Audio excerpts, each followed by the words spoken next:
Ubehu Yamiadum said the transport fares so ebeba form. Na niema boso beba form because of new policies are yedeba. Yamiadum Mespesa Ubianya Abotere. 2.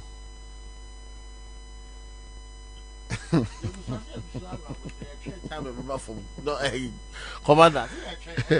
We are 2022. Ojura.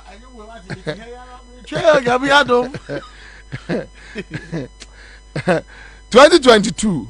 Maybe I thought Ghana for Muteme through another form. Transport fares number form.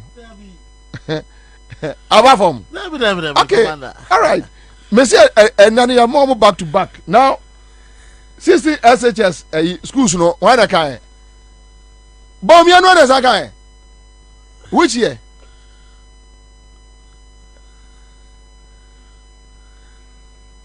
Okay, what do you farmer? December, Omia. Education in the Zongo communities. So we are building in each of the 16 regions. We are building model senior high school education in the Zongo communities. So we are building in each of the 16 regions. We are building model senior high schools in Zongo communities in the 16 regions. So we have 16 model senior high schools in the 16 regions of Ghana in the Zongo communities. Why was this necessary? Education in the Zongo communities. So we are building in each of the 16 regions. We are building model senior high schools in Zongo. Schools no way. Or say 16 in the 16 regions. Every Zongo community biano almost modern senior high school. And today is I guess 16 schools no museo.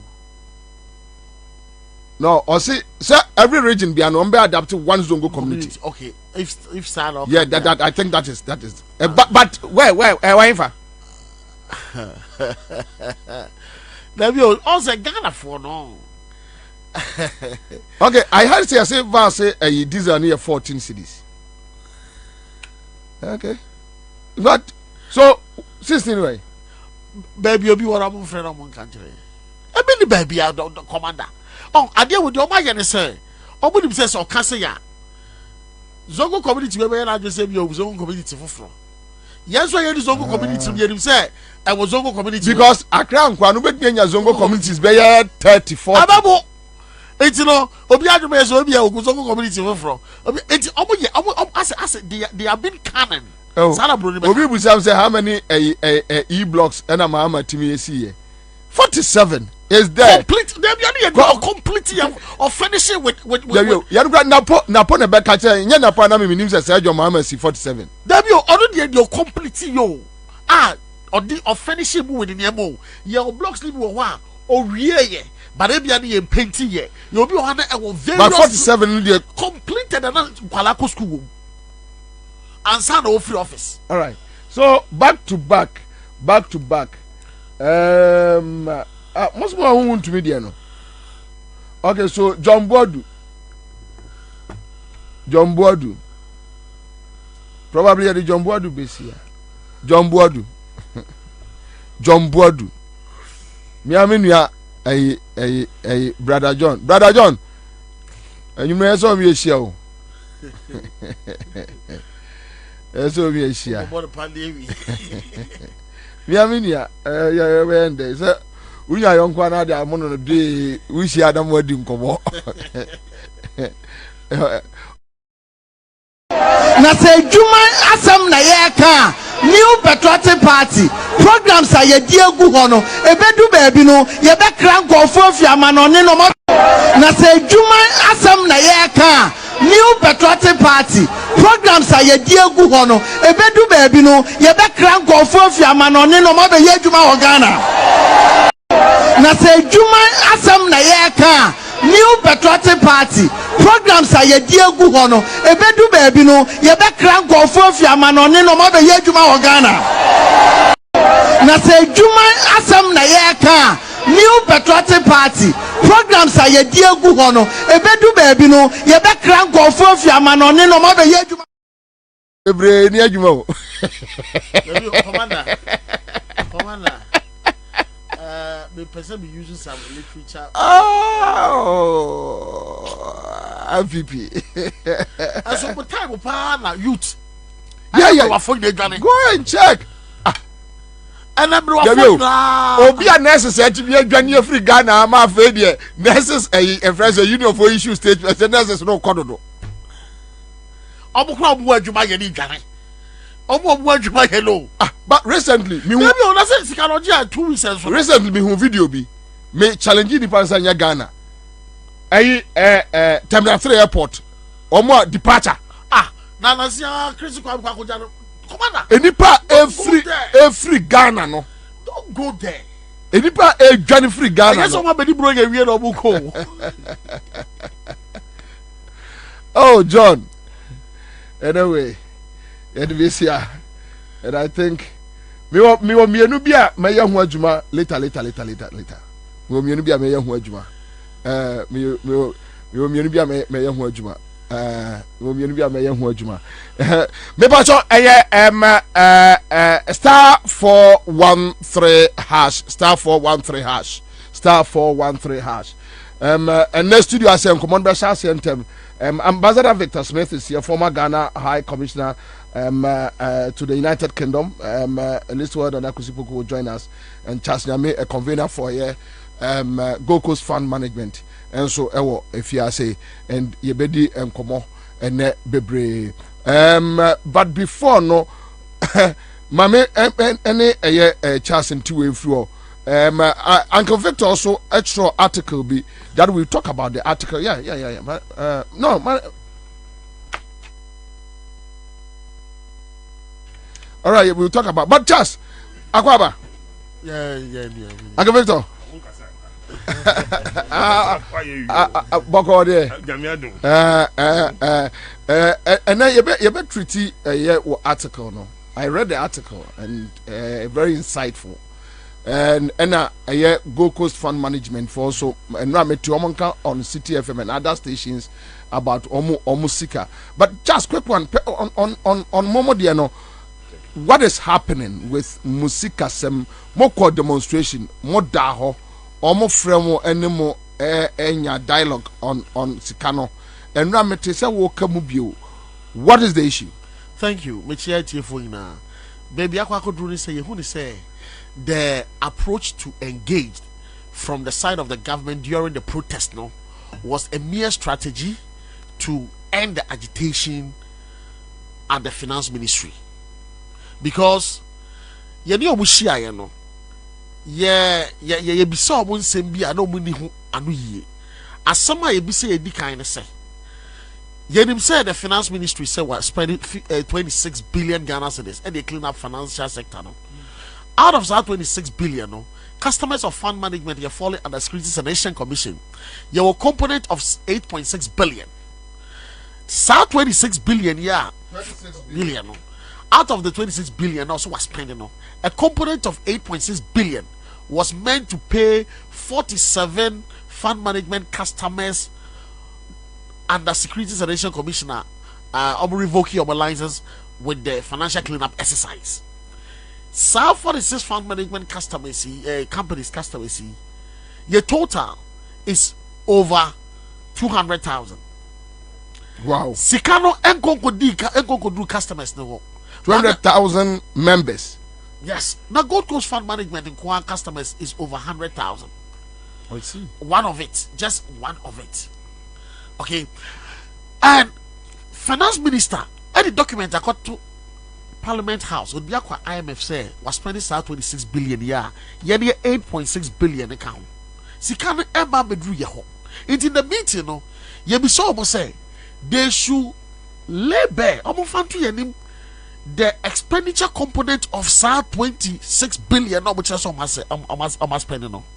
And minister no was very funny and without a sense of shame he told us say they didn't know say we were going to ask that question, so they didn't carry information or answers to that question from the ministry into the meeting.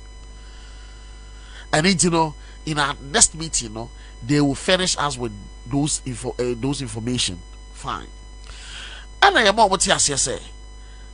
Sikari the edu say ebetumi abasa momadi because 60 billion crown what to be edi. Then get this 8.6 billion abun to be madi. But somebody some misappropriating sikano, some there are lives at stake. And pensioners are dying day in and day out.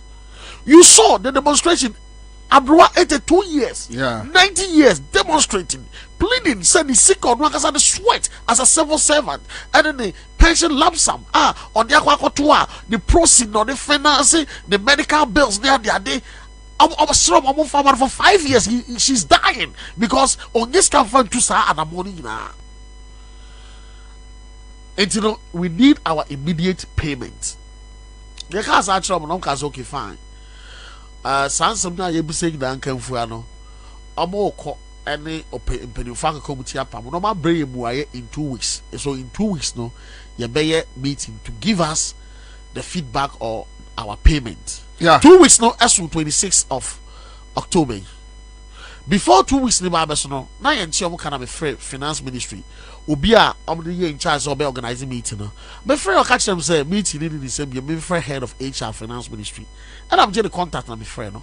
My friend head of HR now. And the woman knew nothing about what I was talking about. I see. I have to school her through whatever that has happened where we have gotten to. And Ansah said, okay, I should excuse her for her to call the minister who led the interact to come and to have the meeting with us. And it's or calling and getting back to me. As what I can say, ministers on catches or corner of Akoyena day. Nah. Ebi obe Thursday na time no and deadline we are abetenenka Sana minister na catch no that's Mohammed Amin Adams. Yeah, yes, Minister of State for Finance Ministry. Yeah. Asimo catch no me my friend several times my sending countless text messages the PA my friend several times my sending countless text messages, no response. And deliver no response. Now the American say Ghana for ye when na no Ghana for fashion kwantanso e bedroom brebi ye betie ginem permu be yin adim so obekam ye dan ye be padabo because ye the way be ye susudua. So which means sikano omuntua is that the point? No, now you see what to be kase wuntua that way be yana me pesa mete sika taxpayers money ya tamama. No, we are not begging the government to come to our aid. No. These are legitimate money. These are hard-earned money. Yes, the people worked for it. They invested it into the system. It is the government policy, a financial cleanup exercise. And after all, taxpayers' money has been approved by Parliament, handed it over to the finance ministry. You claim so what spending? What spending do you want? No, but Charles, Bobie Charles, but from their body language and the way our money mood dealing in your say. Mintia because ye get it tough for my ye get it tough for my ye get it tough for and young gun ye the boss says cigar hang young gun go for so my baby go so I go to be just 30 minutes ya swam ro for me 3,000 pe and go craft for pay ya baby go so ha o bet me ejina no okay, so now this is the point. You don't have any support. Nobody is ready to support you. And they are not ready to even listen to you. They are not ready to release the money. What do you do? Okay. A jowl say Beshia. And we see him. I start back and get it. Okay. It doesn't take. Bible say Gideon, young guys say the men are too much. When the time is right, you don't need much men to do say anything. Bobie, Samrana so be Adman Adiana Mrasua. You don't need much men. They may think say Yanni Bahono, Yanama Nisha. But a bedroom baby between there 3 men or women there. But your men or I bet you thousands of men. Because Obia Nibuofu. And you'll be at a comedy biano on a bodam for or money a pet. me nana o say obi akomde no ne ye ne bodamfo eye pe na dwene ensisi so and obi a ne buofu nso one bodamfo adwene eye pe. And also call also call because finance ministry to do what? Let them the man simple. Oh, the content is here. Let them the man simple. Yamo Matias Yehuni say it was just a calculated approach to end the heated protest and ecosoho. So where am I copying there to let me forward to where is this here? Okay, so that's it. A quick one. Many chance we are member Uncle Victor. So now, and also article. Then we want to talk about the article and some about general issues. Now for the but Jiwa Bruce says I'm just waiting for this men's gold demo. Okay, Baron Kansas says Commander tell Charles it is not about support. Even so far as pension bond was messed with. So, now Alasa Mohammed says, please ask Charles, what did the government say about the Gold Coast money? And I think that is what he is trying to explain. Vivian upon Ansah. Okay, all right. Now, okay, what says what Charles is saying is the truth.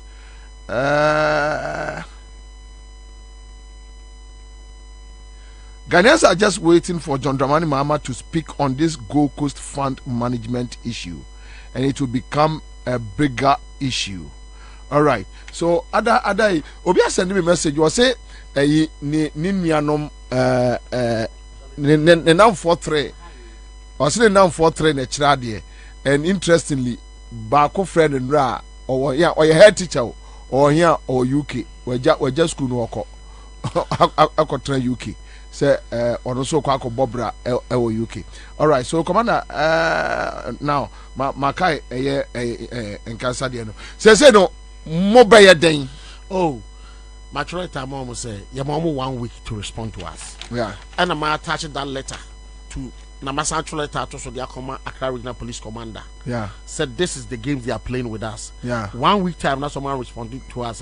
We'll resume indefinite protest at the Finance Ministry. Okay, so you 2 letters in your mom. Wow, Uncle Victor. Uncle Victor, but Uncle Victor, this Gold Coast Fund management issue. Last week, Mitier men's gold, you know. Then the community surrounding it. Oh, men's gold, the 25 million, 5 million Ghana citizens, Akoja police, say customers in Konkoje. Obi Busam say, the police for any Edanka, Ejiska, Etia. Me and my confused. Then later I heard say police for also move to 2.5. Say 2.5 now can only this can go. Then later I'm better say I say now one say police for crap so move no. It's almost a funny sick mano. Then when you listen to these kind of stories, and one governance I check. We have leadership problem of Ghana. It's a leadership thing. Oko Amanonia almost. Yes, in Pacha, use your microphone here. Sorry, everything works according to arrangement on my and the laws and everywhere so you don't have this kind of behavior. There's a leadership problem, a serious one in this country. Said but Ghana no leadership problem. I want that. But I didn't say that. Well, no, it's worse. Okay, it's worse. Okay. Let my statement mature. You see what it's in it, and we'll come to that one. Yes, we'll come. But it's still a leadership problem. And he's saying, yeah, arrangement. And say, and can you say, Obi called this be the banking and finance, and can be an enemy abeko ye pema Obi in your problem. Nothing confer I say they should ensure that the right things are done. Things like men's gold, I mean, what kind of country near to me? Obi quiet said, Obi quiet ensure. You mukan galanse as a musumuka musha galamse numbi. All manner of things are happening in this country. There's a leader. There's supposed to be a government. What is the government doing about it? The government is the Oboro. All the other leaders in various institutions in are supposed to be doing the right things. Unfortunately, there happened war a capital bank. Yes, capital bank. I mean, Papa Penny, I better to if you ask for 15 years. Because something funny happened. Because this car Bank of Ghana meant for, if you like, the banking system, the customers. Then one say what I hear the opposite year, I go fast my bro. So Obia yeah, funny things. And what is gentleman what's it Charles a Gold Coast a fund. I haven't followed it like I followed your friend saying the men's gold. Then me feel the cost of Ghana to the extent say woman ebinukra eco picket finance ministry say yeah. Why do you touch people's money? It was some people's money. You encourage them to do what, to save there or to put it in a fund, whatever it is. Time no so let them have their money. But Charles, my background so that I will understand this. Okay. Gold Coast Fund Management was in existence for 25 years before the regime of Akufo-Addo and its policy, the financial cleanup exercise. In fact, Gold Coast Fund Management was very solvent. Because if you look at the revocation publication, that spells out the grounds on which their license was revoked. They were not revoked because they were insolvent. They were revoked because they were having liquidity challenge. You know, I say liquidity challenge. Insolvency, company, ABA, the assets, and the Japadia or so what the basic kema, and to be a car or de. Both the liquid cash and the assets, no, who can bomb a car or the own to mean to ya. Sa company say, or you're insolvent, the who's cancer home bravo, and so the hook at ya. And it's our company to be anchoso. But that was not the case of Gold Coast Fund Management. Gold Coast Fund Management was having liquidity challenge. Liquidity challenge was caused by the financial cleanup exercise. Because the financial cleanup exercise no stopped them for operations and asked the fund that has been in existence for 25 years, they say, over 6 months and winding up every existing portfolio that over 6 months in Chia.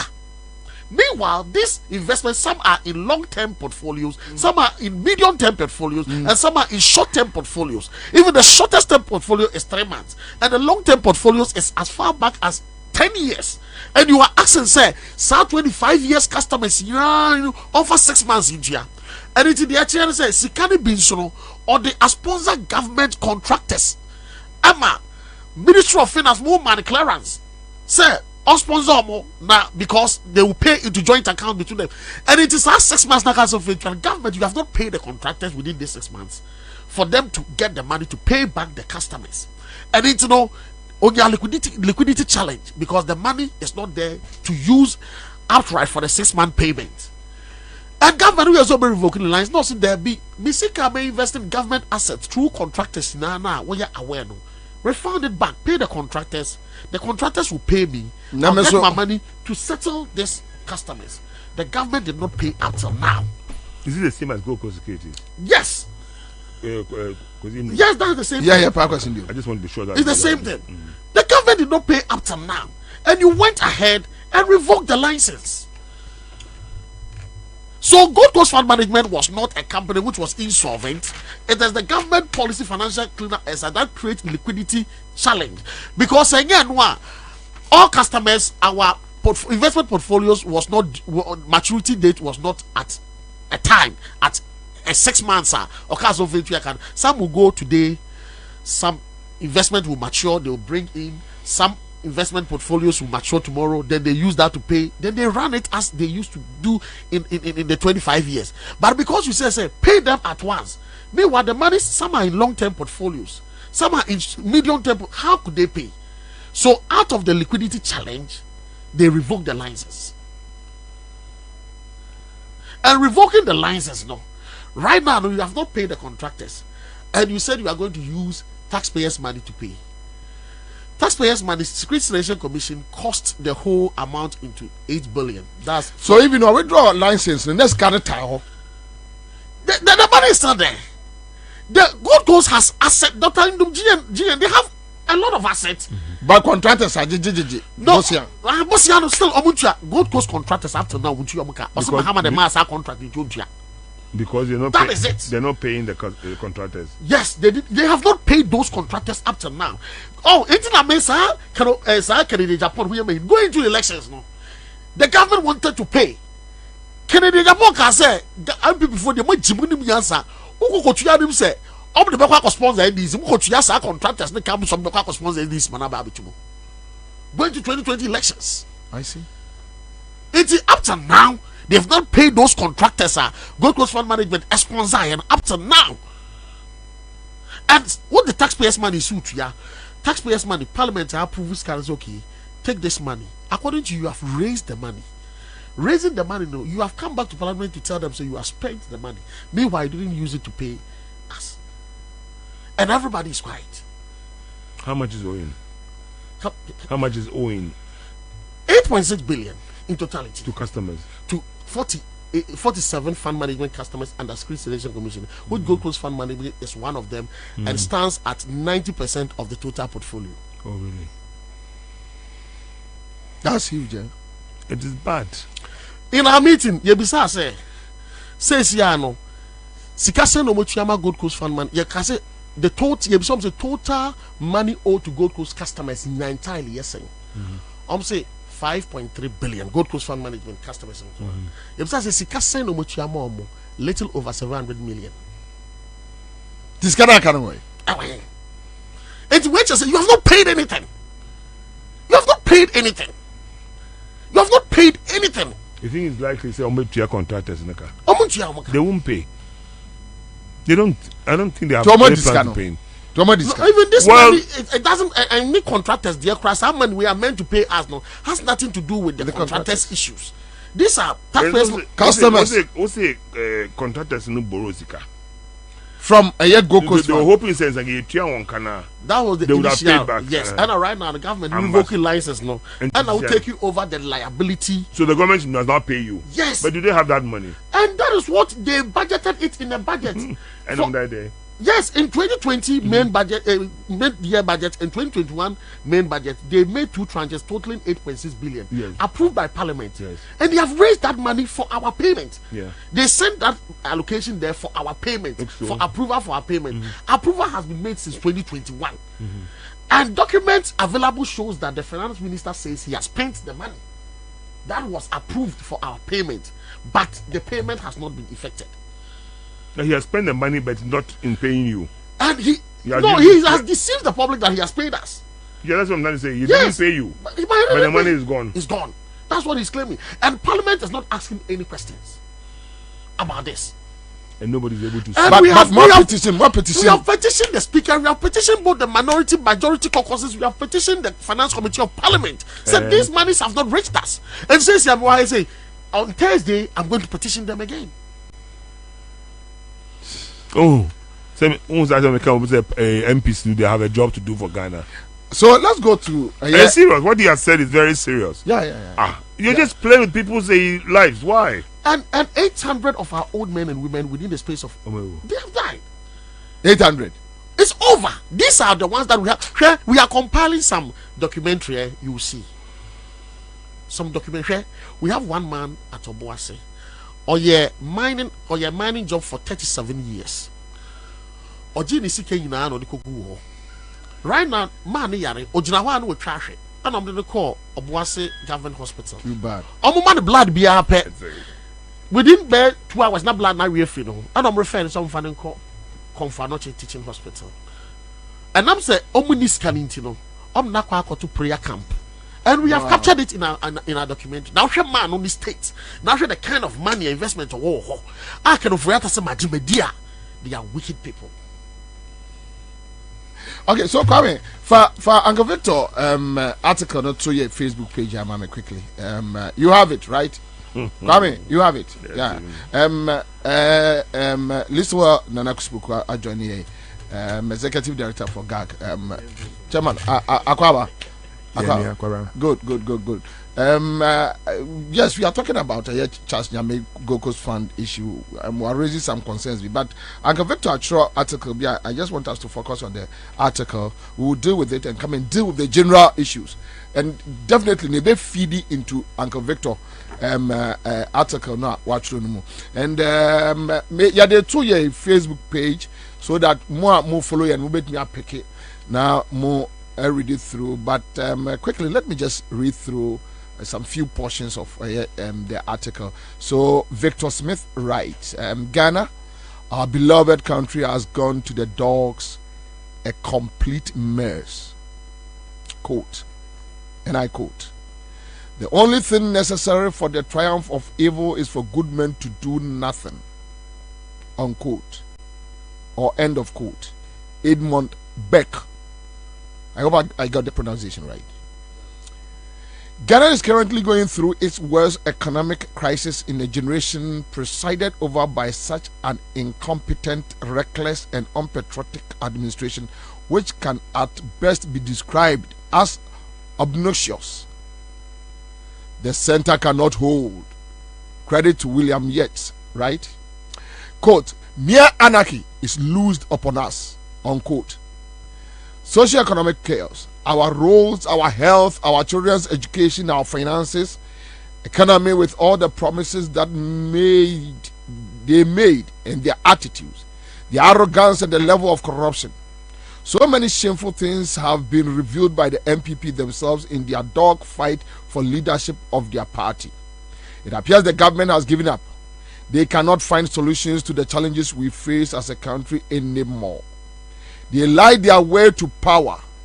They lacked the capability and the competency they touted. There is total disenchantment with the government, and the most worrying aspect is that the people's representatives, our MPs, are not showing much care. They appear to have joined in the distraction. They only clandestinely lament but aren't bold and caring or patriotic enough to stop the nonsense going on in the country. They should have halted this administration by now. That is why we sometimes say Ghanaians aren't angry enough. They haven't enough fire in their bellies. I believe Ghanaians have been cowed into submission with legalities they don't really understand. The bold ones in society must rise to the occasion. Countrymen and women, our democracy and country in its current state, without much hope for any meaningful recovery in the next 1 year, coupled with threats of unrest and protest, may not survive the heat. I propose that MPs go into a special emergency section immediately to address the gargantuan mess everywhere and urgently figure out a way to pass a vote of no confidence in the executive and mandate the right honorable speaker to put together an interim administration to halt the decline and prepare Ghana for fresh elections. Honorable MPs, act now or blame not the people. Please do not leave the people to their own devices. I'm done for now, unquote. And this is coming from Ambassador Victor Smith, one-time High Commissioner to UK, representing Ghana under the NDC administration. Uncle Victor. We've waited long enough. 7 years. Aka 1 year. And I believe that the president himself indicated, say, whoever the leader is, on some to us, sort of. In other words, he's given up. Yeah, he's given up. After 7 years, the people's resources have been so decimated. What has gone on is unprecedented. People, some of us were patient. About first, first 100 days. Let me see, I won't even assess anybody in 100 days. It takes a while for people to get to the right feel of what is going on. But after 7 years, it's time to talk. It's a bit even late. But my question I'm asking, when these people went to Julobi demonstration, they should direct it at our representatives, not the president. MPs are supposed to represent us. That's why they are there. They shouldn't think that they came there because among whom facing Obi. They elected you. You are representing 275 constituencies. You've gone there to fight for us, for our comfort or for our progress. development. They missed an opportunity, but it's not too late. When the majority had a press conference, finance minister said, that was the opportune time. NDC, they should join them to have impeached the president and his team. Because seriously, we finance minister, I don't know handle economy. No, that's a Nema Senate, the president, the Chinese. That was a nice opportunity. We could have used them together. We would have had the numbers. However, you're from Kodem, and I almost saw my dream. Because you're from Kodem, I mean, but they were called. We all know that they had a press conference. They were over 100 one day. Yeah. Then you committing me by Obiayedi. Are they working for the president or working for Ghanaians? Seriously, if we're using the Westminster system, and the president should be summoned to the so which means you have issues with the minority. You have issues with the minority MPs as well. Well, they missed an opportunity at the time, because that was a crucial. You see, normally, because they started impeachment process, they will tell you that they won't have the numbers. Fine, but let's use the process. Let's follow due process. And the world is watching Ghana. You see, they think we have lost it. A failure. Yeah, exactly. You go down. The president who was taken through the process. What I say, the state of Ghana right now, I don't see how. Say a certain fine woman be sent a message to me the other day. Very prominent person. I say, women don't have breasts anymore and men don't have balls. What does she mean by that? That was in response to my statement, In other words, I'm asking Julobi for say they should direct the heat on our representatives. MPs, they should be told in the face that you owe it to us. They really owe it to us to call that, the leadership, the government, to come and answer for some of these things.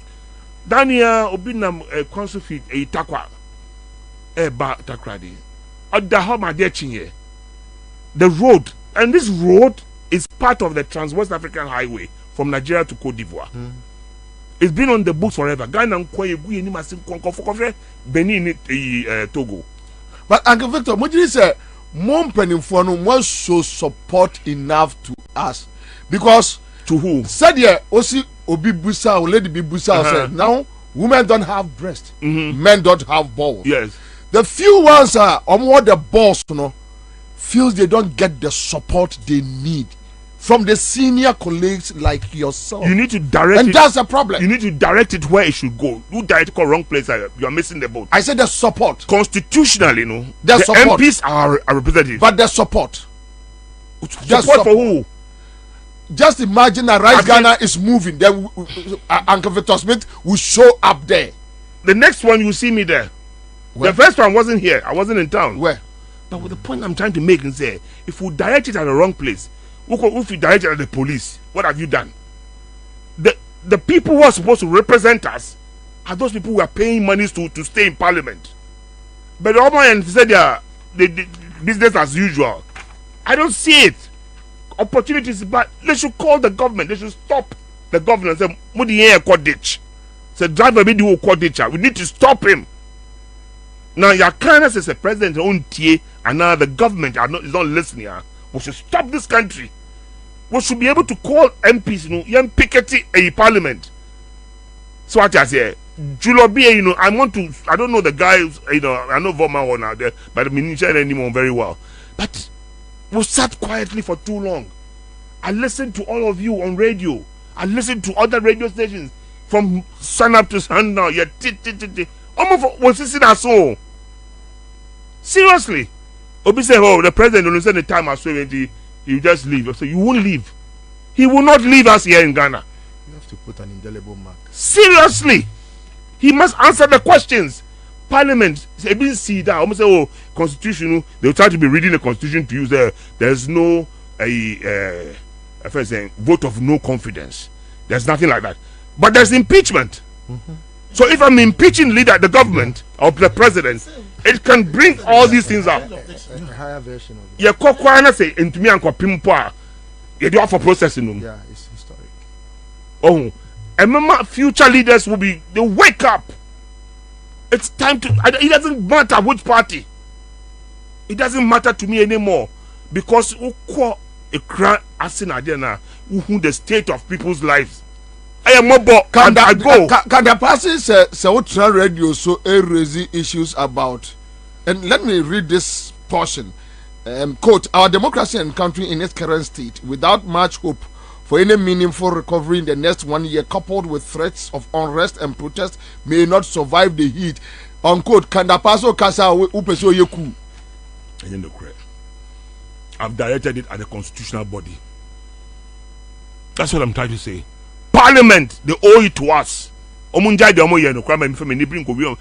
is that you have a duty to help this country. If the government is failing, what about you? 275 of you. Minkata Yenka MPP NDC asem. The me can say, look at the Ghanaians now more representing them. If you guys can have a meeting, 275 of you, and summon the president, you must come and answer some questions. Or they decide that let's take him through the process. Because he's failed us. Listen to what they are saying, almost fighting for leadership of their party. Yeah. Listen to the comments that are coming out. They might say Ibia Kennedy or Kennedy, but it's not true. He's indicted the government. Serious indictment. The kind of things he said about Bawumia, he's not even fit to continue as vice president. He has run the government down.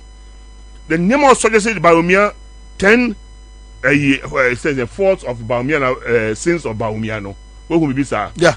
They talk about the 5 sins of Bawumia or something. Brusa. Or 10. Check. And then they said things like 1 million, one constituency. All those policies also near are sins. In other words, they were like lies. You told Ghanaians lies. Why do you continue and want to become our president? Kasano enough is not going to work. We need to use our MPs. This is my belief. MPs, they're the constitutional body to represent us. Now be a MPs they have the mandate within the constitution to put pressure on the government, the president, to sit up. Yakasa Bre, I've been to radio stations in the past. If I'm coming out again this time, I think we owe it to the people to speak for the people. Go and see poor people. And I gave an example. I bought food for some people. Me Kwabena, me tore fried rice na there. Emma, boys be among them. Them who say about who did rice no without enam no. Them say enam no hiva. Why we? I said that in bottom. Them say what they call here? I said me the coffee. And you may if you don't mean it. I was sad. You don't mean it. Or the chicken ash tissue match in the bottom.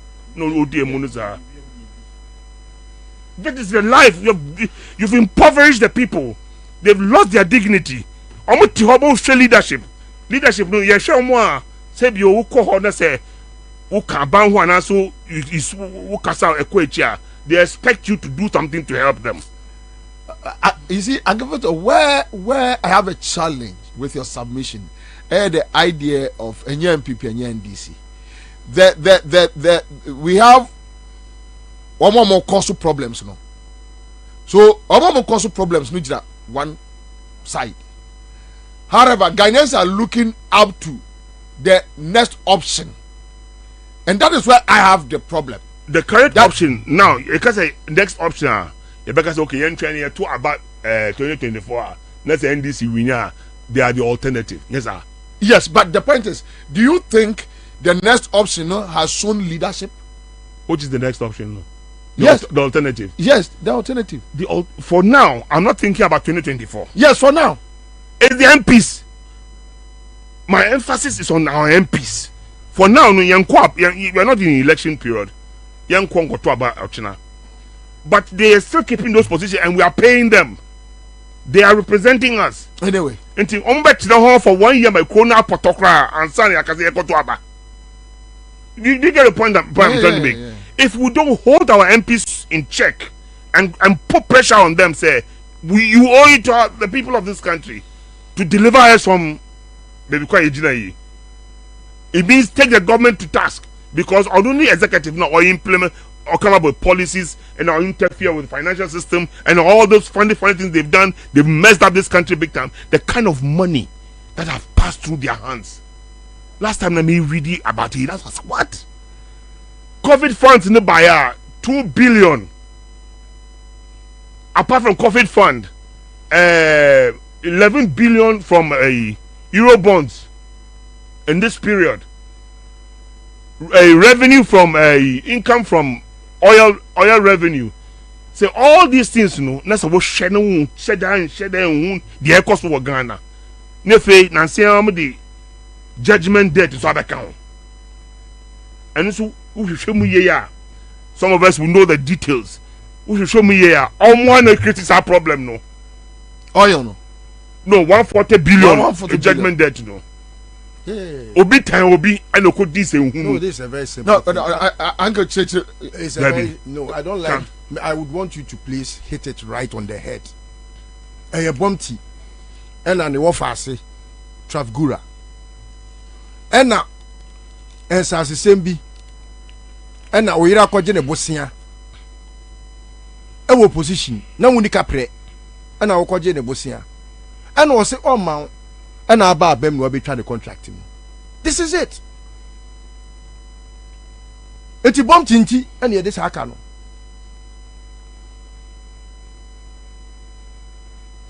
On one of us, Travgura and of us, no Puma. No of us, I go for no more fussy. But what you go on the business? If no, maybe. And what says I call you but yo, don't you think say a beat? And a beat, Debbie, Pacho. I know them. Travgura, no. Or mobile on a IPP contract, no chem. And so we are confirmed. We confirm I could for who is on phone was there. We hold on. Energy Minister, MPP for first Energy Minister. Watch it. Ojako, Boche. Is there a trust statement on that one? Say Omuchemu. Has he? Oh yeah. He responded to Kwabena Donko, yeah. Also Omuchemu cabinet enforced him Omuchemu. I go for 140 billion. PSC end. All right, but yo, maybe no me point me say. Yes, at a point in time, when you put me a patch up, there will be BMO. Yeah. Now, a couple says our judgment debt to make me a assets or mine assets that could deal with you for we ho. At that point, the family can come together and say, look, let's do it because now you be your assets. Yes. Okay, they can come together and do it. You think they cannot come together? They cannot connive and do that. I don't have. I don't. Okay. No one trust me. Yeah, no one trusts me. If you got the now catch me, if you know when I check Ghana for me, if you know the person I'm discussing now, Puma, I don't have his permission. Yeah, but if you know there's bad blood, I know Puma. What must I say? I know him, but me name they are floggers. Yeah, me name said they now okay. Unless of course problem. Unless of course they are a very good. Your friend is saying filmmakers. They are making me believe that they are playing their roles very well as actors. But yeah, you see, Obia what me beat a whole political party. They have gone ahead to beat a whole country. They have gone ahead. Ama and penifo be kura near consider them as professors.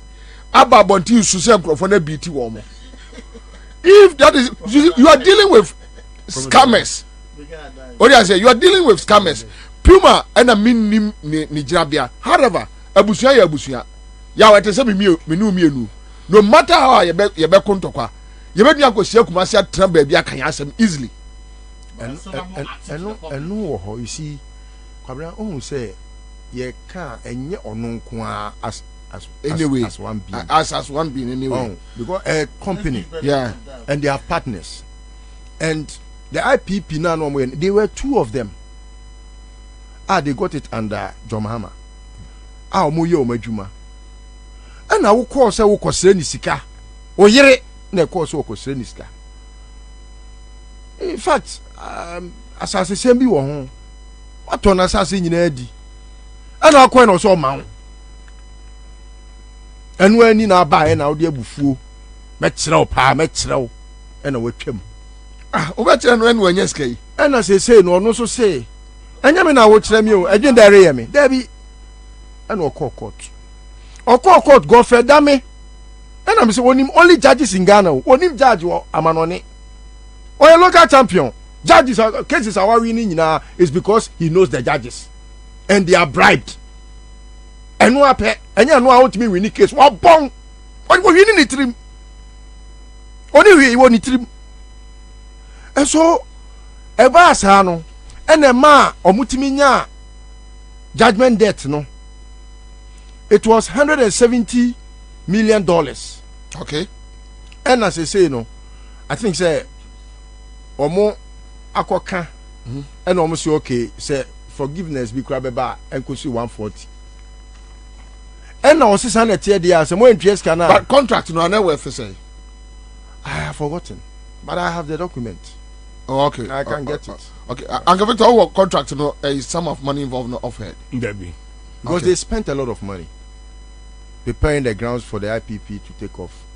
They spent a lot But listen to Uncle Victor. What would the article way on leadership? Your current situation, where we stand, parliament involvement. He's not talking about the minority nor the majority. Yeah. Said executive failure, parliament should rise up. May have heard people talking about even the speaker. That the speaker is not up to task. Yes, a debatable. Yeah. Yeah, I hear it on other radio stations and other platforms they do. But I don't think it's debatable. It's trite. Idea a trite. But he's supposed to up his game. Anyway, but idea In other, Uncle Victor, your thoughts. I mean,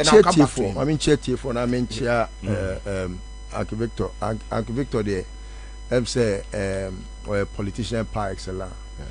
I've been a mentee at his blind side. Yeah, and I appreciate seeing him. Say I won't take us out of. No, I mean, and Kwabena say what share from time immemorial. He has behaved. He has behaved so well, even when he does very control much of controversy. He still opens our thinking caps to reason. And those are the things that help our IQs. And I think, say, with some of them, no, we will have a very, very good country. Thank you. And yeah, thought-provoking analysis now. Kwabena, he's being very technical. What must I say here? Ghana should go to sleep when we have a parliament. The Ghanaian should not be just the one to prompt the executive's actions. What must I say? Say you to about the entire country, no. Yentimi ko assemble in a place to decide on policies and as mra. Enti na ya to aba say nipa bi nko gina ya name. Se ne be ya say omampani eya sobrache ana sebi or veer off the road omo betwe na sikwam. Kwabena is a theory that was propounded by two persons, A.V. Dicey and Baron de Montesquieu. Two policies and two theories. Bakuya separation of powers and Bakuya checks and balances. So the two respectively decided, say, there cannot be a good governance structure without separation of powers. Yeah. And we can have a very good structures, say the executive, the three arms of government, work hand in hand without them having check each other. And to do these two things, they work hand in hand. Now, the submission, and you so technical, say, then what was the reason why a Ghanaian sorry and no person me could never be at to Obama MP? MP no, yenya ne son faso. Ampa. MP or the Parliament of Ghana, no, it is gradually becoming. In fact, I have said it's a useless body already before, but it is becoming a Trojan horse. It's Isiwakwa. They just go take pace, and that's it. Almost soon in Faso. Kwabena say the Mrashe Bedwafo Bejina ho.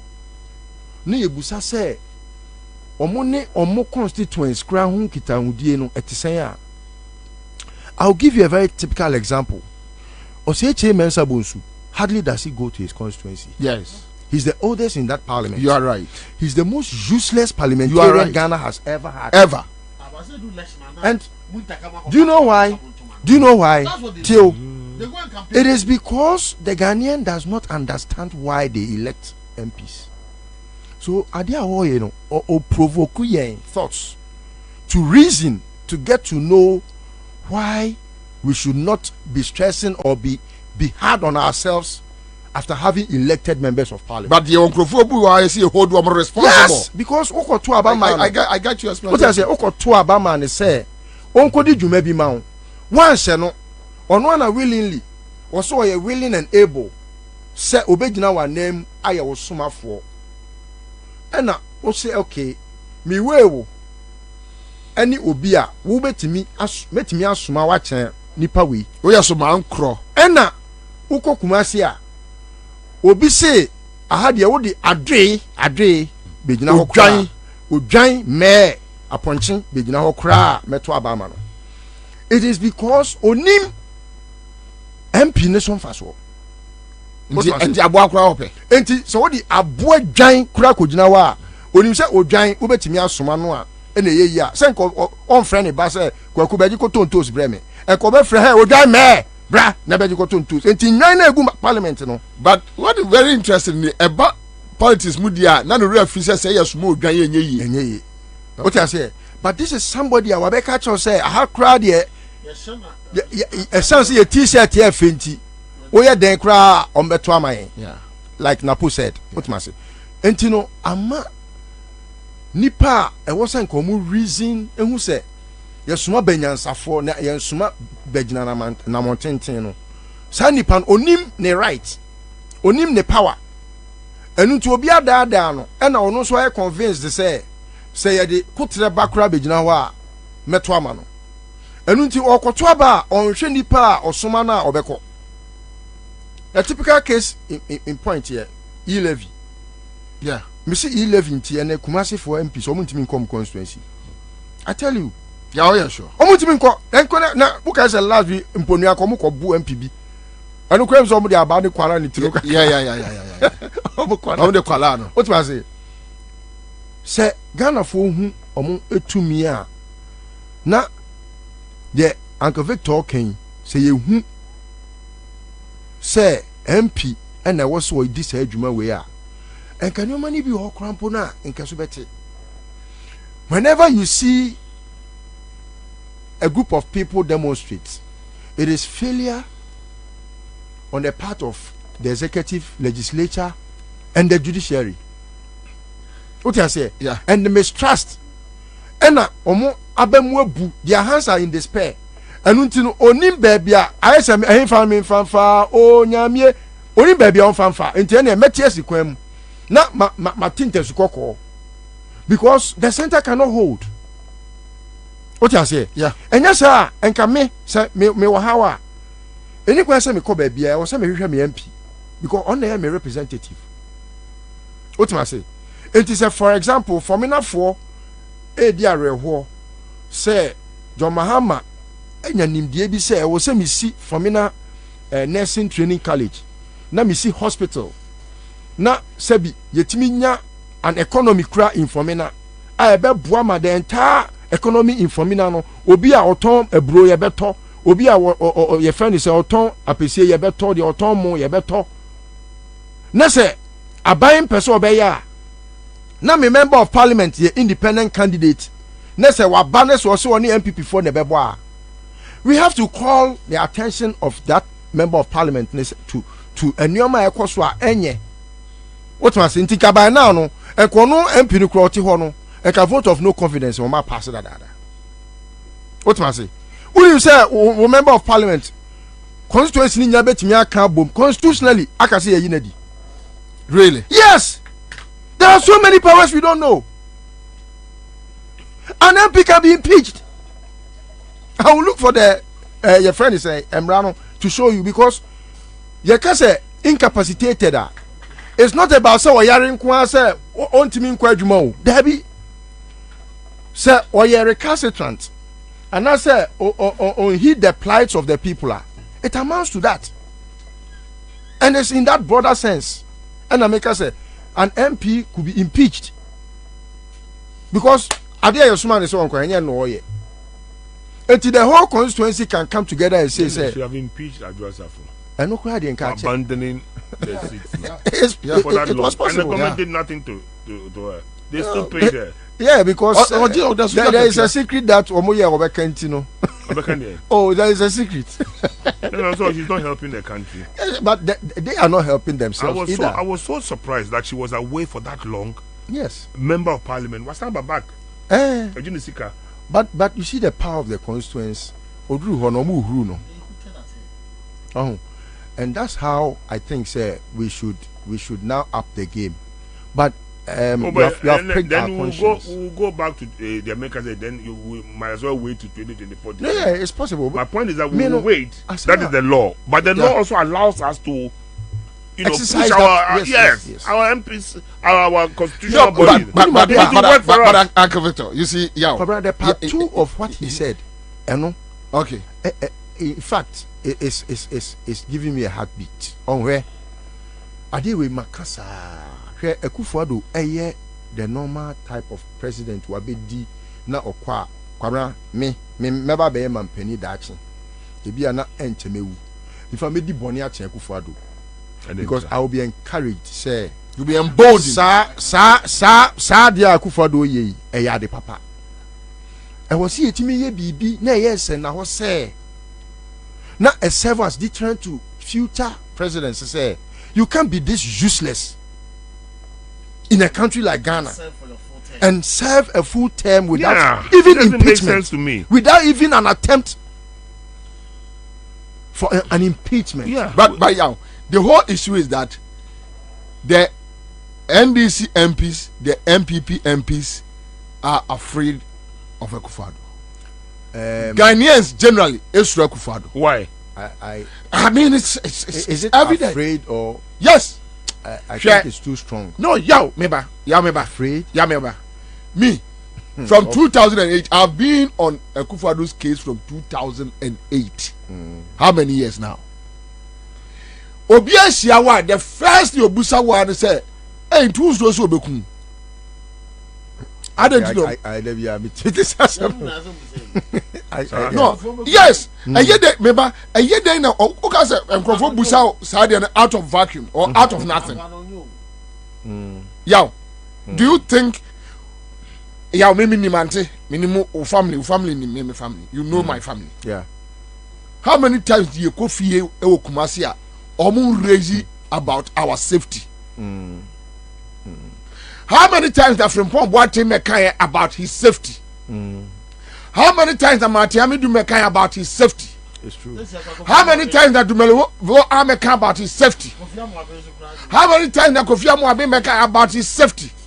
And Kofi Kumsin crack no, so yeah.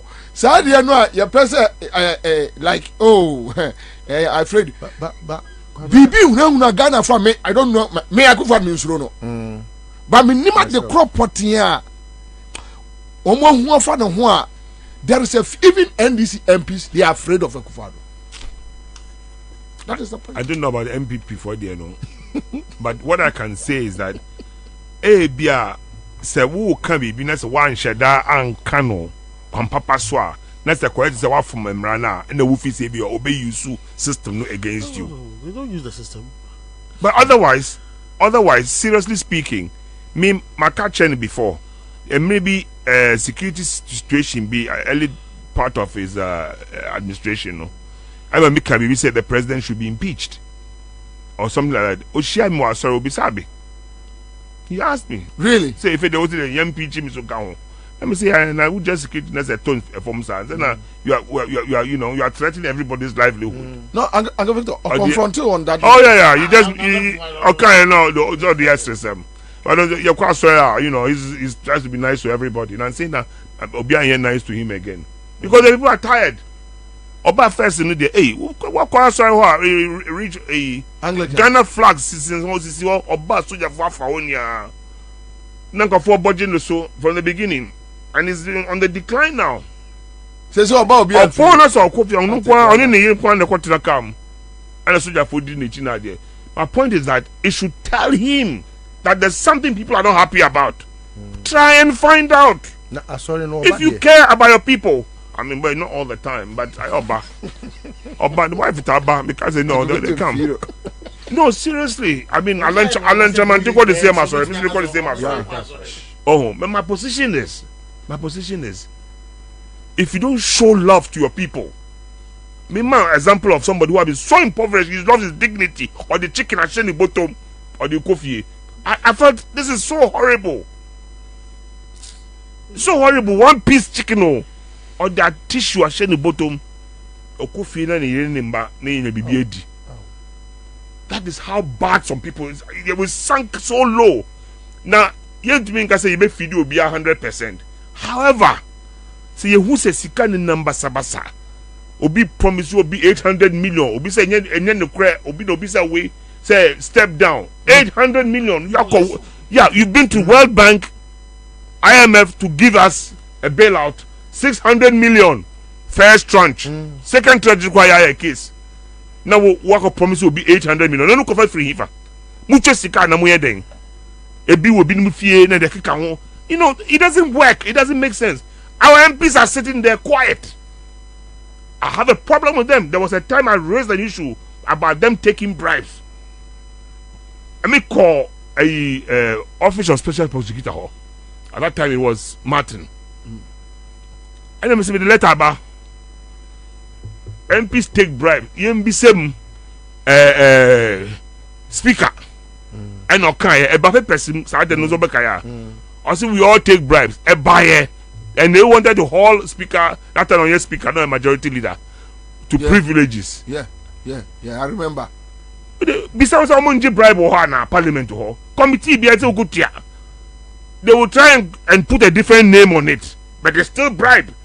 It's just like what has happened to Akwawe Edubuahin, the current one. Yeah, we will come on it. Africa also say any corruption.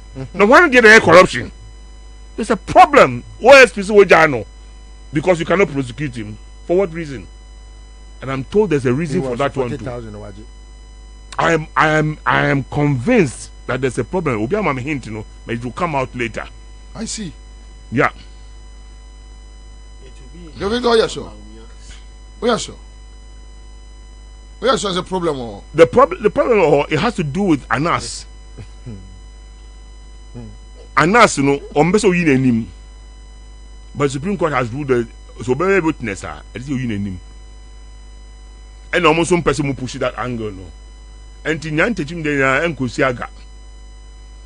We have a problem in this country. Now, you see, I as an individual, I can't fight this fight alone. But I want our MPs to do that. Otherwise, one of these, they don't make court. MPs say, is it not our duty to ask them to work for us? Are we not paying them? They will tell you we are working. What we're working? The president is messing up. The results should tell how much you are working. Also, the minority will have their say. That's what they Just your thoughts on this article. Quick one. In fact, before you say, His Excellency Victor Smith, what did you mention? Where ye a nearma a cost of what you want to make because I'm so kakra wine a better. You need a voice like his to put this across. Said the beya. I say, yes, and no ma, yes, why would a great pain? No, answer what great pain. As some way, I got no be the can be better, but we are sure so no what can I be quite MPs no, yes, I have my reservation on Omunuma Omuye. Answer the raise issue, we say NPP MPs no will raise concerns about the impeachment or resignation of Kenoforiata. At the end of the day, they made a U-turn. It all boils down to our electoral processes and the constitution that will man. I say, Yayan in such a way say, part of the former government and all these MPs, almost all these MPs know they came into parliament with the party as a vehicle, and some of them were aspirations say as serve parliament in the next parliament, and adia bakwa na party no ka party no was a party no government na so ka na so opposition class ka party no wasem ye maybe we nkoso party no government ne party na ka se mu ni so koye bibi say about the vet me akwa disqualify. But next in your next seeking re-elections, no, you face that brand. Say they will disqualify you. You won't go for be a person mokasa on ye be a ye your document be a ye omu ye MP sa omu so biska ho omu so omu sremi me twen na omu nye omu primacy ni omu ye MPs. Yes. Ni sika ho o se me twen omu nye omu o hia sika no omu MP omu nye omu primacy ni. So when I get the primacy we that's what kasa ekufu ado fiscal ma is here. Omo disqualify no we voting. And it no see your person your MPs no. Omo ye adwuma ma omo free omo akoma no omo pem. Ebi no wa dey omo person omo nya omo go all out. But on your ready to say omo end the political career no say ebia as serving as MP no in the next elections. And it's no all out. So I ain't pinching no, I ain't pinching no. The boss said, why can't I in charge of Savet and a quick reference? Oh, money, you were finishing. The boss or show a bedroom purpose will be no aqua. Don't be disqualified, you'll make a beer where you will be disqualified. And to be full said, as a minor, as a people, no, say. MPs no so betumi go all out aye adwuma ama yene aye to abane ma omo no na omo nyema party na omo tram as vehicle na. The process of selecting them no should be changed. Say you betumi aye ne say ebia MPs must not go on ticket of a party in our constitution, as in our electoral process.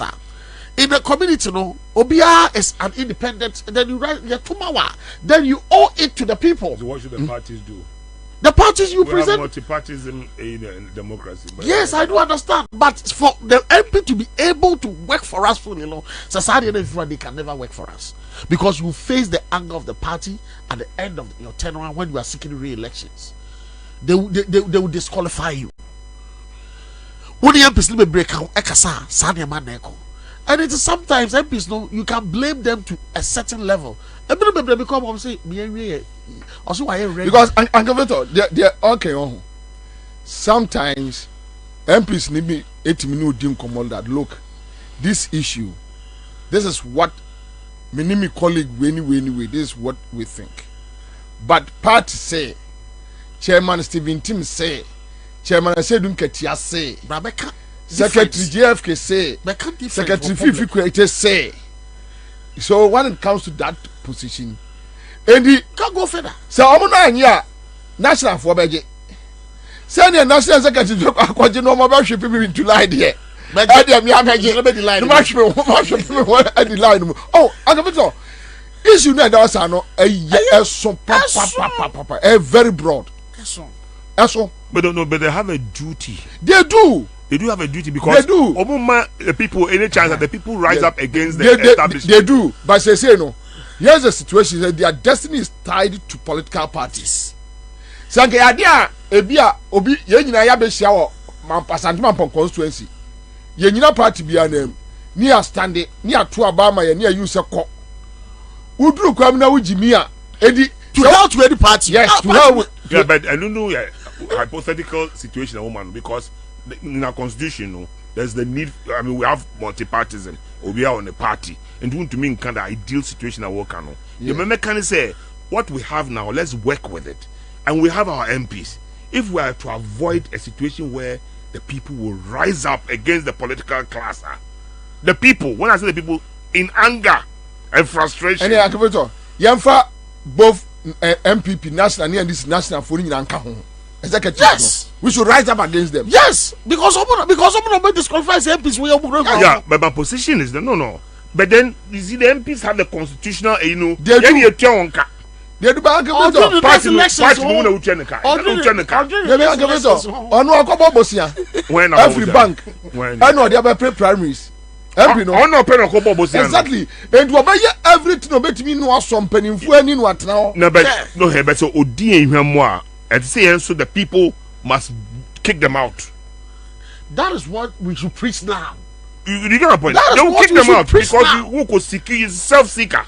Who compare with the AD. That's what we we should should preach now. preach Never check in shem bottom and then me bush No body. That's what we should preach now. We don't belong. That's what we should preach But now. we have an opportunity. The MPs are there. Forget about President Akufo-Addo and Jubilee House. The MPs are there. Let's push them to do what is right for the people of Ghana. Let's push them.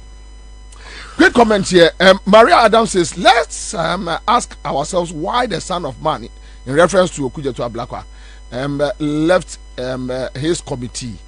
Yes, I think committee be appointment committee. Appointments committee. Yeah. I think he decided to just walk away. Some of the issues okay, so people will walk away because they don't want to speak too loud. They know something. And almost can't embarrassing everybody. It's a sad situation, but you see, I keep saying that when they rise up against the political, when the people get mad at us, we can't dare check politicians. Don't toy with it. One day it won't be in your favor. One day it will not be in your favor. This government should listen. Who say you should listen. You frustrate people and make them miserable. One day they'll rise against you. He should learn. What? Judy Mensah says, as much as I respect and like Honorable Victor Smith, I would like to ask, where has he been all these years of Akufo-Addo's tenure? We need men as him on the field. Daniel Mensah says, whenever Alistair is in the building, I'm rest assured that he will do justice to the matter. All right, so Daniel Mensah watching you live from Kaswa Adam, and let's move on. We have some few comments here. Neil Lati says, I would like to see how powerful Akufo-Addo is when he leaves office and without the army and police officers. And that day will happen unless he commits suicide. Suleya says, but they must try and block all their passports and their travel documents before June 2024. Then no one can get out of the country. All right. So, Lawrence Chairman says, after everything, they will blame COVID-19 for the bad economy. Johnny for Joseph, I'm watching you guys live from Germany, Hamburg. We have Vivian Upon says, now Nana has turned into Ankonam. Okay. David Glee Nateto Koli, watching us from Maryland in US of A, said Tony Bon says Ghanaians are not afraid of Akufo-Addo, but because of partisan politics. That's why we are entertaining him. All right, so but Ghana can't do that because of their stomach, and I don't know who is engaging Slayer. Kojo Semper Furniture Works says, I'm enjoying this powerful show from Edum Kumase. All right, Chia Edum Fonina. Now, one says, watching you live from Italy. I remember 2012, Italian Prime Minister was trying to borrow money from Russia. When the money got to Italy, they voted him out. Even with money, and they brought in another prime minister. Okay, so that is what he wants to say. Clifton says, please, Bobie, your opinion. Okay, so my name technician is Nakasa. Now, Bryce says, it's very true. Just look at how the minority led the demonstration against the governor. The euphoria. It was so great. Okay. Now, Judy says, Sami Jamfi and Co should rekindle the discussions on the royalties report and not allow this failed government to use their communicators to start a new jandam on this Airbus in the election year. Okay, so Ojaba Gabaski says you are on point. Listo Yafra says Bobie Charles Jame has become a savior for this fund management customers. and he needs commendation. Okay, so this one is coming from Yabia. Ebenezer Ben says, good afternoon, Commander, watching you live from France. All right, thank you so much. Kwame Osei is here. We have Julie Belinda Aubry. This government will account for every single penny armed robbers to bottom for. We have more messages in. Mubetimi send them more dear so about now.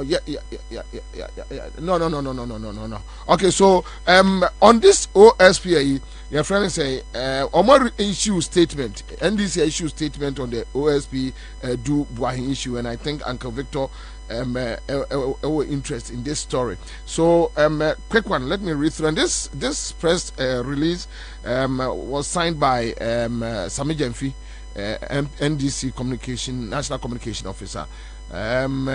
Quick one, let me just read through before. Okay, so we have the statement on your Facebook page. For immediate release, 31st October 2023. The NDC has noted with disgust the report of the Office of Special Prosecutor on investigations into alleged commission of corruption and corruption-related offences involving former Deputy Finance Minister Charles Edubwai. The conclusion of the OSP at paragraph 7.1 of the said report that, quote, though the conduct of Mr. Edubwai amounts to trading in influence or influence peddling, which is closely associated with corruption, there is no actual criminal prohibition of his acts in respect of which the OSP has a mandate to further act, unquote, is totally flawed and misconceived. Okay, so having forensically verified the audio-visual recording adduced by Tiger IPI as a true reflection of the events represented thereon, and having conclusively established that Charles Edubwai indeed demanded a bribe of 20% of the value of the initial investment, or an upfront payment of 10% of the value of the proposed investment, and post-investment sharing of the proceeds of same from undercover agents of Tiger IPI, who were posing as businessmen interested in investing in Ghana. It is totally unacceptable for the OSP to have concluded that Charles Edu is not guilty of a crime. Okay, so for the avoidance of doubt, Charles Edubwai's conduct as captured in the Galamsey economy, quote, Galamsey economy in quote, documentary of Tiger IPI clearly amounts to the offense of extortion, as provided under Section 247 of the Criminal and Other Offences Act 1960 Act 29 as amended, which provides as follows. So it goes on and on and on and on and on and on. And this is signed by Sami Jemfi. Uncle Victor, this OSP matter. Now the NDC National Executives believe it has nothing to do about influence peddling. It has everything to do with extortion. Well, I agree with them. I mean, whichever way statement don't mean who and NDC DNO, they are a papa in DNO, OSP DNO. He contradicts himself somewhere along the line because oversee and go through if you okay. Because maybe we can make a crab. Okay, there seems to be some contradiction somewhere because whichever way he looks at it, it was corruption. A public officer has been so corrupted. He received it. And what did he call that? Edubwai he said Edebeng. Or say Edebeng. Or say a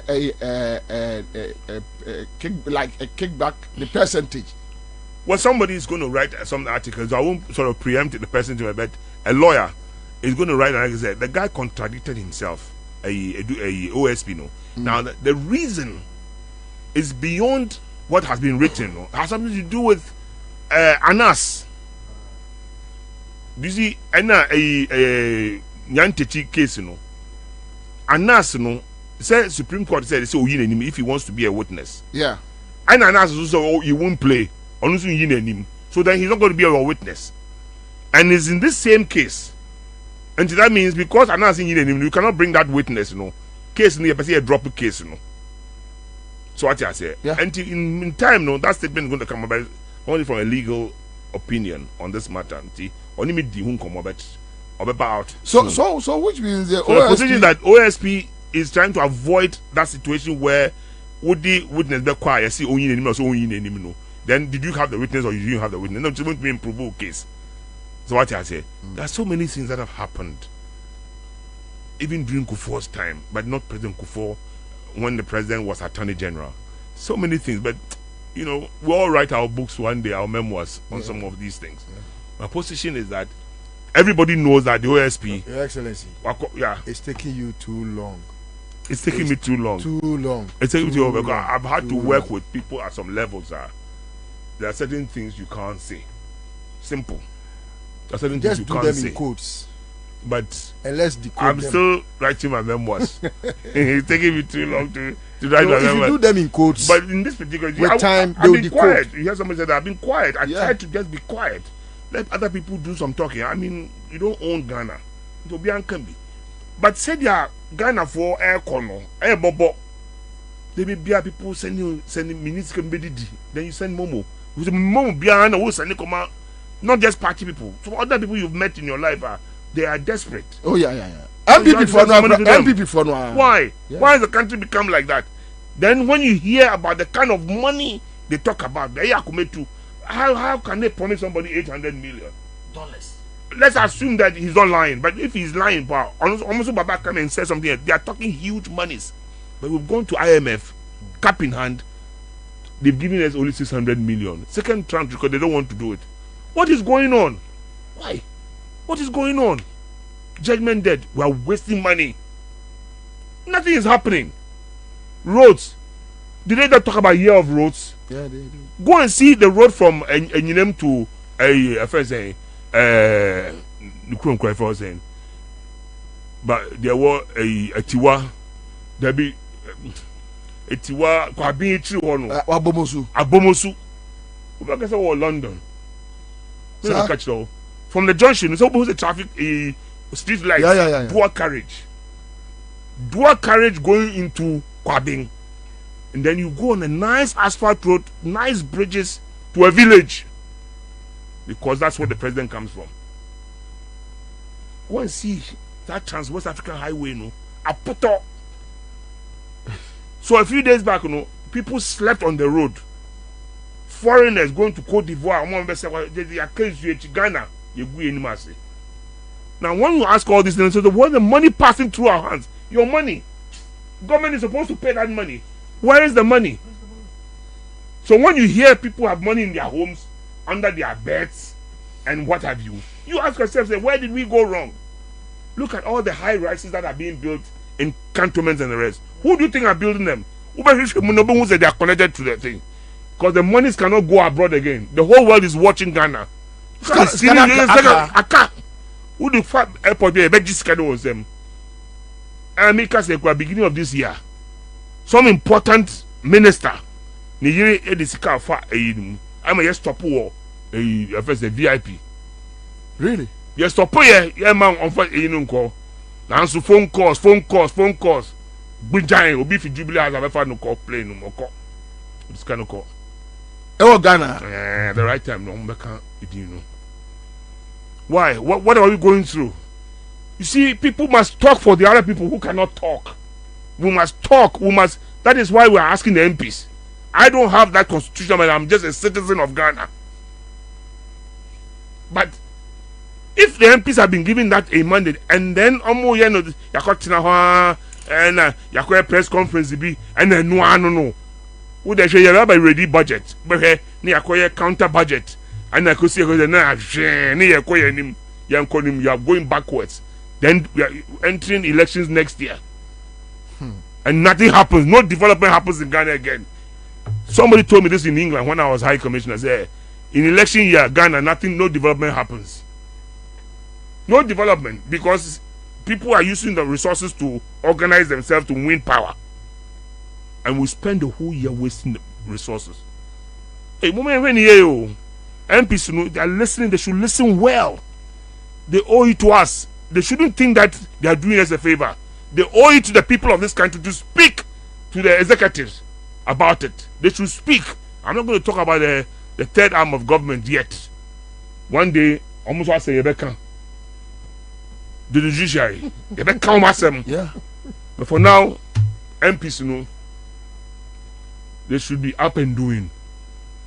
They can say whatever they want to say. I am still maintaining. Sometimes we hear some of these things that they take bribes. I said, what Why should that be the case? So you are so corrupt. And it's a criminal offense, isn't it? Being corrupt is a criminal offense. Receiving monies is a criminal offense. Yet still, it goes on. This committee, that committee, we've heard it over the years. And I'm not, you see, I've been stalking. I haven't mentioned NDC, MPP. It cuts both ways. Everybody, you owe it to us. Once you become an MP, you owe it to at us. least executive didn't mean you should be able to do it. Yeah, that is true. Anthony Eka says the president and the vice knew speaker no next. Now, if that is the case and you have the constitutional mandate, authority to hold government in check, that's the one, yeah, who should go and do it? Well, a soldier should come and remove the government and throw it away. We don't want that.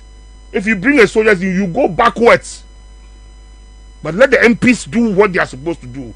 They can save this country, the MPs. No, but Victor, the current Yaya Tihui and military government, they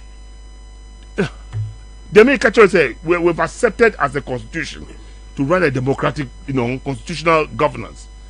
And I may say one arm seems to be toying with the executive, one arm, which is legislature. So it is your duty, 275 of you. You represent the people of Ghana, not President Akufo-Addo. You were not made MP. You were made because the people in that area know you, and they will accept to use you as their representative. Why do you go and sit there and just be saying yes, Ansah to the executive, to their detriment? I have a problem with that.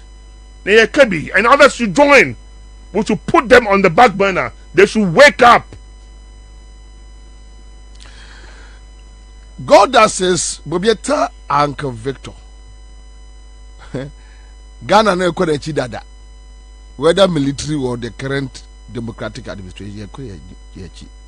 Benelli says the youth should rise up and go to the houses. Those holding the money.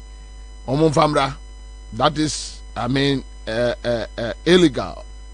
Who could road before you say, oh, Kopeska or you're crom for? Yeah, you're trespassing. So get it right. So the MPs should prevent these things. Their actions would prevent this kind of anarchy in our country. So when I say the center cannot hold, they visited anarchy on us. And we're getting close to the edge. Mr. MPs, they should hear it. I sent a copy of this, my message, to the speaker. I've sent a copy to the minority leader. I've sent a copy of this to the chief of staff. They owe it to us, but they should stop toying with us. My response. No response.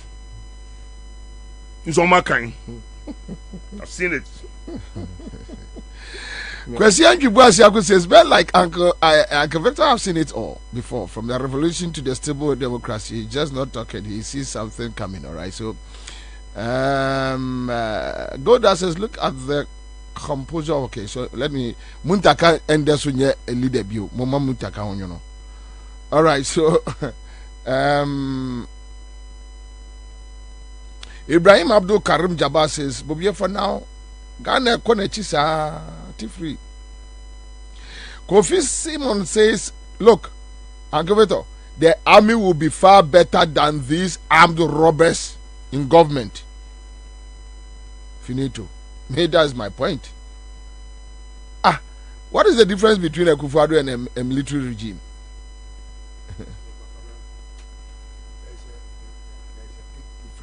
What is the difference? You see, Akufo-Addo is worse. The militaries. That's it. But you see, in a democracy like this, say, Uma Kwai, Masoja ni, Ebe Jiabai, and Ebe Kabai Gua. It takes us several years back. And it's difficult to.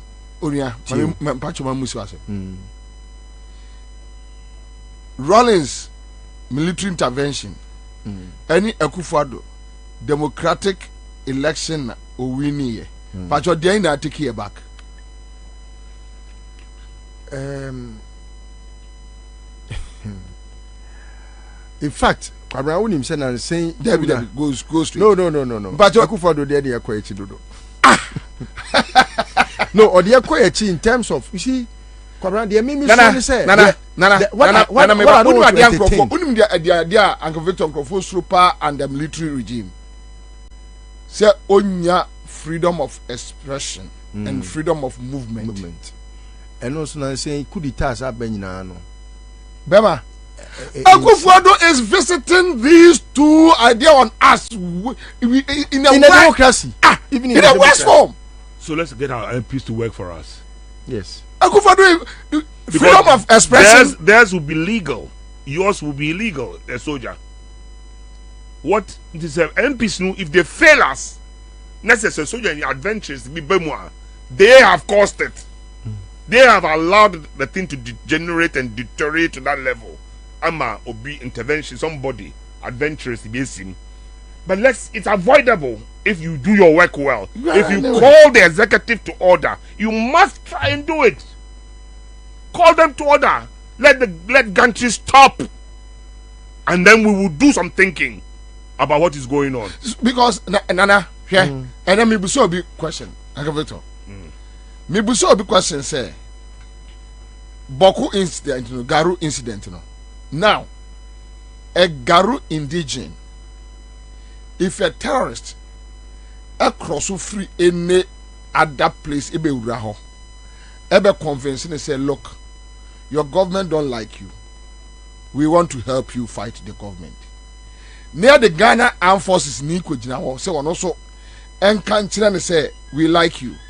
Join us to fight the terrorists. Omi and wine and a Garuni in Ubeti.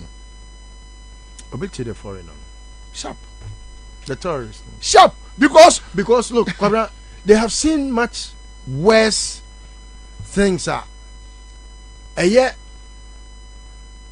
terrorists in nature under a democracy. That's all.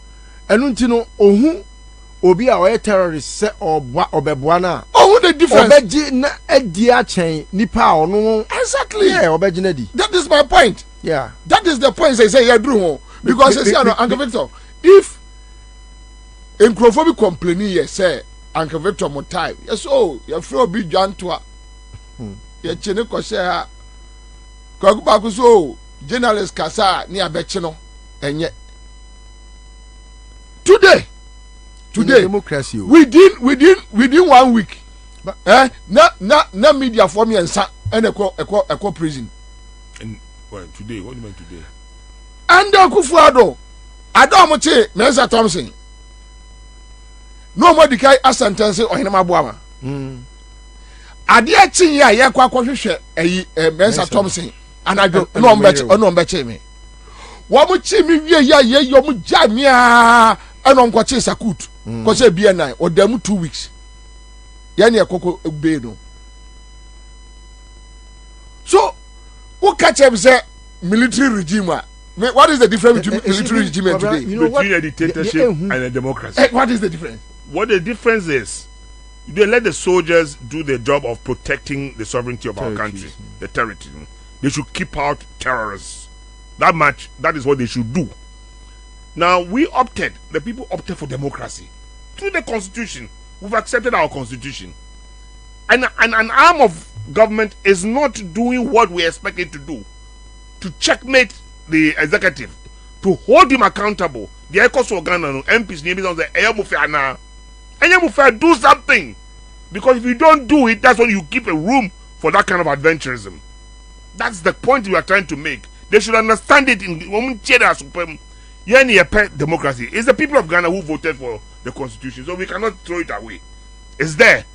But part of it too, the MPs, a legislature, they have a duty to help make this thing work. But Your Excellency, when you say ne, say you see a referendum. Now you see Ghana need vote between democracy and something else. They will go for the something else. But if they don't know there's something else, how would you go for it? No, they will go for it. Which is the something else in this? They don't know. There's something else. If you don't know what is regardless, they will go for it. No, but you see, because you see what has become the examples of democracy in this country, especially what Akufo-Addo is typifying. It's terrible. I still maintain that if you get the MPs to do the right thing, to hold the president in check, we won't need to go for something else. Seriously, I mean, that's the kind of peace we want. Hold him accountable. No leader should come and walk all over us. We will not allow that one. But our MPs have the mandate to do that for us. 275 as opposed to 30 million people. And we shouldn't wait, or they shouldn't wait for the 30 million people to rise up. Now, when they do, Aboyenia will spoil the country. So you shouldn't come to that. We need them to sit down and think. Stop this business as usual business. You should stop it. You've talked about this since the last 7 years, or in fact after 2020. Not one day will be radio. The government has been torn into pieces. At MDDA, President Kufuor who president be doing attempts harder? Why should it come to that? Even if he's not doing well, he's still the president of the country. Now, our president of our country is being taken down like that because he's insulting us. I send a message to Chief of Staff. Who tell me the president attempts are because he's insulting us. Do something. Who said somewhere? No, because Chief of Staff. Yeah, but you see, no. Here's the situation, Uncle Victor. No man at TV. Ufra Bontimba, Daddy. If I show Lantino and I catch you say a crazy name. Now I am so real fear. Crazy ni mom from Kwasi asem nkoda. Okay, why? Hold on. Hold on. I don't want to mama kwatuma NDC. Is it not an insult? Oh no, can I also want to no, is it not an insult? I know the well, I also want to mama kwatuma before. Also Omusa will say for unsabe to abamano. You see, a chino kan you ya santifo. Right? You are insulting the people who voted for you that you are stupid to vote for me. One can say do what your man no can say here. One no if you can say here. And then I have someone catch you. No. You see, Uncle Victor, there is a problem but we are facing now. I think and we need to deal with it. That's what I'm telling you. I respectfully disagree with you that he's the most vilified. And who else? Look, I don't hear Mahama. No. This is the upper Mahama dear home. No. Akufo-Addo, he's a walking insult. He's insulting himself. No, but he and what he's done to Mahama males. Look, Obi Otimi organized it for the first time. No, you as a former Your Excellency, is it right, sir? Akufo-Addo betimi organize party boys. Say go and hoot at or go and boo at your president in another country. He caused that to happen. We are the I was there. Akufo-Addo, you are the man to 4 block crowd. Or no, you are the crowd. Look, Akufo-Addo. Look, there was here no. He has been the worst of all examples. He has been the worst of all examples. Let me ask you. No, you see, Adi Akufo-Addo, they are here Ghana for any presidents no. They are there no. Yeah, they are telling crowd. Ghana president. No, we have to let him know. Mahama was a president too. Ada already Gabi article on Atamils describing Atamils as a poodle. How did you feel? It was horrible. Yeah, Atamils mpacho wadarumo or runguko. We condemned. So the family enjoyed it. No, we condemned. Did Akufo-Addo condemn? No, he didn't. But I know that we all condemn. No. The question is, Akufo-Addo, if name a family, omo condemn me, omo ban say, yen kasa nchire penisa. And the baby, can them come be the meaning. No, he Akufo-Addo called Professor Mills, Professor Doolittle. Has he any type of Professor Mills is like? Until Opache say, Omudi Mahama attempt to manage. No, Mahama didn't deserve it. Akufo-Addo, he deserves it. Mahama, he was up to his task. But you do nothing and you expect us to do something. Look, Akufo-Addo, they are turning up more. Look, his uselessness is legendary. Akufo-Addo, look, to whom much is given. Look. Oh, right. At least they need more Ghana and they say, Openidia, you have to reason to make lives better for Moframa. Akufo-Addo go school free to invest you. Muko school, muko invest in yema mo jot. Yema mbibia free. Ye pa mo chokra se mu sua de man. Ni enya future leaders for my way mu. Akufo do nom time o. So if wukra went me and better no kra na, at least do something. But you come, you have all the resources at your disposal. You mess up. You have weakened everything. You have destroyed all the institutions. You have privatized everything. Public. And you want me to hell worship such a person? No. Why is he a thing God? No. If a president is a useless president, tell him in his face. Yes. Very useless. It's the image of the country. No, the image must be hold it brief kakra. No, if you do that, you know what you are doing? You are inculcating a very bad habit in us. Not to speak truth to power. Oh, we must. No, because Ebasana, you would think say because of the Akonyana or Tisunintino, we must not rebuke him. Atem the day or are different from rebuking. No, Atem the day no. A rep could be a me or some video you say Akufo do you would diagro when you serious president. Meaning who has a Atem the day. Yeah. But I can't no actually say yes. When you serious, when you would diagro, kind of only would diagro. It's a serious talk to somebody like that, you know? Yeah. And I really like that particular expression. But Atem the day It's the same. Yeah. One time, John Kuma on Asempa FM, those days, when you and I, we started at our Pyramid House. John Kuma, a Yusu statement be, Emma, the late Mills, a Korea police station cry. Emma, make catch a minute, Niko Bifi Agbanane studio. Emma me catch John Kuma say John adewe obi di be ya Kufuado Debi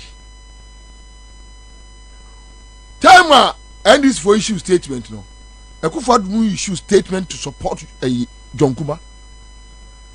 I can't repeat that in here, but I have that tape with me. Mean to be mompo because nipa no wawu. Kufuado mu issue statement to support John Kuma. That Adebia John Kuma akafa atamels who bia any anchor to a hoy no bia no a sanity. The true reflection of yes.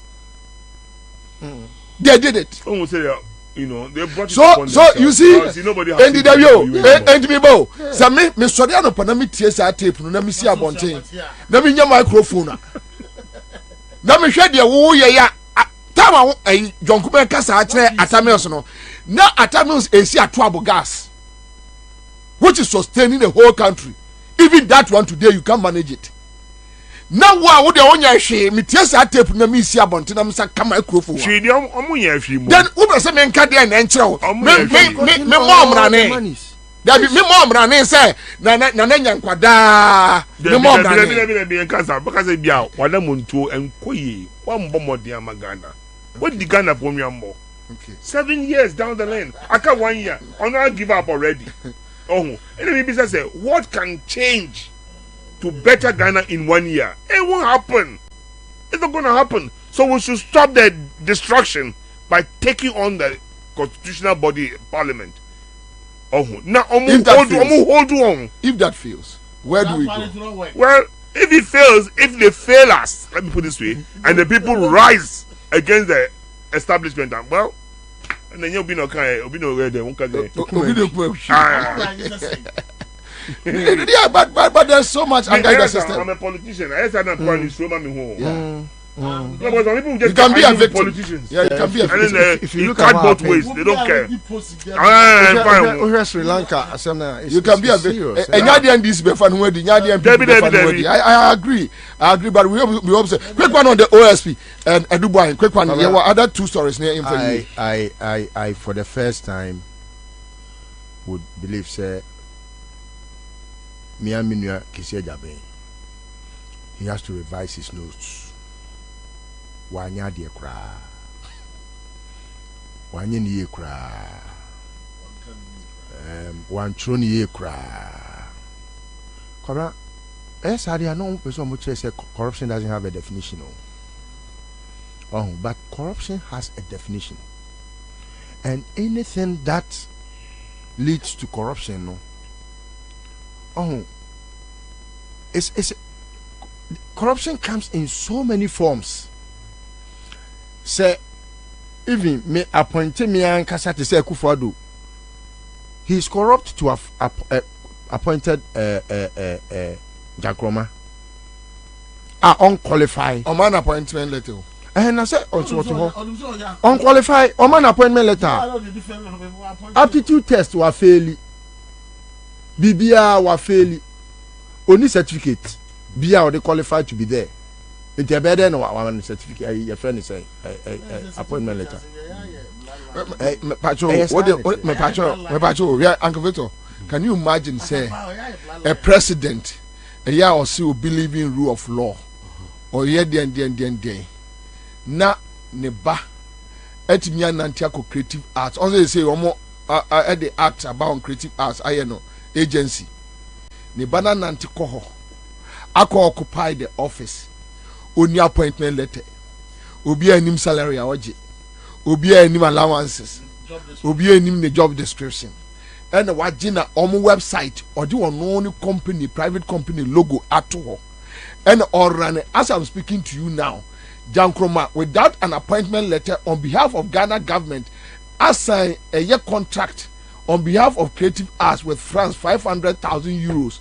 Yom de baba your friend is a Creative Arts project. Me pacho. Adewe pa my bay Jankroma. Is it true? Yes, he's there. Jankroma is sitting there. She's there. No appointment. No, only any appointment. Creative Arts what can say, how can somebody run our business and this person don't even have an appointment? We don't know who appointed her. The years were Babaji office and illegally signing contracts on behalf of Ghana. Chief, what say? Sadia way, say Ghana Niakola we SHS square hu, nene ni bosso. That's a president at Tia Tradia way hu for years and a ba and yes Andrea. I didn't any panini ni rises who did not what Jimmy Pa. The man has asked him to say creative arts. She's there. No, when did she move there? Is it 2020? She was part of the Creative Arts Board. Then our agency since the father became president. Ottawa. She's been there. If yes, I did wait Ghana and Yakwala. John Mahamesi. Yeah, will be that our Ghana Bakosemu. These were the people who were insulting John as being the most incompetent president. And then a manafa. Your friends shops nina. You won't be that even Rollins military. Say Rollins ba. Say Rollins ba. Papa, you work with Rollins. Rollins the airplane. A more time. Zanento. Again, na kwakuba kuni nanado ankanchire Rollins ene wo Ghana state property. And what they say Zenato how to again no man can. What is the meaning of jacuzzi? What is the meaning of jacuzzi? Uncle Victor, what is the meaning of jacuzzi? I'm not on their way. Yo, but that time, I just say,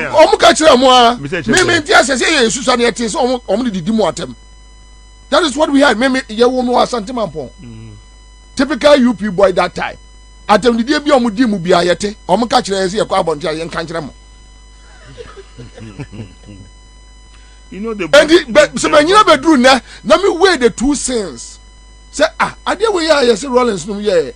Ade we ya me nuan man kan fo yi die. No. Anyway, yeah we sorry. Me Kwabena me friend is saying me kind OSP we na or say or they who Charles Adubu ahe they said the onye bone da no OSP o yama me sa esifom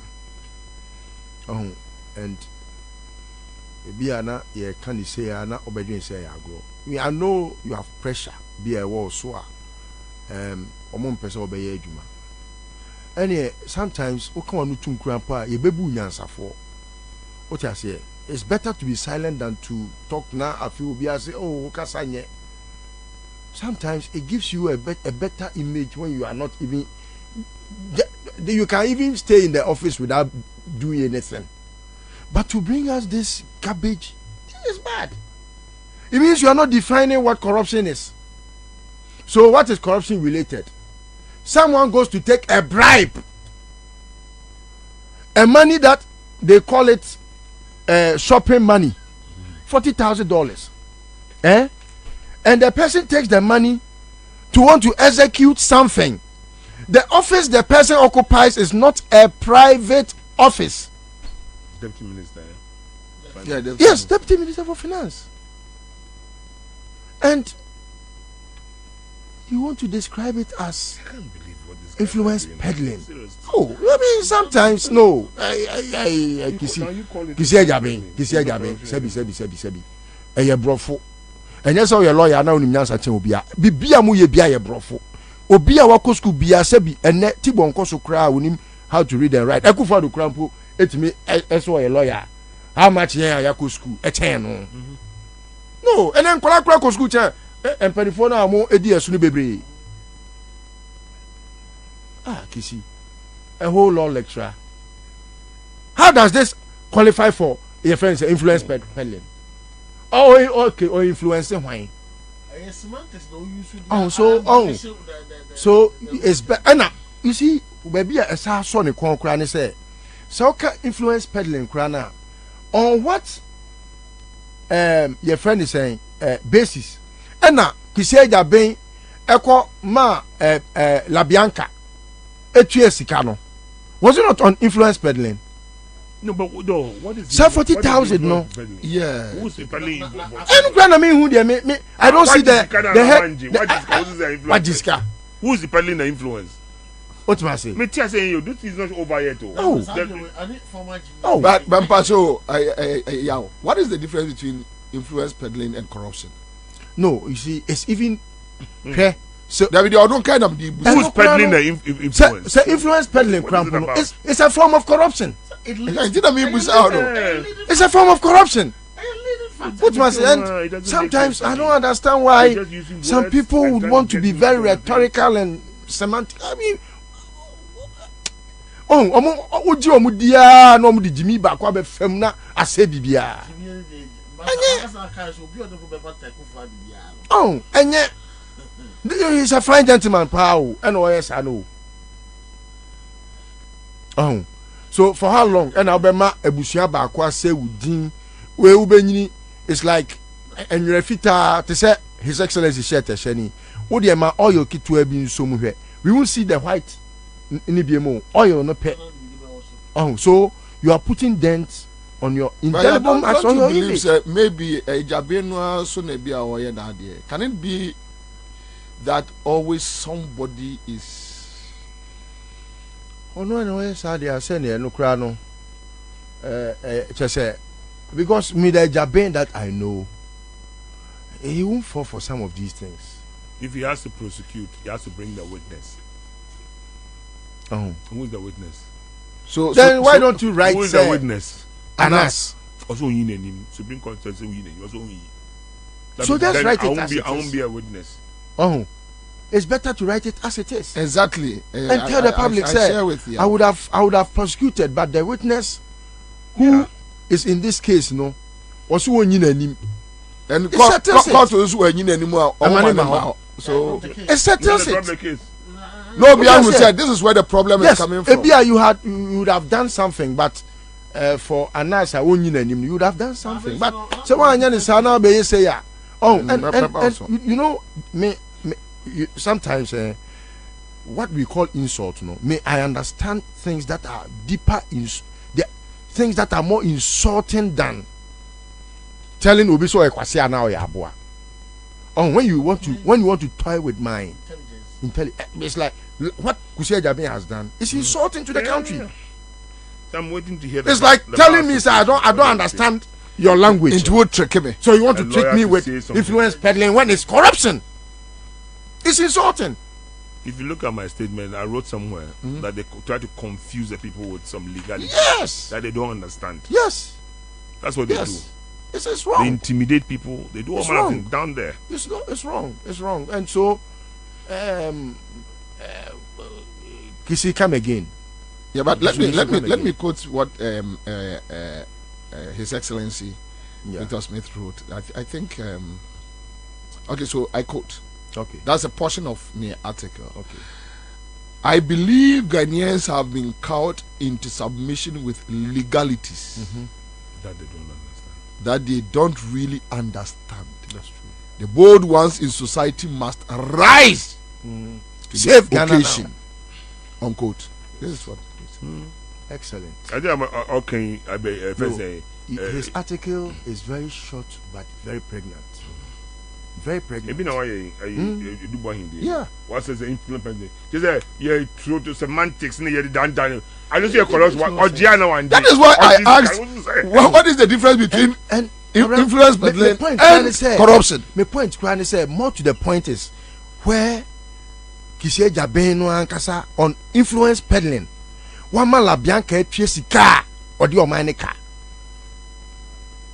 They just said he's still guilty of an offense. La Bianca. Okay, so La Bianca maybe La Bianca Diano. What tria fem, what chinoma fem, when tria duty, when treske also tria. And now Ubi Aquatine too. I'm a special prosecutor said, Mammy, what chinoma fem. So is anybody informant? And now informant Nakwaye. What petition ama or more I investigate. Yes, so he's an informant. Now he said Jabe say La Bianca was able to just say when tria duty no and there was so tria ni nyina BT system no because or you soon influence peddling skills. Intino sika na was so tria when tria nyina no ya charging is onku tria. Intino let's just influence peddling no or no etimi catch you say when tria says cano na would influence entina when tria says cano what me say charge ma oku tria dia ada na du bo ahenkwa de dru ne so no influence peddling no you living off the hook to get away with murder. One this cano sikano wanye $40,000 no wanye influence peddling. Into Kesia Jabi is trying to tell me that Charles Eduboy influence peddling him. He has been he has influenced peddle him. Anyway, Charlie, quick one on this matter. Ibrahim sir, me consider the timing of this report ever out. Any the people who were associated with these corruption allegation at this late hour Baumia go through primaries na oba be clear edubua heni ade na me feel say a calculated thing be na oye sana me hono so I calculate to I think say to make some peace between Baumia the government and the side Dubois here said they be Dubois and the support be supported by Baumia said that the move for because of the timing now or they clear now. I say he's in the rush to do this. And also right time now, I say he's in the rush to do it. You do want your government was still. No. So anything move it is something our resentment towards because I would say wakobo a vice president did say on the kwa command near the did tran change no him 40,000 and Omoko election. But we also because Omoko election on Saturday because people will use it against him. Yeah, I get. So what they say? So they are trying to whitewash Baumia. Yeah. Okay. You see, because a yes, I was a Baumia corruption case, a yes, and Charles do one here. Yeah. And Matisse said by Wednesday, Thursday, a mono issue no so on back clear in the office for no. So what I say? And you know, I'm opening them and you're clear. Because as we okay, as you semi prayers, as a special prosecutor, you say free the team. And I say God be the train of sign. The timing no internal force on say Charlie, clear this guy. Because Father, say me share send Kisia Bena. Na me share send ye Gabia Bona. Gabi wrote it for him to sign. In fact, we said Gabi was bread. Ade. Me did he say? No, he failed his exams. Ade. The people go for Ade. I was friend. Did he say? Gabi friend. What bread? Who is a Kisisu na for planning Gabi? Yes. Entino. Kisisu na na dia mama Gabi. Gabi, wait no. Because Gabi would never take part in this. Kisiya Gabi. Wada kra ne so on tro side way. I can tell you I smell for sure, sir. Gabi would never get involved in this. Ade, the papa maybe a consultant. Everybody I can see. Body consultant. Then Gabi will not do that. Anyway, I'll be back. Live on a cry. 100.5 from so. Charles, me kwaba, me ba, ya baba be Ibrahim Mahama. And various issues also with this flooding and all that. I'll be back. Because we are going to implement something different, something new. Give us P capsules. Give it to me, baby. Give us core capsules as well. And man, me koko yadie. Sisi yadie. Amamanya yem timotete womono. Yedrono manumbi. Amama deme hon. Give us core capsules. Mrs. Moye ding. Give us core capsules. I give it to you, baby. You give it to me. Oh yeah. Hey, give us no. Amen. Nijia bebusiemu papa. Na bema ka give us P capsules. And ni give us core capsules bomunom dia. Na enijia ni ahwodeno. Wabrudo. Give us P capsules. And men are what if you do what you do cronkwan efa. Give us core capsules. A pain for a batter one more menu for an inquadawin if you do me nunca. And what draws to beer motophone. Give us Herbal Center. Teshi Mobile. And na Teshi Adriami. Phone numbers 0543 222 0 and 050-68-51135. FD Ashusha sa ejedi enkrato imu aja tumuse eye. Usika seme nkoyiana. Quick credit siasia se sika pe ennafo. Intina yabasa ye be church wo yam bosia bon hyehyɛ ho. Wutumi bobosia edifi aso ye fee 1,500 Ghana cedis edeko. Na nia wo hia ne wo national ID card. Wo hia sa wo betu susu. Wo hia awowa ye ngiseke bia nto ho. Wo nsanso hia se wo ne Buye futuo bia quick credit wo homa o say ye dwana wo pese wudi ana wo pese wo hye ejuma foforo ase ana say ye school fees ana bo eyeye wo sumi ejuma ye fo nso ye wo bi mamo na mom kai say ye mobosua wo internet so afen so omantika krobia batan Bank of Ghana Ansah wo dwumadie yimu enti tutumri kana freyen wo 0302 200390 ana 0596 920 833. Quick credits, lending made simple. Kai said, "Jumedie yin shishaye kakra wo ho." Hey! When we send your police in your draw, Imbusaba Mesa Amama Huaden. Refuse to grow, and young offense were back. And what day immune system or Yankopon, and you're ready for Gadmusa Moya Hubano, and Nasa Wunum Imbusaba Mesa, a Peja immune system Nabribia. Ya Timu. Say, dear, a month for the one, Eddie Imbusaba Mesa, Drodon dance yes, and Yarwa who ran Nipa and Nina Etimi Banaso, and in Yarwa Cassian Kaya Wutini D and a whole car. Now Yamwa suing no, a boy who buying every home. And now Mompa, Omuan Yarwana Dada, no monum doctor in Rono, and num Imbusaba Mesanoa, and Momo who are deep in tea. Ya Omuntim Pose, Yaria Esomo, Imbusaba Mesa, a walk Kaisi, and you are may move Bia Yato in row, at to form 0246 20 8496. FDA, Ashisha said, Jedian Cratu, what Yatu say, ye. Ago Ghana for media some dabremo. Sisia de wo sidanya. Any coins over hukra. Essence Alu Africa. We got you covered. Alu Africa.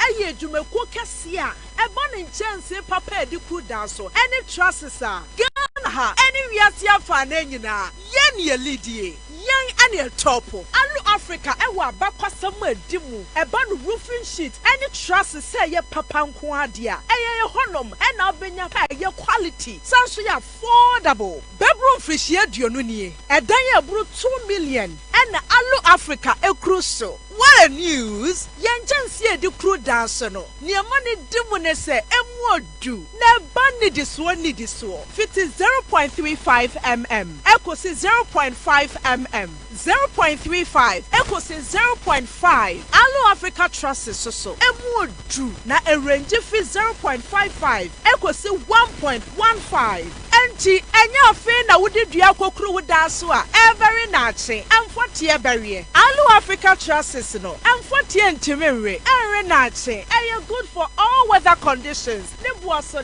da for ankasa so beto dua pa de enkato Alo Africa Trust na bokwa ye bretu no ho bai Alo Africa products ni nyina so ye ma 40 years warranty emfishie duanai warranty hwehwe Alo Africa e was Spinters kwan no so ye ne MTN office no ana di nhwani mu ana say frɛ 0574286292 se wudu takra de so a ye branch ni bi wo ho frɛ ye 0545446852 na edumeku bia wo pese wo beto Alo Africa kwal ni bi no wo betimi walk in to your branch bia ye beton dia ma wo mo na wo de kodi dwumadie bia Alo Africa building made a site and CNGC Kachadio Near here and say, Ubebo star 413 house. I will MTN peso. I'm going to move on. No one said, come what's a dear. I CMGC Kachadio promotion. Yeah, I feel yes, you better do. So, person when you CMGC Kachadio beer and you're quite well now, Befaso. Step 1, but star 413 hash. I will MTN so. Step 2, choose a FM. Now, what dear, the prompt in it.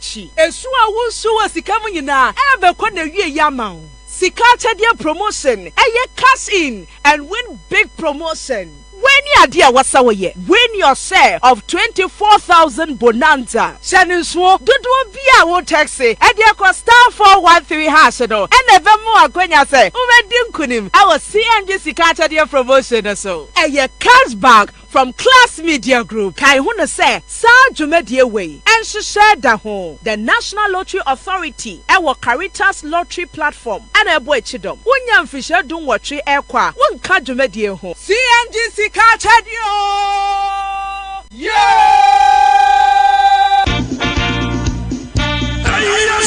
Yes, the incoming president, His Excellency John Dramani Mahama. Also, Chobi Biara, Orite, the Mankratu. Magana, and Shagana Biara, Ossia Pensis, Ronnie Chain, free of such as Sia, Wadia Bassa. His Excellency John Dramani Mahama, Sir Bashabakin, as a private school stream, Arbaka, free of such as Minianama magazine, you could the spare parts of buyers and Nama want to monto. Importers once to your day. Kranzamanaba Porter, want to mean you want some. There be a petroleum product, what to minty. I'm a transport first, no boy, cost, and the abandonment paying for a catch and a day. Party here, it's a Kukudama, Bunny, one Ankasana warrior Galamsin. In the health insurance, in Yajma, electricity, water, Surround no Conti and Tumunti. You know, bring here them, and you never push His Excellency Dramani Mahama. I'm a change, I hear 2024. NDC, Amaya Corners, the fundraising platform at Waswatun Eyi Kakra Ezab was a good governance card. Ahro Abobazi, Standard, Silver, Prestige, Platinum, Loyalty, Gold, on your bronze. Kada Ruinina, Mawan was able to Mawaso Aji. Amabusumbiara, Afado, our contributors are His Excellency John Dramani Mahama, the campaign. And Penwasa Mebisa, 0277 321528 and now 050 455 9098 and now 0534 000261 and now 0534 004275 and able to visit your website www.ndcspecial.com. Next to my donations I'm a match a card the dough. Now so you say a changer or say a niche can call when you see on ye or the Babragan and Yibia NDC yes. Say the Mako who Greenfield Scientific Herbal Clinic no. Me who crave me. Say enunti no manya award wa. Eya world best. Obian transe Emma Dompem ya de. Ka say anase moya de enkan to dem bio. Greenfield Scientific Herbal Clinic. Asa nyarwan te say ne ekuro etu no. Ne enkan ewana num. Oba na be mo pa wo. Ene enyarwan kaye. Nansi ama me ka say ene spinal cord ho ekaye no. Greenfield adoromenti ene wasa so de gina na so ebiem. Greenfield Scientific Herbal Clinic. Our ultra modern laboratory laboratory and a diagnostic machines. Associate the Pediani Muankasa. Greenfield Scientific Herbal Clinic. Ewanungwa Dogon Estate Junction. Last stop. Frewa 0243 983 906 and 0261 651 898. Greenfield. God is our healer. Greenfield. Your last stop. I believe Ago Ghana for media sem dabremo. Sisi ade wo sidanya. Any coins over hukra. Ansah Alu Africa. We got you covered. Alu Africa. Eye dwumako kɛse a ɛbɔ ne nkyɛnse papa edi kru danso ɛne trusses a Ghana ha ɛne wiase afa na nyina yɛn ye lidie yɛn ɛne topo Alu Africa ɛwɔ abakwasɛm edi mu ɛbɔ no roofing sheet ɛne trusses sɛ yɛ papa nko ade a ɛyɛ honom ɛna obenya pa yɛ quality sanso yɛ affordable bedroom frishie aduonu nie ɛdan yɛ buru 2 million ɛna Alu Africa ekru so. What a news! Yen chance ye di kru dance no. Niamani dimu ne se emuodu. Ne bani diswo ni diswo. Fiti 0.35 mm. Eko si 0.5 mm. 0.35. Eko si 0.5. Alu Africa Trust so. Emuodu. Na range fi 0.55.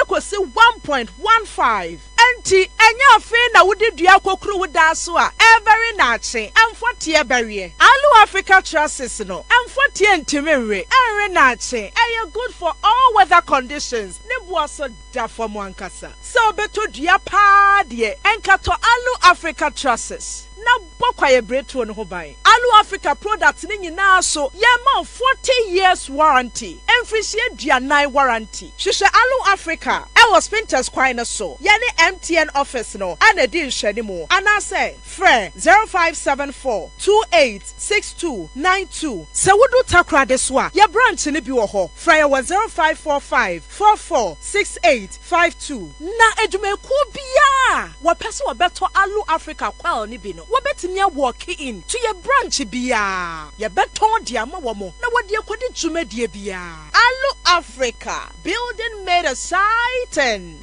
Feel every taste, never spread. Top chocolate spread. Every day, it is our drink. Top chocolate instant mix. It's 3 in 1, and tasty too. Made just for you and I. Top chocolate, it's chocolate. Top Choco chocolate spread. So when you be devour bread anymore, I'm gonna you come say now Top Choco instant mixed chocolate drink in swear. A 3 in 1. Edge at 2 phone friend 0551 033 033. Top Choco. It's chocolatey. FDA. Aji a jet yen crutch way action. Hey, over there. Hey, a man was a den cry.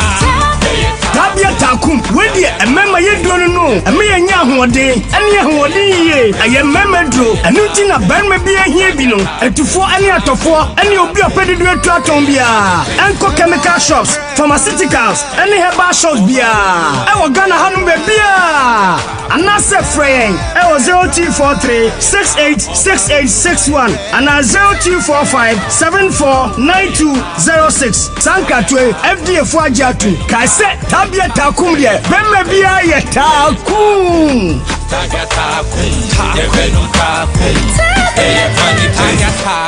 Not recommended for lactating mothers, pregnant women, and children under 15.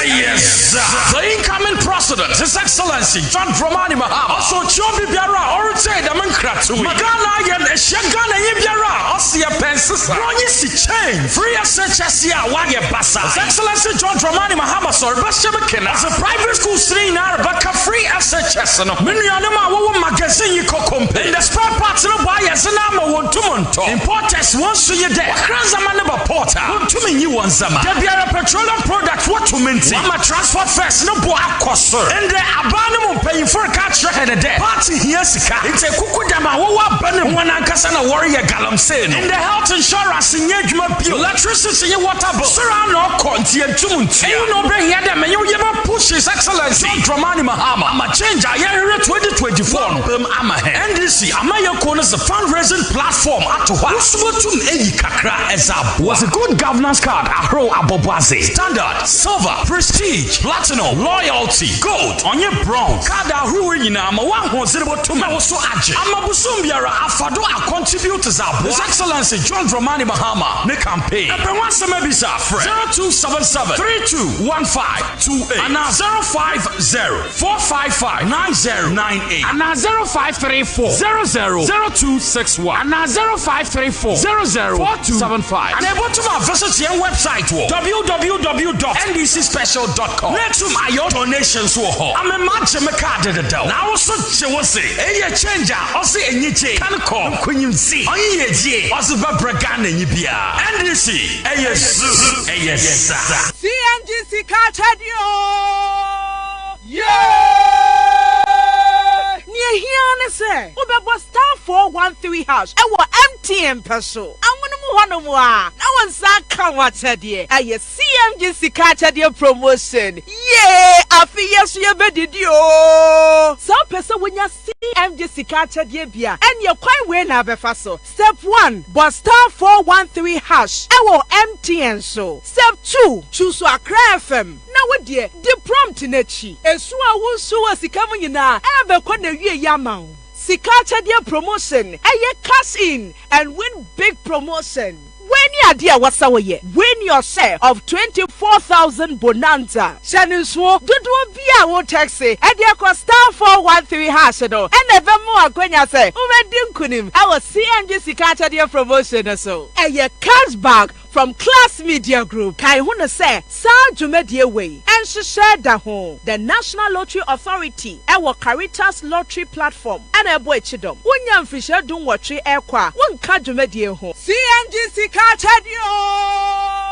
Yeah! Waba Tele Accra FM. Yeah, mommy. All right, so that's it live on Accra 100.5 Citizen Show. Give us a bar center. And a day a year, give us power capsules, abba.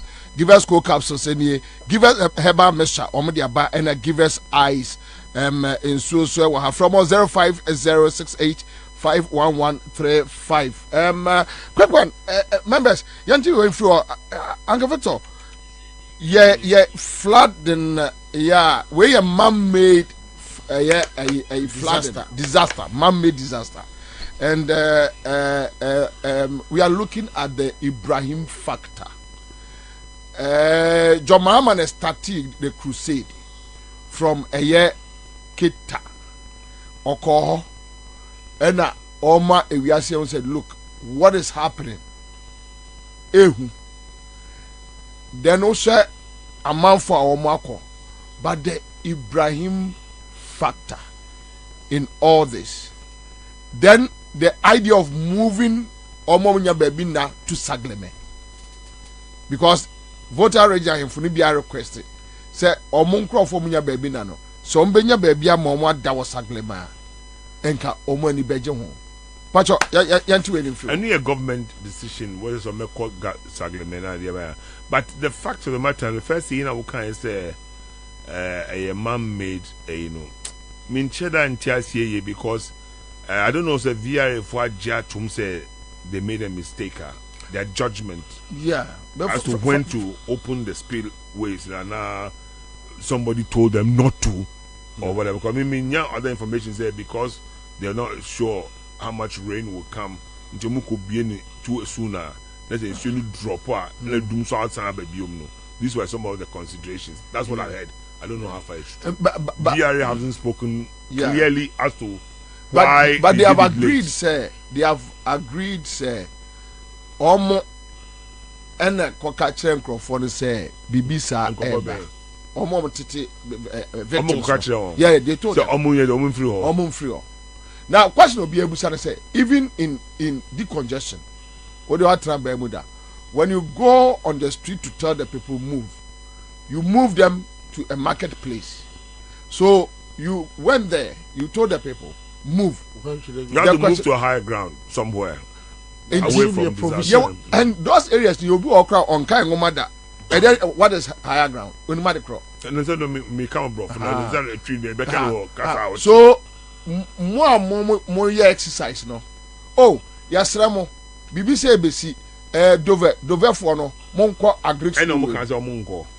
Omo bibi asa. Viara anye bibi asa. No, because I say almost say. No, that's a move. We are saying so. They just when they move without making provision as to where they should move to. Where they should move to. No, I'm quite concerned. Say, Obi said deputy managing director of VRA engineering.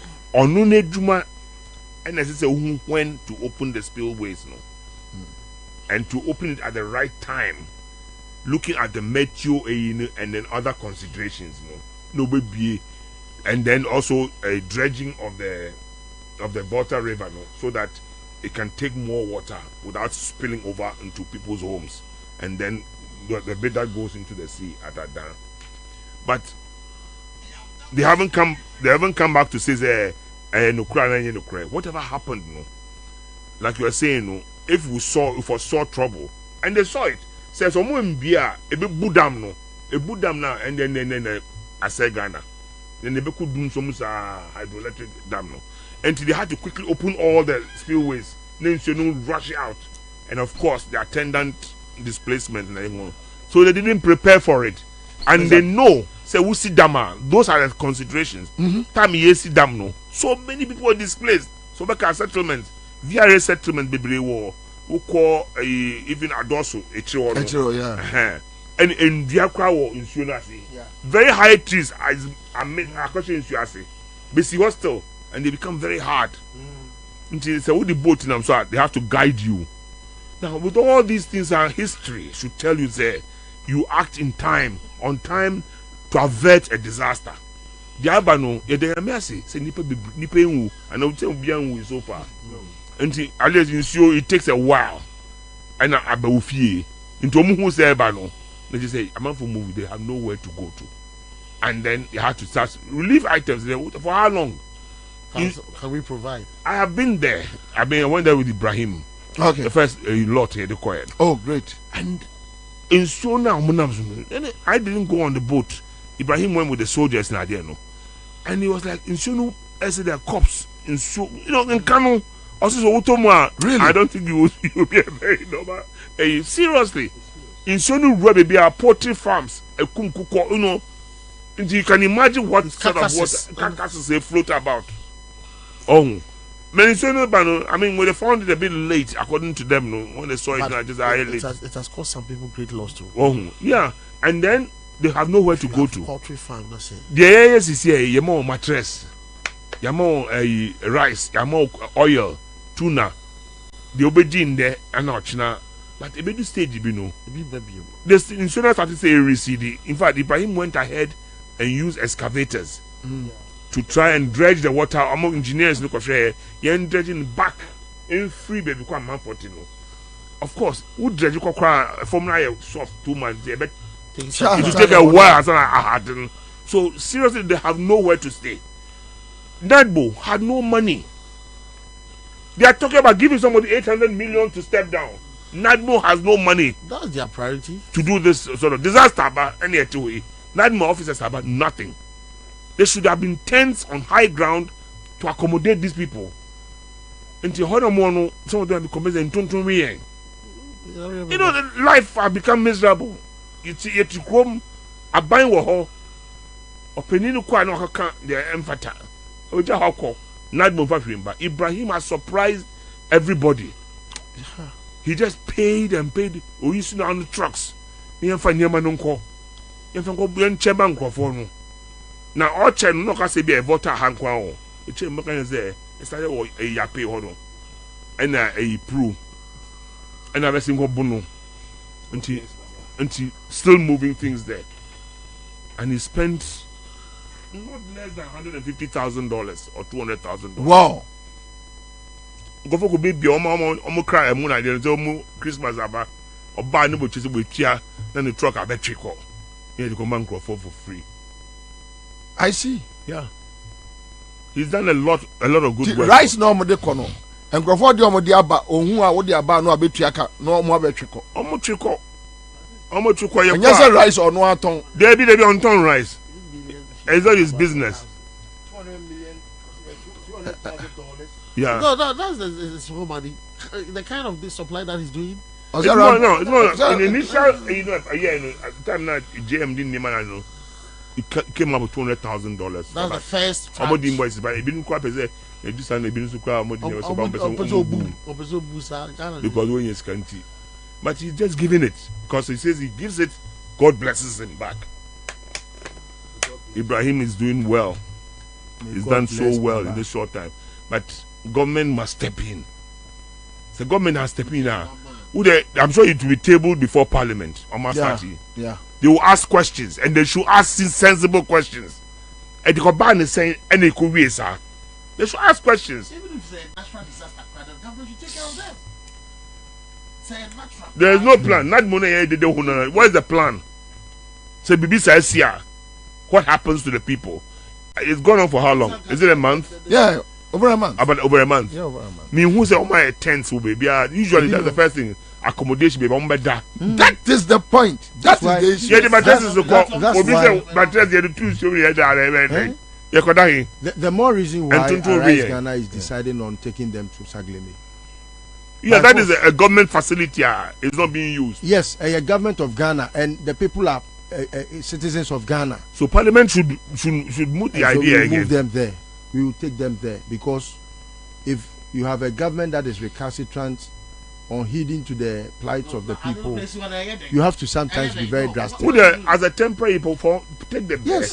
And then together with VRA work out an arrangement to house them properly. Unim say Edina omudi a college that akoko to omaton Sagleme. Yes. It is omo bezo omaton. Omaton omo ahun ayi akwa no meba asenso buachi wonu ankasa e no maton ade na mo ahun e no mo ka kire say private investor. There is no private investor bia owo Ghana ha sa dan na esi ho no oto a unisika na te say de what to sika na gu ye ma obi amfa da. It will never happen. That's not going to. You have paid money to the wrong people. Nobody will be allowed space to have it a private space. A government of Ghana property and it remains at that. What Yahweh Cheska? Kodusika. Jadi kofone kwatna. In fact, first Ukraine say temporary. Say permanently till government gives them another place to live. Yedi ombeko. When are they ombeko? Arise Ghana yedi ombeko ho. Omu pommechi enkotum yedi ombeko ho. Government of Ghana dia. Enya sakra pa yedi omu kwere se bi ka yedi ombeko akufo do fie. You appointed wrong. You put square pegs in round holes. Look, it didn't take just a day to get Akosomo Dam to that brim. Yeah. It took months. So where were they? From November 2022, all the signs were clear on the walls. And in fact, they started hinting the public as at May 3rd, this year. Yeah, May. So from May, June, July, August, September, October, 6 months. You sit. Oh, the truth will come out. VRF will speak. There is a political involvement in this thing. Because of fear of Yes, I see. They couldn't pay. They can't pay their independent power producers. They can't pay them. Yes. Last week, it lights for 3 days, so 4 days, $20 million, and I can say mutia. Nanko for no continue supply. No, omo ntia na you stop at there no. Egwomum pass. As will be to be to car what's a scout. That will be great in Penny be your catcher, castle Penny. Also to car by $60 million. No, they will carry man from port from a airport or no. So I can't obey yes, COVID. $60 million dollars. I'm seeking 85 VIP side one millions. CIP. Where Femi one. Hold on. VIP they say omu use so. Oh, VIP now is for the CIP. ordinaries. CIP. Omu private jet, no. That's where they now use. Yes, at the airport. Back down, no. They terminal 3, no. They have a place called CIP. And no there above the VIP. Only private jet out for.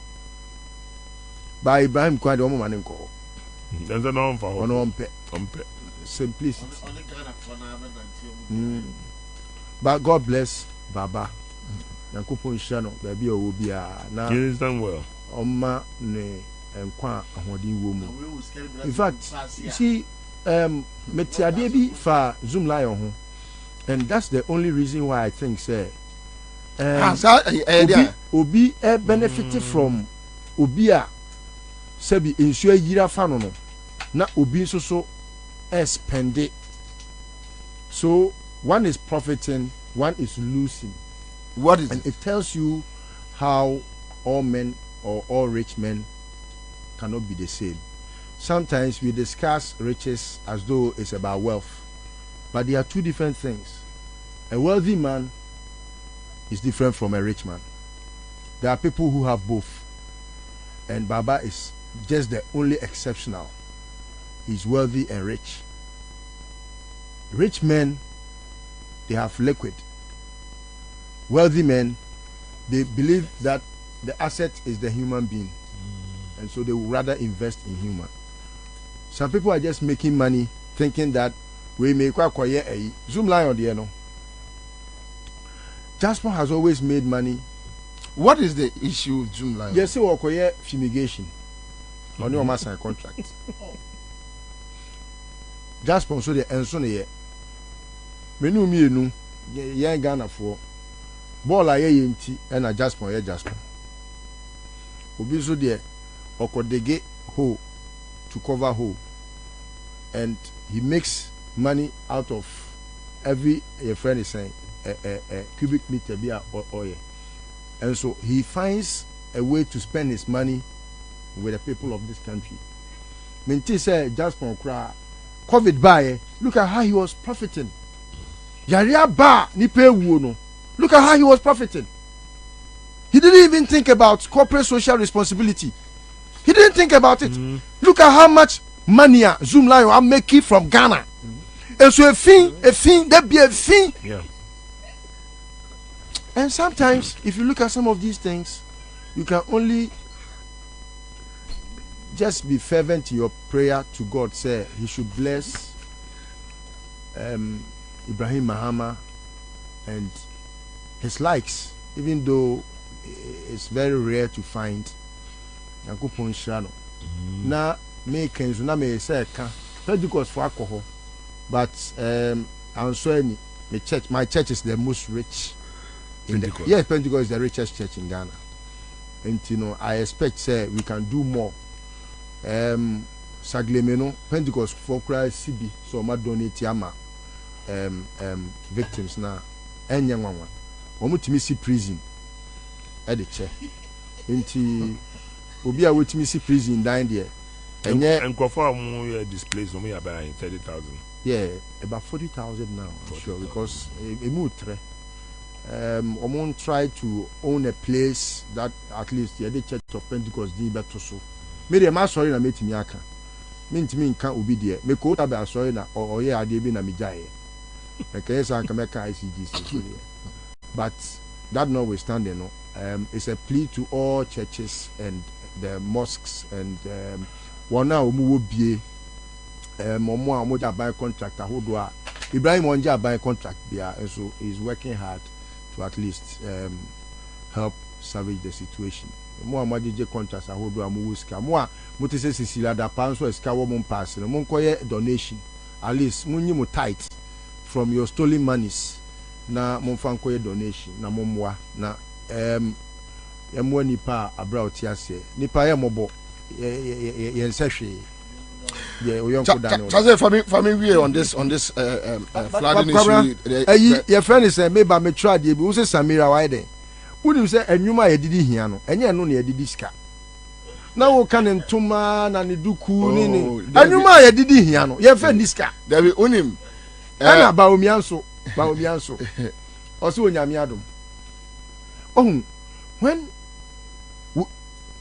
oni nimdie bia low IQ obi a otai ka nyame beye o nyame adom ne sa no man wabra ye de task amount say perform no you have to know say that the person is clueless oni hwe nyankopon osoro oboade ne ho and so next time bo tape no na ene dem say ye ho ne sunti entimi an sheda anko jandam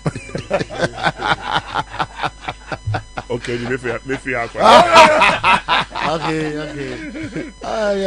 commander the Ibrahim factor ya monopol we feel say oyo nipa ba akwa nyame yi na che Ghana and wo hwe akwa fa so obo na brabo ni ade a odi nipa ho do de oye bia na nipa ye die ntina oye intimendam sa akwa we so asre Ghana for say nipa we se ye boa no ama na dwuma koso a eye ne ade ye boa ye our cement factory ni owa ade mendam sa akwa we so bia utie mu bia no ye patronizing the products na yakopon tre na shem se de be ya bibi se esi a obetumi aye de broso ye nyina baby ebegire bia na ye kan no kan ye da na se a na ye kire Ghana for say the product patronizing the products and the services said the be ya yakopon betumi atre na shem yi na oya because penfo say the yakoma o de be mawo no yeah ono nya do de kese o de ye o de mawo na do ya wa kire Ghana man nyina wa bra ye wo ma peni okogina ho ototo papa so so rija ho na nipa ba ko fo nya politician onye politician no onye Ghana onye politician o ti gina ho afa how mu kese fa kese na ato ho so a ye mompa ba no ye patronizing the products na onye kese pa se de be ya obetumi aye de chance. The irony of life. Thank you so much. The irony of life. You say a buying equal relief items. Now we share a buying car or din your man gum. Now we share baba trucks now. Payloaders are a load in your man. A honor being say, when they are buying. Is it Ibrahim or Nadbu? Thank you. When government. I go Victor. Ibrahim the government. Make a chair the way see why your government. I go Victor. Yeah, that's be brave. Must be that's pass. Ghana for I enjoy your conversation. I hope so you have also enjoyed the studio in a way. I have. Thank you. Thank you very much for having me. Thank you for coming. All right, so that's it live on Accra 100.5. Nana Blue. Engine say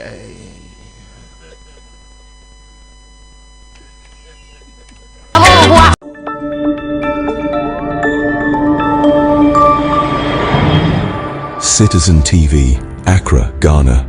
Citizen TV, the citizen's power. 28 more than 5,000 Ghana. 50 million.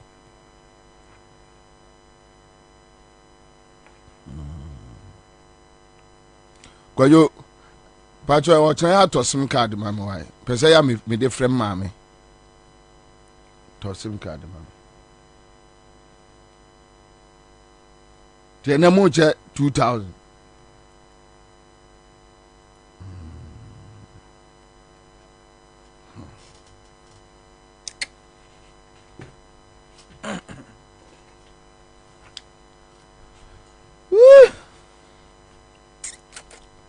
Tena mocha 2,000.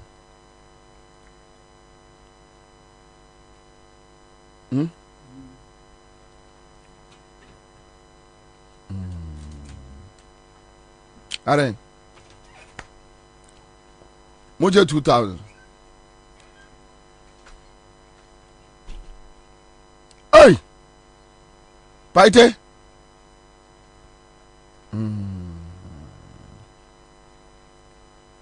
Adiani ngagro. 2,000 cedis.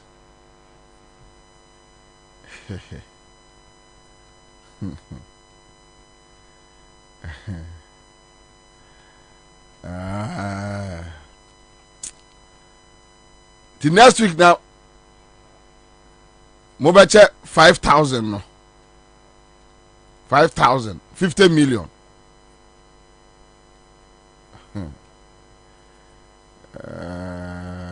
nipa be mani pa eje adwuma ko tena fi ato chacha.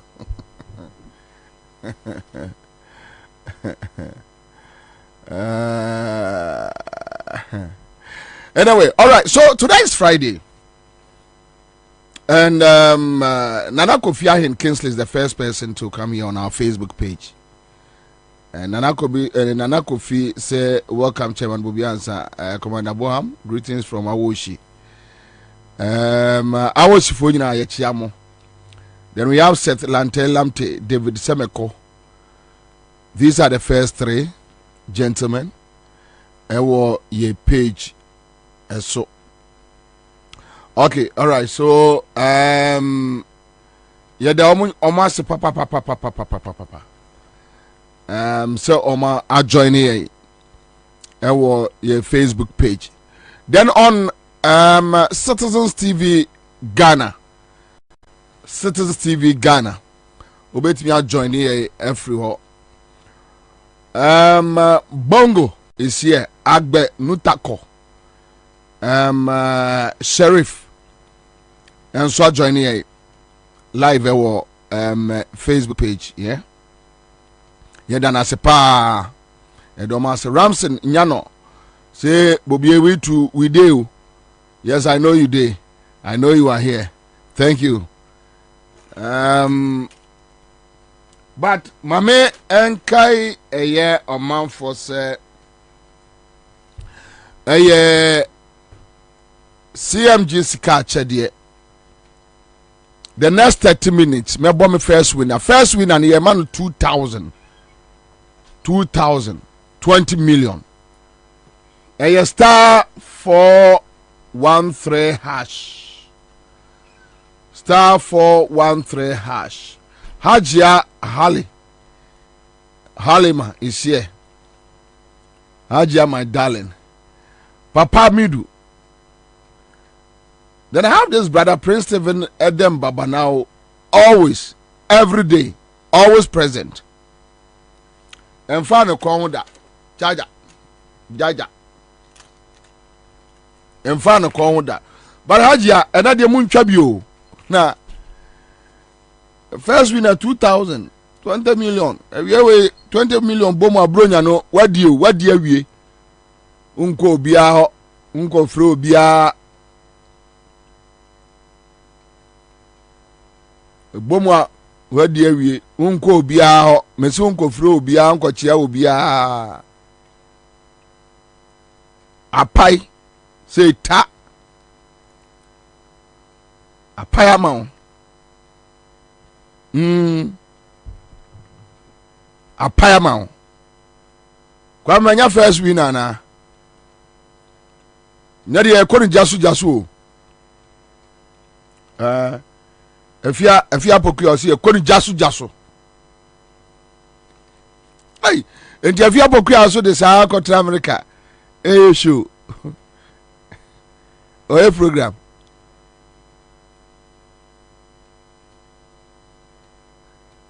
Ba se de efia pokuya se Kevin Taylor e bema o metra Ghana ha no onye. Ana okay, so Mrs. Efia de any different issue ana aware na I didn't call a call. And yes, aware na de Efia pokuya call. Na say Kevin Taylor oti America on 13 toes. And now on the 13 toes. Oh, yes. Akuma Panye Abdul Rashid Jibril Sawadogo. I want New York. Seth Lamte. Yes, Seth. Who are UK? Let me about. Yeah. You can just, You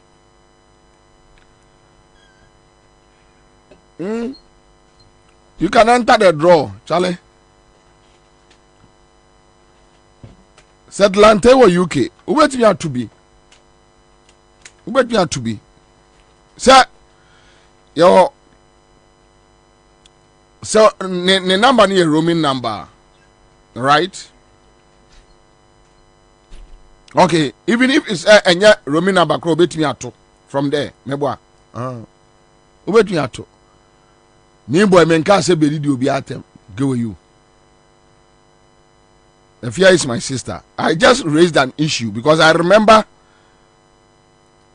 there was this issue. Oh, Kevin Taylor super metra Ghana, but me, I don't have any problem with where Bobie running the show from. We are in a global world, but issues so raised for Kevin Taylor Huntino and a mama. It just crossed my mind anyway. But Efia is a very nice person. She is a sister. Ibrahim Musa from Wale Northeast region. Commander, we thank God for another new day. Victory is coming 2024. Yes, of course. The victory of Mama is coming again. It's coming again, again, again. It's coming again.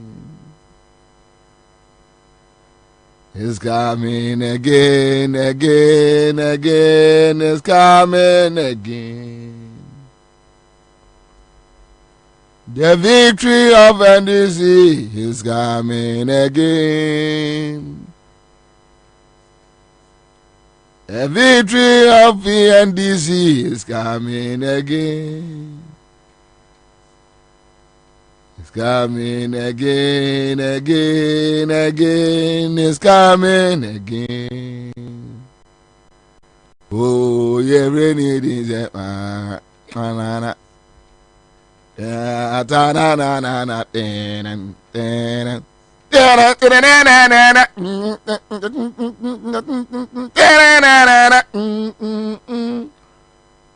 running in that mama. Yeah, born in that GM. Montemare. Nearby Jefferson is here. All right, so Jack Matthew Floss, we have to say Atrim Halifax. Watching us live from Ansah Sokwa constituency. There is no adjective to qualify KT Amon as useless. A very useless man. And I support you. Anywhere you see KT Amon, call him a useless man.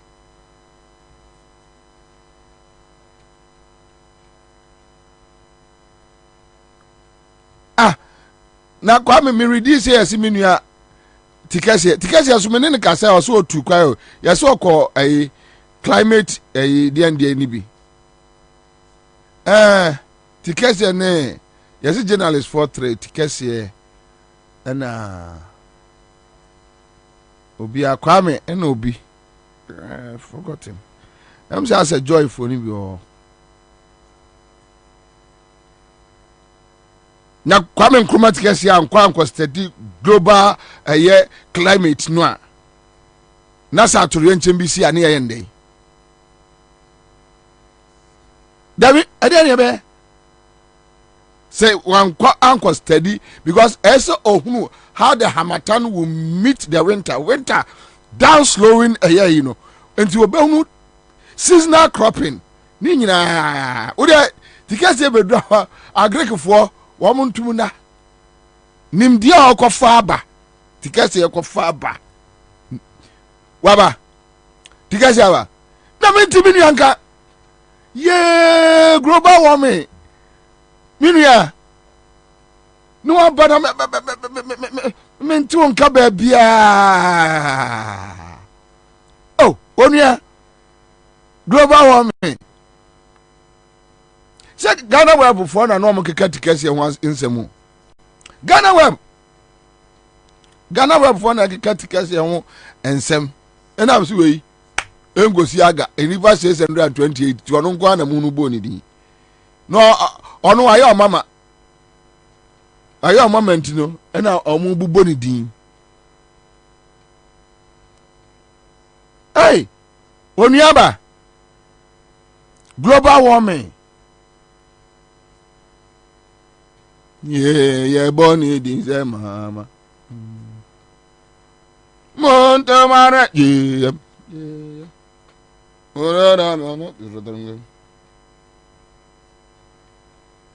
Kwame ade na dumu baby ade so se de no kwa wi baby ade she Ebi ade ade si area say ha ne pagaw.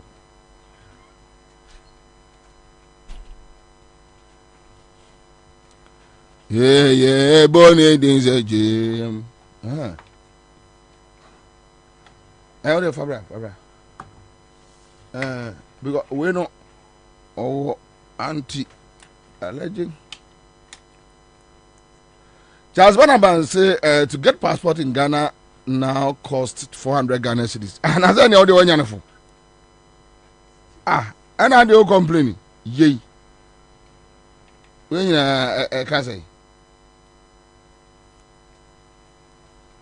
Why on 400? Sir. And I complaining.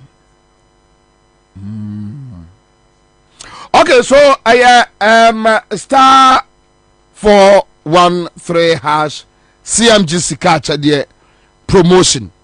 Your person man for Kodi weekend we peche. Kwabi wana meche wo first winner na ba na wa batu. First winner 2,000 20 million. Me ka che mo se mu ntwan mu ntemu a. Eya na mo se beboa.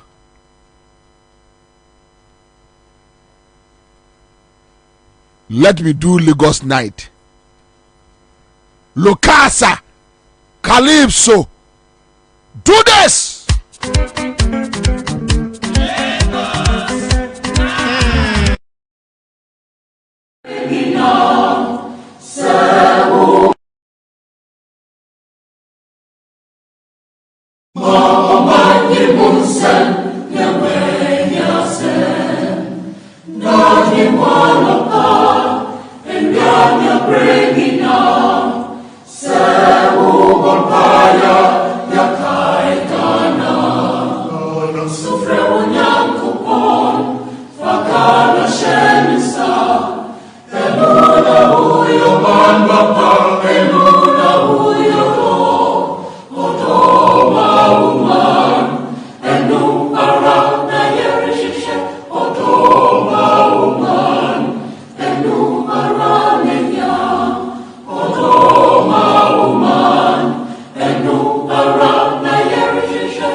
Odo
Friday afternoon. I mean, Carol for Ankara Benjamin was man of the moment. More fire. Thank you so much, William. Mama is here. Okay, so you see, I'm just catching there. Star 413 hash Friday afternoon. Let's do this. The first winner 2000.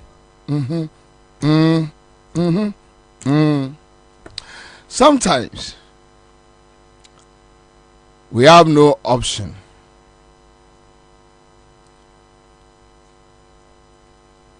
than to entertain ourselves. Ekroma yesio. Kroma yeshe. A man for bread. Almost inflation at Tiaba say 26.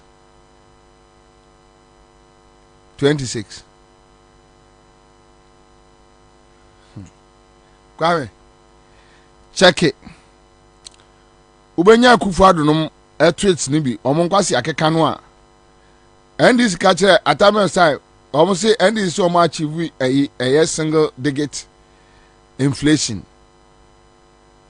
Check it. Nkwasi asema Kufuadu no kekan.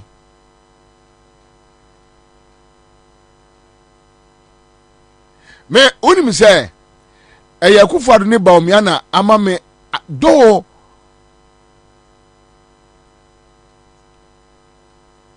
I know it's a fact that there is so much lies, pretense, hypocrisy in our body politics. But Akufo-Addo ne baomia amana kwaye say eye normal. Yeah, eye normal. Mama na I say, oh, hey, normal. I mean, hey, say what you can say for the people to believe you. When you get the power, do something different. Yeah. Because sometimes, Se men kwa me odem na me ready omo tweets ni bia. And over be 2 days ni my ye omo tweets no adwuma sa me ready omo tweets ni bi from Baomia, Kufuado, Gabi, Sankuma, Samens, and all those guys. Me ready omo tweets na me hwe de AC na. Then I ask myself, are we dealing with normal human beings or we are dealing with animals?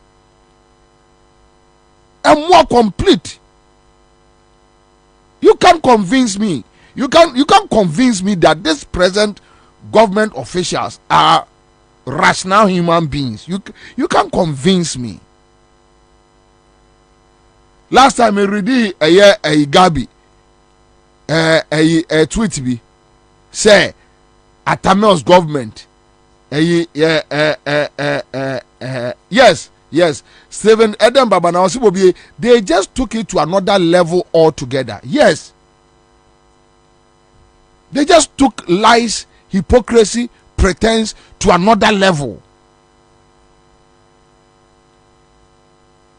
And you can't want to say. Me read Gabi tweet be a Gabi say Atamel's government feel say or she said street lights or Temamoto were a achievement. Today, I mean, the motorway is beyond motorway. It's beyond a motorable way. It's beyond a motorable way. I just say motorway no quite no ha light ya cra. Ya no mom ye achievement Emma Gabi watchere da akon e de ben tina Emma mitrim say akwa we ya aboa pa aboa straight. I don't know why you meet him and you must greet him like where she nipa. How? Somebody who consider street lights on a motorway say enye achievement, but say darkness now he is in government. Gabi is in government and everything and now or treaty biano now or treaty to let the Atamils Mahama government look bad so that no of a benya chance no more so to me be yes can be Ansah what me to car papa them. I have told you guys Gabi and all those boys I know them. So omo ye nipa men hu omo da enke be ye me cry ya. I know them. I dealt with them. Omo bro pass that time omo bro. They go around NDC people begging for money for food. That time Baba Ibrahim 2 party now corner Jombo Dumania break tea aduane a aso mo aboba adam. Gabi num nyina no mo di rand ya benum achi ko pe kakra di.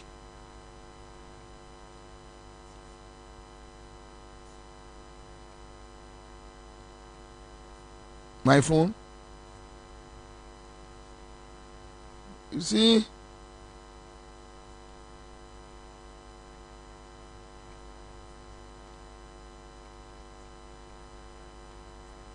Very good. Eko suma no. Wano ayede. Kwa suma no. Ono ya president lawyer. Kwasi awe. Fa.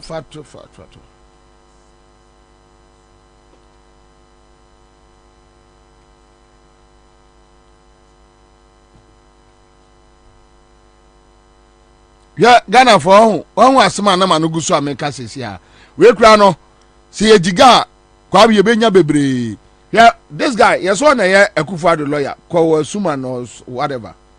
26 February 2011. Ne tweet ni.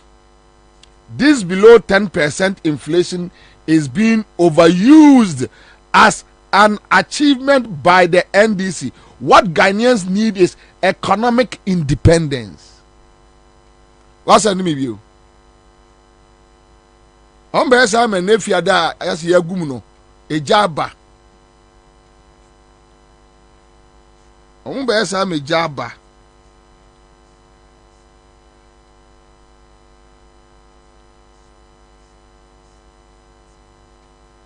Oh, okay, the 2011 report. Yeah. Obiara hwɛ. Sɛ na me producer ka kyɛm sɛ kɔsuma no na Akufo-Addo lawyer. Now we Akufo-Addo lawyer we. Today, almost inflation do 26%, at about 26%.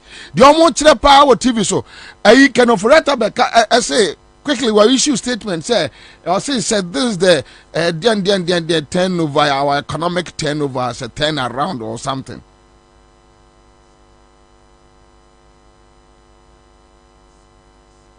Below 10% in 2011. Now more free atamels.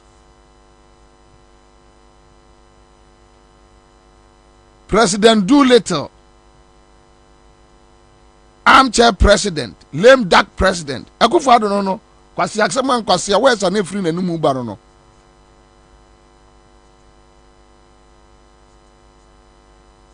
Today, almost I drew 26 to a beyond Tinsi Street mu na ya moya nsam emma omo. Can you imagine?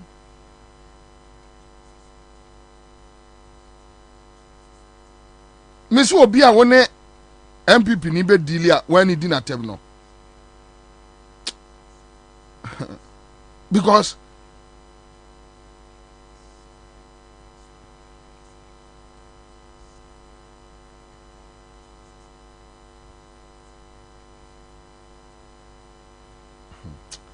ja munja ishe ayoko ni abodam.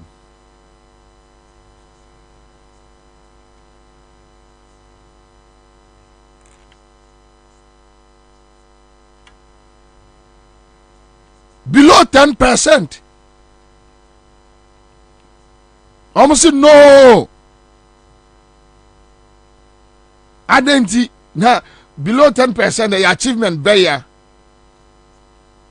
Come and check the dollar and the pound rate. Mun check it, mommy.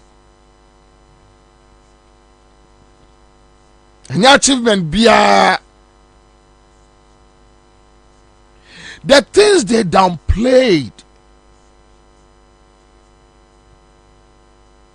during Atamel's Mahama administration.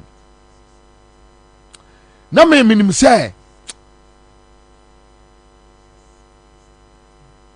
Akufo-Addo ba wan hwe kra de wo besi aye Ghana no se John Mahama kra nam krom a enkrofo be pare na bo.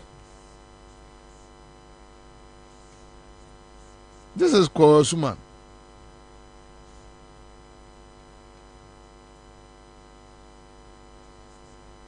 February 2011. This below 10% inflation is being overused as an achievement by the NDC. What Ghanaians need is economic independence. And economic independence in a way. And you see, anytime they talk about Ghanaians need, now it was about them. Today, they are economically free. Yes, they are economically free. Because they can now enter Bank of Ghana and tell the foolish governor that Anderson, jail-bound Bank of Ghana governor no. Omo to be raw catch and say twasika na ye nkodi. No atwa. No one catch and say right in a bad debt. No atro. Catch a Ghana forces kawe yentimi mu ho akonta.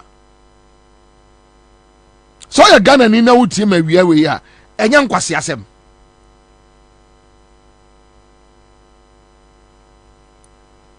That you can enter our central bank, order the governor to get you money, and you turn around and come and tell us you can't account for the money. Then they started talking about some flimsy nonsense. I'm out for backlash by Anom Cotton Tambibi, any of this can be say, any of the BAC, any of the BAC, any of the BAC. Yes, they are now economically independent. Taba no almost less NDC for no,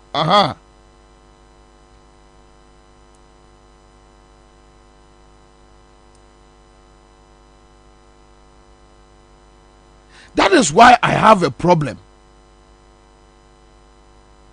with the NDC. Me NDC nia ene Ghana nia okosre sa nkrofo we esika. I ask myself so many questions.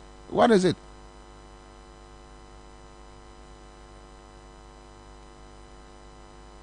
There. Me hu Ghana nia okosre we num ahiafo we.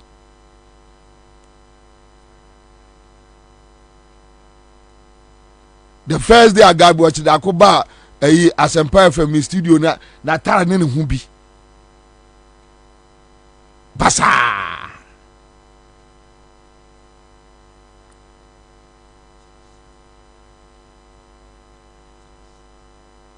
Twitwa mu pictures ata no ye twitwa pictures but this is multimedia me busa bi omon fama me. Suro no beto agukura. Suro no. And economic independence, yes.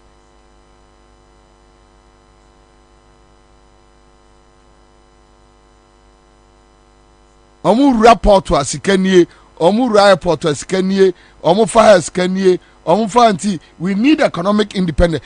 Tell me economic independence in a way. Now this Kwabena said the original thing is a bodemino. Today why ye? Oye president lawyer why ye say tam chum. On treaty bio the so Ghana for us no Kwabena no onte. Now he's economically independent because he's a lawyer for a criminal, a president who is a criminal. He has been accused of murder, armed robbery, bepemene, or lawyer na kana no atum nipa no accuse president no one namo president no amu ne namo.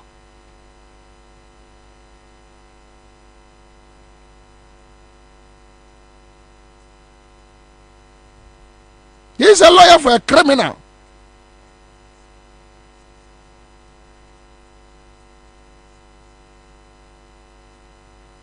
Inflation beyond below 10%, no. Yanono, anya achievement. Today they are doing 26 point something. Even with that one, cooked figures. They just go to the market. Inflation. It should reflect. It should reflect. Go to the market. You be Christmas. You talk more say. Oil you say.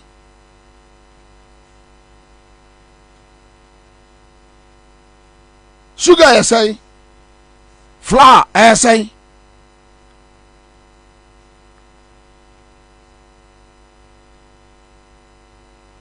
You sit there and talk about inflation.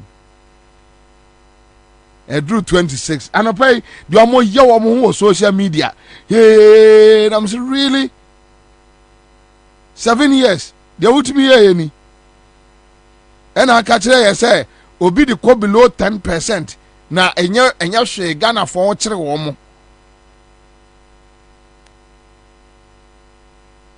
When the inflation was below 10%, no, now go for to Peace FM can kwasi asem. Calling for Arab Spring. No more but Peace FM. Peace FM. Nonsense. Today is 26. Also they are about 26 into a Biantin sick room. Below 10%, you just woke up from Nima here after taking your medication.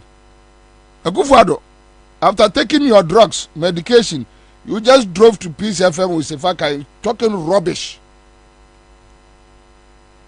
Calling for Arab Spring. Say, come to Ghana for Mebunu. You dropped to 26% today. And yeah, you want him say cooked figures. The real figures are there.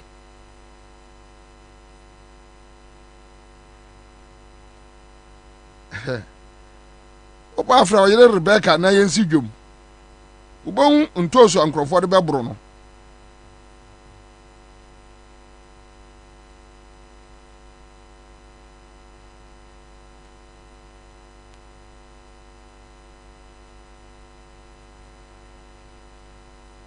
Oh, ya twemo da. Ya yesu no wonte.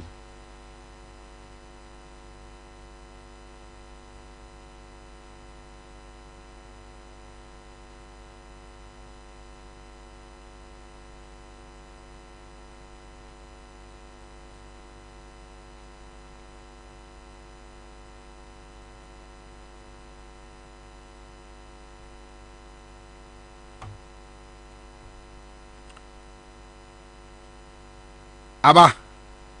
What is I? Mubwa. Sure. Wadi. Medi. Say. Medi 2000 for Kwabena. Kai.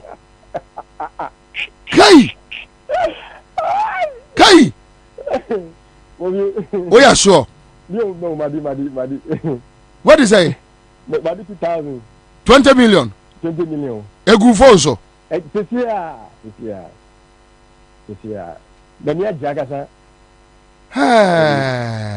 Wait the second time. When I last time, I see the Casafi or Major or Mufami Kwabena. Kwabena, Udi 2000, sir. The 500. 500, now we were 2000. And we were 2000. Oh, nice. Congrats. Yamatrinkwa, Wadanu Moshi. Hey! And you're bringing what would Oh, Debbie, me first born, as is training, the Baba for your school. Sir? January, which is February, into a year's going catch and say, CMG catch at the end of Bois. Debbie, station a station me 24 hours. Me don't let you home. Come on, what a part who call a possible in I may boy a train to a seminary, a check. What do you hear? So, anyway, what for the form. All right, so thank you so much. God bless you. Live on our 100.5 Citizen Show. Star 413 hash. Me pacho. And then me bog most and the Masha Center. Then me bog 2,000. Oh, I don't know. Well, young in Tamna to find and member Busamena, Bobiena, say, Matro Quino.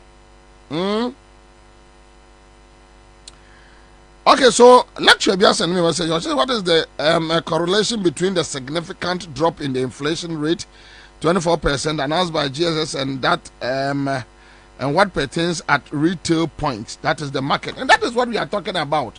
That you are talking about 26.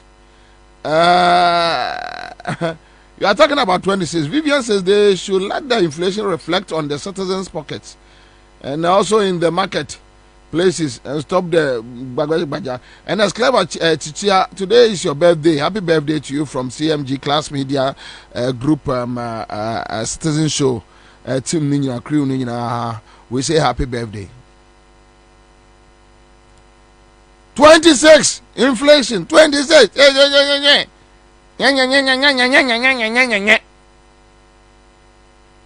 below 10%.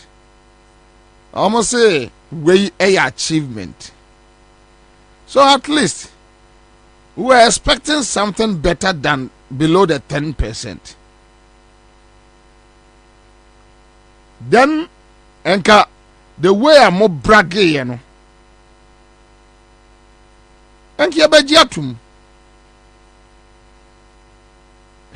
Yes, so almost signboard no almost here to. On the one supporters ne pen omo abuomo. Oh me wo and ran people for no various platforms.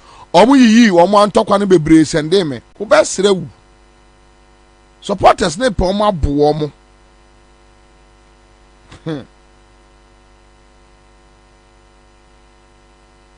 Uwo sika udi sisi billboards ema jo mahama uni sika odi esisi wa achievement church achievement no go billboard so alakwa meboa yes eniema wo so wa ye no na because I've heard the MPP people talking about yentimi mo ye eniema ho dawro nkadanado de nkwa ye bi yentimi mo ne church ogus a friend say billboard so mount across the country some microphone to musu amumu okromu ha. You see, they don't even know how people are angry. They don't know. And I wonder whether even they have a national security. Yeah, they pick intel. I wonder. Apart from using them for armed robbery, attacking people, left, right, center, physically abusing Ghanaians, murder.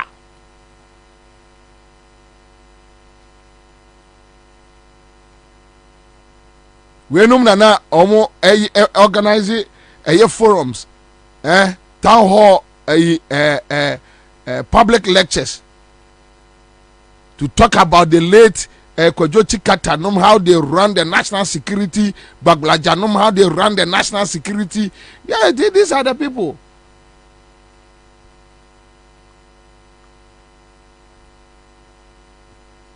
Thank God.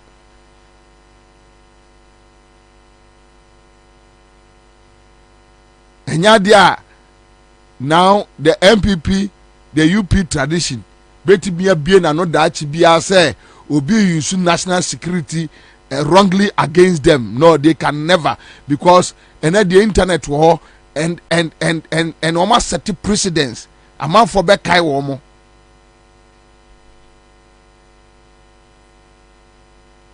A man for back kai womo. A man for be a kai womo. Onsaka national security na dia odi ye any. This is how you run the national security. They don't pick intel. Senkro amount for bufu afu okromu no. They have no idea. Have the moon to two billboards. Mama nsiwo. KT Amon say. We are going to take KT Amon. Just listen to KT Amon. Just listen to KT Amon.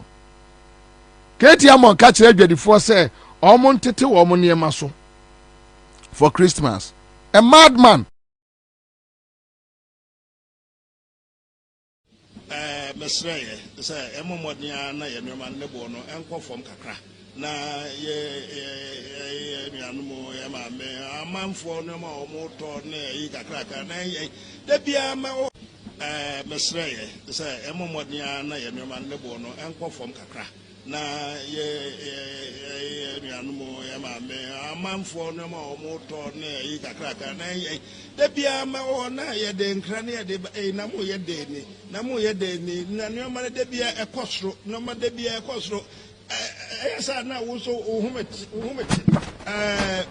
ye ntikrom ha na sabia ya hyehye mra se ofe de say aye ntos ne buonie aye jenne de buonie baida ne buonie amo ne buonie ya nya ne sa ane nyina mo a mode mo ade mo de be mo na ne boro but wo so wo hwe se ne a emfa so kakra wo de to so a wo so hu hanharwo ama manfo so hanharwo no sa ne ye no na se ko ba se se de bia e ko so da e na ya ne ye ka bi bo de ye se de wo kwa so kwa na wo pe ye kontobire kura to ye se dollar no ko so se de dollar si ye kontobire so de no bia ntimi hu ba sa ne ye ka no ba se se de me adom dollar no so enko ba bia e wo de se wo na no na de bio minim ye ka de bia se taxes na de but taxes no dodo a e wo omai mu ni ade ya ka ho asama se me baba ma ban be taxes so na on te soro ne ohwe fufuro bi ensa me ka ho ane na ma ne omabo akosoro ngi ndi se dollar na enye bibia ya nti ne omabo de ne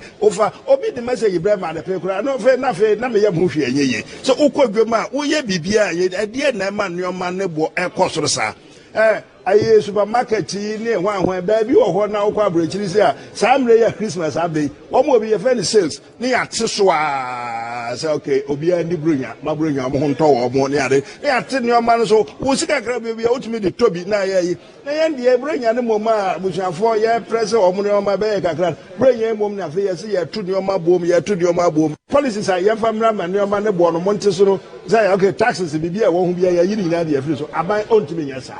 But say we tax no first na tax no unya no say 20 cedis a wo dey so te kakra e ma ne ba 10 cedis e ma manfo so ho awowa o mo kakra anya hwe na wo dey no ama 20 no anam say ho adiba ho a kire ndire wo dey na ko 50 ye nuane ne e bedie ne nkwada e be hye de be ye bronya mesra mo hu mu nuane mo mobo mo nuane mo Ghana fo mo hu o mobo na de madman. This guy is a madman. This man, Katie Amon, the constituency in France, Asukwa, right? Muncha adio in fan sending mam. Oya bodemini ba, bodemini, bodamfo. You heard this stupid man telling us. Na omu gyina ho and media no hwe nanim say taxes e horo ni nyina no akufo ado betoye covid tax obetoye covid tax akufo ado betoye sanitary pad amoasen ema sanitary pad tax obetoye Obato ya na so na de buy. Kwame pick out the new taxes. Just na say Kwame uti ade we nke so ye adwuma we dada Ansah ne ahia ase. Na wan tie fu no. When ka uti content no, you should have done it. Na nka we new taxes a wo mo buy no. Wo mo de abandigu nche ne ye de kire nkrofo. Madman, bodamini. Get your money, your bodemini back complete. Bodemini pa. Go to the port. Go to the port. Go port. Go share taxes. Sara net here. And you mo kofa emo anwa ene niema and they are paying so much. Say kura de ketia monti ekroma ana kumasefo adwadifo a wo mo ane to abama mo e complain say wo yi wo niema eya wo de ekono na ya sai e de eya agiarefo abehia wo kwam ni amo yi wo niema na se aguo na wase atua sika foforo wonti kroma enti de gutafo ka nyina no ketia mon wagimi wabadam na wagimi a yiri suntufo bodamini complete. Somebody should tell him that I'm telling why you bodemini ba.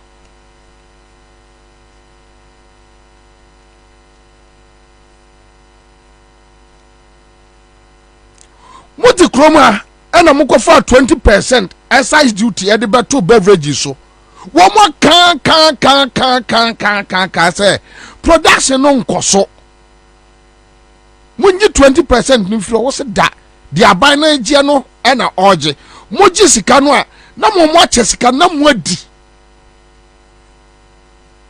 last year mo ba ka che say GRA I hit the target o ma exceed o mo target. Tell us mo discard here day show us, tell us who get Yamon. An idiot like you, untia light bill. Yen ye tia mount, untia water bill. Yen ye tia mount, unto fuel. Yen ye tia mount. O bodyguard, yen ye tia. O cook, yen ye tia. O clothing allowance, yen ye tia. Ha!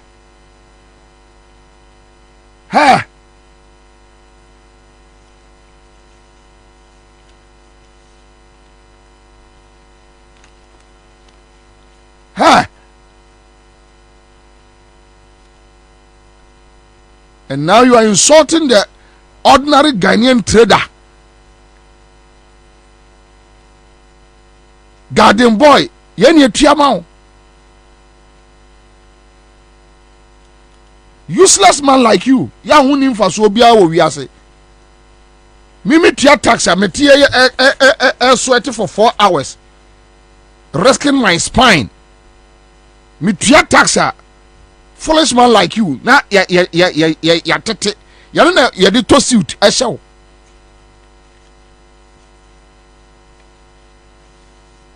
Mo ampi kwa ati kwa kasa COVID tax ni mfaso biya ni so. Kamo chinawe. Kamo chino awe. Bodemini.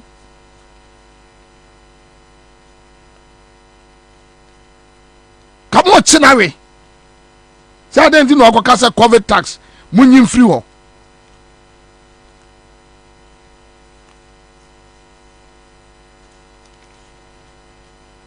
Say abrochire edru Christmas ya no matete o mo niam no so no mo tete o mo niam no so a na nkrofo anya bi ato o ka kire say mo de ye free taxation ko production try ye niam ye produce no high o mo tete so no kire ye na ketiamon o mo nkrofo no o mo koje Exim Bank sika say o mo de ye one district one factory no ketiamon na trade minister go to them say ye sika de de amamu nyina no ye de achamo mumfa niema no megu krom free Christmas na bibia nkoso go and tell them mo yi sika na ma MPP for ani mo abusuafo no mo discount mo de mo abusuafo na agege eye Exim Bank loans no mo di ade na produce no Ghana ha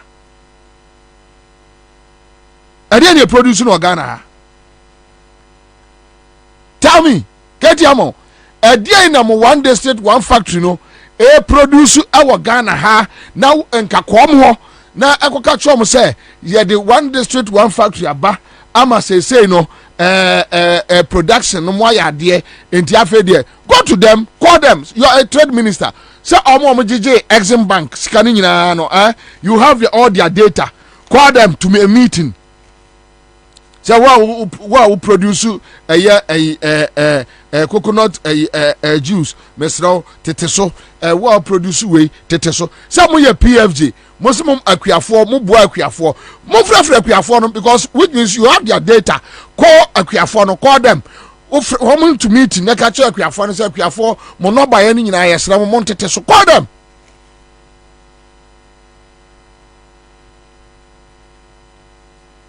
Foolish man. Ye kase nipa MPP ni nim nyansa. Oka amso udidi o matem. Nyansa.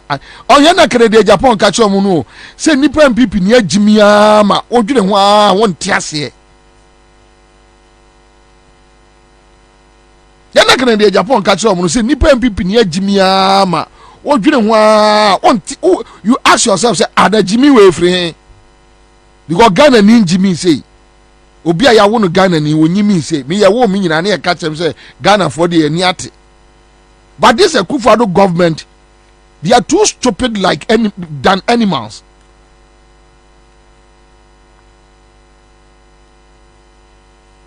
But demini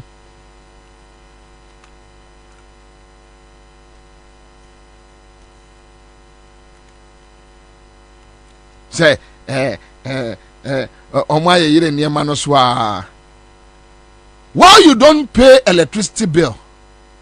Why increase electricity bill? Because what the Ghana call IMF and electricity bills are one of the conditionalities. Mamena okoton awiesu obrayo di oton obrayo di oton pe kwadu electricity bill a wotua wo ketia mo ya cha wo de agu ono ne de so you don't tua bi wo ketia mo bodam ni basa wo tua bi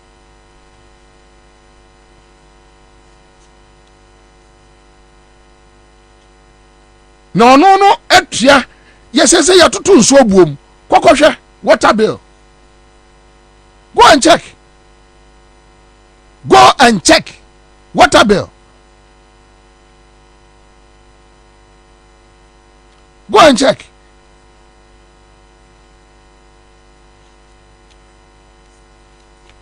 And then taxi driver or what say obviously dollar no dollar then say what for dollar from 4 cities. Let's say 4 cities, because it was 3.8 when Mahama leave office. But let's just serve it a round figure 4 cities. What for free 4 cities? At the about 12 cities, Edrubabi could chamuko 17, 18 dollar. A chamuko 17, 18 cities.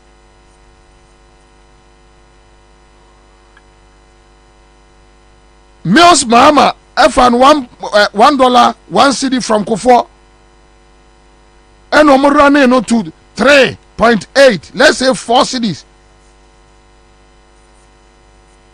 What for the free 4 cities? At the call 17 as 19 cities. And a one the movie a good them no. What is a be about gum? You know, and I am a fadaroma. 12 cities. Tiabam Ketiamo. $1 then you say. Yes, say. You already $1 because a fool like you. Untukwai enko fa niam ma emeton enti dollar then you say. $1 cedi 12 $1 12 cities. Enye she. Dollar nye she.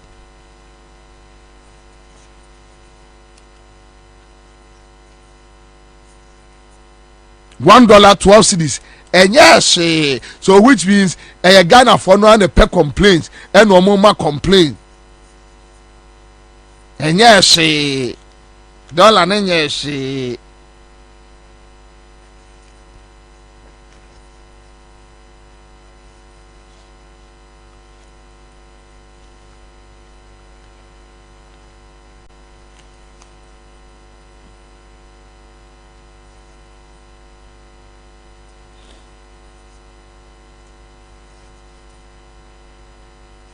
utimi hwe Ghana ni dwadini anim ka chen se dollar na nya hye enye hye omontete enema no so omontete enema no so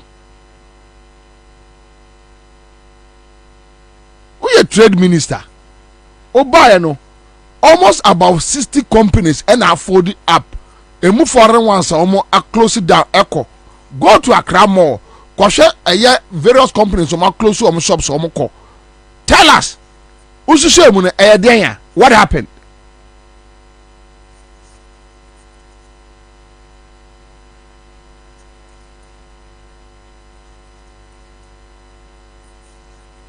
Crawford, sorry, they just say stupid thing. They don't respect us.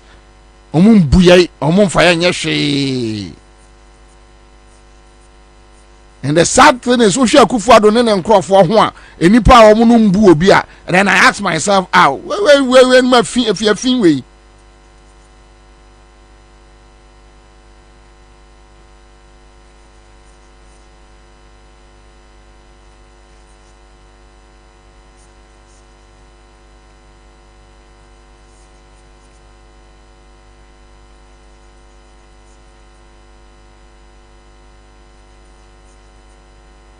You are talking about, say, inflation about down to 26 or point something. Tell us, what is happening in the market?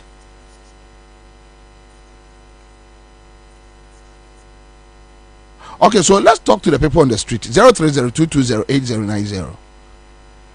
030-220-8090. You need the ordinary people on the street and casa within the next 10 minutes, and they will tell you what they are going through. They will tell you what they are going through. Terrible times, terrible moments. Terrible times, terrible moments. Tough moments.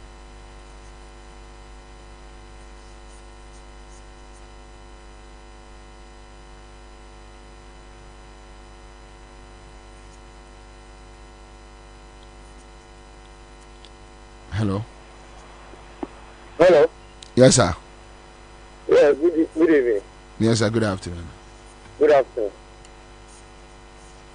Eja. Yes. Meet you. Bobie.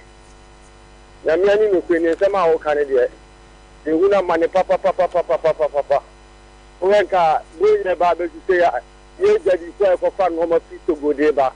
Eri ni sa atade ya te dende. Eni sen wo be kwa ko fa ba na wo he Pakistan no mu di so a ye ho kiri ye fa ha o mu se ko so ba ni ento kabro nya de anya de wo be tu ko wakar. Afekwa na kese tax ni koso.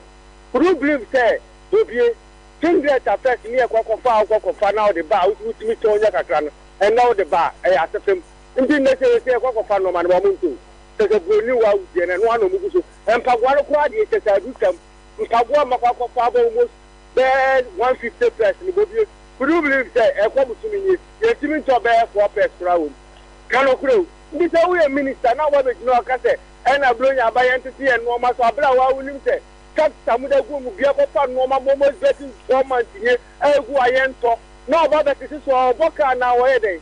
Oh, Mr. Pia Amica, I'm a boy will be a share on MY and no Cantaman to say, to pry and people or price on there, or Pia Bunyo Cantaman to day and Friday, but in the past Friday will be so farm our reporters and Blau no Mamere, and they are 15 for Nabuja, what's the main fine so. No memory about the other Kuado. Taxes, levy, dollar taxes, one taxes, any taxes I would be played out about the cash coming in. Hey, yeah, there is one wire. I may be here, country. When I over the Ansah, MP4, and Quality. Yeah, there is where I won't trade. And you will be able to tell me Mr. Minister. In the normal about taxes, the Michael Sunamaka and I'm into Sunamian Pass. I will be maybe some Mr. Now, opening me a media, no. Because sometimes one answer because you come no matter how much you love you, but I'm about to say yes. No matter the tax, public tax. Now, me count me almost about to some make us say, yeah.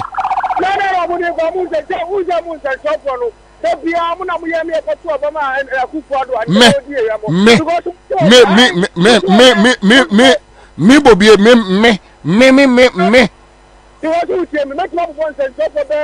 Aha, and Carmen count, and Carmen Castle won a more year, ma, your cotua.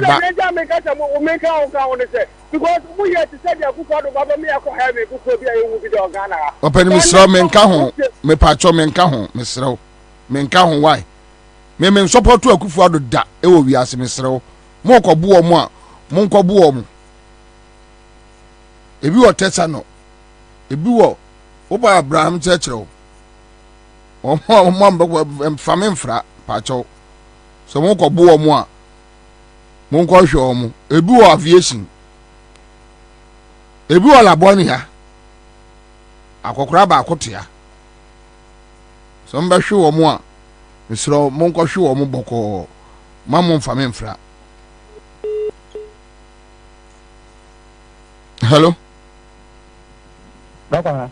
Yes sir. Mbato e ben oyarfa. Ben yanko. That's it. Me ntonga de na metade. Do be ko me unim. Oye na ye digu machine mu no. Ban yanko kasa me follow kasa. Oye na ye digu machine mu no ada se won e pomade ana ye mba bafo no ye use no. Joma ama time na 70 pesos. Sa oye no na 70 pesos and na 15 cedis.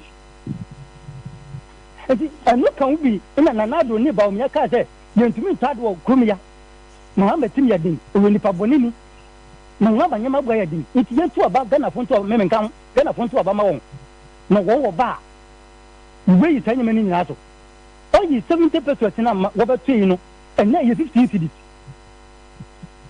eti ifofu we nu no de na wo paate wo krumia de wo paate enti skru na wo ko bebrebe no ade se bebrebe na won asua na wodi eni difference ade Mahama kun school ba ba boy nti oni made oni bo hwe nyansa ye di bo man oni bi no aba me use Mahama say yo incompetent no oni be economy no enini we be say enini ana school be reben enini and before me yet the year will come papa yet the year we move I then a school what did you see and say now say I done school no when anybody bring a poor and now say I then welcome now when you're my wife. All right, let's pick another caller. Hello. Ansah. Yes, sir. Good afternoon. Good afternoon. Oh, okay. Sorry. Yeah, man, you bro. You call marketer. Joining kitchen. Back one city. Who thought to answer their own who will take away? Back body over castle or Mukain. 5 AB6 2 CD. Who can panic it or to one or so any?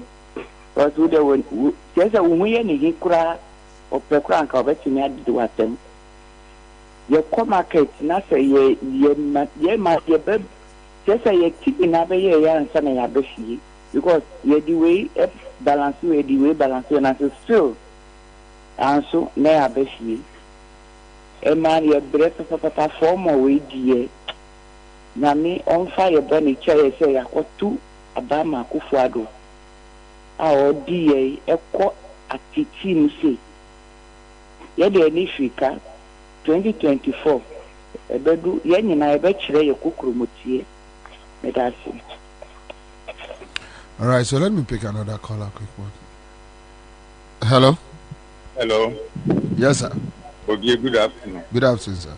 I am famous Samedo La Paz New Market. Okay, Yanko.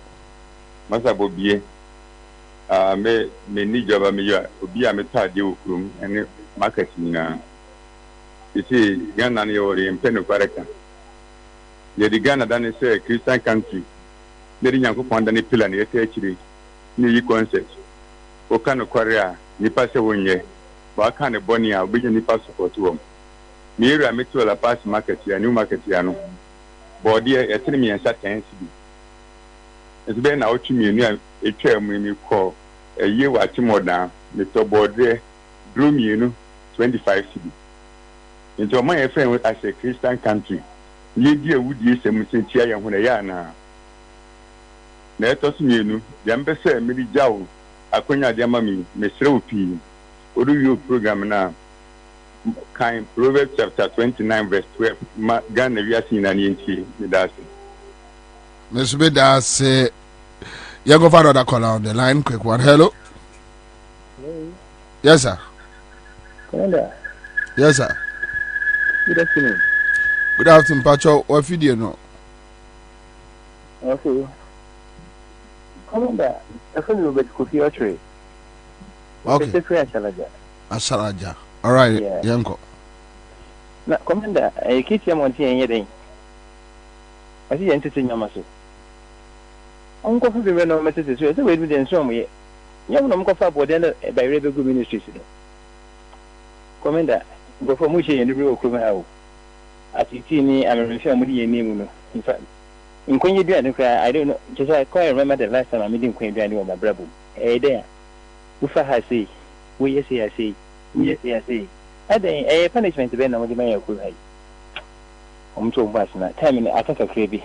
You could swear where your wife came with a key. Money and then you. All right, let me pick another caller on the line. Hello. Hello. Yes, sir. Hello. Yes, sir. Good afternoon. Good afternoon, sir. Pacho, maybe in Bobie Ansah. Pacho. Brapin, Unia, or therefore Medina Zongo Junction. Okay, or therefore, Uncle. Oh, you had me Boabasoba, Boabaso, my power, the Bian who I mean you. When by lose to a monomuka, Boabasopa. But they are making me a catch papa of an Katiamo. Say, I can't be a Kiatino Trinity. I can't be a Kiatino Trinity. In some way, all cano. Taxes, no one of the taxes now to Tony Amaso. The divorce now play museum to Tony Amaso. When I say, mobile no, taxes be a you be a umbertoso. Yes. Into Ujana can't be a Kiatino Trinity. Into I do baby why and Kalano, Eke can't phone champagne for now, Kalani Muadeno. Now, which I will be a coming now, Papa Penny at his own. Now, okay, can't be a Kiatino Trinity. Bobie, my boy, so I'm in count my power, I'm a gunner, man. That was.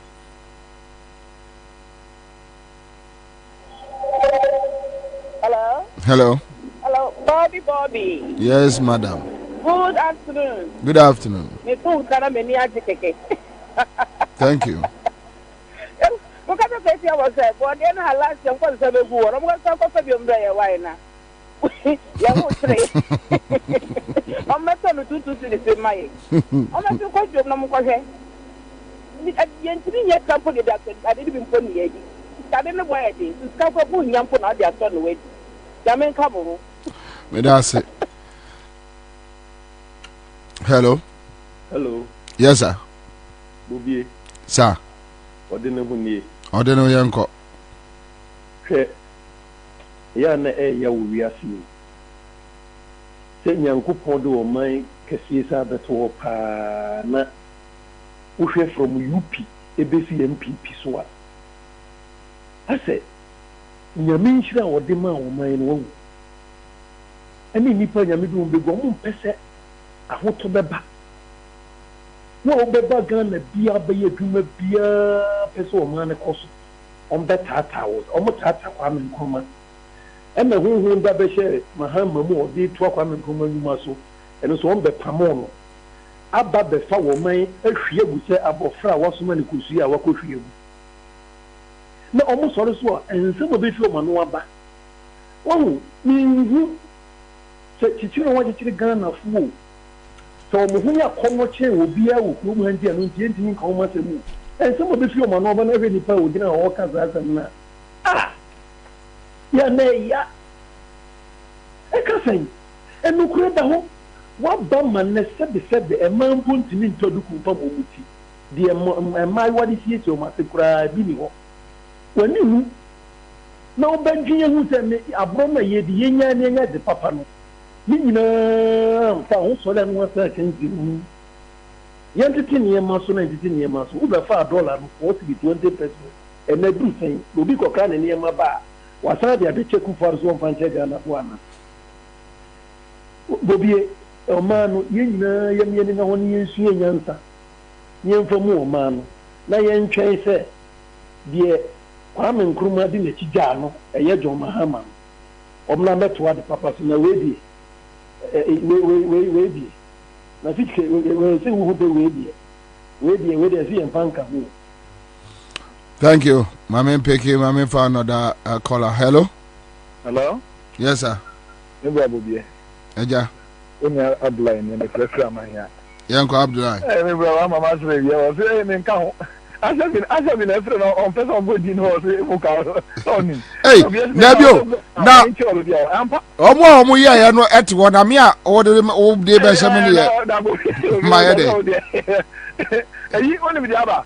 Eyi KTM one anka za won se onim kasa dada owo parliament no kasa o be kasa we empini wow enti no media me attempts no me dey blame ma ye mpeni fo no bi wo ya minority no fo no dey me so mo bojuma ba se ye gbadun ba ku bi e wo honom no KTM one we e wo san kon ye minister empini na kasa wo no onim kasa hwe MPP bi abon no mo di abon mo no se yare e ba kuro mu na obi asu sa yare na aye pe duro kra ye no duro ni ho nyame adu ye hu se nimti na etimi sa yare no yafo e na ye bue nu na ye etimi sa ye ho yare no na na adu age ho ta se di anye biabo no be na etese enti na ma se je o do mo sa so be bi na na do onya be so ma di na se na aja to be bia o so bia anya o wa MPs ne minister ni na o ni kasa o mo fio o ni kasa na o kasa fia na o ma opposition eti amo o ni fi but o ye minister se enti abati maka de ofe mo look nyama nyina de yare fo de ama fo sika ye nti ahye ena nka nko fo contact nyama na wo je ne yare nya post te Ghana aban do bi a Ghana bia e be de na nko so sa mi na nyame nka ho ya wo All right, okay, thank you. Maybe my last caller here. Hello. Hello. Yes, sir. Yeah, good afternoon. Good afternoon, sir. Me battle from Eric Do Madina Zogoja taxi driver. Okay, Eric Do Yanko. Me chia Alima Kumapa Madina West Electoral Area or unit committee. Aparijan, on to unit committee Ansah na TC or for assembly. Yes, I return no. Me pato KTM was there. KTM was there. Some are petrol 45 no. No more complaining. And the petrol almost 80 cedis a gallon. That is what I'm in to. I'm not for a drink best for our 20 or now. I'm not going to here, and bread. And now we got 20 cedis. I want to do it. What you are $1 a day. On your decra, then you tell about what you can say it could be.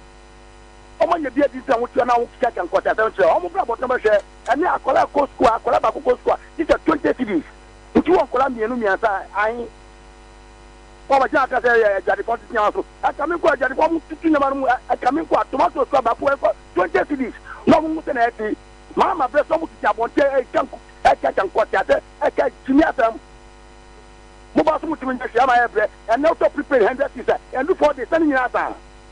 People 100 cedis 4 days now. What you got there? On your decon nanti at them. Bye bye.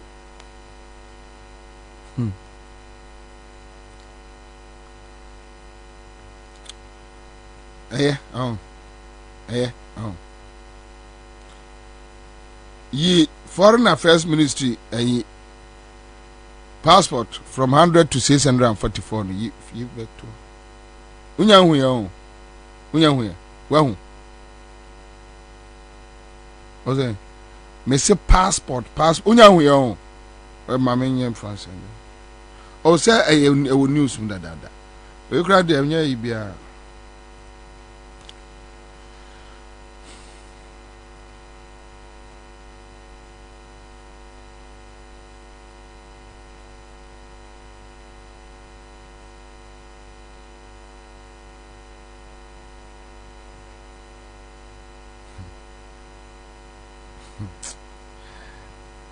Hey, everywhere Jimmy.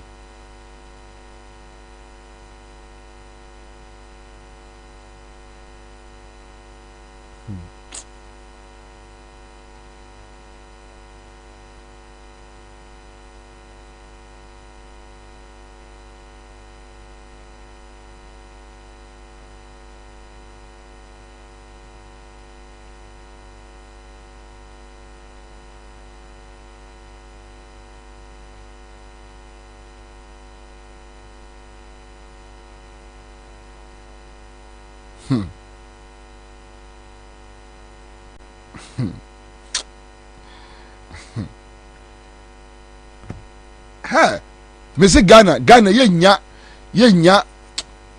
yenya 7 kwasiafo sei ma omu medie so da te se kuado ne ebaumia ne nkrofo. Hwe ono aban no. Wono aban no. Ekura hunu nyansa se ese ototo passport fees mu from 100 to 644 because production any paper wo de ye passport need and there be aboa ye din tie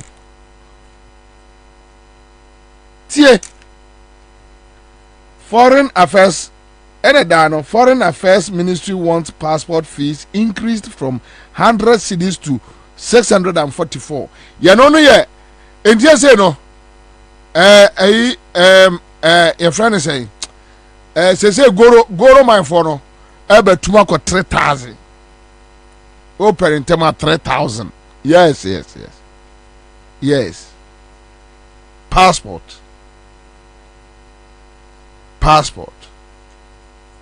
Ghana need to almost $60 to access Ghana passport. Onwa buy no from the president. They don't pay light bill, they don't pay water bill. I mean nothing. They are getting the fat contracts, kickbacks, stealing us left, right, center. Omono increase omoniema. You are increasing public services impo. Why increasing no? Public services. You have increased it. We are no account there a yo no say titania mas na atre wo ho. Chale is okay. Oh, Mama Transi. But your video now ready. I'm gonna star 413 hash. Me baba be biem.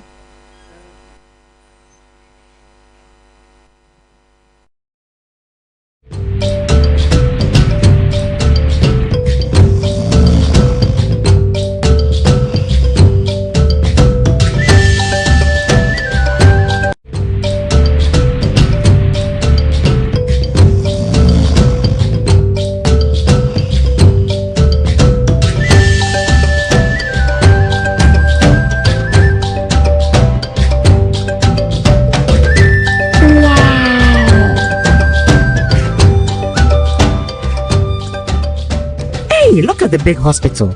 So, Papa. Yes, so, Ma. Government is building teaching hospitals, district hospitals, polyclinics, and health centers all across Ghana.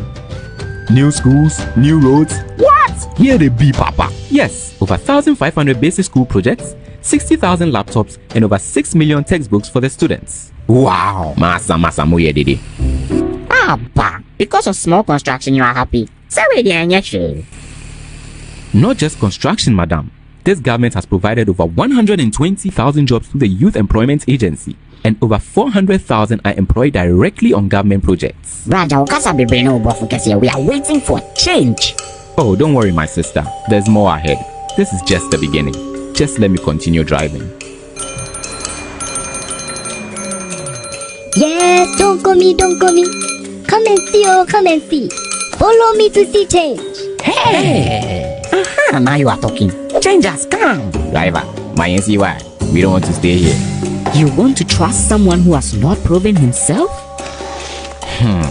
Don't worry, I'll wait for you. Let's go.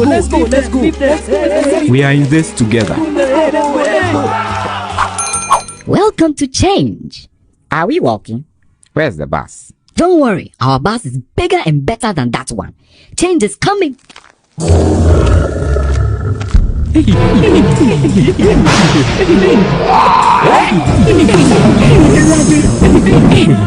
this the change? Oh, don't you touch me. Come back, oh. Let us back. Now shall we begin our journey?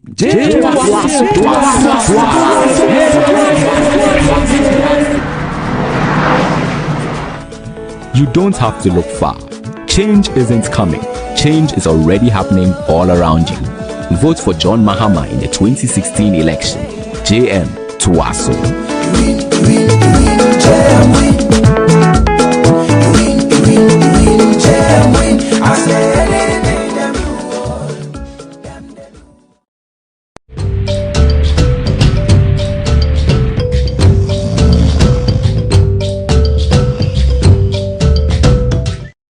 Kwabena 100.5 Citizen Show. We are here. Lesua will join us within some few minutes. Solomon also is here, member. Movement for Change, Ransford, Chatman, Vani Amwa, former Secretary, Commander, Factory Management Board, also is here. Perry for Mama Kwaba. Boko there. Adum. So now, passport from 100 cities to 644 cities. Say a problem I want. Mamma no city or say your ID. The passport in the two countries here too. Na minim that time now no you down on no to me to tomorrow for far. You see Chroma there is a solution it will be and say the be a a can go to Ghana for you more minds are sort mass you more minds are. And to be free, parliament needs to but this parliament is main trust to say I mean, so we are more exemption say a candidate about monk come to a number jet. And the debate you catch a Ghana for you and say, when you not come, we know say, or Alan Chamancha, you're hearing him. The man of Kwabena about 2025. Na your basis are in same way and no coin, that Ghana for whom I am a Ransford, I can't say my own person. And I didn't know because so no, I said, then the last week I'm afraid match in time. What the last week not teaching or free bim to a young pure to a by the you know, you be bob no pepper or parking. Can I come home to do me pa baba? Short mass here. But 100 to 6, I mean, it's too much. 89 also parliament. You see, also on to be found a pen into the Acodom parliamentarians. Some bay Adumaka said there be no and any issue. Omoko Jiatum. See in Chia. A Jimmy and Jenny Bay, you better have a cassa, you are no Mako Jiatum. No mobile must have a catcher say and Tiami Moase. Yen yan and you won't took room when I'm Cossia Palme. Mundi Mokoy and Moko Tiami Moase. Yet and Tiasi. Ye Tian yet Tiano Modiomo to go Munyabiti. Make no mistakes, are two political parties, MPP and DC for the good Palme. What did you? Hey, business. That one now MPP now Mudidi. Midamini. Omunedidi. Abin Gandivi. What would it be? I'm got to we are Breno. We are Breno. The old pen over ye. Come on, me be ye board park or say passport in yentum. It's too bad. It's too bad. Now, what to Muswa and you even 50% too. What to boom because one baby or 10 air condition 500 almost 544% or so. Wo salary who to increase wages who increase in say. Na se Ghana ni se okwa kope passport a wo se sense ono de ekwan no de betu nti no yentum na otu kwa ya ska gugu form nwa se de ye pemfa so with abadwuma yenye pemfa so but obeye no afa no hodi esanse ya no foreign affairs minister menu mienu na apaw no na foreign affairs no menu foreign de wakoya wo de abakrum ha no mo a enti wo se etutu passport edi mo a hostless na ene mo down get to for na afina mo pe passport muntie NPP abai mami si yentu passport mu na 100 cedis si I go do 600 ano dia ko down parliament a eye NDC NPP for say omunyintum eno ti ghetto boys and girls si agitum a na ye party for mienu ana agiatum say ye fan hyemko eno ti de hyemko wi amamon pa ba 2025 no Bobie Alan Besa ba be reverse nyoma fun awo ma ye bi be reverse okroma ala kiai homo fom hundi kwase so goro di okroma krowa ya na ye go sabiri se free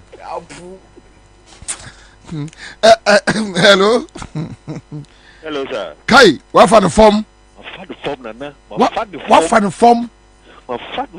form Say no. 2000. Oh, Debbie. Because you draw it for 1,000 and then on your 20. 2000. When you're 20 million. When you're 20 million, gidi kala. Ha. Yeah. Pacha Frose. Your friend Joseph. Joseph. Okay, my namesake.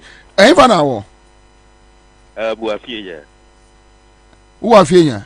Without your eye. And you remember about him? No problem, Nana. You know what? Come up, gidi. Ha! What for 2,000? No? My fan form. Which I say? 45. 45 cities. Without your eye. And when you're 2,000, we are fala. Without your eye. Hey, bro, you're see a show. Papa. Anyway, Koswana echa CMG sika chede Friday bia na special bonanza kra and ye biem papa. Congrats. Utrinkwa. All right, so that's it. Meso enche and me bodros no so na e more force ma bom ye no kura gum. Na we binum de kwase 5 o'clock when near na wo be attack ma kire say also mo di ka buy no the way I echo all the way I echo yo try star 413 hash and na me che nipa be 10 ni bogum sa wo so ka ho bi utwa ne ntam a na kwa menum de eye numbers na gum ya ru afidie ni sa krik ndi omo dia na omo kosa ndi wan bia kura ye dwi no mum menum bia Bobie menum bia anum bia say menum bia made in Ghana Accra brew ni atia na wa fa 2000 so wote your friend say Konkatamaso area or no de kosa at least mama handling charges bi mrem na yenso a ya betra ye be kase yɛmfa bi mpɔgye now they cannot ebia yɛ lack krantie di wura no ana manko so afai MVP no nya mfiri mu Bobie said you money gentete yatemo no said you money zi yatemo no your friend handle charges said you money tete eye wo physical no wa free mu da wa dwiri mu na Bobie dem no nya le MPP mu mimi ja ya u ja sele bi wo mu mimi ja bi wo mu chese me pese me hunu ra wo me hunu dia me jaya ma me the later time school na this support you horo ma na be afefa to ye too far we ni no ho ye ni ye ja MPP ye kales ye use no red cranim na what die yi u ja e be akọ ye red wo m tie MPP mo ja bi wo m red nim ye ni yellow gong ye red nim gong adanko don okra ya ko that's what so we are paying now almost you made to $600 whatever Ghana cedis. 100 cedis now. With the passport. Amount for 1,005 to get a passport. Now that's what kind of situation.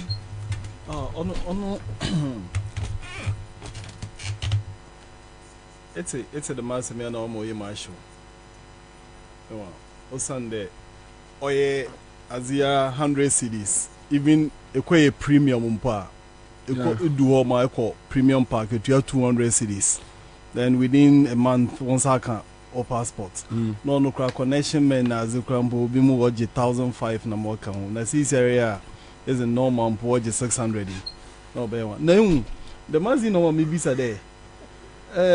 Ura Kennedy Japan. Under Oracle election na ye catch there.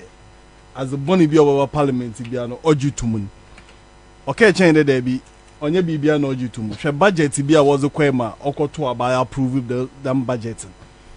MPP had 138 votes when they were passing that budget. Maybe said that because I was expecting them Kwabena 137. But Kennedy Japan voted yes. Emo approve. But next time Oruba flag bearership na babies and obeka cho onye bibia na ojutum onye bibia na onye ho ya adwen. But I'm telling you there's a them discussion on this passport. Yeah. Soba parliament. I mean I know the NDC parliamentarians will never approve it. But MPP parliamentarians and independent candidates will be 138 emo wajatu. Because Kennedy Japan will not have the gas to vote against it. Osande, when your JZB there, CC Alan Chamatin is no longer part of the party. Until he will be the next leader of MPP. Because when you, the MPP cannot win the next election. Oh, I don't hear right. Alan there won't win the next election, no. Sebi, there is no way Oma Baumia I continue with the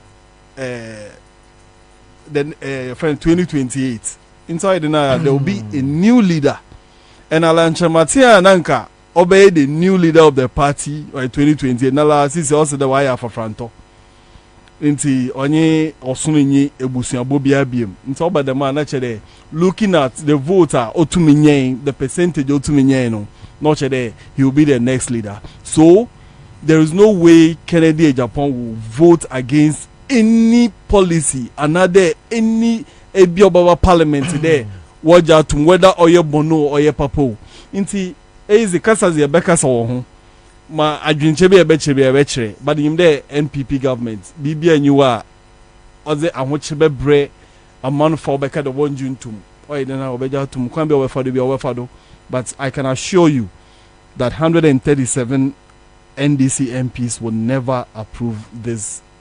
Anyway, it's a sad situation, but let's see how it goes. So let's zoom in straight and Ansah Akwaya at that topics. There is something special we need to discuss about this Commander Sugar Factory. So, Ransford, you have been the former secretary to Commander Factory Management Board, and now last week you raised issues, but what you heard it.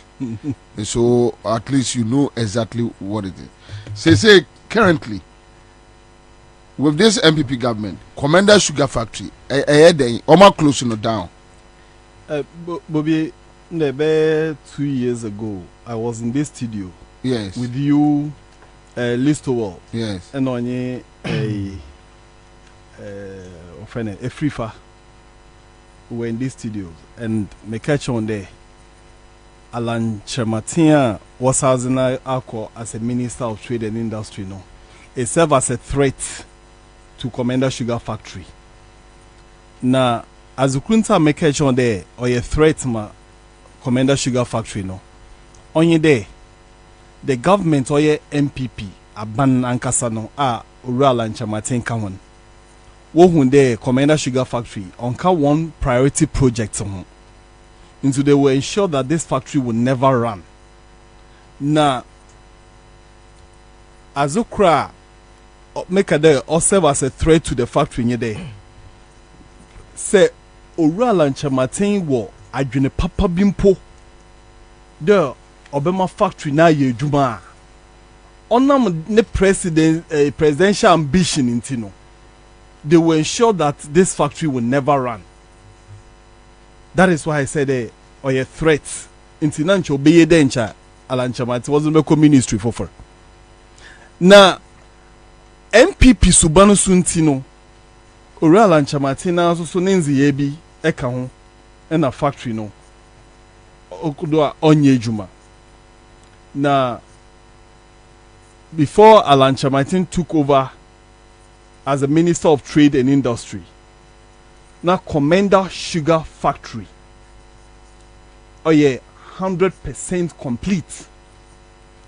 Bibiara our factory no. Which means when MPP took over. When NPP took over in 2017, now Commander Sugar Factory, if we now washishe, nina everything you're complete. Until we handed over a complete factory. In the area, you know, so you handed over 125 acre nursery plantation. 125 acre. I see. Nursery. Them man nursery no. Ewa. Ono ene transplant. As you call a larger land do. Them 125 no. Other cover 10,000 acres of land. Every 25 acre of sugarcane nursery, say a transplanter or cover 2,000 acres. Every 25 acre of sugarcane nursery or cover 2,000 acres. Into 10,000 acres or then can develop. Now, them are development of that sugarcane nursery. Selftech India Private Limited. India Ejumakuna Wobesi factory no contractors no. One mandate in there Wobesi factory no ezamahen. Sugarcane development. Yeah. On come one ejuma no. Yeah. Not on come one contract no. Na Ebekeya in November 2016, the ministry, the government of Ghana were approved a loan of $24.54 million. Emma Parliament approved the loan no $24.54 million, which is the second tranche of the loan. Ono nijuma ozinyi there. Yezibo dia assure. Okay. Na yezi dema sikani be abua ekwafo oye assure ekwafo no. No wetum wedia assure ne kese. Osande or the factory nankasa develop 40% of the raw material obe here. Into no factory no oye there or there nursery plantation. Yeah. Na factory no so acquire oye dama 10,000 acres of sugarcane farms. Farmland no. There where a transplant by February 2017 or there was started where a transplanted. February 2017 na aban asesa. But the Sika oye $24.54 million, which is the second tranche of the loan no. Honestly, were approved. All day Saturday is Juma from February 2017. Yeah. Oral and Chamatin Bay. They abandoned them and she said they will be start transplanting.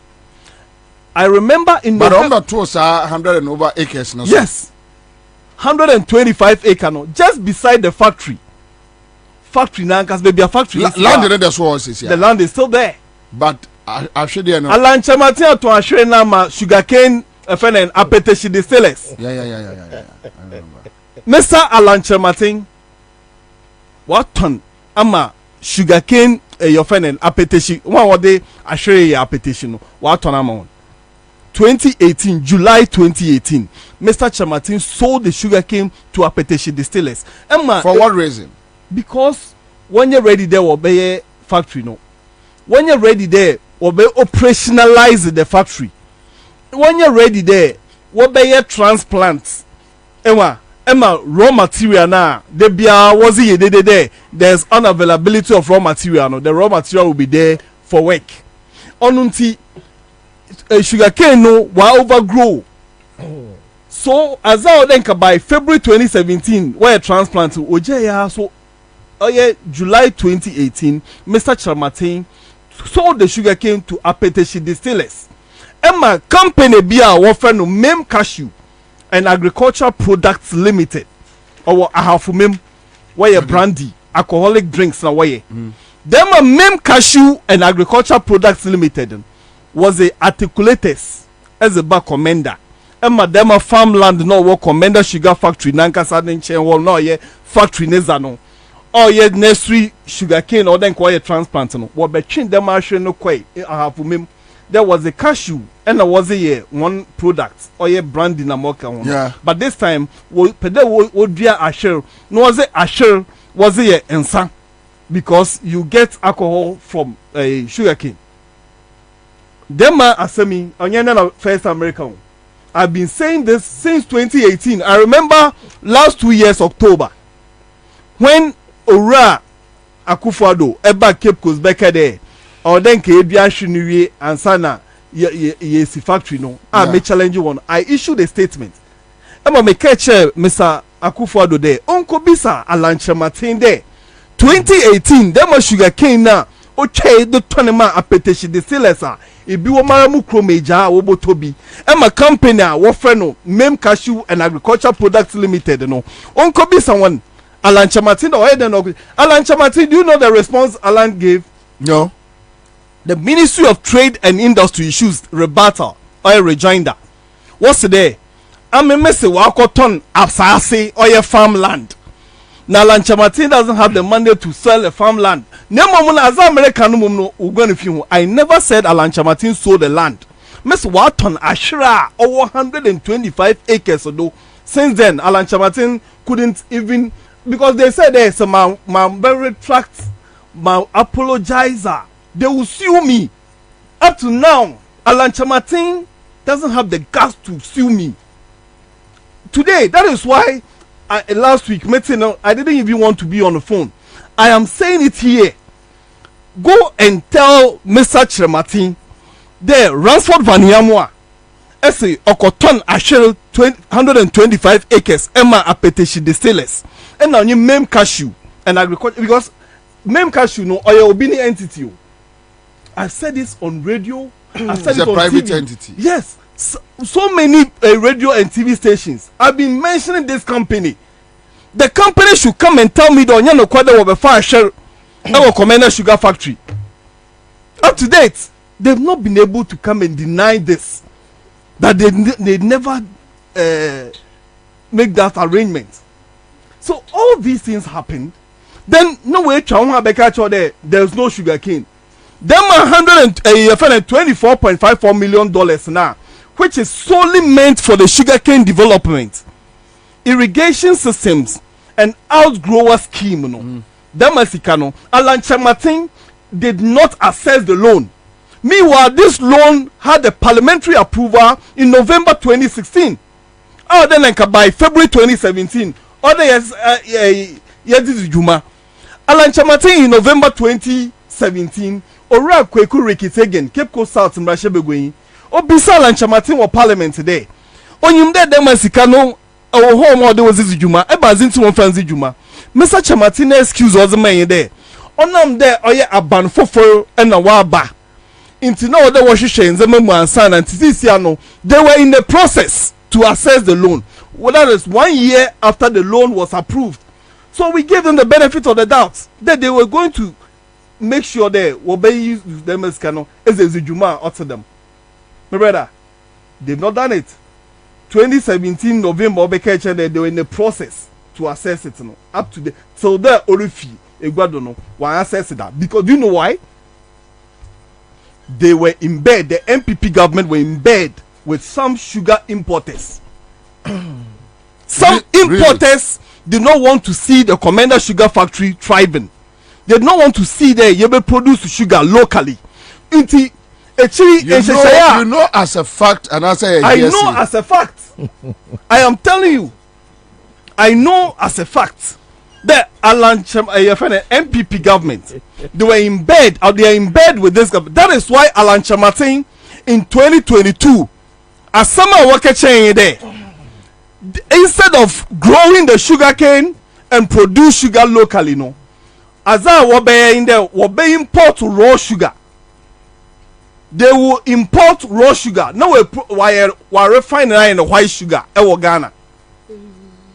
This factory, or import substitute. Now, the rationale behind it there. You be producers in locally. Now what so? And I want minimize the importation of sugar no. Rather no. Yesterday I was a back way imports. Ebema India fubi farmers we trasher wako process. We process work a raw sugar on your juice. I have been wondering one day or a juice now why extract one of raw sugar. Raw sugar a brown sugar. Say a sugar now brown no on often raw sugar. A refiner, not a white, or not a refined sugar. So they will bring brown sugar. Not brown sugar, no, while bano are very refined wine white sugar. I see. That is the whole thing. So if you do this, what are you doing? Are you not enhancing the business of the importers? Are you not adding on to the import bill? That is what my uncle Alan Chamatin, no, MPP, now, let me tell you something. Mr. Chamatin, your Solone boss, will put up a board of directors. Contractor was signed with an Indian company. Indian company be offering a West African agrotech. Them are West African agrotech. They have no expertise. There 1 year sugar when you man put that. As a West African agrotech, what ye ewa Ghana high there. What on tractors na what on eko eyiswa ofene Burkina sa where galamsey wo ho aza wejuma where yen Mr. Chamatin in on the board. They've signed a contract 10 years contract with West African Agrotech or a Watco. They won't manage Commander Sugar Factory for 10 years. Now in that contracting one way won't recruitment. Why won't be there? They appoint their managing directors, everything. After the factory near Juma, after paying all the workers, would have management fee of $50,000 every month. $50,000 every month. No, the Commander Sugar Development Company Limited. What we are as a West African Agrotech Company. And I'm telling you, these guys have been there for almost 2 years. 1 year Jumabia, no production is going on Commander. Really? Yes, no production is going on. Why you painting Sinazo or we paint you all because the bad watutum. Mister there, when you go there, Wofre Obi Vikram Akuria was on a managing director of Commander Sugar Development Company Limited. Oye Indian Patel Akulia the company's owner no neba no chief executive of Commander Sugar Development Company Limited. They are not doing anything, but every month they pay that company $50,000. When they pay them? The board of directors of Commander Sugar Factory. Alan Chamatin put up a board which is headed by Major General R.S. Baden. Now, why is I'm telling you, one dissolve burden. Major General R.S. Baden, or the commander, or your former, I think, SEPS also, commissioner. Last, when Nana Oku, no a Council of State member, they replaced him with this man, or R.S. Baden. Obi Ofi commander behind Major General R.S. Baden. No a board chairman of commander, a board of directors. They've signed a contract, 10 years contract. So, and more British commander, no more Dutch commander. Dutch commander, only no commander. Okay. So it's the same.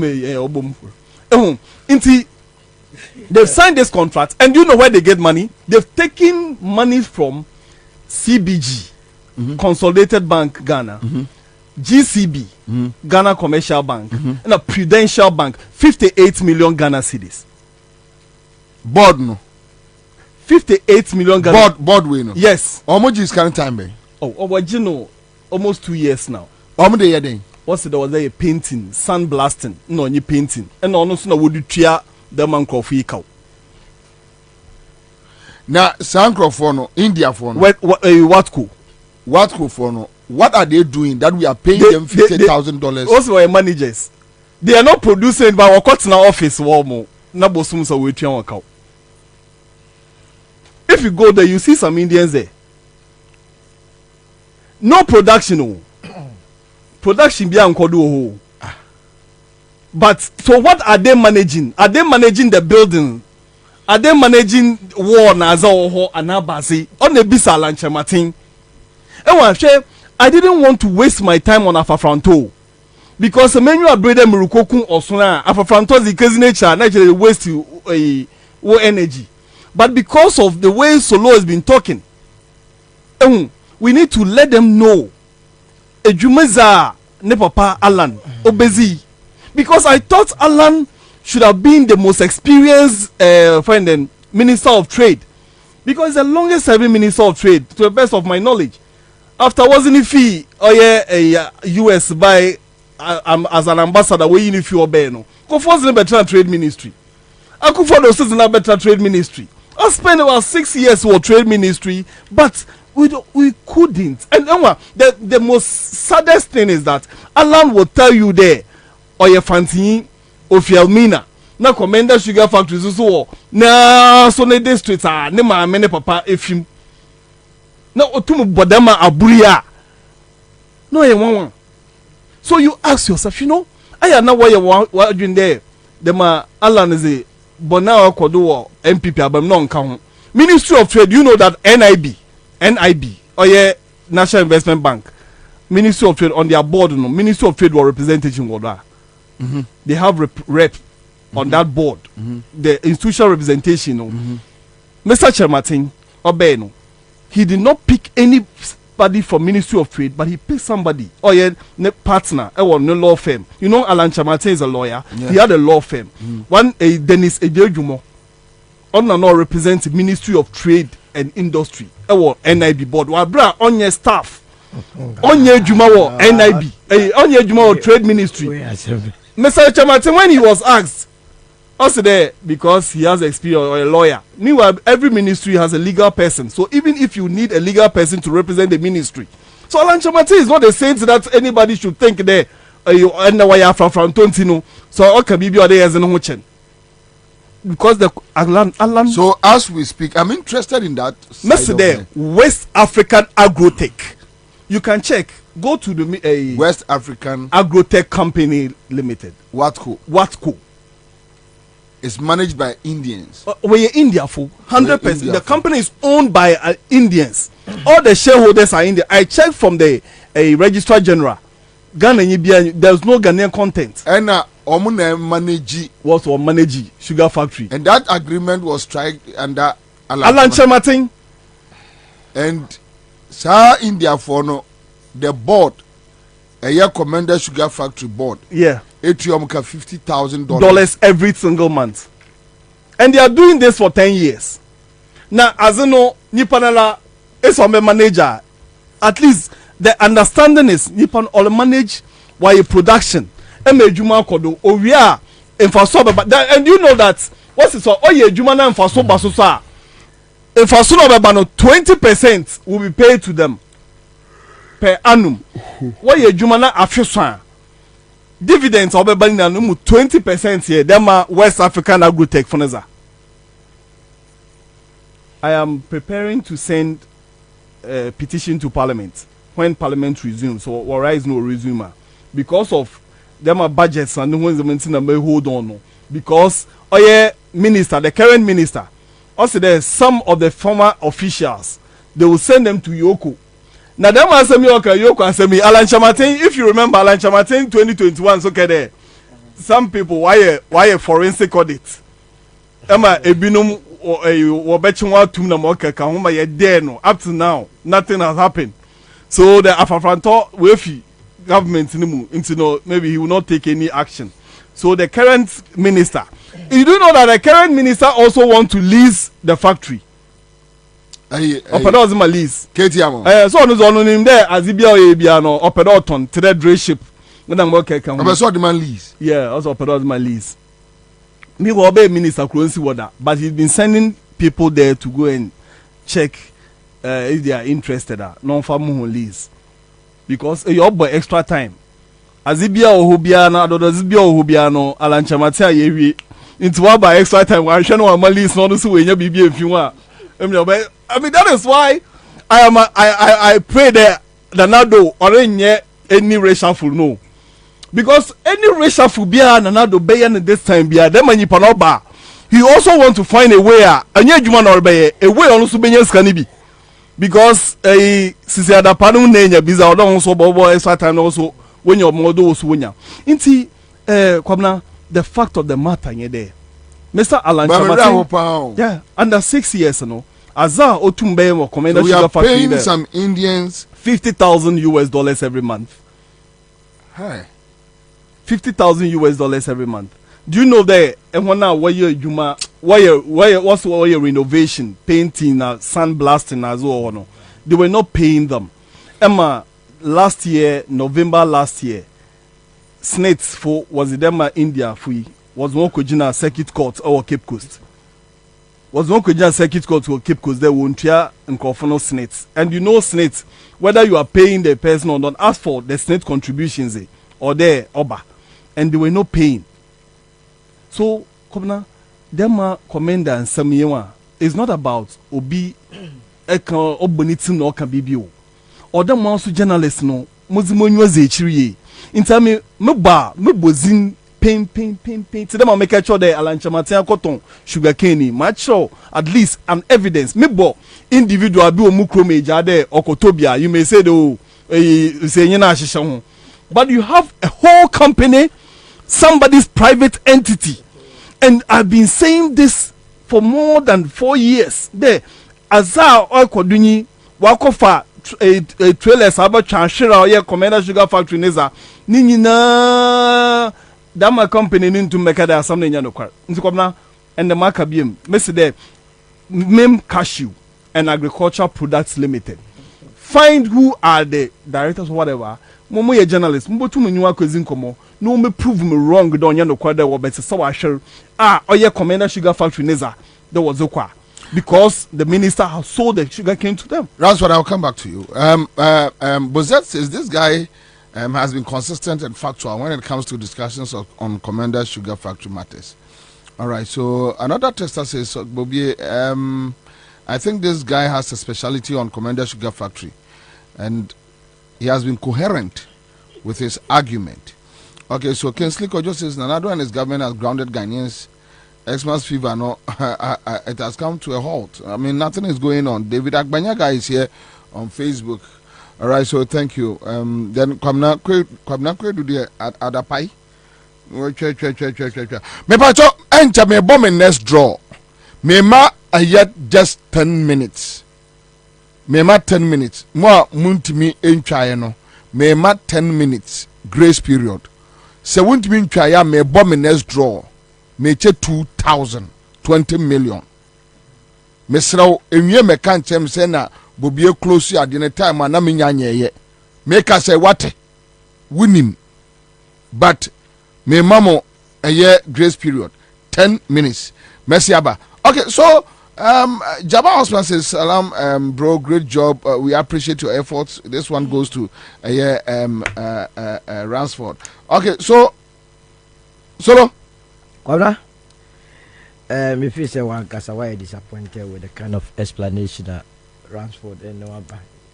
That means say we are no Becca, that na come die fee na a chief for na because on 1 and 7 hour can and a mere cramming call others be who's a 7 hour can na a chief when you know who say a busrimka na busribuka so it does not stand the test of time. First of all, Commander Sugar Factory, when it was say yes in 1964. Now, all share the nature of that Commander Sugar and a political project because Oko Ministry of Trade and Industry, there is a comprehensive researcher, a chair baby a Ghana, a suitable for sugar factories. In fact, we show more the Dimutin Timapaye, Savulugo, Okon Moa, Omotrese, Ebebuapa. If it's a commander who has a did sugar cane and Casano. And said that yes suitable for plantation of sugar. 2% you just say a lot of fertilizer and organic manure a guman sana to me aboa ama why yes I should be na manaba be feed factory tina and say say na your political project. I told you I'm very surprised Ransford say omo hand over commander in 100% state me boa. And the catcher say a hand over Commander Sugar Factory in 100% state. What it means is you say your production and ameba. Sadi any ye bibia and from so be any home. Anna yen answer your way say Commander Sugar Factory no President John Mahama a commission on the 30th of May 2016. Anna President Mahama a free abemu midnight of 6th January 2017. So between May to start January now will be free bands no anye bi kura no senki hu asikire a e wo dwama so a ya to di Commander Sugar pe de wo no eka no so bi busa Ransford otia sisi ya na no dabe se ne ye wie 100% ya se wo no ahu asikire na wo dwa so de bi ye milo no ya the answer will be an emphatic no and ye him fa ana ko hande over a factory na ye 100% operational na nye no kure. Na metie binua no a de bia busrim kan ye de without evidence. Won so say Urala Nchemante kokoton ahwede no ma apetachifo distilleries about I just don't guy. The next question abebusa na say oton ne bo say we between am simple 2 minutes. Now answer oton ne bo say won't to mean nya answer ma because for you to determine say Urala Nchemante ne ton ye no also who walk out ton man assume si kura wo ton man but we need be reading it na oton ne say well oton ne say we dey make kasa ono de wa yo we nya se bi o radio so afro no me enya no kwenti no me pesa because specifics no enti we won ko ba bia o ene ye nyina wa enti oton ne say na wa ka kire na Ghana for wo tua ma bank say wo je fiscal cash na say wo tua through bank. And I said, dear, what mode? And Urala Nchemante Jesus Ikano. Now, because of but the uncle say Wajisko. Ah, that will be a water and yes, no, on behalf of the government. Okay, fine. I don't come money beautiful. It was here. Ransford, Otoma on behalf of government, and that's what Otoma discussion. On what you see, Alan Chebati so that's about what here okay, won't it? On what you see, so was a move. As soon as the tea, where do you remember a pioneer for Ben Abbas on my wing? Bamana, and then we are any time for facility. You, and what the American is the American say, would need any shred of doubt, evidence we are. What they air castle Urala Nchemante ecotoin. And the woman in say Ghana buy Koje Bessia $35 million. Ora John Mahama a memu and a Koje sa $35 million. That time not oka or more secretary and another demu dabe this can buy say yan fancy factory.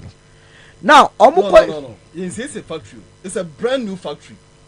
Commander Sugar Factory, Daben is here. Oh, unim. Yes, it is.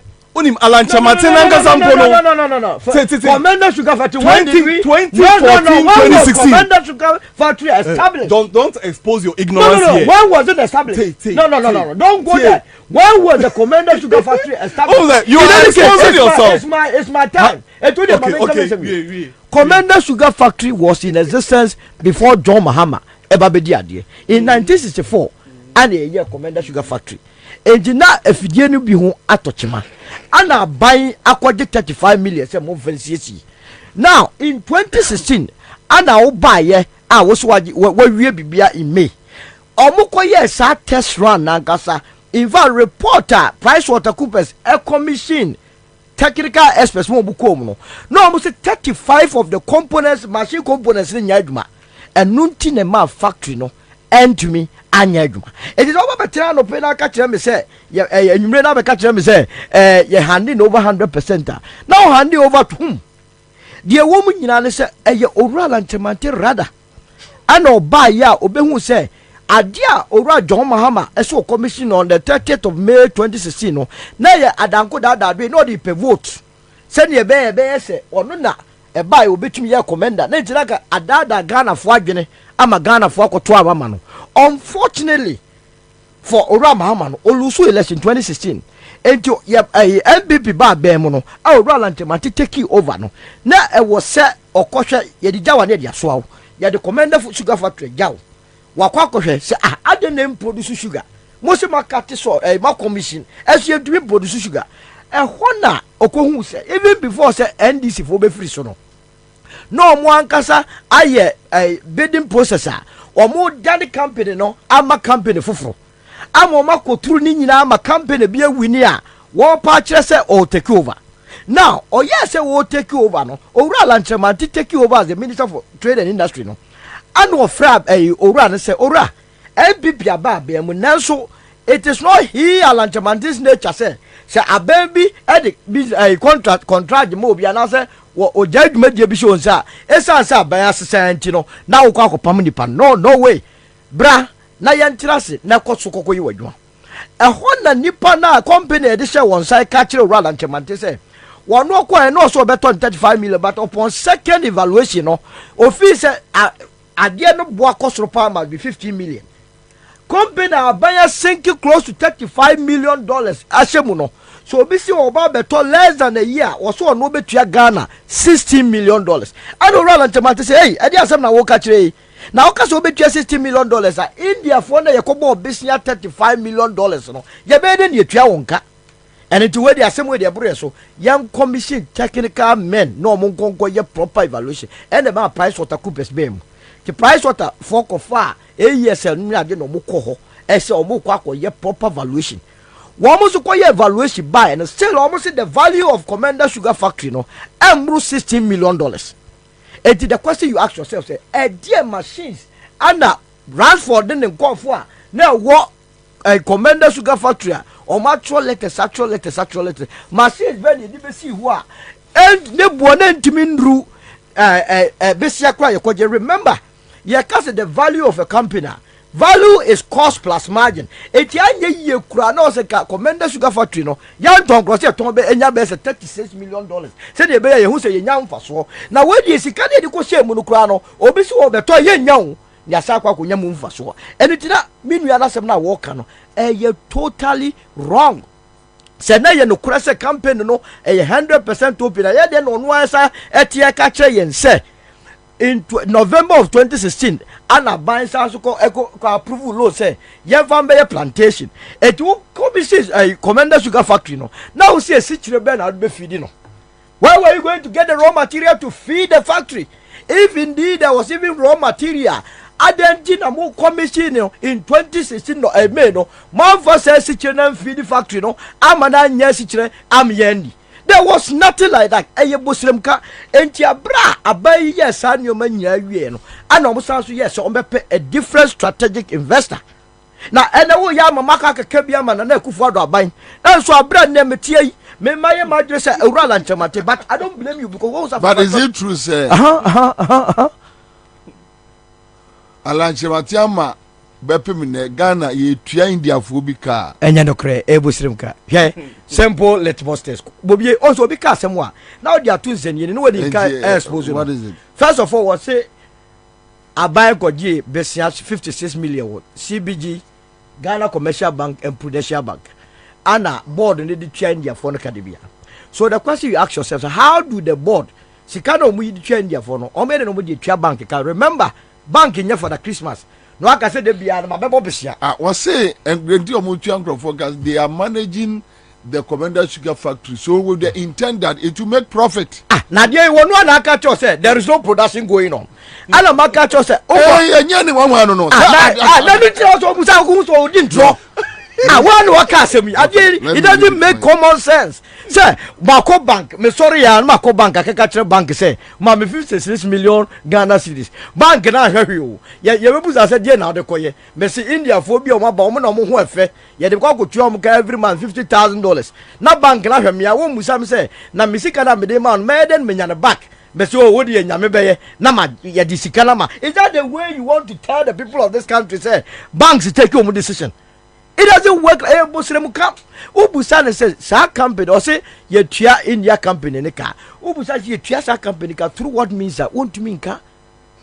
When the tia says, can I want to mean car? A Muslim car.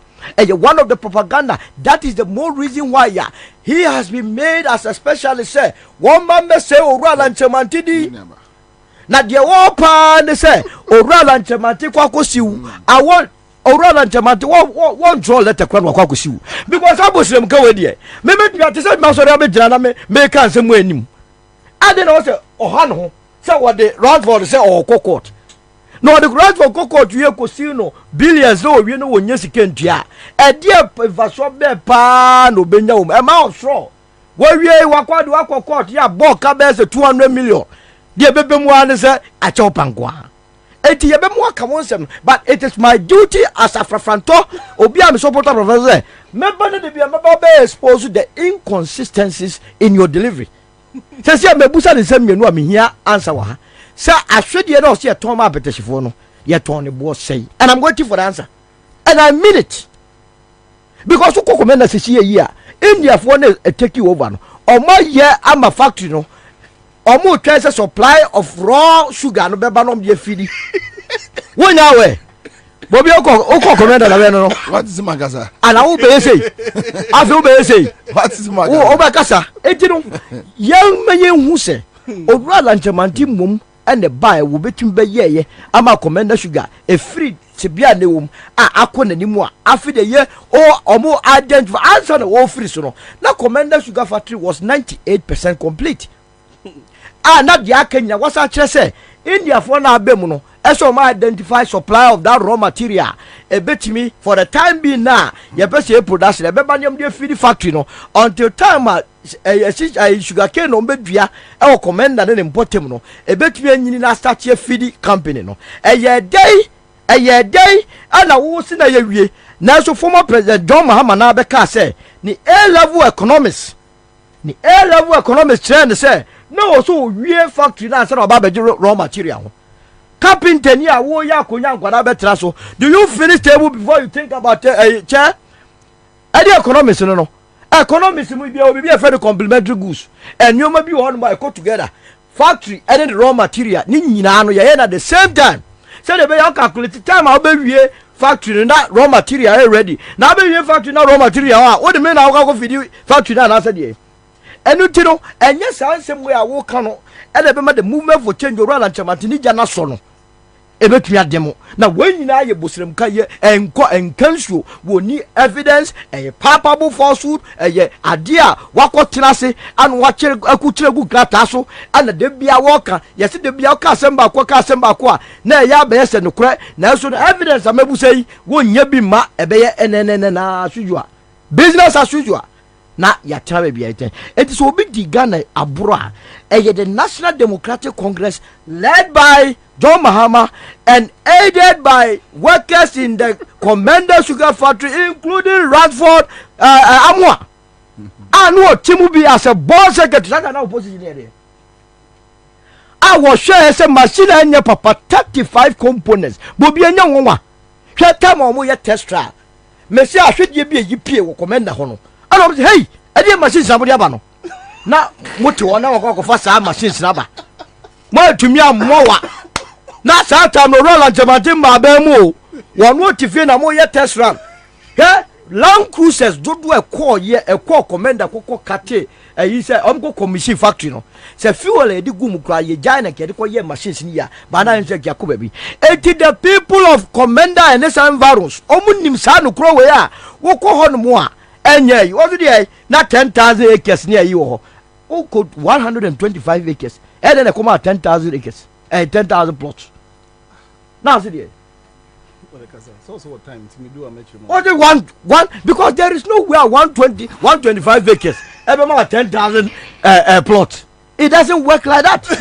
As what about better and now can just because one who assemble wonka and then no now they are quite and this for war who serious information between that to Royal and Chamate. When you have none. Na adasa commander no be start here adwuma no je me pese the people of commander tia say sada na also mo nia ebochire e de ko rala nchemantifi e so no be dwere factory no hu yi a ala so wadwempa e ma factory na eno ne de rala nchemanti be ye ya afidi ene the last time me ko ho na ya penti ho aye bibia ma in anim ho no omadwu anam say enkofo kura eye adwuma ho bi twa pictures kura because me be two million matches na person bi mani ekwohwe se edia kura wa comment ndi omu ya adwuma no production say na aba mo akoto asichire ni bi no se sia na meka so mu wi o se 98 ye ni ja 98% wono se wono no ja ho no na 100% wono no so obusa ne se na wo ja ho 100% no na asichire no wa ye produce ye me nkan to se 100% o wono na se time NDC free so no omu ja factory no 100% complete. Hey, na dia 100% complete. Yes, also be transfer. Ya dwene ho a ya be hwe asichire. Yes, also dwene ho afin ye ko parliament am ya ko approve sika for plantation. No, enti na ensisi so. Na sa nyoma we ne dia ye hu okromu asa atro chichire ku a ne agemu pafu. Ne dia tum no matira ho no asa ye consistent. So he has been consistent. You reading in nyoma wo Ghana, modern Ghana nyina no bosiremu kankoa no evidence. Bobie, Wasumwa, you were not convinced by Ansah. Major no. Bobie, in the first place, my brother, we're exposing ignorance. Mama Nkasa, we're exposing ignorance. And I'm not surprised because Minister Nankasa Alancha Matimpo, he's been saying there the Commander Sugar Factory was a refurbished factory.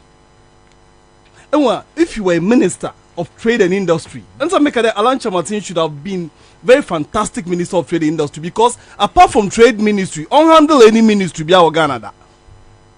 Apart from trade ministry, the 1964 factory no, and onye John Mahama's 2014-2016 factory, or different locations. If you've really been there before, or you can call anybody a commander. And a bisa o journalist or central region bits and there. Baby a Commander Sugar Factory Gazelle, Ghana Sugar Estates Limited. Baby a owo and onye current Commander Sugar Factory no or the same location because you don't know. But I would say I can pardon you. I can pardon you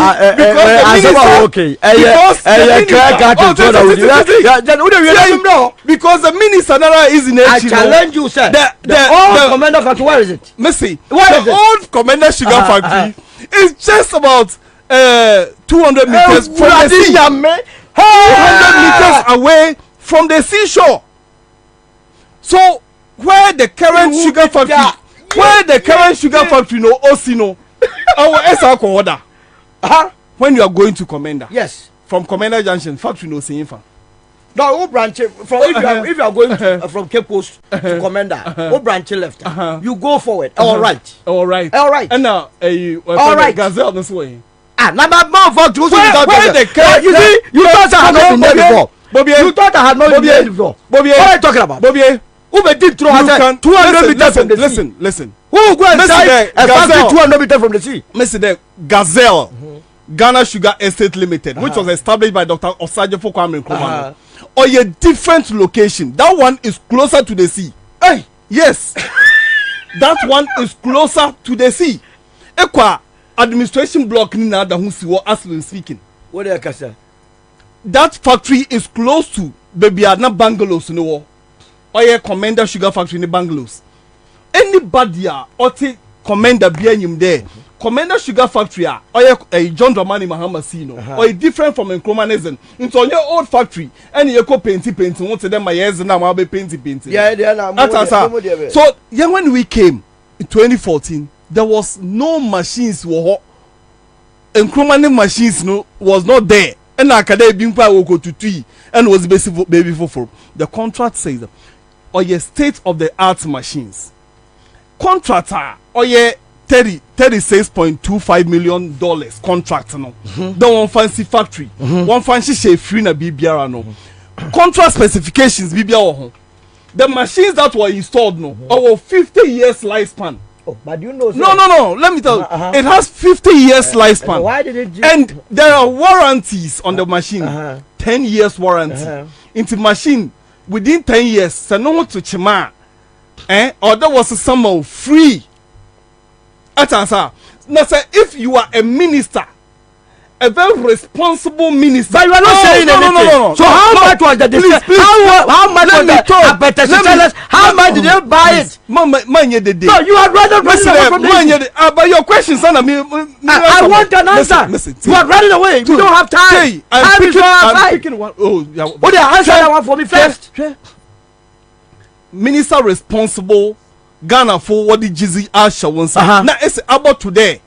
36 components of the machines. 35. Okay. I was say 35 components of the machines were not installed. Were not yes.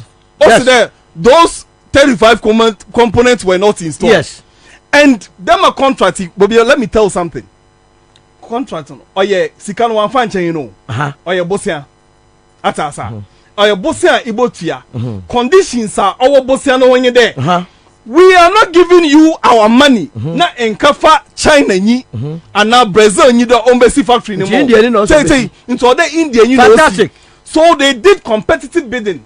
Emma Indian company offering a Seftech India Private Limited no see. Inti minister it's an agent of mine no manager pazon ban about today Indian company biaba wabe shorten the Ghanaians. What do you do as a responsible minister? So as a responsible minister, as a responsible minister no. Okay. As a responsible minister, why don't you tell the Indian government today?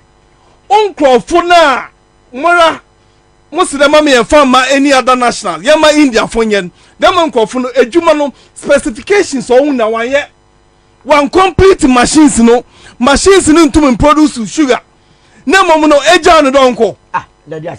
Do you think about this nation? No, but the way I well, bra, I'm very surprised you are asking you as a former employee of that company. As a former employee, you are not even ashamed. You are saying you are not even ashamed that you sat down for people to change this country. It is steal our money. People don't produce a sugar, and you are here telling us you are happy that you are defending Indian. Why Alan Chamatin said why a forensic audit?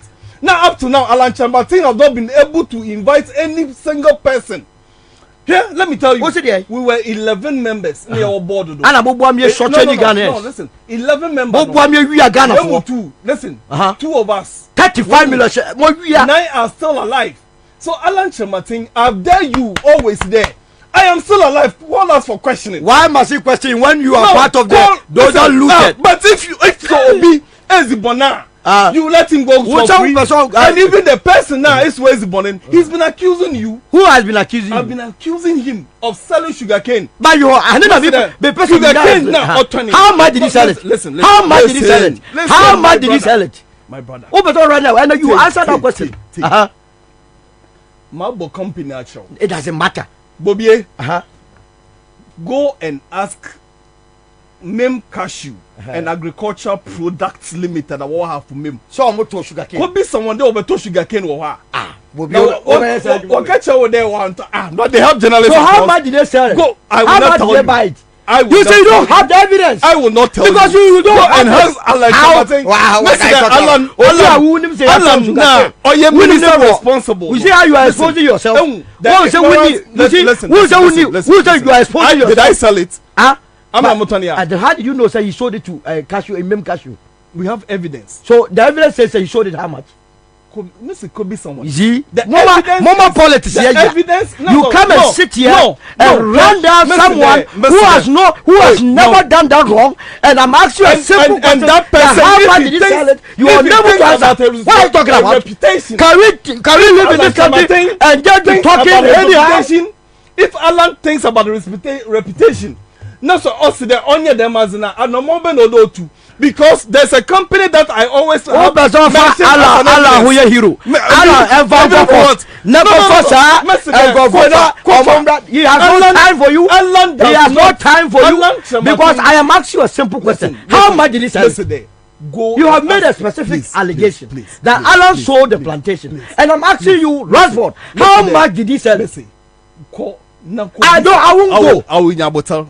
Why would I go? I wouldn't have allegation. Mercy. Marble company. I don't have time. An evidence. Oh, there's no evidence. What's but that company? If I tell you, I sit here and tell you that Accra FM, Wokoto Ashira, when Accra FM sit down, I brought on you the one Koto Ashira. Now, you deny that. He who alleges must prove. I've asked you a simple question that I am saying you have not proven anything. How much did he sell it? Let's move. You are running away. Move on. You see, you don't have evidence. Let's move. You have been exposed. Let's move on. We need evidence. Alan Chematin. Alan Chematin, as a minister responsible, it's a forensic audit.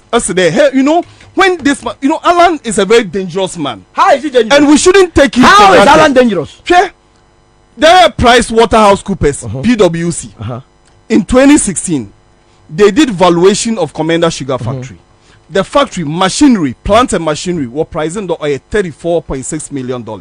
The same PwC, a year after, in October 2017, because Alan Chematin, factory company bulundu. It was not Alan that was saying that. It was not Alan that was saying that. Alan was saying it before that report. But because there had been a report. Alan Chematin said the same PwC was for $12 million. So you are now impugning the integrity of PwC. But I've done it.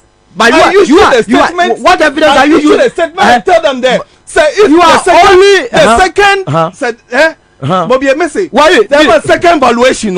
So you no quite of PwC that then they are not credible. Oh how?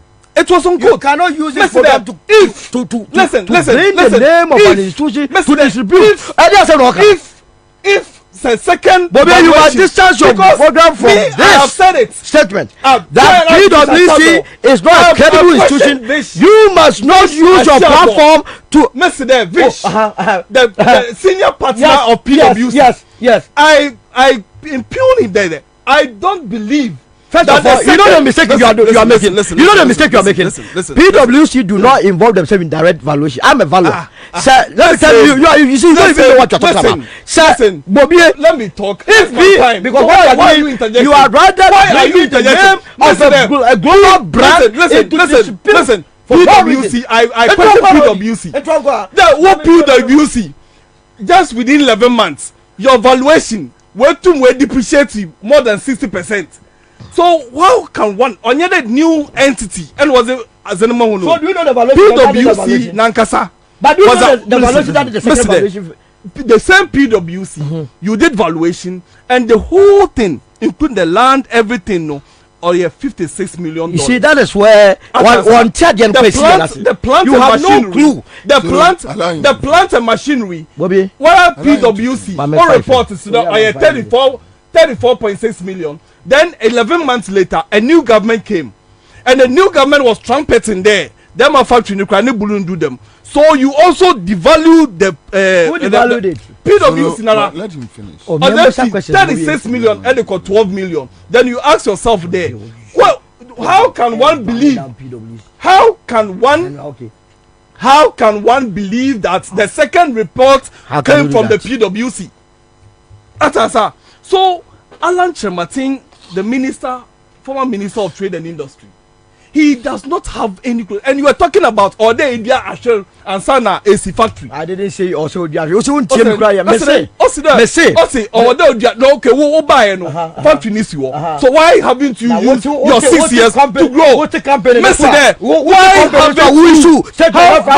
How would you advise them to approach them to get? First of all, listen, because you don't know. Well, in sugar factory, we do what is known as backward integration. And so the backward integration. The backward integration. Listen. It is backward and listen. Backward and part. And so you don't understand economics. So that is why. No wonder. Economics. You don't understand. Go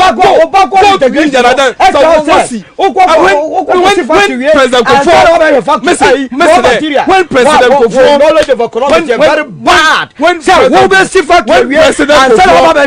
the people of Kwabena, when President Kufuor in 2004 Obe promised to commend avoid the basic commander sugar factory into one Saturday would do the asher in Kofu Kwaje Bosen as in the asher a kede ora a Kennedy Japan kade commander for asher na asher na factory bi o ha be ejuma because Wokojisika was Bodi Asherno, ayi Alan Chamati as a minister of trade and industry. When Messi factory be alarm when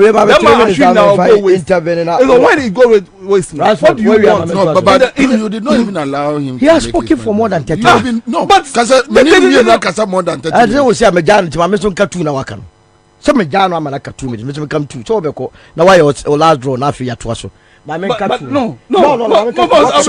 Allow him to finish. Okay, we have one time. Because he doesn't want people to understand what is happening.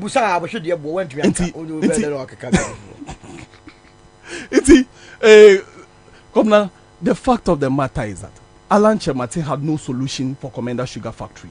And as my earlier submission, he coming back to the trade industry was a threat to Commander Sugar Factory because Abanan Kasano na onyi Botabia there order my Commander Sugar Factory Yejuma because they thought there the factory Yejuma the credit will go to John Dramani Mahama. Meanwhile, John Mahama so sunifie sika no the basic factory nisi wo. Then makawi ye kawa or ye dena all day yetua.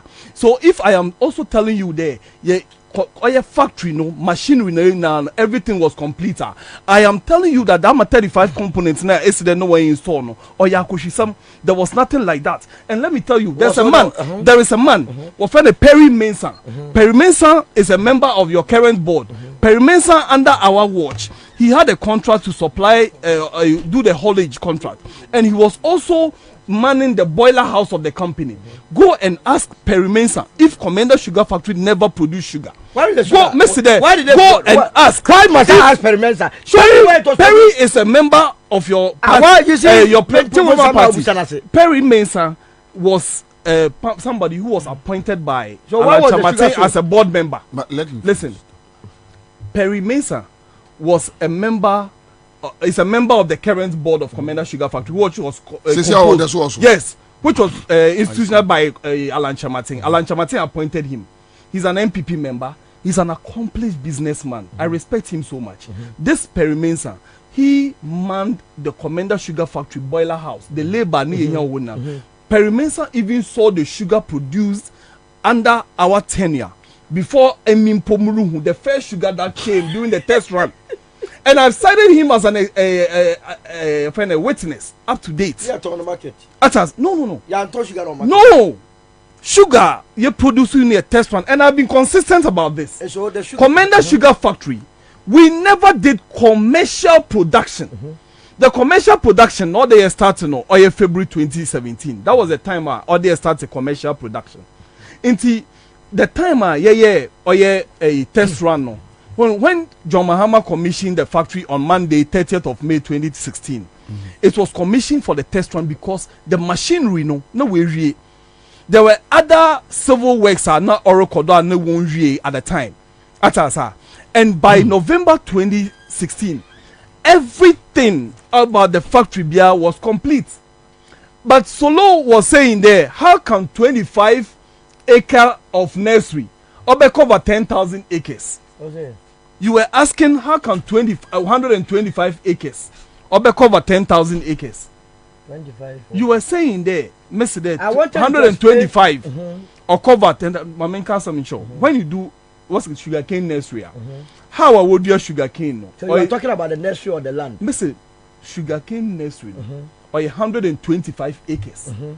A transplanter, it covers 10,000 acres. So you mean the ceilings will cover 10,000 acres? So now you are explaining yourself. But that's what I said. Because 125 acres cannot be 10,000 acres. No. What I said is that when you do transplants, it covers 10,000. And I even said every 25 acres or cover 2,000 acres. So that is a difference. So now but you asked, but I said it. Because I even said every 25 cover 2,000. And the way I would I show you know, or different, you know. Oh yeah, if you are not steak no, what you trying was foam. So the yield no banana on the ichichum na de. So every 25 acre piano or cover 2,000 acres. So if Alan Martin had not sold those sugarcane on that land, how much? Me say if he had not sold it, so he sold it. If he had not sold it, he sold it how much? Go and ask him the oye. Why must I ask Alan Martin? But isn't not your boss? But you are go and ask your boss. Alan Martin go and ask your boss. You are telling me Alan never said he hasn't sold sugarcane. Hold on, gentlemen. Let me. Hello.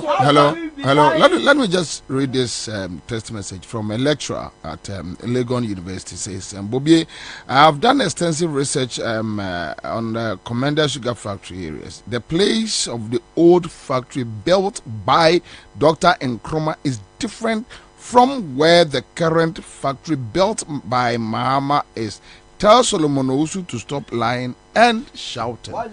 And I have Nana Yausapon, personal assistant to Mr. Alan Martin, on the line. Nana Akwaba.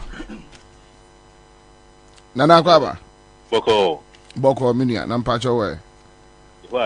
Ida Iwase. Mpacho, din komobine, say, Opesa or Deke to be fem. Oh, okay.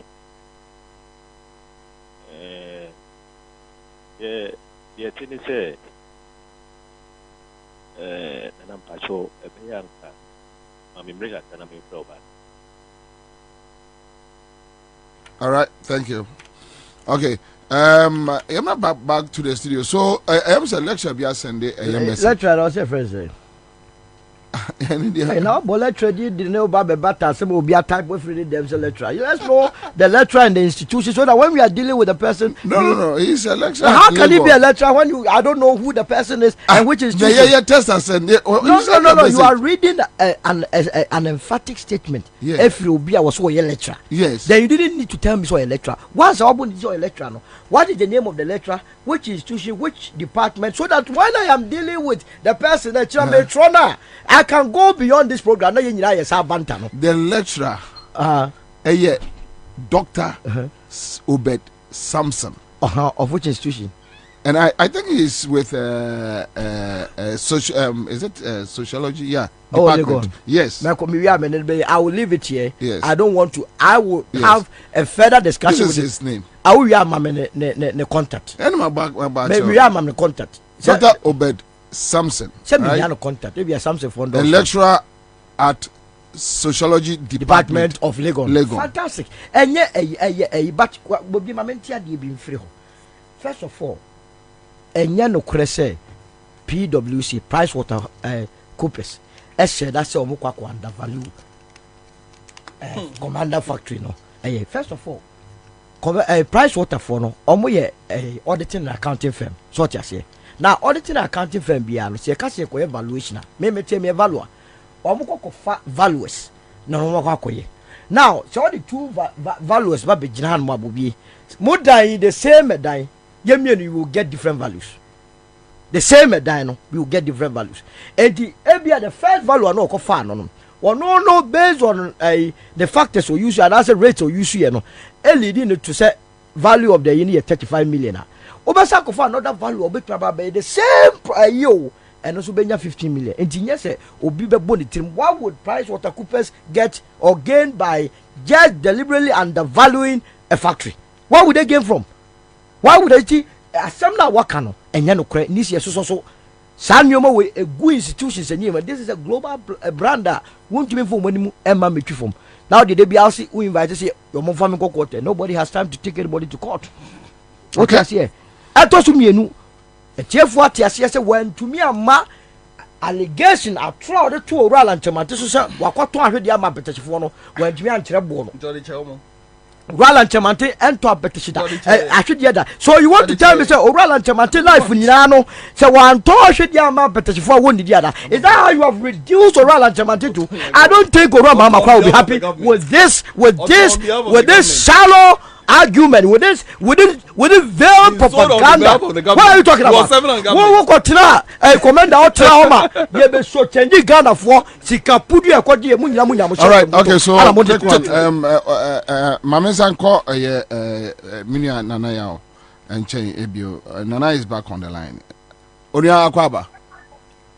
Yeah. Okay, all right, Pacha Yanko.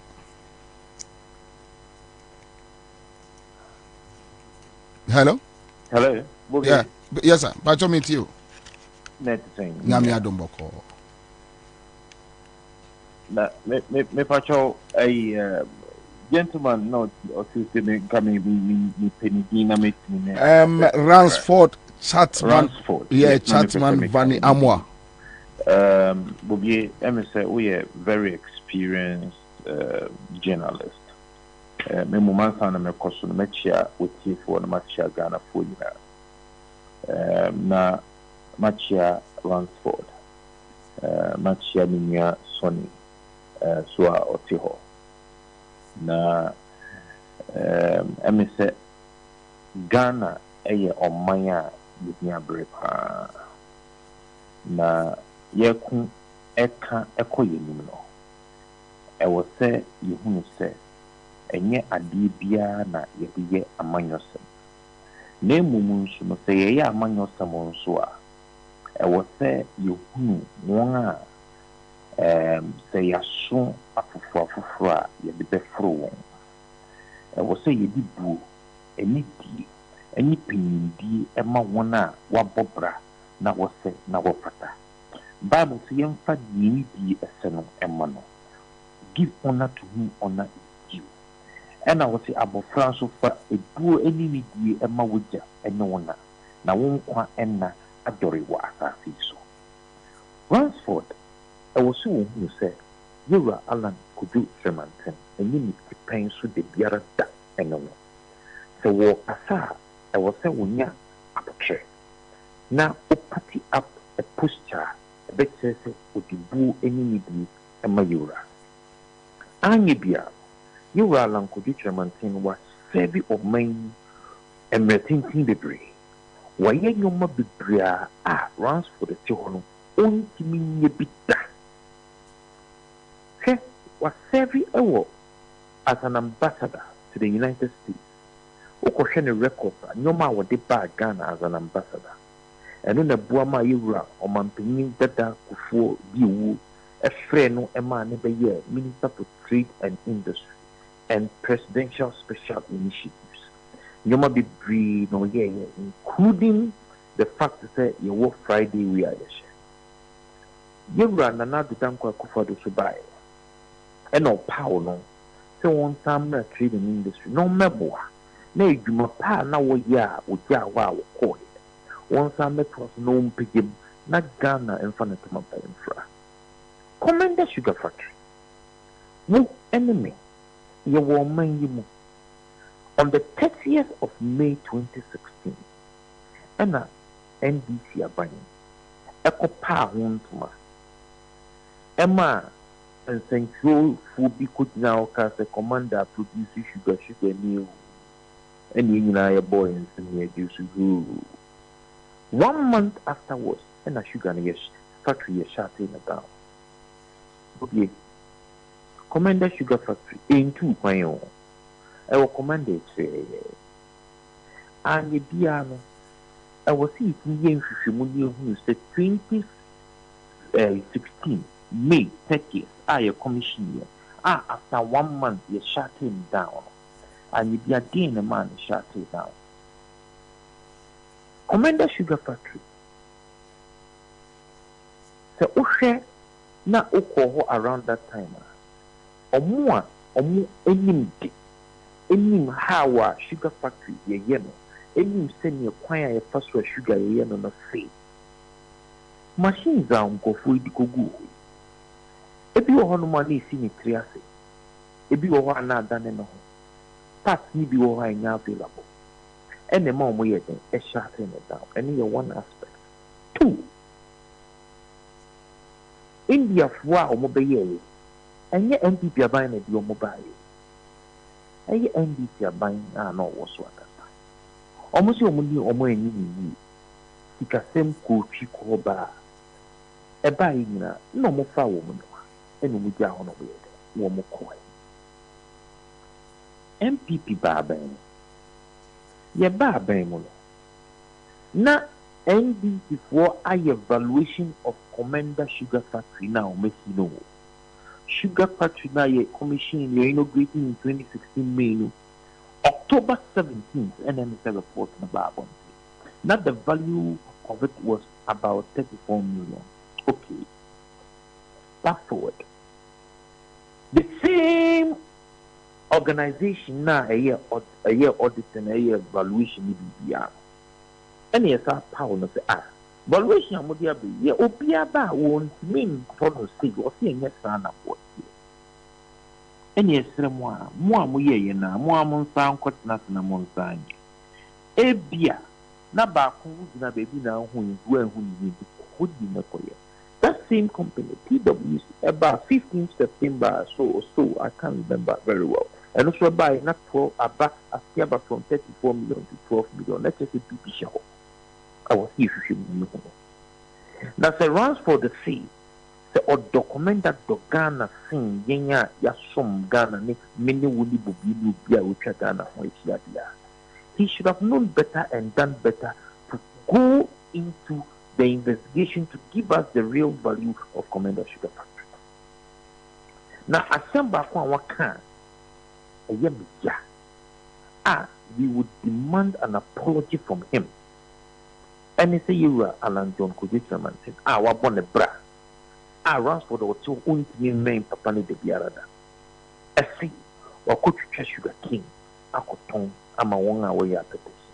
Abba, I think, and one is saying, I'm inti abofo muade na ne saa anye bia Ministry of Trade way CAA okoha obusa say being see in respect to the plantation of sugar cane na omba kirekiro mu say seedlings na omudua ediama outgrowers so mushuri na be sugar cane gains na IDC time omuye isiye.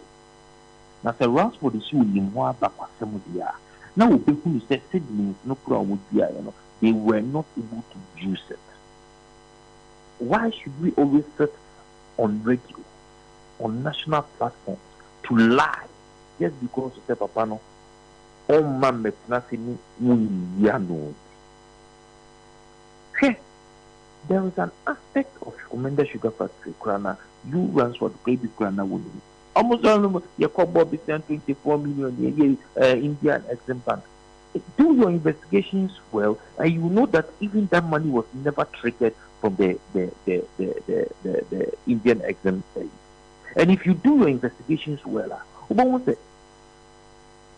India phone a yes a woman so Ghana music you were like the man Buama be a seminal arbitration. And you saved Ghana a lot of money. What was the outcome of the arbitration? Why doesn't he take his time to go and gather the facts well? Why do we use the platform that we have to lie and punish the image of people any day, any time when we are given it? People have used so many years to build their integrity, to build their persona, to build their character. And you just want to use the little time and the little platform you have gotten just to blast and to destroy a man? Why? Do you have evidence to back what you are saying? Please. Let us not do this to ourselves. Young man, now your man platform say for promote one man yoku na entonk one a wood. Anye piano, me. Sugar cane now also what ton. Na me patro how many metric tons? Or ton the same. Apeti shukobe no ton ma wo. Anye bia wan kasa utubia na. Utubia out on the same. Why are we doing this? All right, thank you.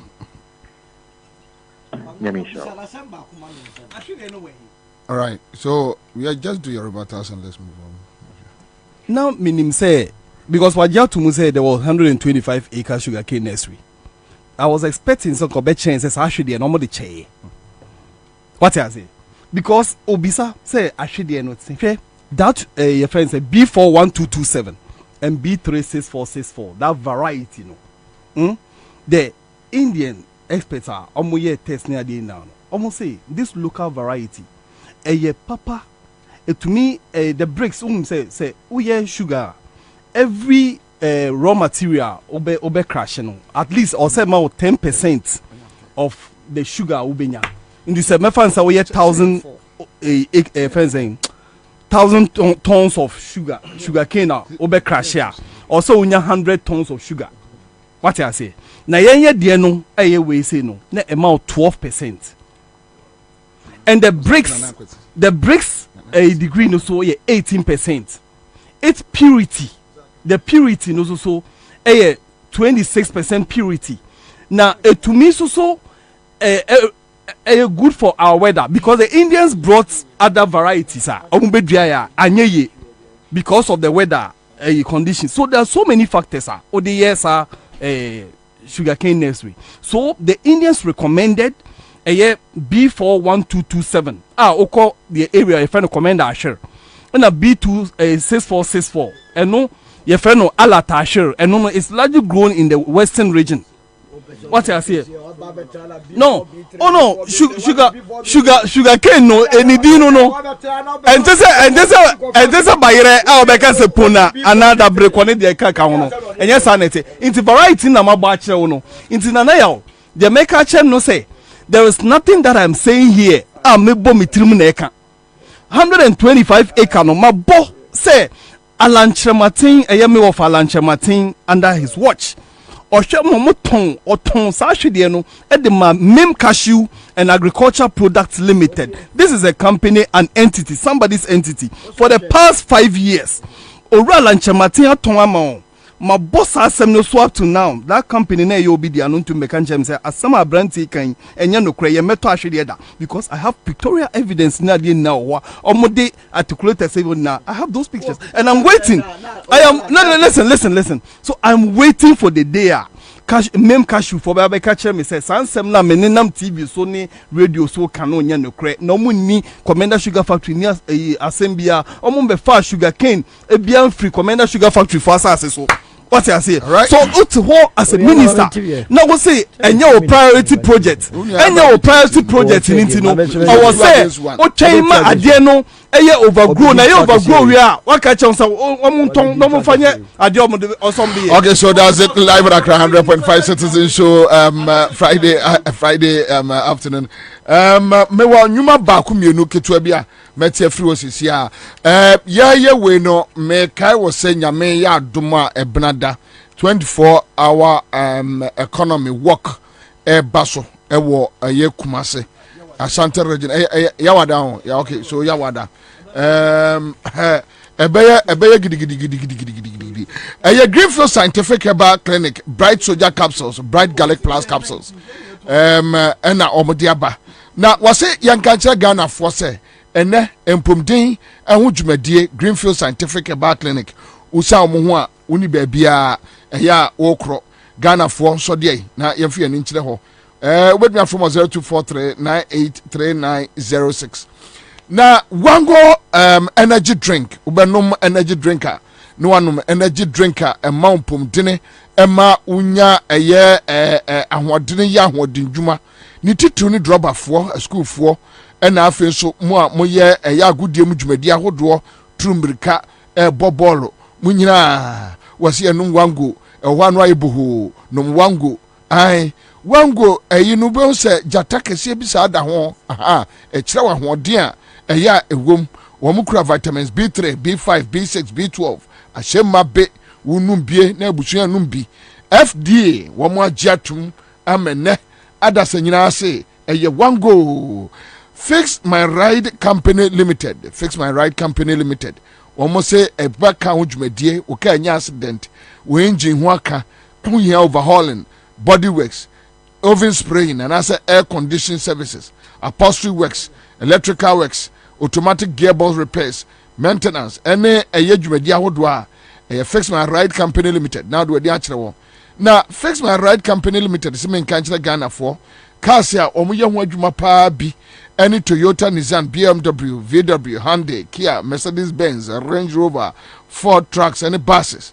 We see a doctor for nurse for bankers, a Benjamin for Okasaya, or Mobile Bebfa, no media Quack Kusi Baby Maboko.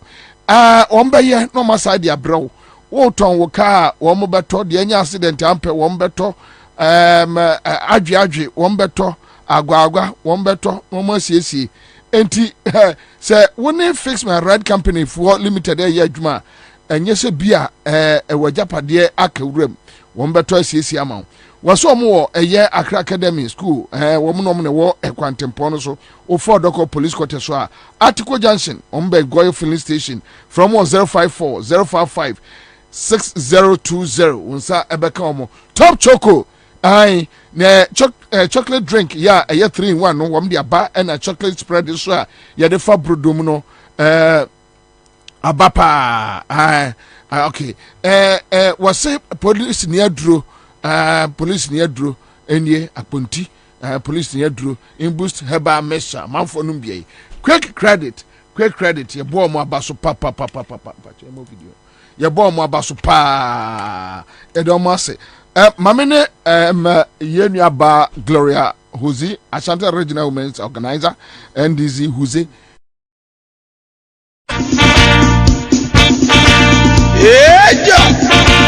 Suzuza Abo Aba Asante Mantem NDC mpanimfo na afenso NDC amanyokwe wa Asante Mantem womune womo de dan krankran nyuma no na afenso Asante Mantem NDC adwanifo a ewo Central Market woma sore waka wabra ye be nante Asante Mantem Kropon Kumase na ye de 24-hour economy nante no e de abremo dwumadie yi eba so bronya bosome da etoso aduonum baako afia mu 2023 brabeka enwen na ye ni NDC ekukudam NDC etitafo na ankrankran nyuma wura na afenso apempem nante Kumase krom wabra ye ma amansa nyina ehuru se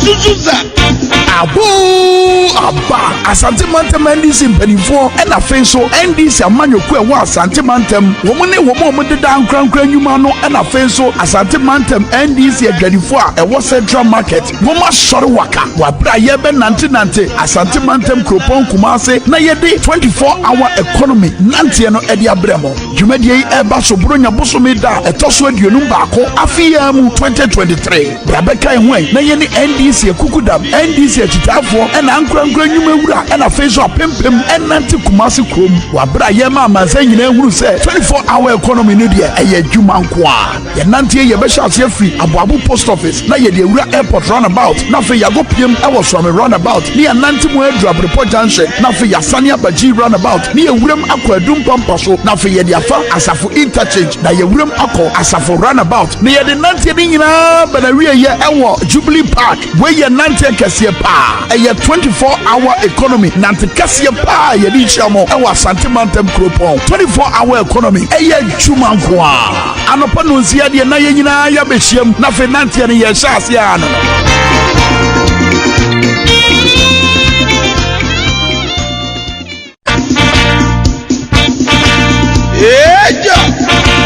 Suzuza Abo Aba Asante Mantem NDC mpanimfo na afenso NDC amanyokwe wa Asante Mantem womune womo de dan krankran nyuma no na afenso Asante Mantem NDC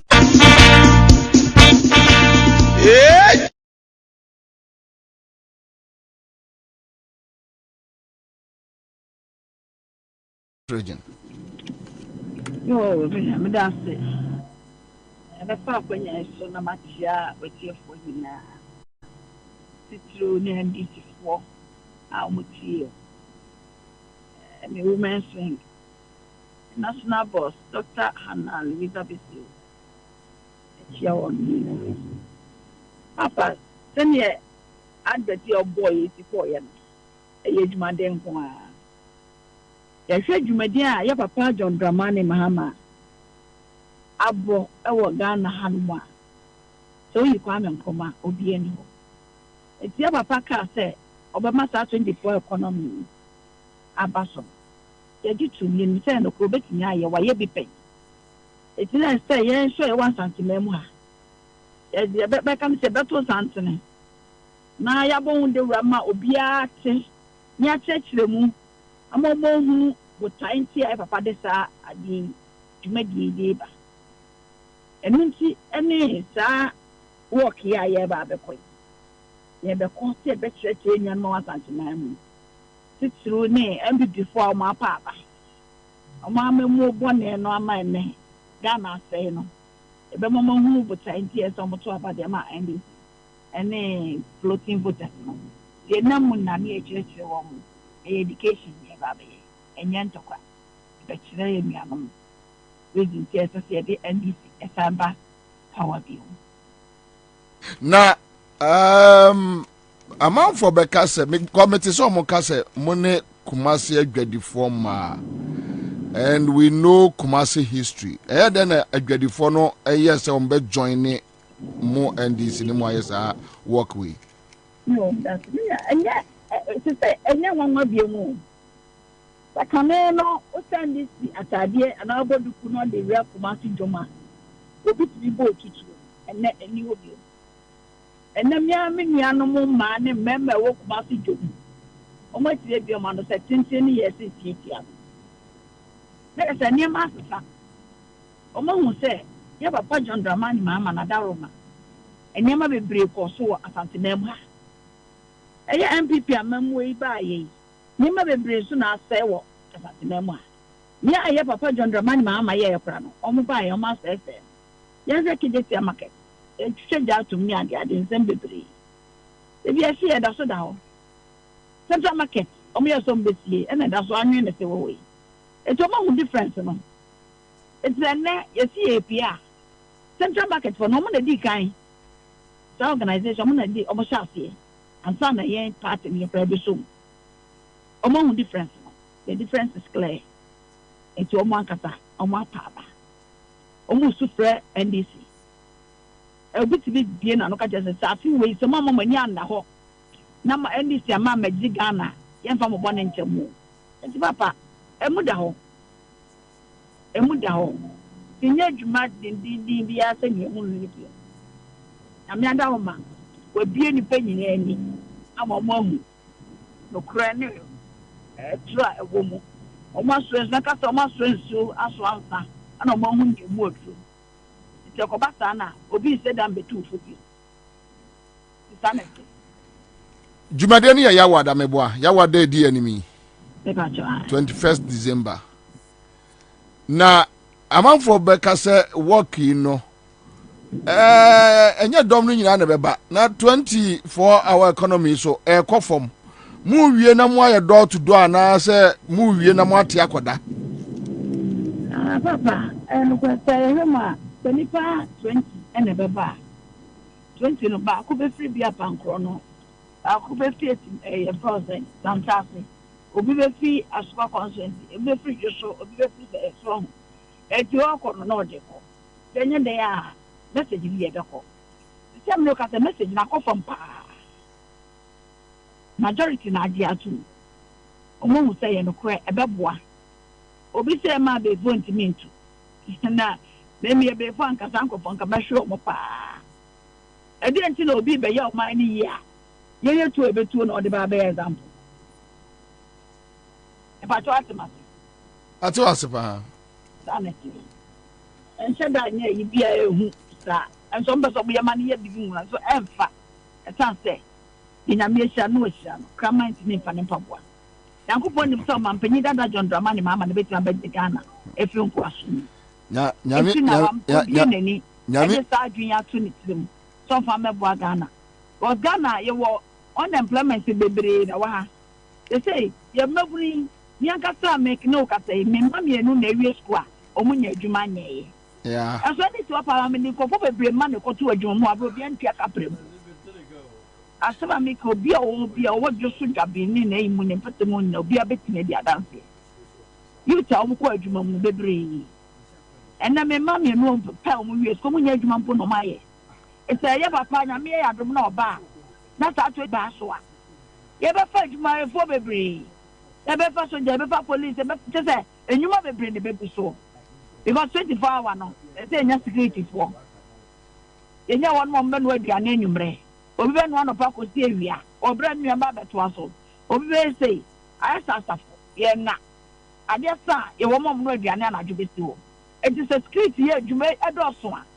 obi tomade e be de wasuro eti adwuma de obi abenya biaye enye na da obi asi ati obi ni say ye no kore na mo me nua no de o mo nim say ade na asem no kore na okora no mo braso nche no mo twato eti ne nya de enwanwa beto bia oya reasonable thing bi en say asema ya papa ka no eye no kore and bebe mo so esanse wa ye bipe eti eye work we e de ama asante man ene Ghana fo nyina hu say 24-hour economy no be baso ya metu minti to mo ye adom no mo to abande ma NDC ne ya papa John Dramani mama so omra me so Ghana mu a nyama bebre ne pesa ya mai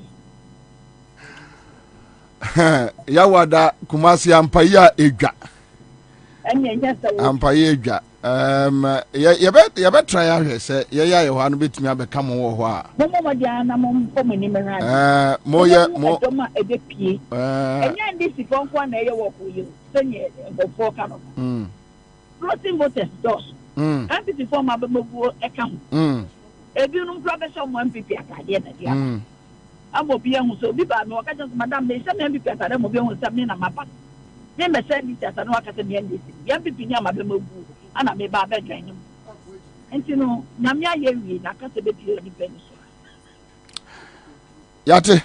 yate yema mo ani adwuma one regional chairman ne modom nyina yema mo ni adwuma nyame nka mo na ya wada yesu enya kwaya ye beba na ya baba be ka mo yeah, that's it. All right, so that's it live in Accra 100.5 Citizen Show back in the studio. Listen, we have just 5 minutes to go and okay. I'm sorry for but coming late. Yeah, but there's too much traffic in town. Yes, sir. Yes, yes, easy crowd. I think say artificial. Say a position for no should I come do mo. Okay. Me pacho menya me third winner, my main call. Hello. Hey, what from the form? Boko. What from the form? I'm from the Boko. What from the say? I just mean 1,000 cedis. Kai! A bomb. Boko. Your friend say? I just friend me Akuska. Your friend say? Akuska. Your friend Akuska. The patron. Yo. Anyway, do you offer the form? Boko silently. Oh, Eva. Nungwa. Nungwa. Okay. All right. Now, what you say? First one, I'm 2,000. Me 100 cedis. Hey. And I got nearly 45 cedis there with me. What about foul? I'm saying no. Mammy, 50 cedis time to me for it. Naming changu for. Naming she say be pick. No pow. Dem boko. Power 10 million. So boko. Okay, all right. Cause one any CMG sika che de adwuma de ntina. Why? Afinsiapa. Listen, yango. Pamcho, me for me ye last draw. Untwa ntima no atwa star 413 hash. Tell me we list to another winners ever. Listen yango. Kara. I mean chetty for me chairman. Yango Kumasi de no. Kumasi a friend walk no. Na me aduma. I'll represent. Na minim say Tuesday kra. Say na me share down share me. Nti madin ka atun kra okuma se me ba fresh na nti. Omo mu tie me no mo frɛ oledi na mo kan chen say adwene nkwan no on twen. Ya wada. E ba bidi. Nti e ba. Na ade a ehun hia ne say kuma se afiwe ebedane. Ebedane in a sense say wohwe aniti a ene omama omo a na akufuado num ya wa wohwe omo a na omo pese omo kire kumasefo se omo ye nkwasiafo na yaji tum kura sebi kwase ani ate agro no agu oti ase kwase ani betia ma agro agu enti se wuhu ne ekoso na emane nya nwanwa pi because kwase ani ate ama agro no agu se utie fom na wo hwe nipa a omoaye krado se ombeba wo se ye hwe ne ye manage ni omaye pa because edomo a omaye omadwen se omoba no enye adewa na yenso a ye won kran ha ye se ye kɔ no ebse private for no kra de mintimi kan na ebinum so aye omadwen se ye de beye ade bi a annually no ye beye a ye frɛ no homecoming summit as a BB conference nti afi bia no ye be ko ekruma ko dibronya nti 21st ne de ye date bia NDC for ene asantemam for ahye se homecoming nti no obi bia won kran ha unchi efra santemam ene Ashanti region bia no ye besrew se nyame ya adom a homecoming no ene ye be hyase no nti mum ye nyina ye motwi ye for don kobodom na ye nuanom a omuso ewo ye nchi eye asantemam no so no omonye ye fel so na ye nyina ye ntwi momome wabra ye bodawru kese a policy a ebi emma o my way muda. In fact, John Mahama has innovated a lot of things in this country. And akoya onamo a oni ayi twifa ne bo ba omian a wadi amian. Digitalization onamo a okan nyina oni hu hwe John Mahama de ni nyina baaye. And there is somebody or very unique when it comes to his ideas.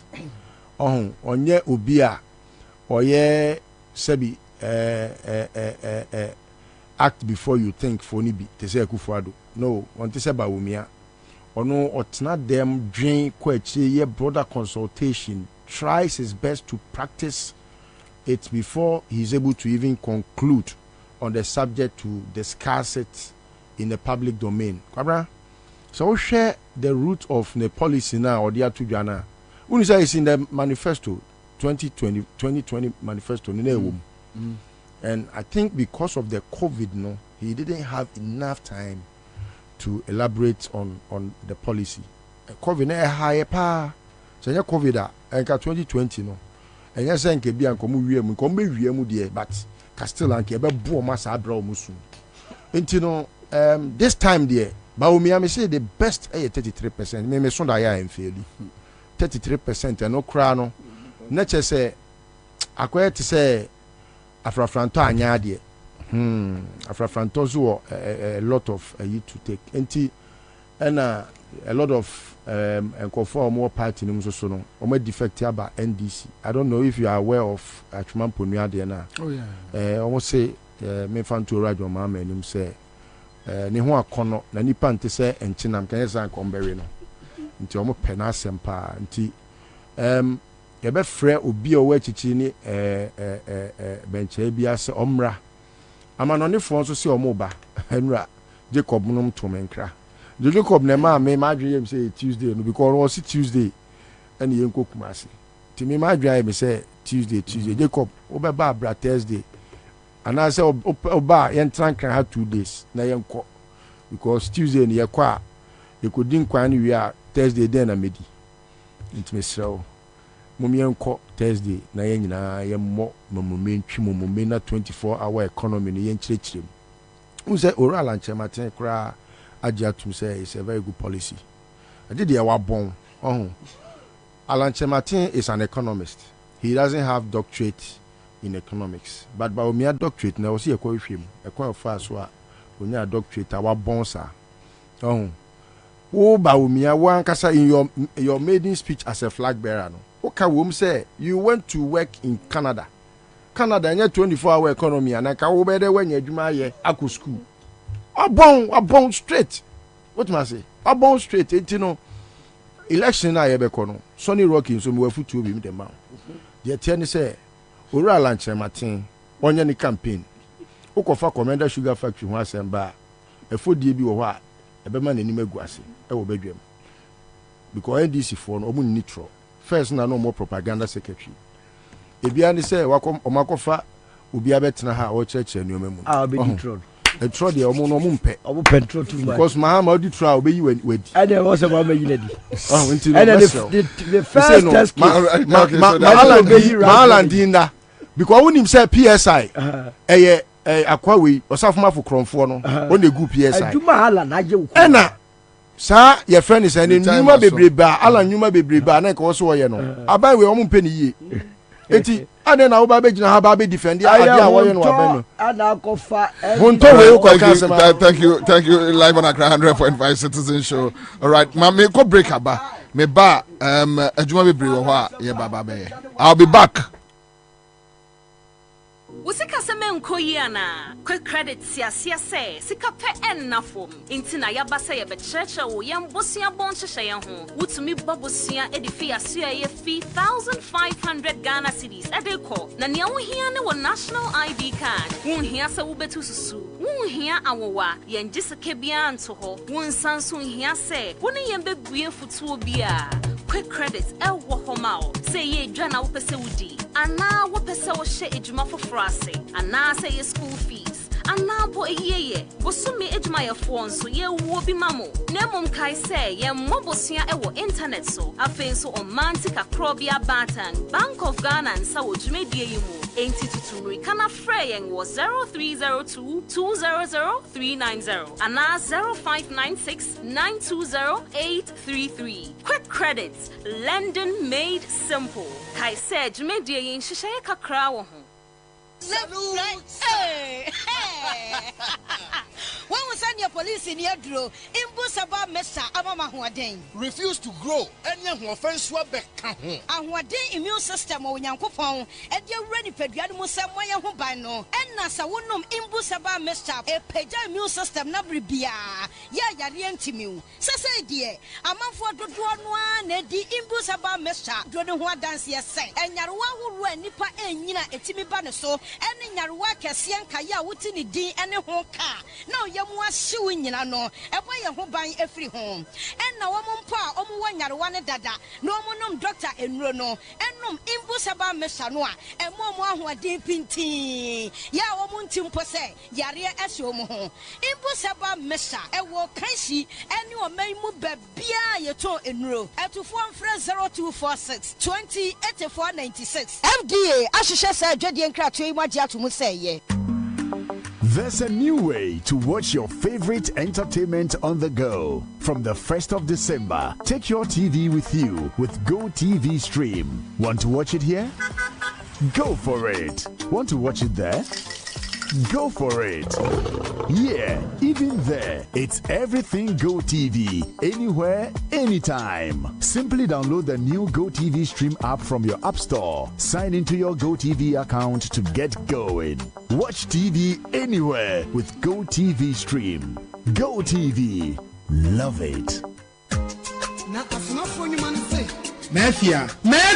Hey, nothing. What be namely baby so now hand said I said the same. Now why you be no walk on Coco for? Coco for me. Yentama Coco for watch as a bicycle was near my want me. No sitting in a yellow. Share a banaka cranian and Michelle near Buana or Teso. So when Sissy Yamonia and a boom pody and no say Coco Suhano come into to me yet may be an saying. And I make her say Uncle Mammy or double hair bar center. And it's a boom tonwa or nine namely baby no. Hey, mammy or double hair bar center dear. Oh yeah, do hey, may say your Coco Sissy Yade, low sperm count, or bar naso bema one where feature chromo how near day. This one called diabetes name Pamumre and Coco Nanami Nimse Otiso, Nanami Nimse Sissy Yade and a feature con house Utumisa. A chiniji form for Jimami or double hair bar center too. Can she mammy abna or double hair bar center, a pro credit bank no, a Diana salon, a woman. And a shaman so our TMA office Pomua, official town road. Fre 0244 284 728 and 0509 043 539. Mami or double hair bar center na. I just want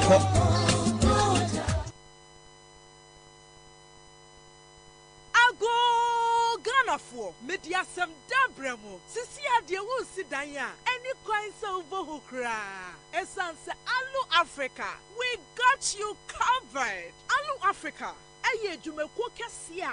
Ebon in chance papa di kudaso. Any trusses are. Ghana ha. Any wiasia fanenina. Yen ye lidie. Young and topo. Alu Africa, ewa bakwa somewhere dimu. Eban roofing sheet. Any trusses say ye papa nkwadia. Eye honum and abenya ka ye quality. Sounds so affordable. Bedroom fish ye dionuni. Edanya bru 2 million. And Alu Africa e crucial. What a news! Yen chance ye di crew dance no. Nia money dimune se emwo do. Ne bani this one need this one. Fit is 0.35 mm. Echo is 0.5 mm. 0.35. Echo is 0.5. Alu Africa trusses so. Emwo do. Na a range fit 0.55. Echo is 1.15. Enti enya fe na wudi dua kokru wudaso a very nache amfotie barrier Alu Africa trusses no amfotie ntimere enre nache good for all weather conditions ne boaso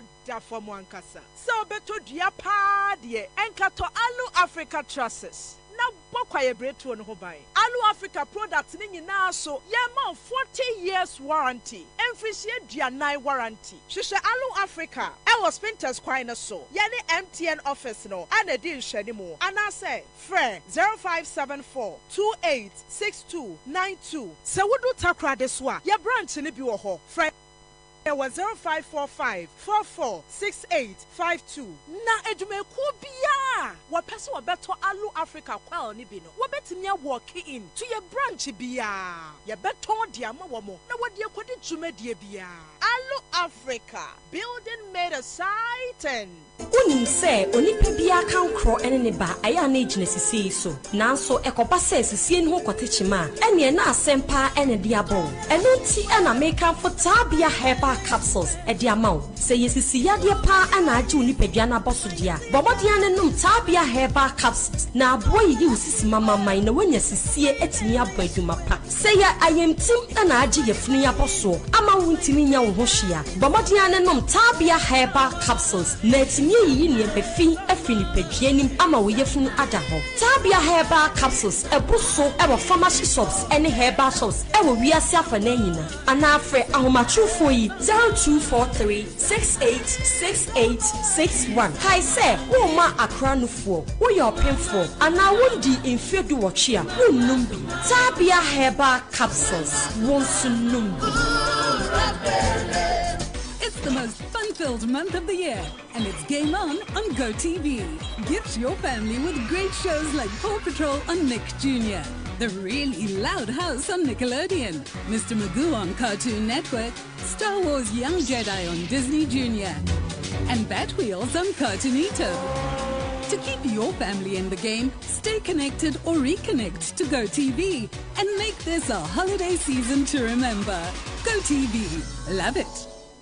say the Mako who ever Greenfield Scientific Herbal Clinic no. Me who crave me. Say enunti no manya award wa. Eya word best. Obian transe Emma Dumpem ya de. Kase anase me boya de enkan to dem bio. Greenfield Scientific Herbal Clinic. Esa nyarwan te se. Ne ekuro etu no. Ne enkan ewo nanum. Oba na be mo pa wo. Ene enyarwan kaye. Nansi ma me kase ene spinal cord ho ekaye no. Greenfield ada romanti ene wasa so de gina na so epiem. Greenfield Scientific Herbal Clinic. Our ultra modern laboratory and a diagnostic machine, sir. I should share the pediatric one kasa. Greenfield Scientific Herbal Clinic. Our Nungwa Dogon, Estate Junction, last stop. Frewa 0243 983 906 and 0261 651 898. Greenfield. God is our healer. Greenfield. Your last stop. I believe.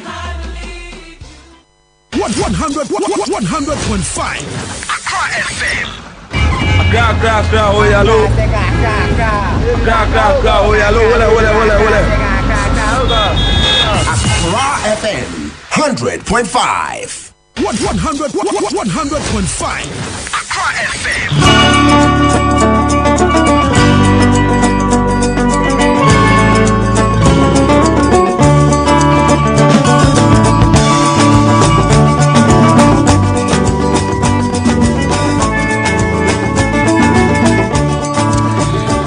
Ebusia enyume mema munyina acho emamu akwaba de ba Accra 100.5 enyume yebeda Kwabena Bobie Ansah ase Commander Boham se wode eye efiada eye obenim bosum de tosu dunu wonfimpe no ene na duonu miensa eye citizen show ode efano ni so de no etumi ede abreye ebusia abredui eye givers enkomo na menemu ehyeya menu wo ebedi enkomo ede afa Givers Industries, Givers Herbal Center, Givers Clean Care. Ye nyama pa ye de wo adwaman so ye de abano eno ena menu wo ebedi hu nkomo ene enwumre ma memfa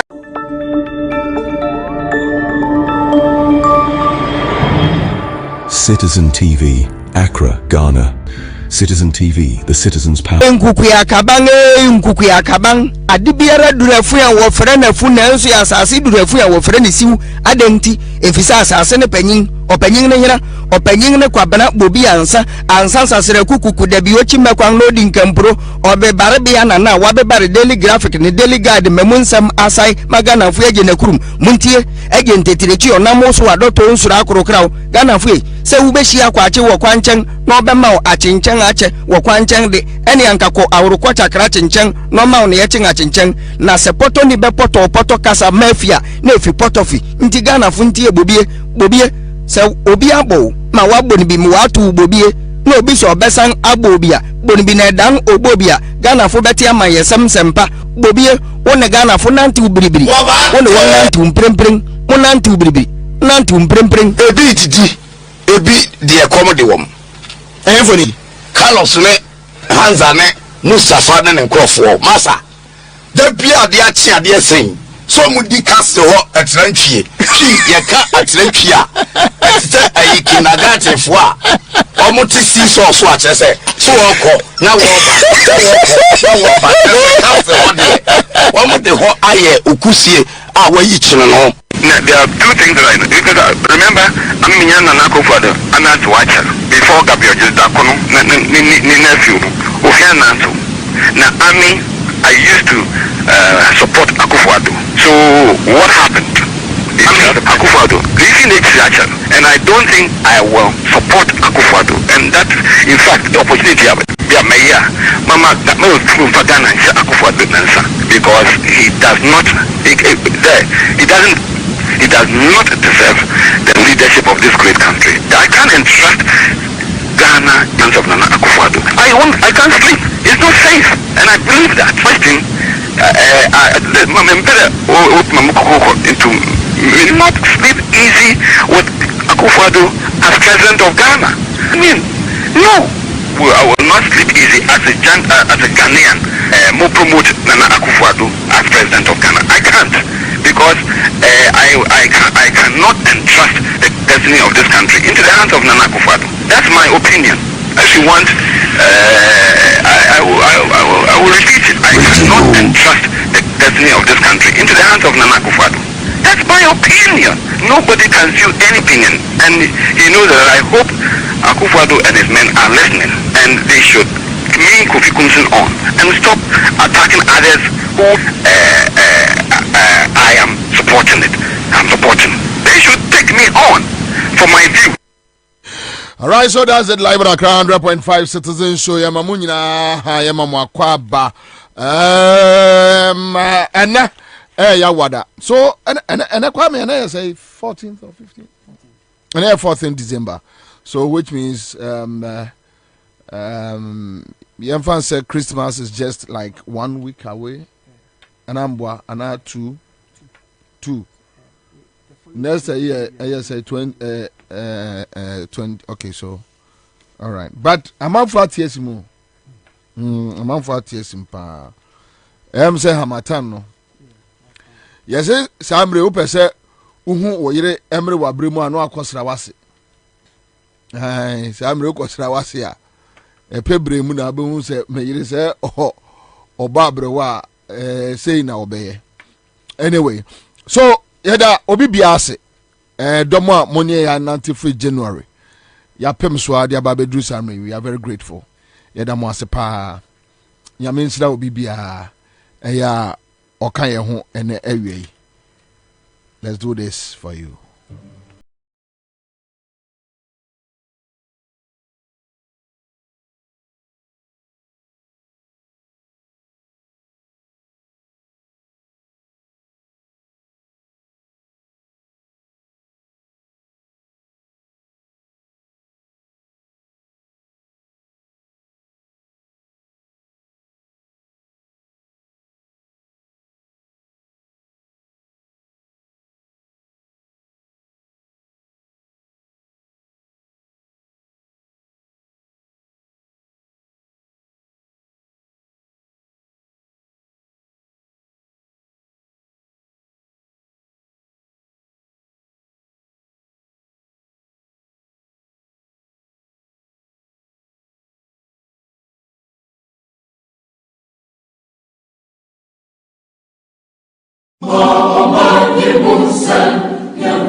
mɛyɛ ɛho adwuma maka kyerɛ mo sɛ mpɔmden ho nsɛm ehia ma memfa na asɛm ma ɛrɔnkwache join here on your Facebook page Shama Aba Edna Benya and so I join here on our Facebook page. Yeah, the Munina say Prince Kojo Fosuari Siak Kofi is here, Lottie Jones always representing, and Naziv Babana also is here. But we are my come about Heartbeat Homeopathic Clinic. Heartbeat Homeopathic Clinic. Wala pass Nyameche on Kata Hotel. Nechise. Ena omo ewo. So let's talk about shrinking pennies. Let's talk about shrinking pennies. Na twinum no ono de ono ebo de wuro no be ka no twi mu e de akyere mo. Mi ankasa no my free brochure about my tree. Until we are talking about shrinking pennies. Sure. Shrinking pennies. You could do brunya. Kwame, what I was so Yanka Yarabia Samuhama untie bit that way. Said it was here at so. So we are talking about shrinking pennies. Sure. Now, Openi, Wadaruma, Akwaba, Foda Otabel, Akwaba. Yeah, me pacho shrinking pennies no odi be coach mu say. Okay, ewiesi yebechia etiefo a Brenna Brina no. Omonya bre na omutie odwumede kese na apomudi chechra yiri Heartbeat will be party clinic. The ba beso monday wi no ya to the din shrinking pennies to say the wakana. Na wo de ba aka kese mu a bema ni tedua ede nanim no efon eyira edifi nanim ase wadodo wadodo kan tietie kwatia afon very good it's have a benefit seed bajo to aso okay you know said ye din kai aka no ye din komo e de afa shrinking pennies ho na ye ka shrinking pennies a eden ene ye patchre se bema wo bema na ede wanim no measurement bi ewo ho ewa eya atwa ne tietia no matiase yes dia me pesa me kire ne say bema for pen na for book na church we mami dia di kan 3.6 inches dia toss me no 5.7 inches ana miensa 4.75 inches e dia na me patchere one say we tailor's tape measure say bema no say da one say sorry ya say with the tape measure no to ho a when ya ne tenten kura no also to me ya ne 3.6 inches that's the tenten say no or say to me do sa na say be man say sorry so a also with the tape measure to also to me ya 5.6 inches say sorry ahomrache I be a Johnson deal and I say be a when no kafo be shim also to me ya ne tenten sa na face no wideness no so no ne 33 one say ne tenten 5.6 no that's somewhere around here. NC BBC Mutefu yeah minimum yes minimum Mutefu na yes pa the Mutefu no come up say na me patch say kopim say 6 5.6 inches nti be 6 na chi asi be 5 no 5 one say 5 no the 5 no say about tintin bi ho it is the next small line there ho no and 5.6 inches no and I say was say so Opani engrofo die bi wa chen we and I make say minimum the me pass say minimum wo die no when ye kura no enka say wo die no enka say wo die no nipa no ne be ma no esa and I say the tintin mu enwa kura no also otumi nya sa etino se wususu nam ga say mo say limit no ano de me person de me person me chere ne say minimum averagely or say wutumi enyan say se wutumi enyan sa me pa chew se wuhie baby na o ka chere say obema esua enjintum sa ensua ana say 8 a enjintum ebia ono no just okwahwe obi fro ene wetumi nanante na mame membra asem na nkasa ye di nkomo when ne say ni wanka ne wideness na me say 4.75 inches 89 no so no obabe baro ne say It is our bar in the sea, and also we have to get it around this. Yes, concentrate on the production. Oh, also to me and say, the tetrums also to me and say, minimally. It's out to me and a son. Mamma for many, if I say it, your custom for many. Say it here. Minimum. Minimum. Sorry, no problem. Say, sorry, minimum also to me and a son. Now, yes, adia. Bema sa obema ese eyeketwa anase den no obehu anu so bema no ayeketwa anase ebia ne kase en se di sititia no medinka ka measurement say yawo 5.6 inches yawo 3.6 inches and 4.75 inches eti wo de obema na adwo a wo de to ho a se wunya 3.6 se de adwo no wunya 5.6 no wunya 4.75 a bepa chawo averagely but so when a maba so ha edi nkita ho no bisa o mo say bema ebema ben eno manage won dodo na ekase enya ebia ne kase anasa ne tete anasa nimum ne wideness said the city ne mu mahode e wo bema ne mu no eno na kire say bema ne agent na so yi se bema so obema eso etia say ne city bema bia no say uye kase more than 35 kilos said the kokoto nam dwom say bia 1 kilo 2 kilo 3 kilos we are 35 kilos extra weight edi kan ho obema so te by 1 inch automatically obema so ete na obesi na wan hu say obema so ate na say obema so nte eno ba na doctor akenya bre ede enoma tura kwam ehwe obema no because obi wo mo a said the why kese bia oyefun ayekese eti no so oyefun ne kese nso a e mana distance kakra eba wo ene wa ya sentem eti se koban sa na be ma na bia ne be ma na so ntiye by say ne yefun ay kese enti no wo hu se ne be ma no heartbeat homeopathic clinical jedi kan Dr. Aka be ma no homeopathic remedy mapa na ebekọ yede na se o how preko akokofa sa shrinking penis de bro no ebekọ ni na akotutu ni na se na afei ahye yade na de afi ho na sanso asi yade no anokwan na afei se ebia ede erectile dysfunction and idea bro and now say sexual dysfunction ka sexual dysfunction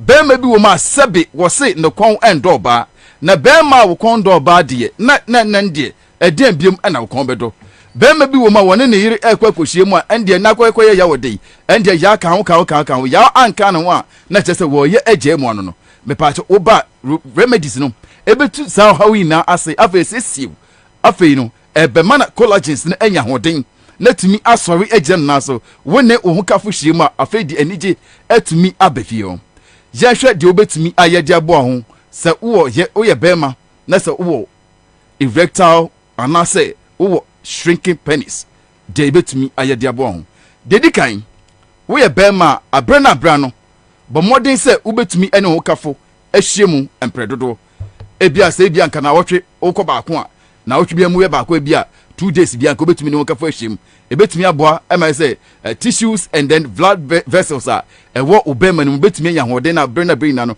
etumi expound so ana sa wo ye bema na se wo ho kafo ana se empasugura woni ni di no enom entumi ko yi a be se dwuwa ho miye ansa na wo kafo akohyem ewon paso afei manum shisha manum ganja ewia menhua Colombia powder na waye we in the sa ne ma no eshenke okoti so smoking drinking can also affect you seriously emema okoti ashenke yes ebe shrink pa ebe how ye pa etin waye in no anso waja we in no yade no asentu ye nti se ompesa okoti be shenke a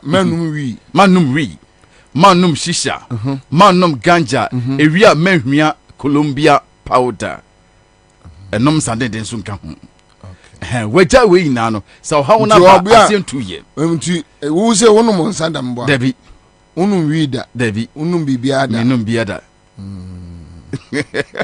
okay entino eno no we sese ho adware no akra ofie se meko heartbeat homeopathic clinic and crying La Paz Nyameche Kata International Hostel no echi ho no mo a saso ena Cape Coast ye wo Econ Junction menya menwu menya menwu oboase Mugabe Junction time FM chiri ho a saso ne sunyane original hospital no second gate penkwase freyen 0243 337826 0243 337826 answer 0541 152 443 0541 152 443. Have a good afternoon. Medasi Bebre. Mr. Medasipa. I mean, shout. Live on Accra 100.5 Citizen Show. Thursday afternoon.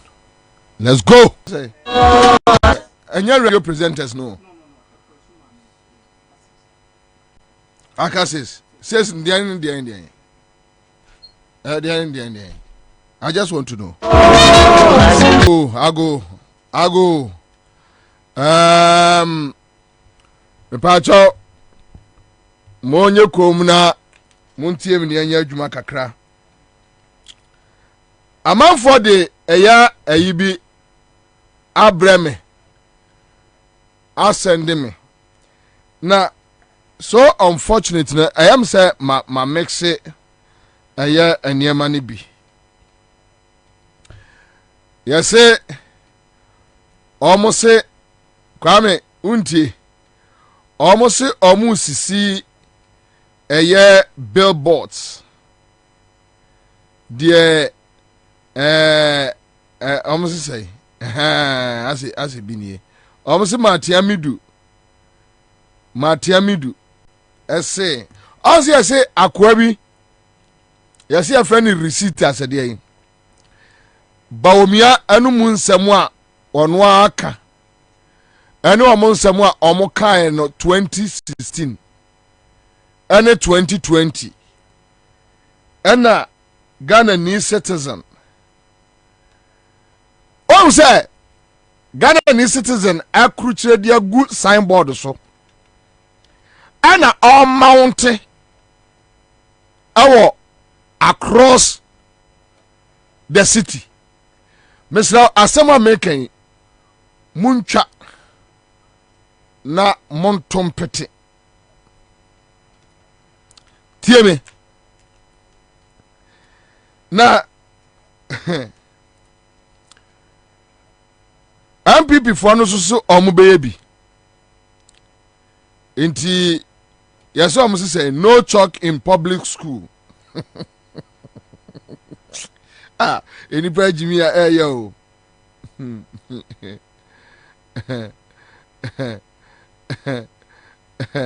I am not a magician. Okay. And I didn't you.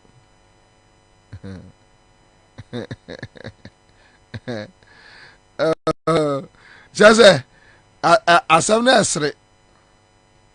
As I hear Nika. Into him. Say no omo aya na omo afa bi omo fa Ghana weba te say de omo de your friend say what do you call it omo de UTV ene ada ayine no omo fa Ghana weba omo so John Mahama say nom de Ghana web aye nom de ababeto say adia omo ye no. But let me tell you the difference.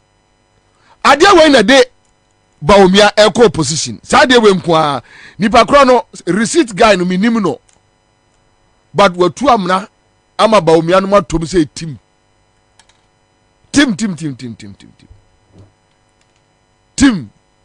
but my office for no na sao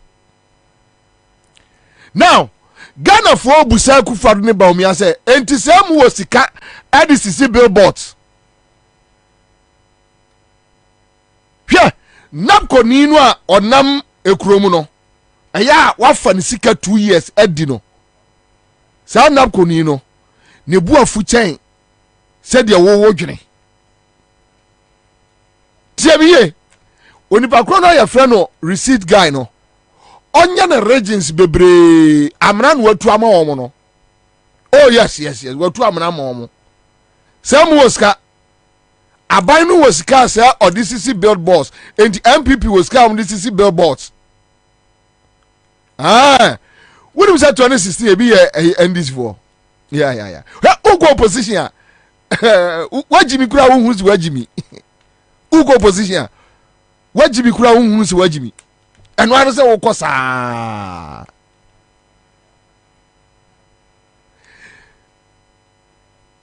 Nurses, any teachers, trainees, a year 20 months ni. Won't you our mokano? Wamu busa se MPP was sika, Abanu was sika, ADCC billboards. Sir, I see. Abanu si onisika or the eye ensuo. Or ye water project expansion. Me no ka say tesi ane ne mpotamo nungwa amanfo omunya nsuo tema omunya nsuo no wamu be boss no mu busa se anti aban no wasika chese mo ahwie sika agu ho ane Ghana-fo adi besie ni contractors omunsan kan omusika enipa tu amrama no hunu onim. And listen to me. Baomia say obesi toilet to agboglushi. Was so be arrested $1. Dollar no wa arrested. You know, ana Ghana for ebusa Baomia say dollar no wa arrested. Or say Mahama your friend say Matiami do say Airbus. Obi frame and was say Baomia Kwabena Kwedu was 3 months ni baby omu nsuo da. Obi frame was say Baomia omu be Baomia hank of good in sana emu egu ne nchen ensa a billboard kese pa asi tamale na mka chen so nim man ha ho ense usika Baomia ho anya me na me kire ne se wonye onu mo aka se Bobie no onu aka kire ni pa ne se onye ene onu a se Baomia hank of good in sa emu egu no ho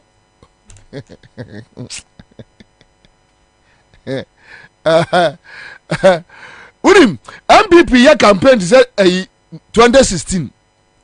Yeah. Omo ya campaign say no more 2016. Omo nim say 7 years ni Ghana for ahu omo. They have no clue. Omo nim ade kro. Omo nim ade kro.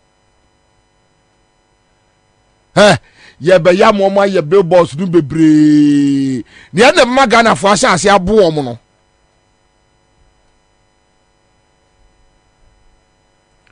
Kumasi Afrancho obi send me message from Kumasi Afrancho Boating was it bama lights off Kumasi Afrancho yentimi na o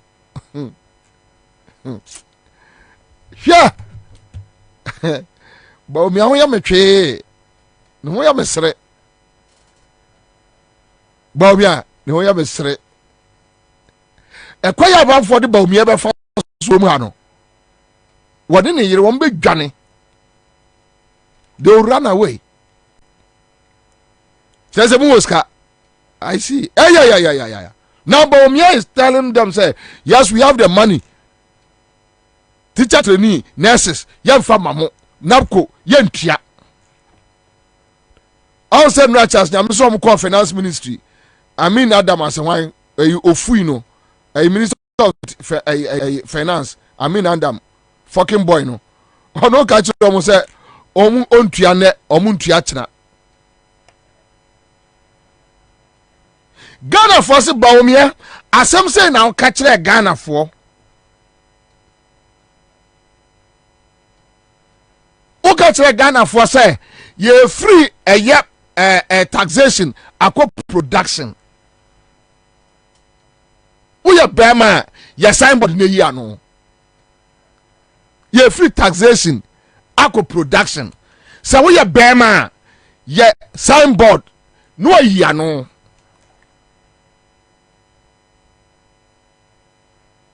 say oh man kan sa say dan say wakwa kasa your friend say onum say ba omi ase Ghana card ya say de toka no wan kan sa nam so otwara kwa otwea otwea nyo say odonya me wan kasa hwɛ opposition uko opposition ontehwio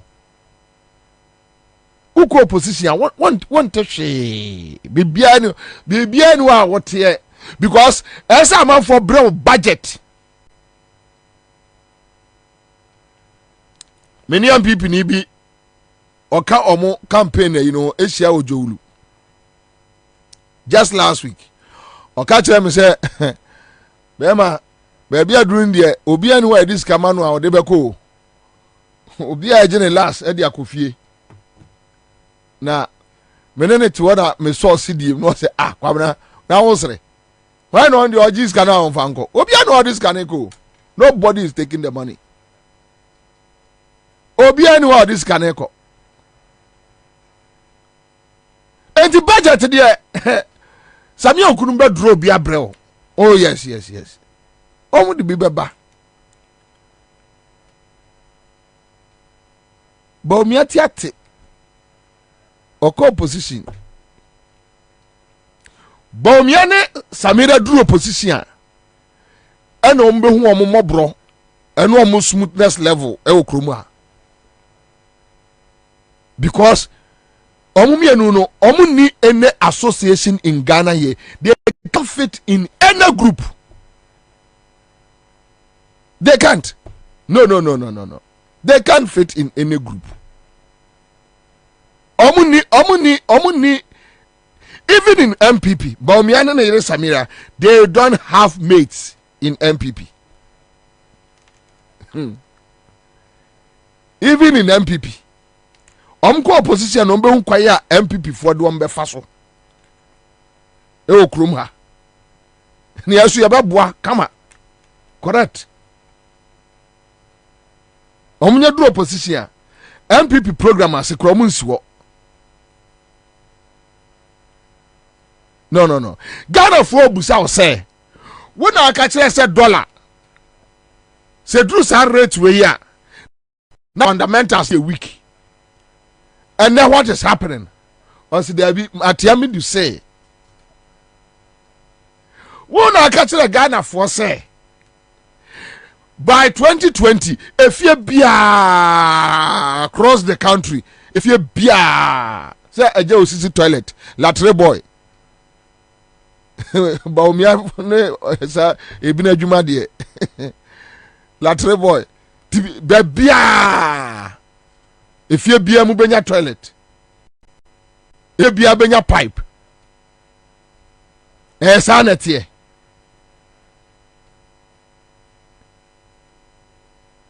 These are the things a man for Ebusa Huasem. But Kwamna Kwedu, also Bobie, Omukaso Mbetua rent a maye. Yarosu na kom ya say enye party manifesto na omu didi nkomo eno no bekan. Ba omi aso kan bi o rent ne ba omi aso kan bi. Say ombe rent ama mabunu youth ombe ma omuska dia rent no ba omi aso kan bi o ye no ma hu so obi aye ehon flyer den hwa uko opposition yase uko opposition so you have the money yes abanu woska o woska and the sonny abani dealia no say abani woska star 413 hash and ye che obia 1,000 Ghana cedis star 413 hash ye che obia 1,000 Ghana cedis 10 million ucha the 5 cedis follow procedure no with them Agbaron Kansas say commander Baumia is the one who started the rent issue. Yeah. follow a procedure no odem CMG scratch there odem bam ubedi bronya ama ho atɔ ho asane ho asɛpɛw the phone no abo ta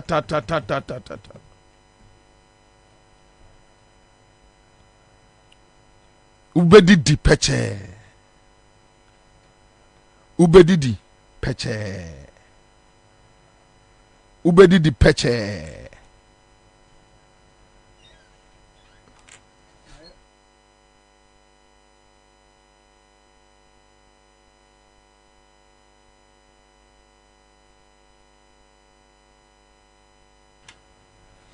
Mame nko aye central region na menye story we quick one. Na yenuanum bi edi arehosem aba. Thanos Sheikh ewo nima. Nima for medamo asepa Thanos nyame nhyiramo. Na ayi ye friend say yenuanum bi di story bia abreye. Ye didi ho nkomo kakra. Omo ye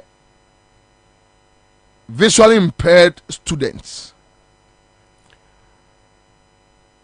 Omo wie omo JHS no SHS omo ampost to omo anko a special schools.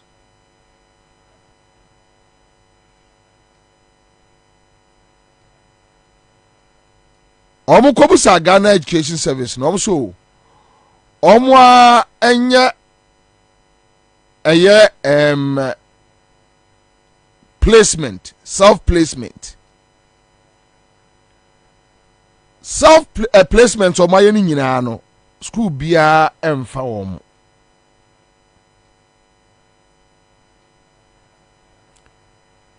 self-placement o ma yeni nyina no school bia emfa wom omo ye blind students omo hu ade omo hu hwe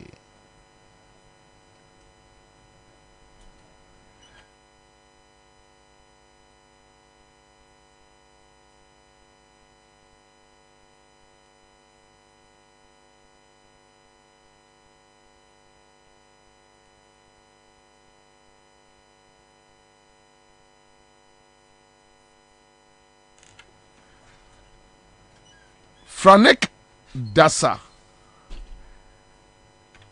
Franek Akwaba. Yeah. Pacho Odin me bonye. Franek Dasa. Yes, please, sir. Is it Franek or Francis? Sorry, Francis. Francis. Yeah. Okay. Francis right. Dasa. Okay. Dasa. Yes, sir. DASSAH. Yes, sir. Okay. All right. Okay. All right. Thank you. Francis says how are you for? Pacho me wafie. Ewa he? Ewa Jama.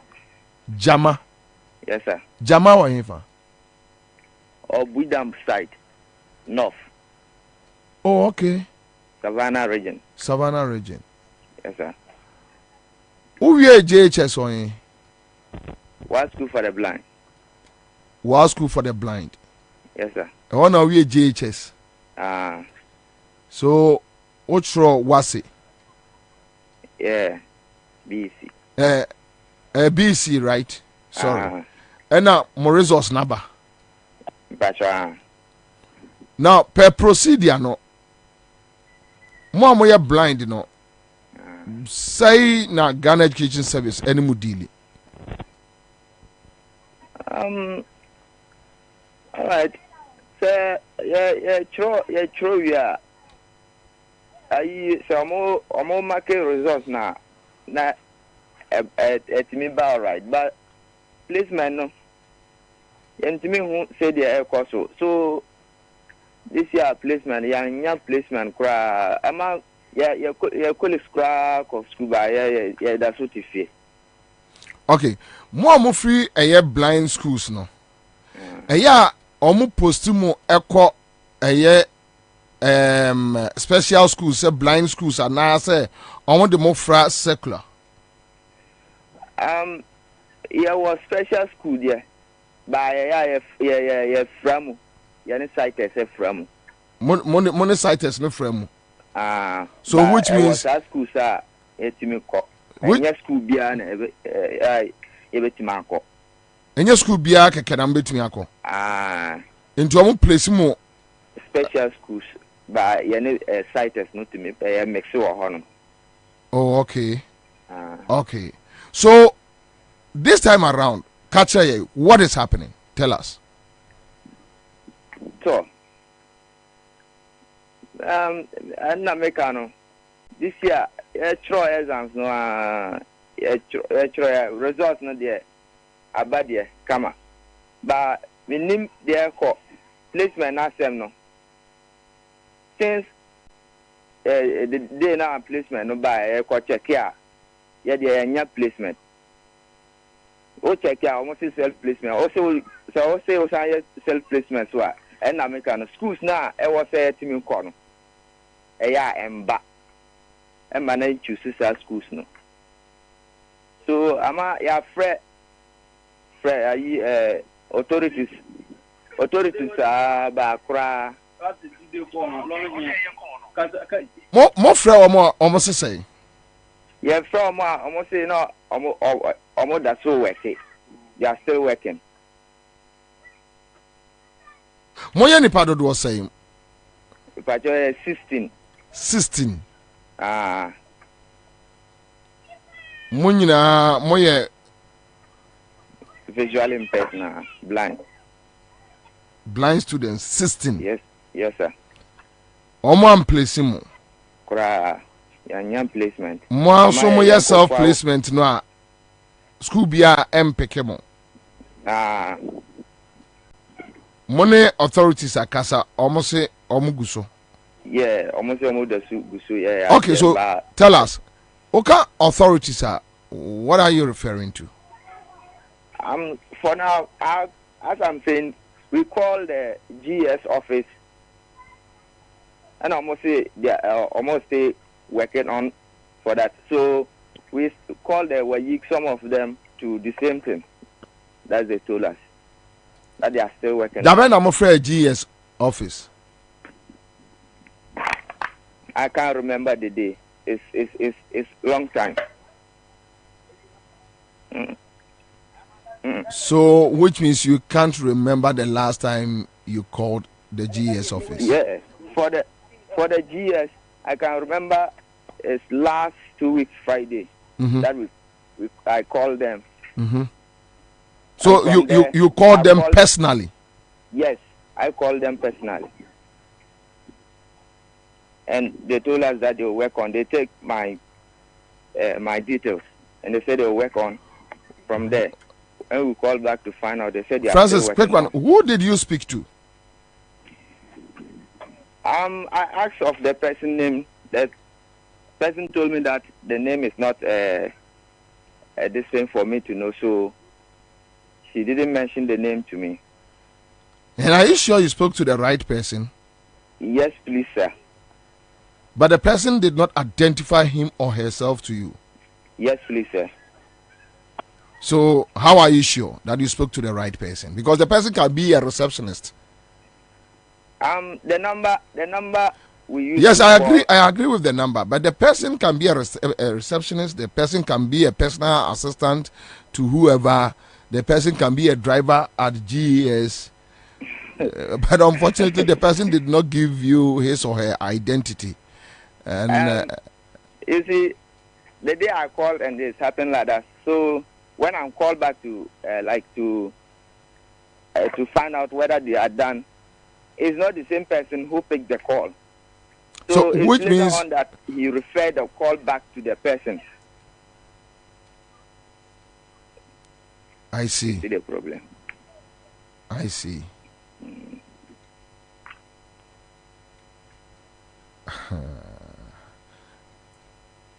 Nti so far mo 16. Yes, sir. 16 ebi wa hin fa ne hin fa. Oh, yeah. Binimo and American Binimo and I Savannah, Binimo Upper West, Upper East, Northern, and even South there, Techima side. Wow.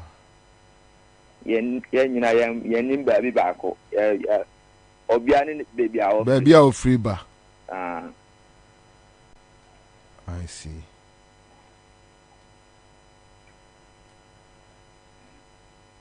Okay, Francis, you better you may be on. And then I'll get back to you. Why?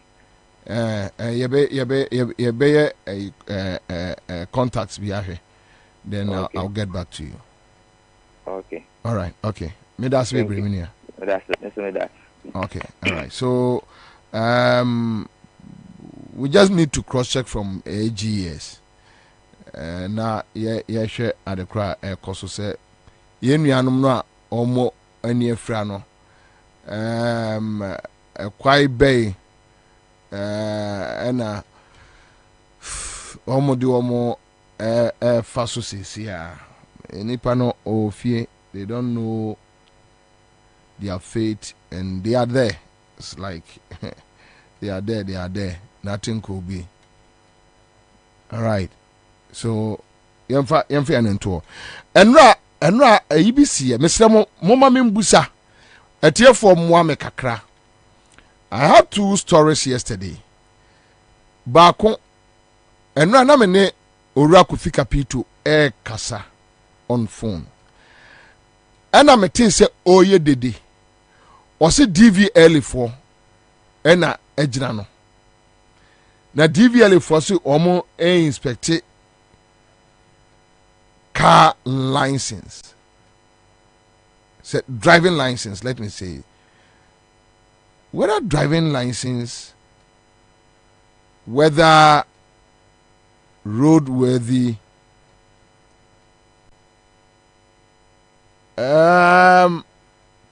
DVL for na minim so be was our experience now because I'm not say Kofi Capital ni womo hamso. Then Kofi Capital cycle assembly tell me about Nadmo for omuna enam check expired canned foods. Nadmo and on mention I think one of the Ga communities maybe Nadmo send Nadmo for nam and a movie from one shop to another checking on a year I don't know or no, I don't know my name say DVL kwajo what share yes somewhat kwajo na otisa area ho yes a game park area ho what there your base nti one baby sir yeah Kwabena wait a minute as me for kwenya so chetio for na yeah one baby sir yeah enu na no mo baoleshi DVL for Bale sa filling station Bale cemetery ko American house ho na pam last week no mo Trinity Junction omo chi mo Trinity Junction omo mo check triangle anyway fire extinguisher to ni bia tell me triangle dem about fire we ni bi ni to 40 Ghana cedis DVL yeah omo so boys and girls bet 50 and omo Trinity Junction na wo UPS or no na DVL omo na check I don't know 40 Ghana and a 40 the omo gia fe dem so me die mpo dem so mo receipt asan and am say die na chese ntimi me 40 mo be ko no so bibia be ko ba nye sa de mo ma me nkoda omo okay omo ji 40 na omo de extinguisher na ma there bi o kokotobi ade die na ma o ji 40 nti kokotobi 40 series omo receipt ba me no so receipt asan and na me no mo sa cross wa because me am price me ko to fire bia and no dem give receipt there da me card mo 40 Ghana and omo a violation na wo kwa American house filling station some na but DVL for na say adwuma na say Akufo Adom nkrofo ni bi na yempe kwa empesika and say me hu because one fa recruit boys bi no ma show mo green ayi bi sa and omo nyin omo do so ankasa man emrante boys to me say we die and omo gum to omo yo omo say omo lock o with lances or something like that into bar. Almost I Joe lances. One was 120 or 40 Ghana now. One be local lances. Tell Feda we are Baba Hon baby tea and berry. What about DVLA? DVLA. Sano Mokai. And we catch us that was last week. No, but DVLA with that receipt. About DVLA per the law. Can they make any arrest? Kwabena nimu. Chese and one would also one stop cars in our blockade traffic. It make sure no more violation on cemetery on our American house. No more. Obia sending me a message or say Kwabena, the Nadmo one is true. I personally watched it on TV news. You can call Vienna City and find out. They are victims. Okay, so Nadmo for also say Omona mo check expired food. Abu Ramadan. Yeah, mo. They were right on more. But what the DVL they are dealing with DVL. Me they know me and I'm scared. I'm say me will move receipt me that me came. Yeah, 40 Ghana. Yes, wait you am obi a receipt number. Me kwakoshe. Me am kwakoshe. Ibra. Yeah. Ibra. Pacho imam. I just want to find out let's check. Because I don't know. So this was the same experience the person should okay, so a tester says Bobie, according to the regulation 47 of the LI 2180, DVLA has the right to inspect driver's license, but DVLA cannot effect arrest. Copy of the law will be sent to you soon. Okay, thank you so much. I think I have somebody here to educate me. They can't make arrest, they can't effect arrest, but DVLA has the right to inspect driver's license, including what?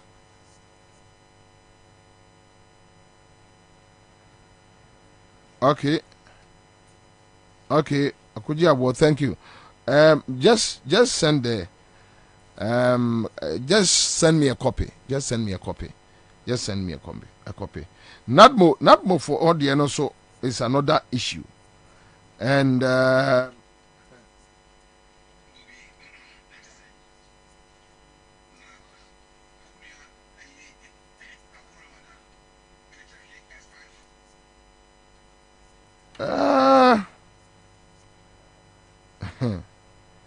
this is crazy. Hey, Kwame, and then 1 mama 10. You know, see a different Anna. Different. And Radiana. Way different. 10 round, the mammy different. Oh, I see.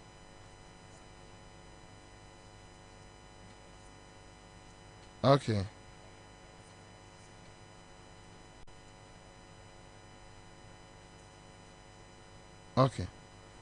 All right. Okay. So Akuji was sending me a message be and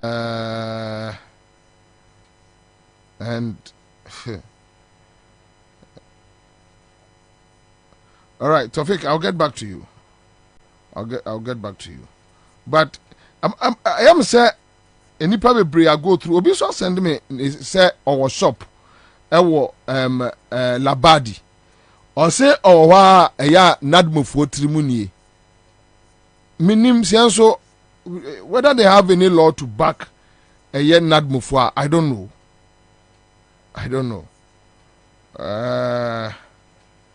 Minim so any law to back a year Nadmo.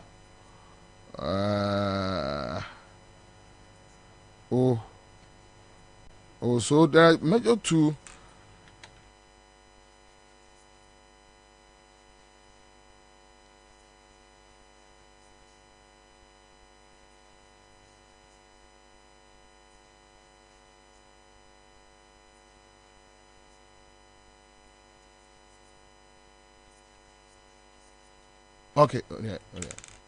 Okay. So Tanko Ibrahim is here on a Facebook page. Thank you so much.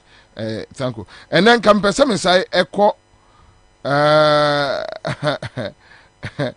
Okay, so enema Baumia nkwa de no. Baumia twete ye June 18th. June 16. 23rd June 2016 rather. And Baumia twete or say the question this morning is how do we deal with this unemployment issue?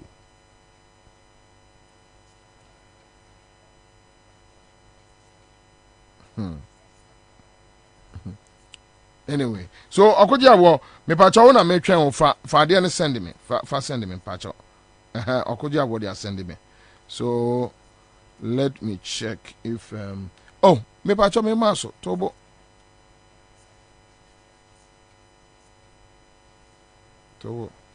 Kwame me de DVL de na asende wo.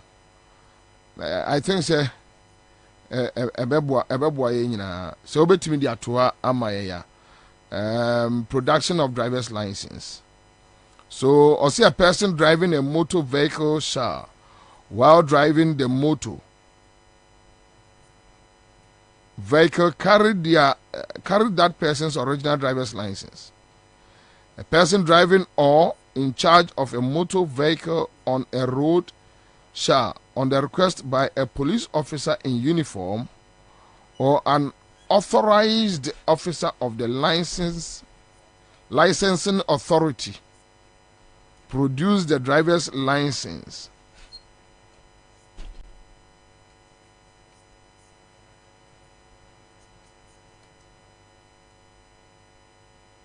That authorizes that person to drive the motor vehicle for inspection. Okay, so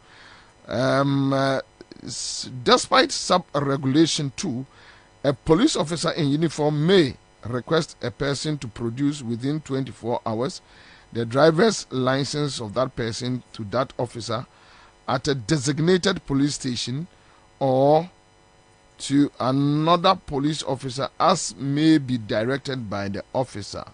Where a person driving a motor vehicle is required to produce a license, a certificate, or a document relevant to driving the motor vehicle, that person shall produce it immediately or within 24 hours, being required to produce the license, certificate, or document.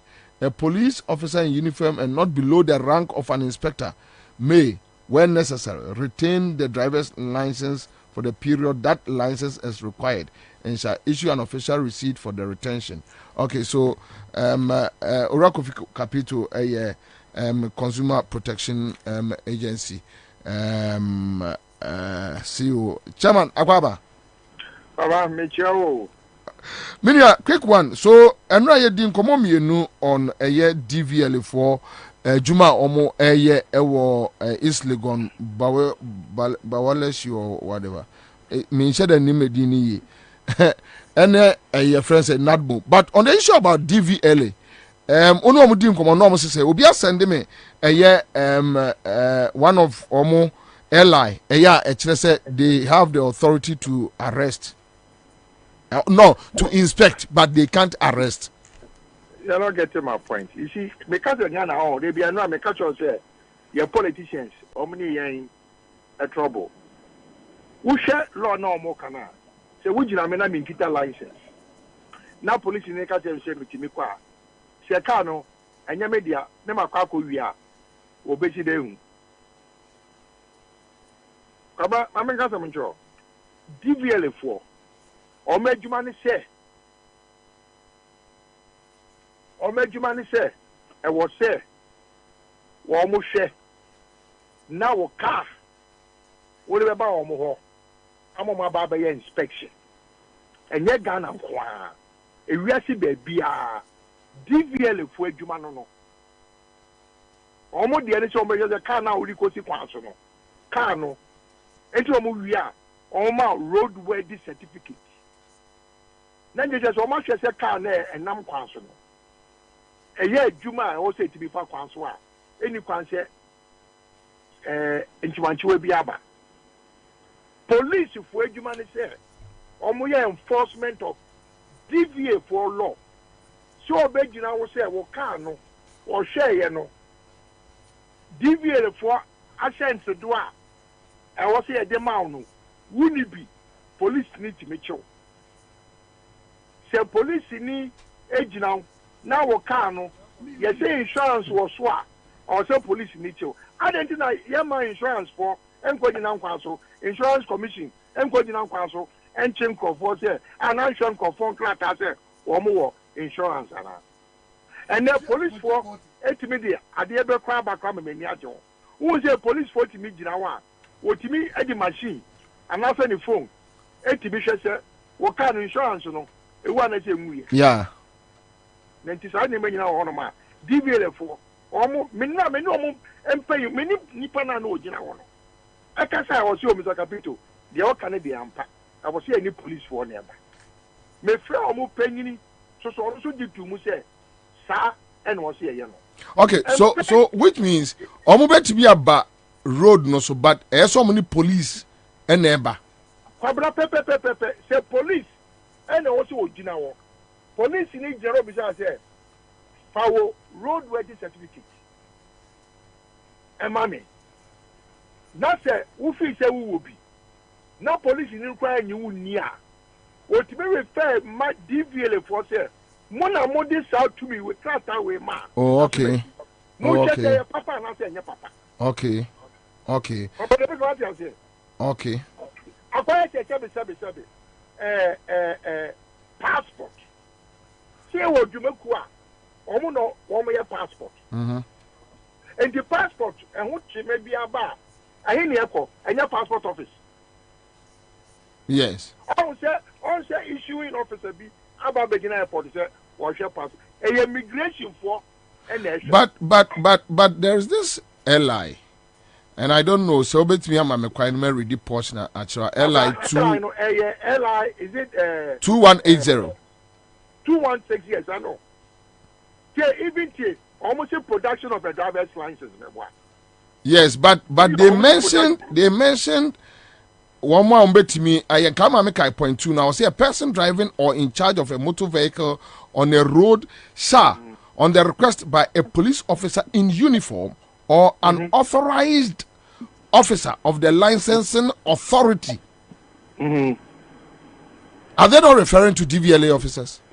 No, but Ghana, when you say soldier ni, and I said national security, BNI Krano, what to be now, every house for driver's license never, any war, insurance never. Particulars about. Are you aware of that? No, but I think it's illegal. They are not policemen. No, let me explain. Let me explain. Okay. See, and I said say MPDD from Kwana Omia road wedding. Omia road inspection. Oh, okay. But police in Libya, and not just MPD, any police officer, like the law says. Because police officer no, they did not continue. But Kofi, national security for only BNI for any police officers. Kwabena, one more security agency. And so, but they have specific jobs that they do. Kwabena, obey me be so. How? Under suspicion, yes, under suspicion. It is their mandate. Or share, not a one year correct. This is where the DVLA comes in. Then he can call DVLA and say, check on this license for me. No.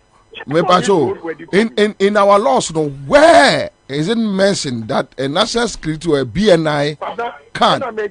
Make sure will say Ghana Hana into that. Yaya say MP. Okay, so Ghana Hana Endi has say. And I make sure will say, I'm running what Ghana. None of the country will say Ghana. Yeah, how? Hey. Your parliamentarians.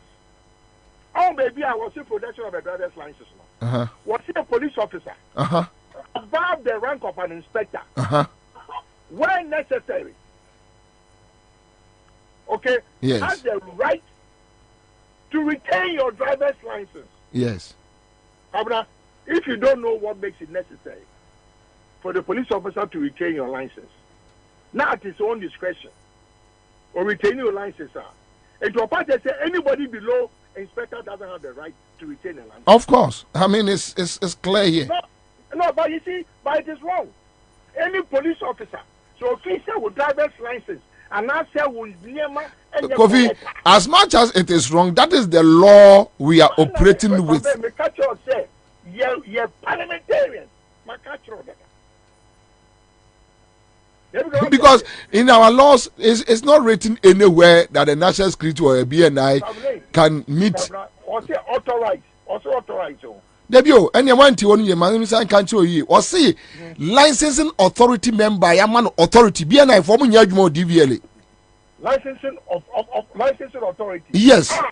Authority. See, let me read it for you again. Or say, let me read it for you again. Or say, a person driving or in charge of a motor vehicle on a road shall, on the request by a police officer in uniform or an authorized officer of the licensing authority. Omumi anu na betimi abusa sa two categories in the betimi abusa or license. National security for nyajuma DVLA. DVLA, they are an issuing authority. They issue the license. Until issue, according will be a issue passport amount. 7 immigration officer, or no passport office, or no passport on waiting. And yeah, passport office now, you have verification. Yes. I mean, sometimes you because was a police officer in uniform. That means all police officers in uniform. Yes. But Ghana and your MTT before Kwana on your road checks. No, but because other police service departments or uniform, they are to be drunk for. This is I mean public knowledge. Yes. I want motorcycles so I'm saying IGP Adaroma or many motorcycles baby. Who said they are part of the police traffic unit? Yes. Thank you. And busa license. They are part of the police traffic unit. They are part of the traffic unit. Yes, so Kofi they can stop you. And they can. Metro said they can. But Ghana normal police people, they don't do that. Oh, so if the person maybe so nipa ne kwaya adwuma baby or assignment will baby for near authorizing one because the law is clear. Was it those? Can I tell you what? Don't ever say or kwaya adwuma baby. Now it's not authorized. The police officer authorization. The moment he puts on the uniform and puts that cap. Yeah, no, I don't have any problem because it's clear. It's clear in the he can exercise his responsibility. Kofi, that is fine. You know, there is even in the airline, so that is not a problem. You mentioned BNI for you mentioned national security. DVL, police department. I mean, we should stick our argument to the law. That should be near per se. You expanded the argument, the law that say fire service for you na so Bishop's fire service at Taria. Fair. No, you see, Kwabena. Oh, Ghana entering a Niama, a chrono, summer after 66 years. I yes, you did not far. Ya Niama, Papa. Okay, so who advocate said they should expand the airline? The Americans say, and even the DVLA understand. Like I said, when I spoke to them, they can come on the road with police officers. Okay, all right, but it shouldn't be DVLA for Nkwa. No, but your DVLA, no, based on what is he coming on the road. Okay, all right. I get to my point. So the question is, when they are working in conjunction, say yes, Omaba, now say maybe so, into arrest the bar, DVLA ni in a bechuana. Yano nana obi was studio I say no catch them say you saw me almost to 40 CDs. When you and I'm not going to go there. That is even my reason. I confronted them. And I'm catching almost said they accepted. So when I called the head office, they even admitted, they said yes, because we should not give room. Say the buyer will be able to take advantage. We say no, okay, all right. So let's move on now about NADMO. What is happening with NADMO? Because we are sending City City FM. Almost say, is it collect clote meboa? Collect clote constituency. And now City Television. Almost show the director of NADMO. Our clote all year inspection of expired goods. Expired goods, and I'm afraid LDA for several times. My minister will meeting to obey friend me back. If you never say, NADMO for woman more to me say NADMO for check expired goods because me consumer you may check minimum beyond in the jurisdiction. Now say NADMO and no more emergency response. Akwakoye say obi Accra and Ansah. Now Ansah is expired. Somebody needs to explain.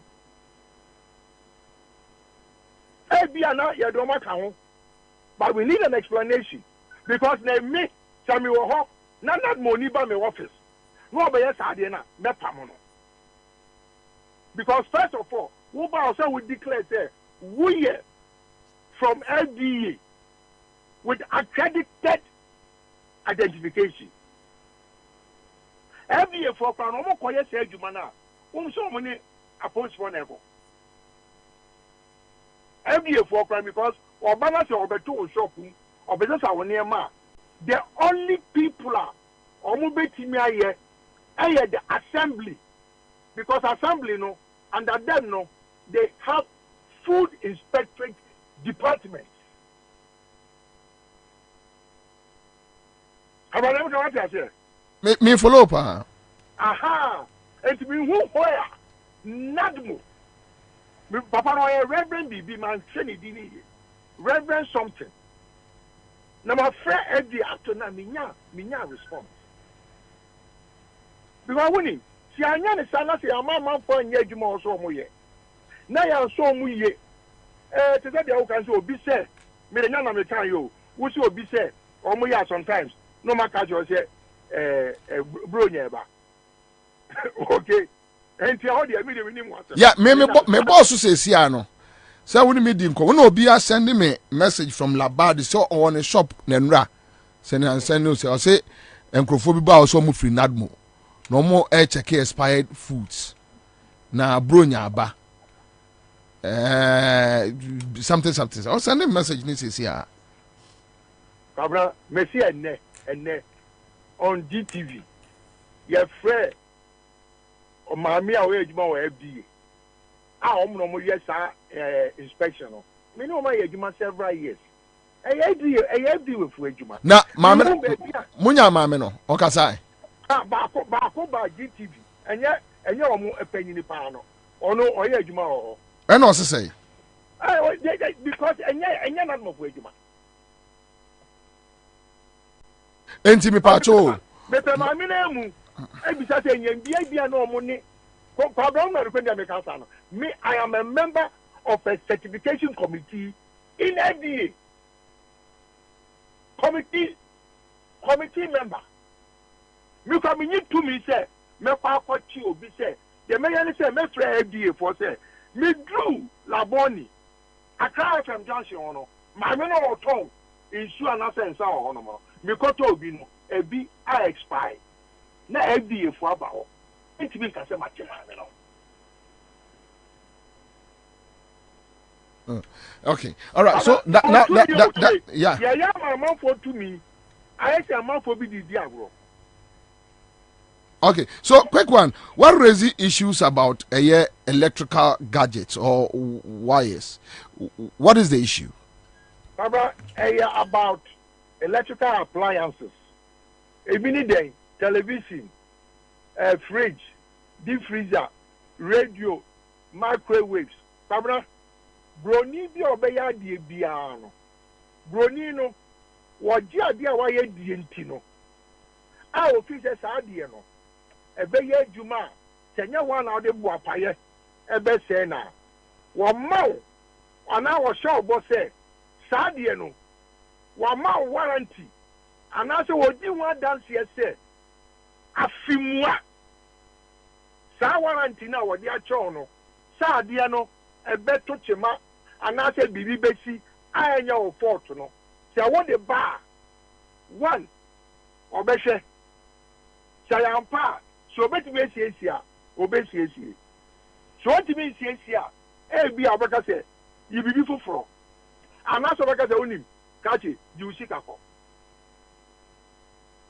abra ye nyina yetu kan kwa monani o agenti da Ghana for koto ana se nya Ghana for kwa say big companies na omo from hana omo retail outlets ewa monani no some of the big companies obedu hanoma warranty no abra ukota was your ferry when he bidi when you oh really yes but okay so you have a very reputable organization was filled with Ubedna mentioned okay so you know of this company you have contacted them you know something then to my press conference now may they caveat that was say you will do me quote say standard authority e ya omno so mo hwe na sa niema no e koso no e wo si ejai famra ye mo mo mere kakra se bi o ma anya na afi no de o pese o ye no wetimi aye.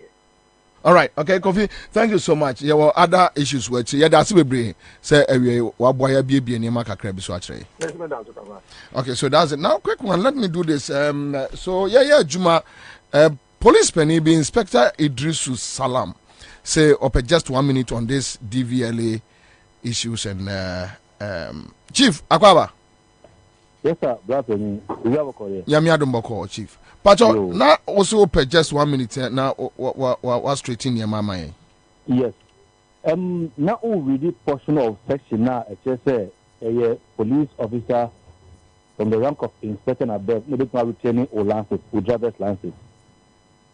On say me say you check send ha any MCT before kwa na allowed say omun check it out for license because your places need to have any MCT before but cars more if the never no go wrong I also call for MCT near or free be as always said man after them nti them my entire say be you go so pita no kwa na ye den na check it but a unita and no mandated to check all those things or those issues in respect of drivers and other related cases.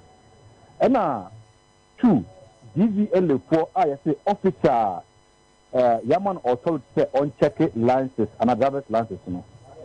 No question mean say a new powers and a DVLA4 but your authorized officers do home or bound with your card. The card.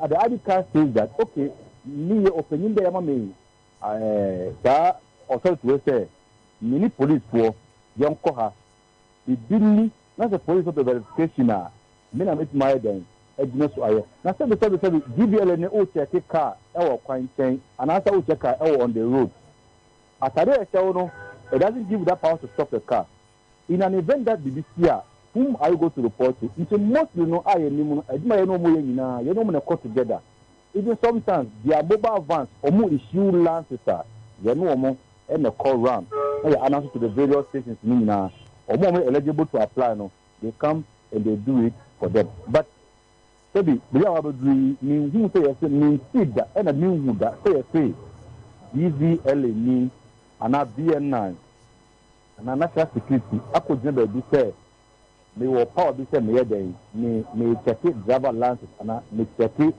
o insurance and me check it road ready they say Mr. Kofi Kapito kan passport me or officer or issue passport ultimately airport say already or check it or passport or airport but immigration for has been given the power and the platform to check all those things it's important when the person here then me secretly I don't know say if some of the powers of the police have been given to DVLA there. I don't know, but for now, there, DVLA you should see a police officer over there, and it should be on the basis of special exercise or money because for all we know, the insurance they can quarterly and yearly. Maybe a first quarter, second quarter, third quarter, fourth quarter. A year or almost from. But I expect amount with the help of the police. No what you they process them, and some even stand on it, and then what? Go and renew their insurances. Simpatio general amount a year. Wonderful. Chief, say asem no anu aka no because so read the airline no or yen clear that a year or authority from licensing authorities so na betimi aka police for ene omo aba. So which means say who DVL ni nkwa so ogina kwan so a illegal. There is question mark on it. Because I see. Me the woman power say omegina kwan ten and check cars. Na said Bobie said onya kwala woni afirakra. Da bend na won to DVL ni gina kwan cha so check vehicles are omo minti bida road where they say insurance. I said insurance for certain come so be gina kwan chen ananeboa because they even pay them more because kanya accident that some go pra omo mutua ka ema victims ananeboa. Yeah, they should have even been there. People to stand by the roadside, but do you see insurance personnel on the roadside say checking insurances? And an insurance commission for say you're checking will say. See, I don't know.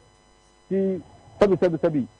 Ebia, need to order me clear but most of the things, there is a lot of risk in meet.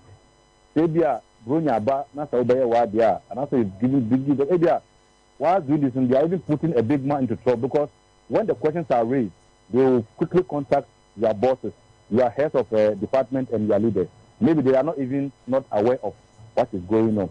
For all I know, what we've been doing with DVLA, any special exercise, they go with police. Okay. So I Cecilia this message from another tester. And the tester says, Bobie, this law was passed in 2012. So the police officer should come clear. And again, the law did not say that the DVLA shall jointly do that with the police, though it would be prudent, but not mandatory for them to do that with the police. Please, the officer is just speaking his mind, not the law. Okay, if that's the case, then they should make all those laws available to the police. Okay, so now let me read the LI quick for you. That is the LI to, let me see, what is the LI 2180, right? Let me just quickly go through. All right. So the 471, a person driving a motor vehicle while driving the motor vehicle carried that person's original driver's license. 2, a person driving or in charge of a motor vehicle on a road on the request by a police officer in uniform or an authorized officer of the licensing authority produce the driver's license that authorizes that person to drive the motor vehicle for inspection. So who is the authorized person now? And how can I identify the authorized person? No, see another question. They say, Nikitaka, Naminam Highway. Now what's the DVL reflected in the Horn? That's also some engineer, my Bonidiana. Because Minimini Pakra were authorizing. And now you don't also display your card there. I'm an authorized person from DVL in Timine Gina. It poses some dangers to this authorized DVL personnel. Me, ask the independent counsel, it should be prudent, say, or money police for Kono. Yes, the police uniform behind any Ghana. I would have only police for Eden. In Gina, now Kobase, Obiana, former gang, Rockford gang, Kwabena. Yakofa DVL for Abedina Quantum and USA. At least even one police longer so Jan Quantum. I recognize the driver in one police in front of Eden, Obedina. But so we said, also a DVL in Ujina Quantum, not a Midna pet. Now, okay, Carasa would see that they are about the Jim Cafe in summer. Anyway, Chief, a woman available. Now, since near them, and cause the Ghana, your pastor lost now. We don't sensitize. And once said that on the day the bonnie, and then I spell it out to you. Okay. Also, yes, see, Sabi, almost try.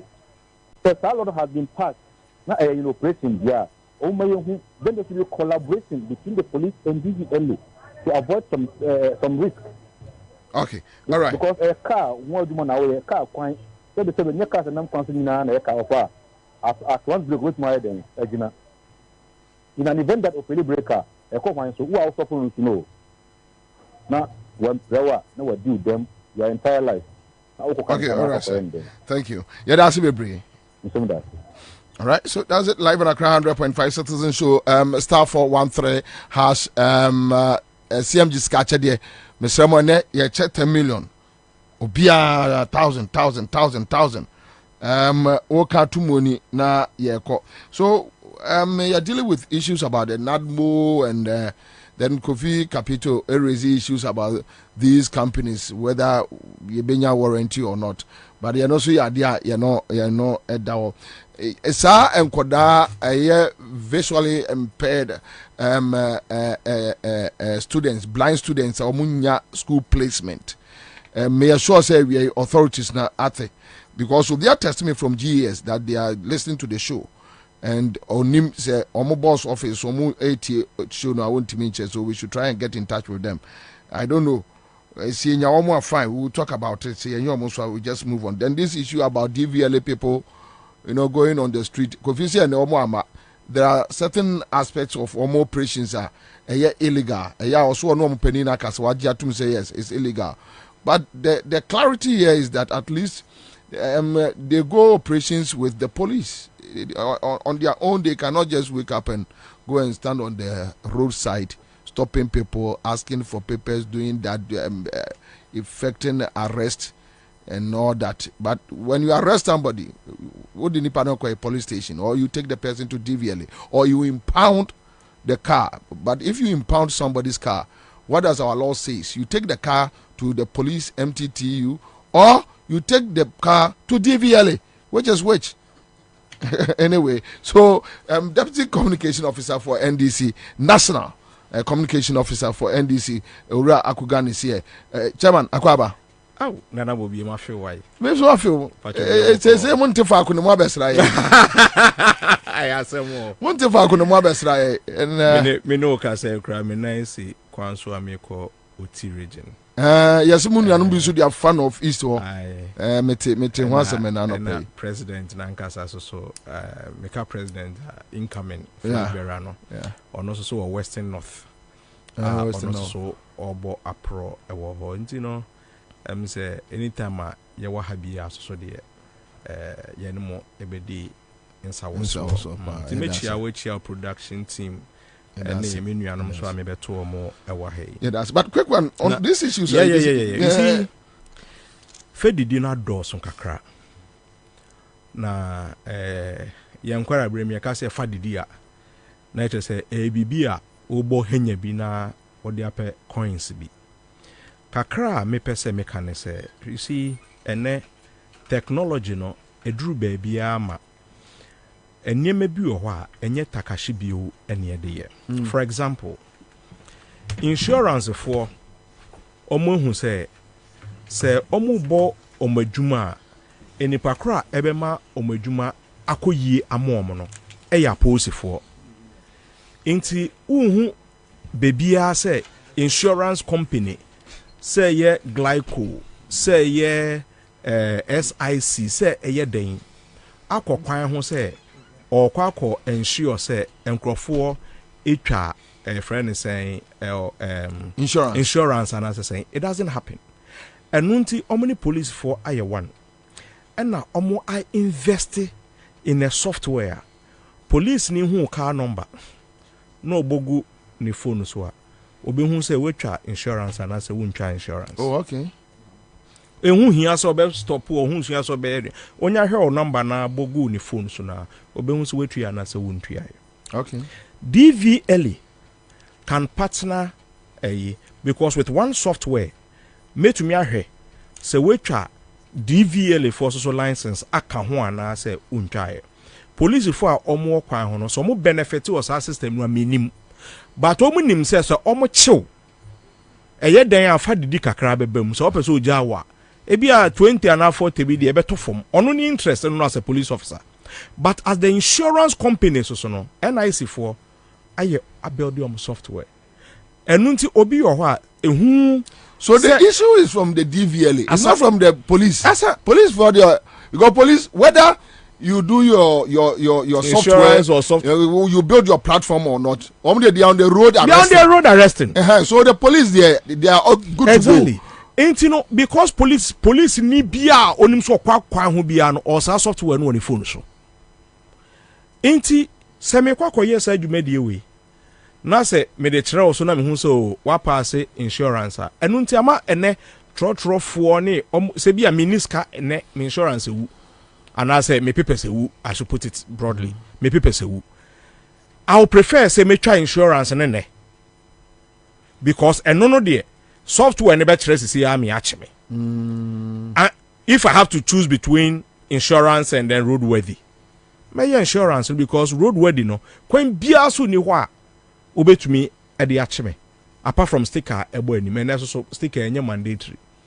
Inti pepe bia mo menim na police ni so ahwe no hu say he assumes say ni we twa me na be senko. So it is the DVLA who needs to invest because baby abenya revenue free no.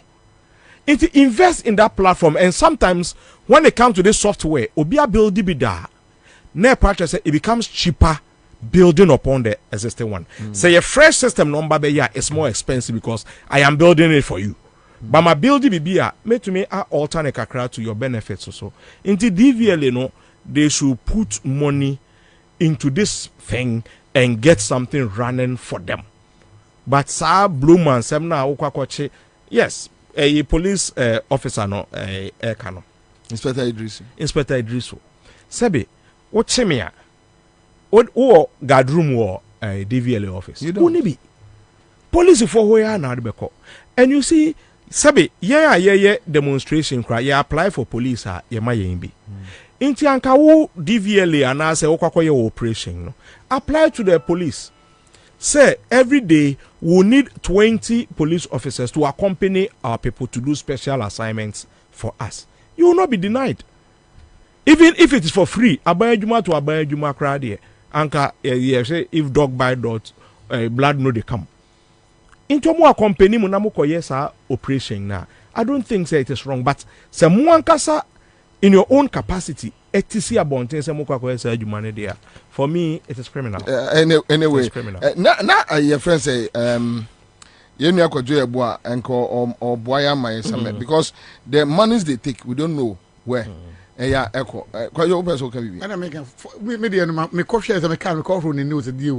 You won't receive but of fun. No, but you can because baby, I watch them in a one and knock of capital to do junction and violation cemetery. Was all coming. But I say no more, and no more. And I may be through them in pass them corner and my fat. You are not in some better hamine. Me plans metal win, fire win, Minyanto, Nebo. You want to create that kind of way. What to fire, Umbebuzo Kuma, who took Mumbusa Sakai, just be beer, but who talk about Mumbusa.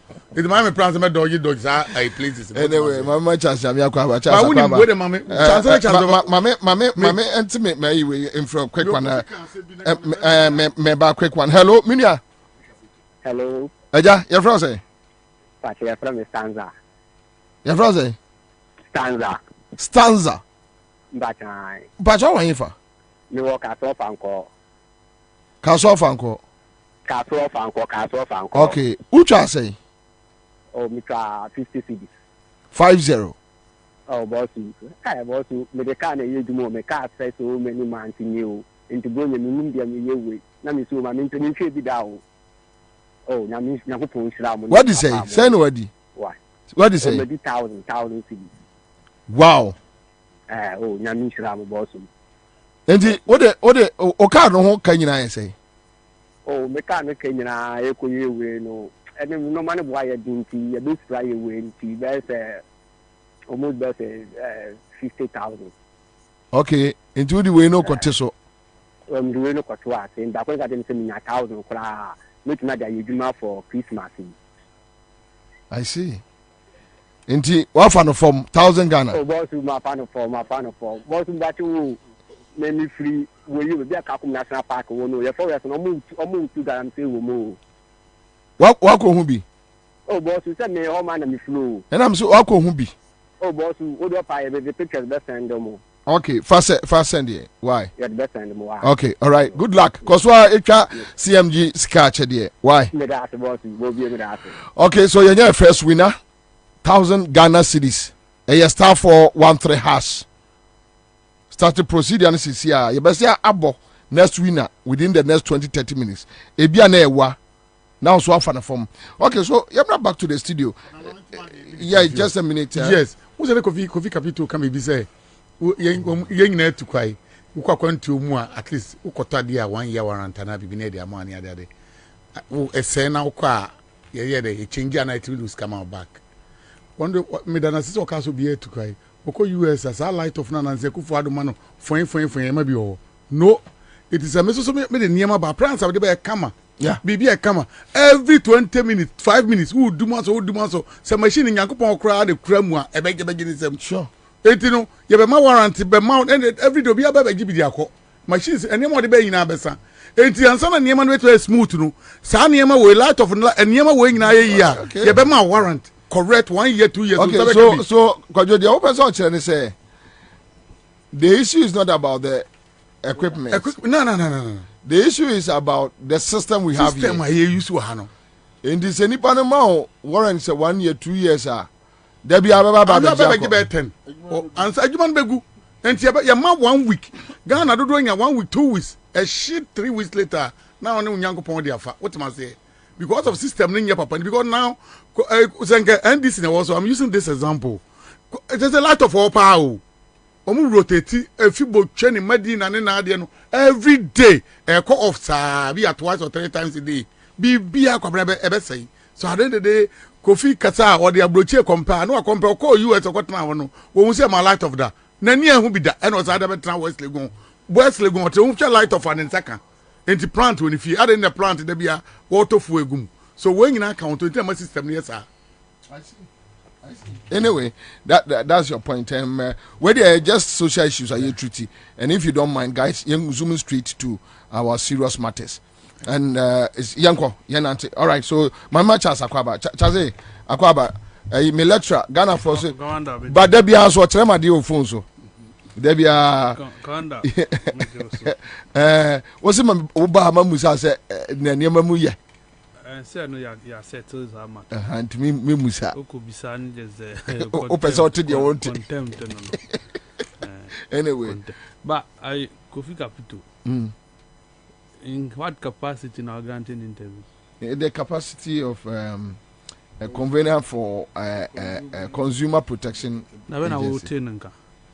Kofi did they were Ghana in opposition. Akufa Dubai to today. What do you think? But say or cycle opposition. No. You see. Say or cycle opposition. Or no, for me, I think say SSC you hold your home accountable. Yeah, we must begin to hold ourselves accountable. We move placing currency on people who don't deserve that currency. No, but he has been running the organization for quite the consumer protection. Who running who run organization? Yantiha consumer near day. Ya increase data and go what to go finger. Ya increase data what to go finger. Networking what to go finger. Oslo usu can say DDT or DTT or D10,000 what to go finger. Me bisao.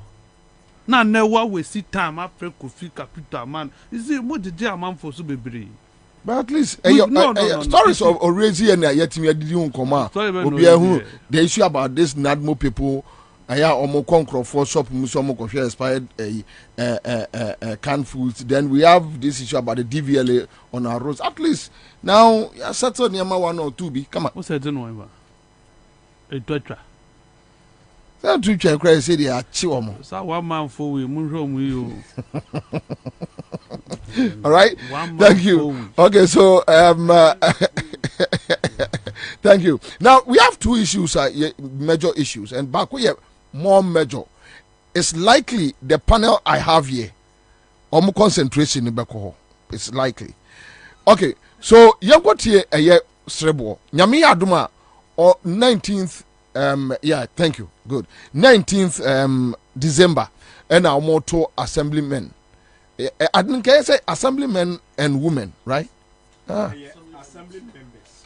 Assembly members. You can't assemblyman my confusion. So assembly members. You have two assembly members elections. Now May Tuesday and will be sending me message. Say Omo Kwako share a meeting and catch assembly members and say they are not going to use indelible ink. Seriously, I couldn't believe it. Me mention waha, but na me demand you from one menti as say how possible. Every me about an past 6, every 12. Me movie all radio stations. To me movie round. Na me koto Akugan on Peace FM. Not just a Finfin. To me follow interview now. Then I called Akugan. And on mommy briefing ni ye. Into me producer also koje a yes Srebo tape. And Srebo, Dr. Srebo na deputy commissioner for EC. Okay, so Kwame, it was on the morning show, right? On the news. Okay. So let's listen to Dr. Srebo here. Deputy National Communication Officer for NDC Akugan is in the studio. And Watro Odikai article be on this matter. And I think he's here to deal with the matter. So quick one, say Emre, because the other topics, but say even if we will waste time on this, because there is danger looming. You got here Dr. Srebo. And Yemfada Sema Peace FM. You pulley this interview from Peace FM 12 o'clock on midday news. Thank you. Dedikai, one can say a brother by between Momfa indelible ink and you'll be answering. Yeah, I didn't. Yo, that's it. We chat here for you now. Dedikai indelible ink and my brother about whom. Ndebo ngere kama sasa baya mtu abana mrobako nana weza urubako ne makuwa ukwa ebe unje watu abandada taba ni abana na yesu registers na obidu bitima bamba kwa na mi dokuma ko mi no nsane na no na iya ndebo nka isi ya do biometric ya yesu BVD the biometric process means that we didn't do anything to register them. We did minimum na adwakoto motor police, which is the way we every man and do to Draba. And the other about the motor police in the hall, and to get one with you. It will be into money, you know. And what you know, who got to Abana, what was that videos, and if you don't just say, a one. But I couldn't get a first one, or independent music, like I say, what the machine on a yet. And the chairman said, we didn't baku election, no one would go to Bakupe. If the machine among come out in Mamino. About that, there are 9 Delbon Gado towns, I know. Now, it's one of the Delbon, and now, biometric process number, you know. We give them biometrically, you are registered, not biometrically, you are verified. Until you do the one to talk about Madam Bobako, until you make it, and Delbon can we can be. Okay. And a man can get about me and some of whom. The other kind is I find every side way. Now about to win Kwan so any indelible ink here. Another 2024 the end of the animals and also I find indelible ink and to other view. Yeah, that's it. Okay, in time every day will be a transition. I want a idea about making by 2012 yeah, but there can be a transition. I don't yeah, no. Why you used to in the weeks I know I take a time. In the not a month of what take chance movement. No one was a protest no cause no and therefore and 5 different waste in general. And the two into the zoo for this level the benefit among for you who say they can hear the cry and going forward in soon they're going to be. There is no need for me to talk too much. Senior, Yanko.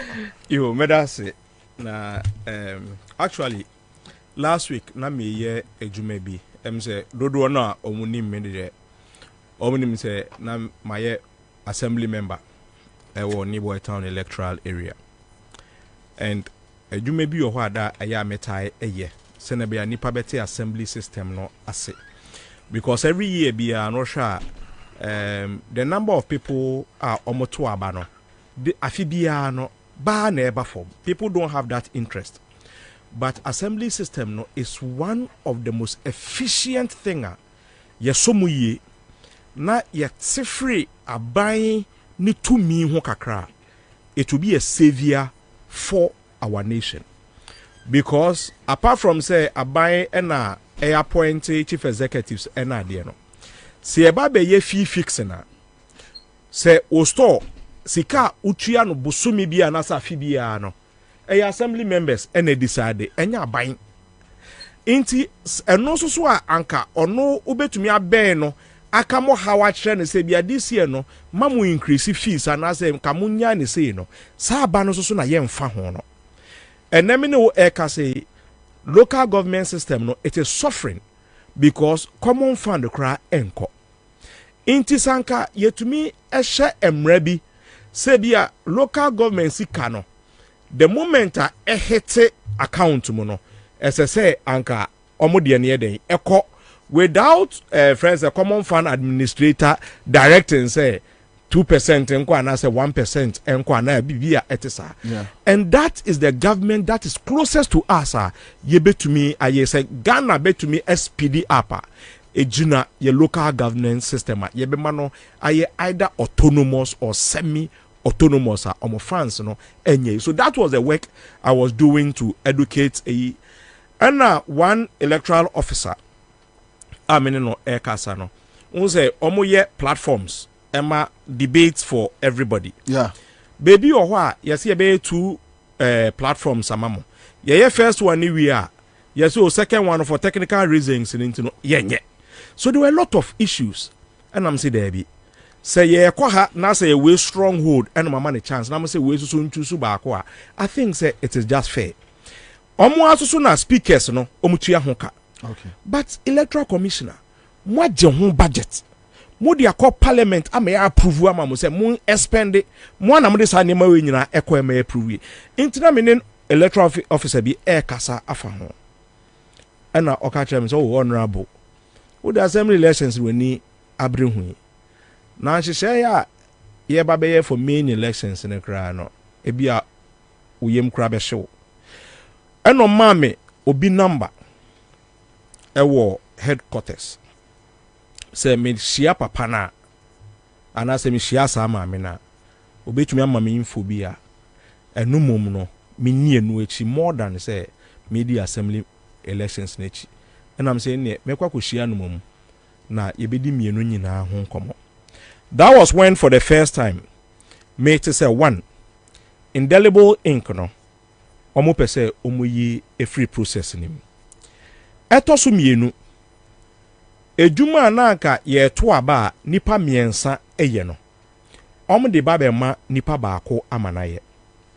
And that dangerous aspect ne say near ohwe book mu se wudin ewom ono an na beye nipa kra obete presidential and say assembly member krata no e de amawo ohwe book no ate amawo ukoto sanso ba na ono asanso at unit committee de no 2024 no ebe parliamentary de no na wate no de amawo no asanso akokoto aba.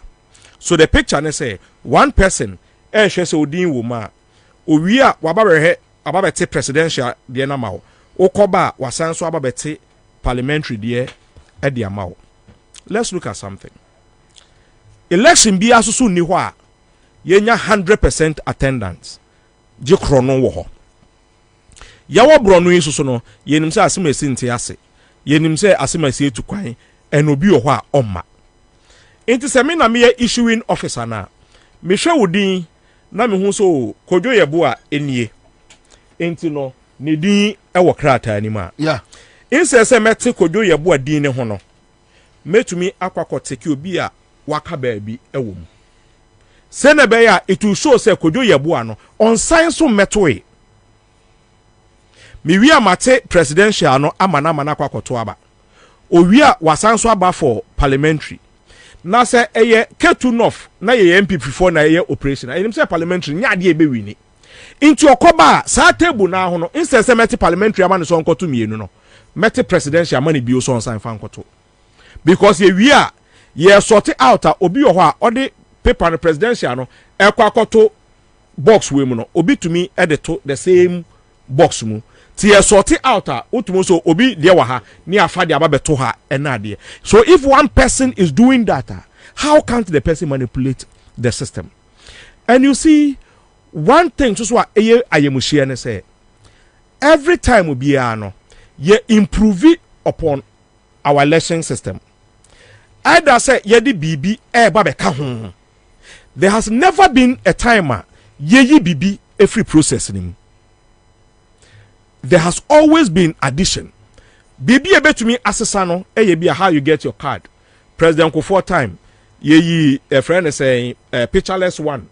Ekoye picture there. Etosu mienu yesanso koye the black and white no. Ansah na ye didi mu ana aba biometric system here ye use. Yeah. Dr. Sribu Okweku, in response to your friend saying my write up no. Oka say oh BVD machine aba. Into BVD machine no, it cures the your friend is indelible ink no. I want to prove to him how wrong he is. Names no ene enkrofo omwo BVD machine ni books no no. You will be a friend face only.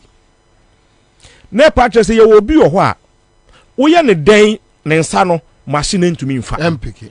You will be so o ho a ne nsa no kra ebi ni hopo ena wo de akwako team efidie ne so.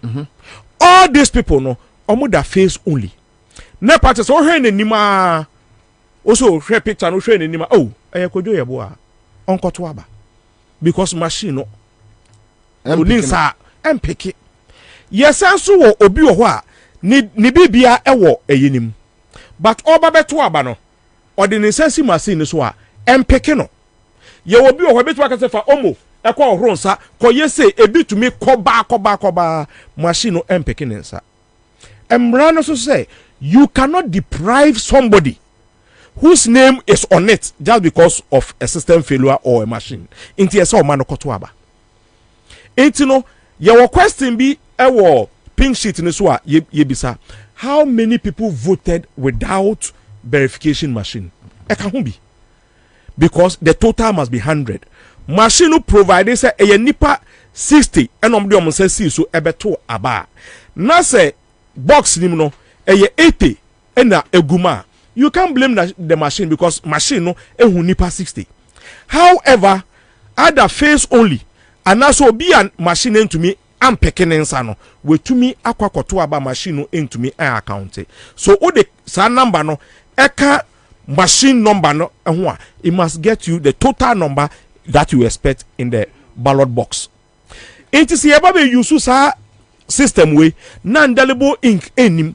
Don't forget to say omo asan so akwaje on budget a omo de call parliament say yemo musika omo de be run assembly elections any sika omo de be run presidential elections no sabi indelible inka ene omo se omo hunu nyansa say esese yeyi free mu no na esika say no omo de omo budget na iko no na indelible ink eka ho enti sa sika no e de na ka omo pese omo de koye.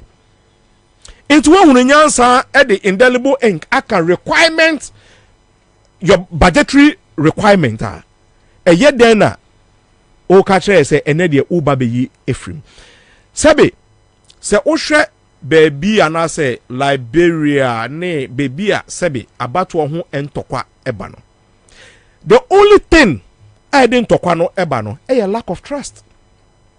Se trust anywhere sabi menyu ne so nyimi ni enti ade a ebema bibia ye fine no ene measures aye nyina ye de beto abontene na obi the interviewer was asking me say adentina niema we nyina ewo ho no ye nko IPAC meeting na bibia etisa I want to come obviously but the truth ni say one ma omoko IPAC no ye misa say this thing has it ever been tabled bisa PNC for even bisa MPP for bisa CPP bisa obia se mame no da sorry na se mini wa dance ye de but ekoba ne se oni nanado danko akufado akwakọ a meeting ni aka bibi akere na or say this is what I want to implement if you like it or not.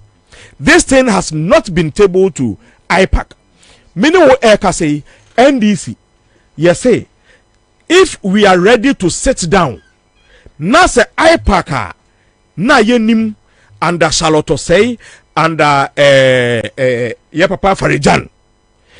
If that is the IPAC, we are ready to go back to the IPAC. Na IPAC sabi ma mene say a advisory. Dia mo beka no mepa na mitie mepa mintie a sabi o kohwa ede na akwakoye. Ade we a omo ebabe implement no on the 19th year ebe enko IPAC, but he has decided say so moto or no percent more the concrete information say enko IPAC many PNC for akasa many CPP for akasa omu nyina say it has never come up, and in fact the Emma minya asa information we kra NSA PRO of Electoral Commission decided say we must not keep anybody in suspense. Senebeya, omwa omba beye edwuma na omunya staff of Electoral Commission.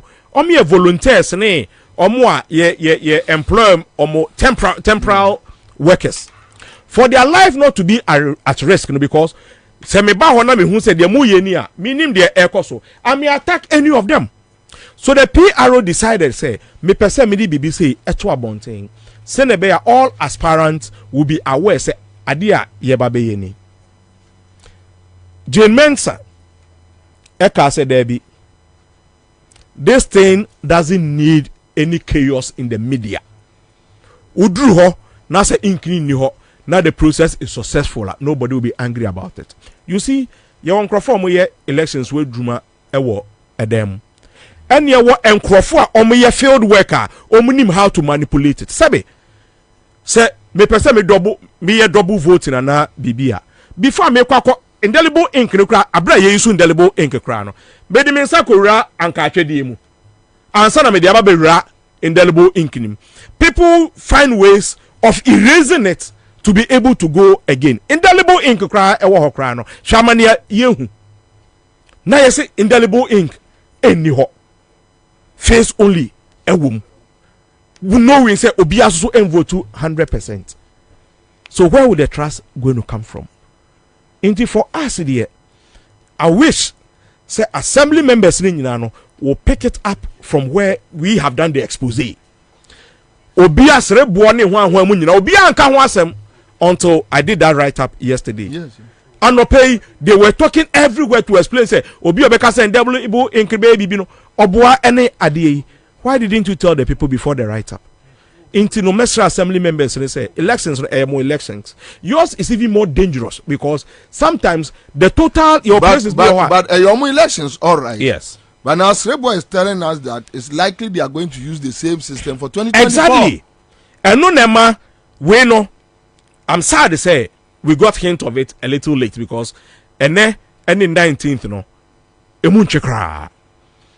But at least we have more time to fight, and we want to do this battle with our assembly members because omodieno eneye enimonimu yai because on the 19th of this month no ena ye kwakoto sa abano, and their only hope and they say because ye kwato assembly members no kra no it was successful, so it is ready to go and we are going to do it. We must fight it now in collaboration with our assembly members and the unit committee. Senebeya will make sure because what general budget almost say parliamentary subcommittee indelible ink no matter budget. Budget. It was part of the budget. You call for approval. So they have decided to chop that money. And ready? Why we need to? I see. Why we need to? You understand? And why would we put the lives of people at risk?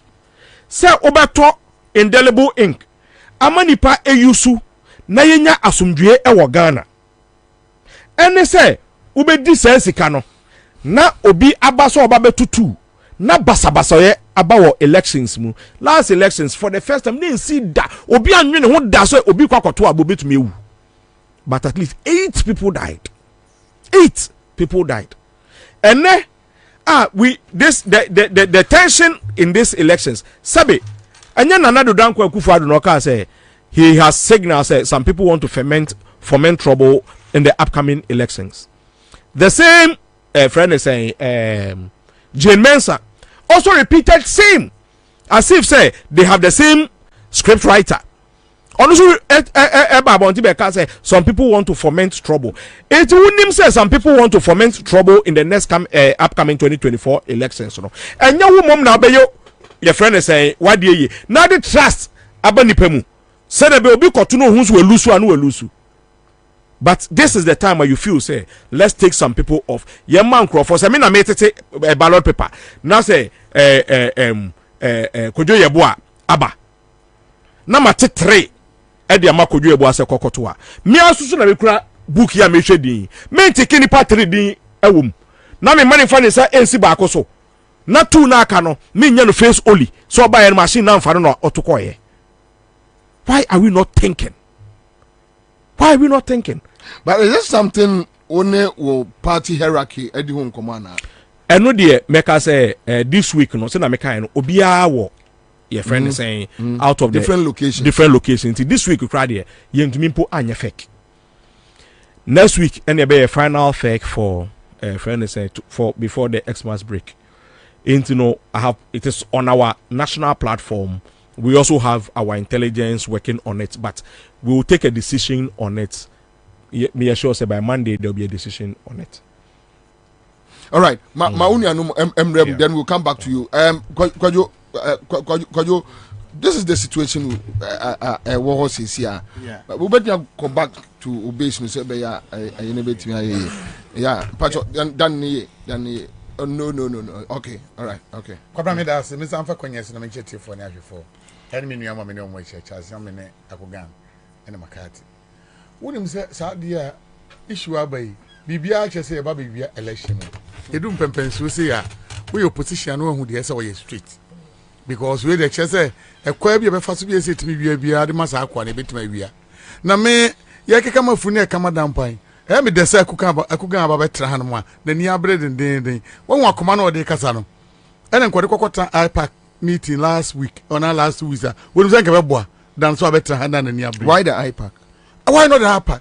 We say better 3 months issue ma kasa no mo poni me kuntokwa ama afarijan better 3 months or so who's afarijan so ba bonten e be ka kire o mo say omonko ipac meeting no na ukwa na say oka sempo ni yentie mpo a CNN ayi for mo Al Jazeera mo pe news fa empabo akra bo ma meeting ana table no kra bu no ana ayi pieces ompo fa bo fom keke na news mra say ni say ne ka so ntie enu ti ne ani abre ewiate nyina be hu ma me ba bi ode Ghana ekọ ene kwa person ode nhihye de Ghana for fa so me no ka say no ka mampani da nam ayi Central region, so Western region, so Western North.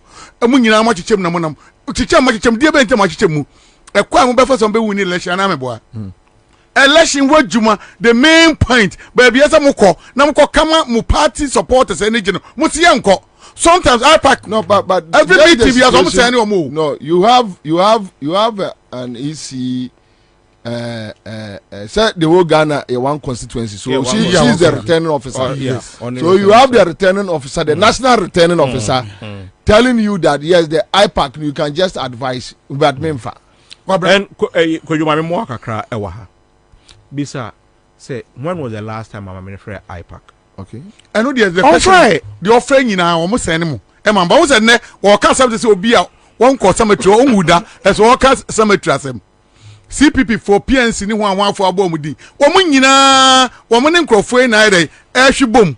And 20 people can crank so that be a biano or become different and altogether. But what need some more yeninya muko bia na muni eka yani beje. Musone the last price a Ghana for but munko amotemonko afariga beka en bodon say en kola no yani mo nyam wo fom no na mu ya papa e ba beka ye woni ma de kronti amoka said e be am betima lodge mu complain sa na mutata fia na mukokọ no muti ene ye 2020 ene amajigu ye ne aba ye nko bie mu ani won sa issue we entu ka sa koya enka mu koya enko bi nti hu nkire mu won nipa okoti hu kire wo akuga wo de aba bonte ye nyina ani age a ye nyina hu de ko bi anim wa post oni ma o kire ne ye nyina hu se no mo de ye ko ekwa bia bi ko mi se ba omie ye onam wa sabe wo wo so de ti se kutipomponi nya do better win election. There's no way we better win election on my way mu. Nya 2024 and now 2028. On my won't be leader. But kwa bia and akufu ado person ye bi obemna win election, obemna win. Kwabena meme party agent ayabre.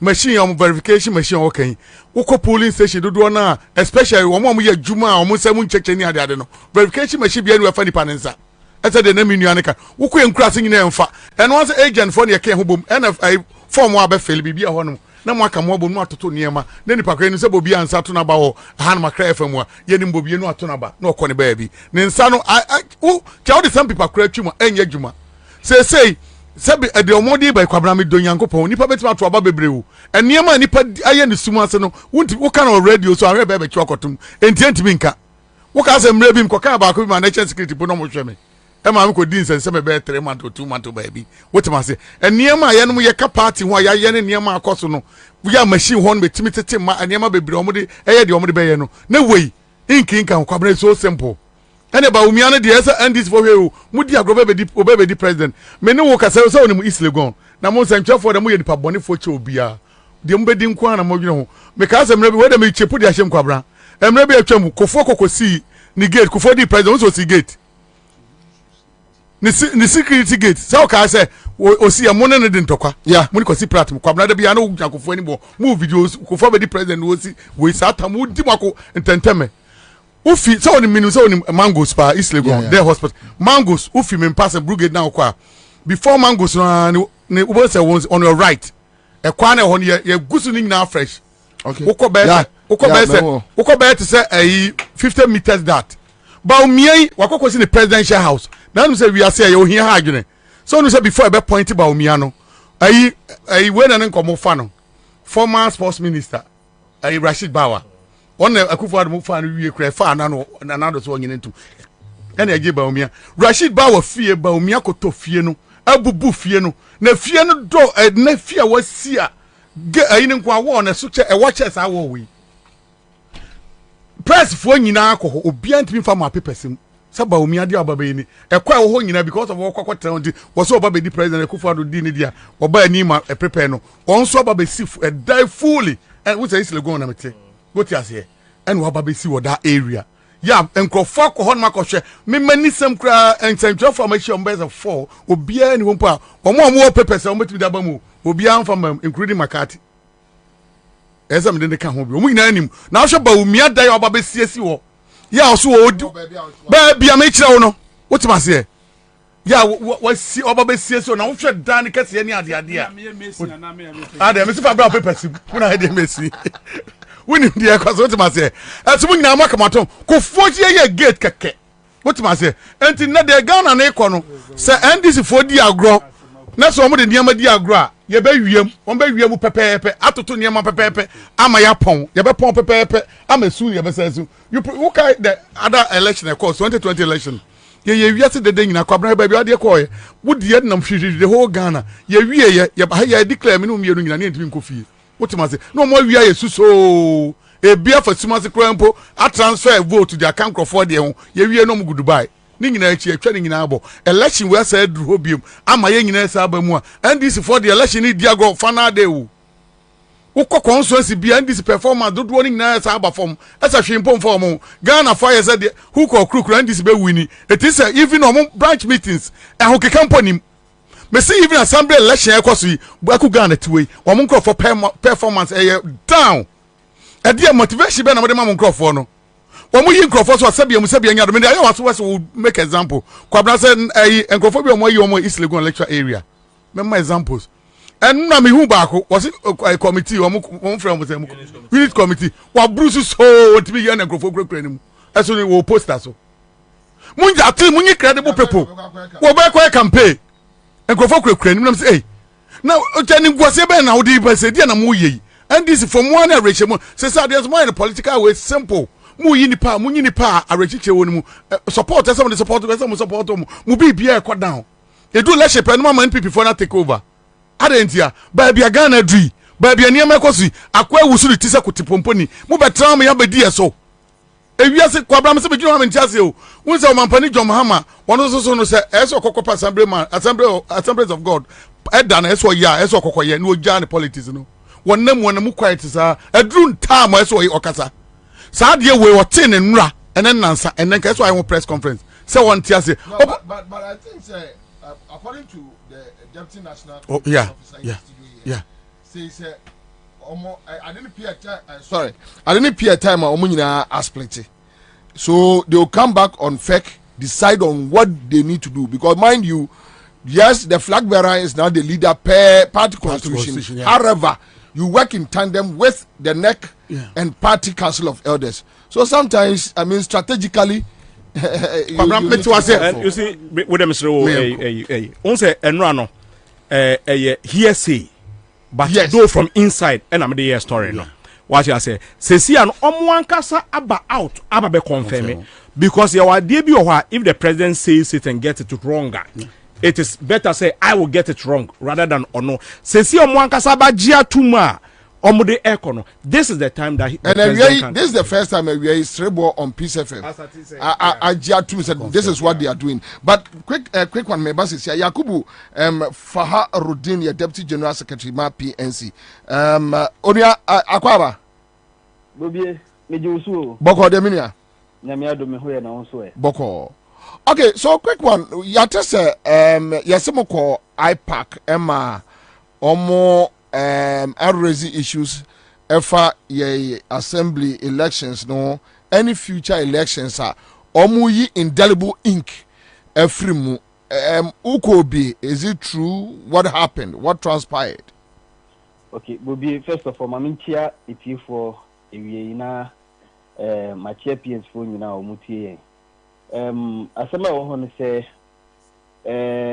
me surprise kakra say Endra me beti say electoral commission almost say ye beye we see district assembly elections no ye use indelible ink and this issue no so no oman fa ma IPAC meeting we see all parties bit ma discuss anything am surprise kakra say issue so substantive see oman fa ma IPAC Oman for that issue of indelible ink and by IPAC meeting. When was the last time? Okay, so let me ask you, why we call IPAC?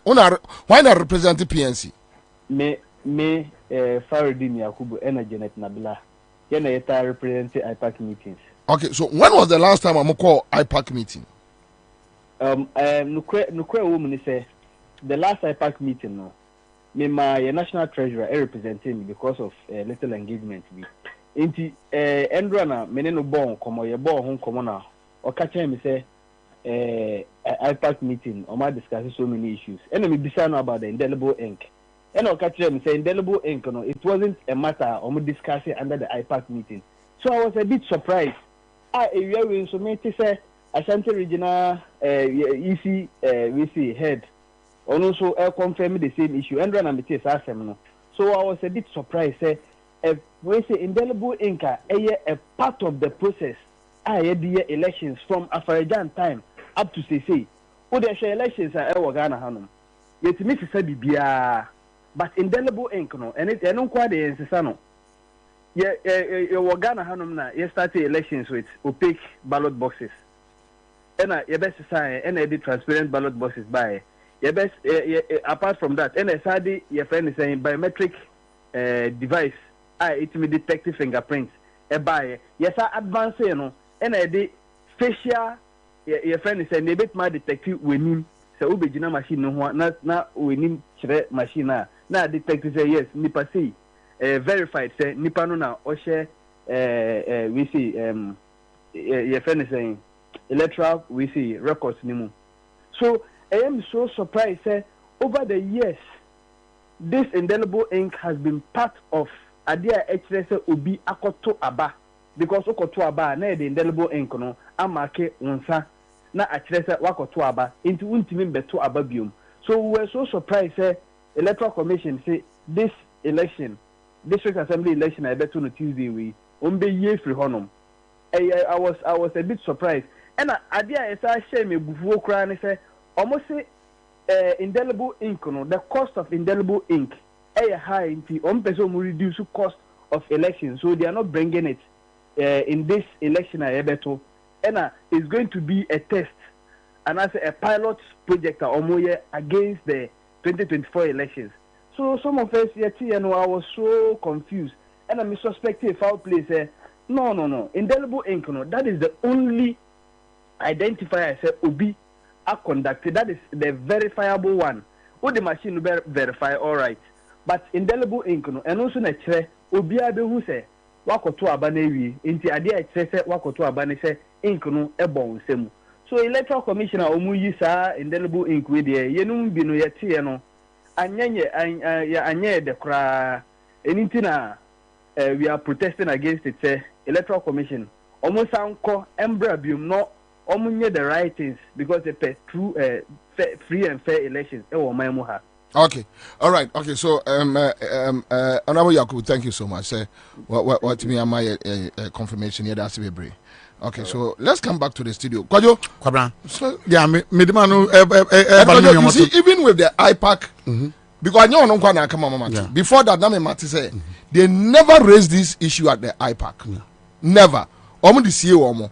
Easy for no workers na eliki ma nkrofoti akugan ATB. Kwabena since NDC foja IPAC meeting kono. What be bia na fi IPAC aba.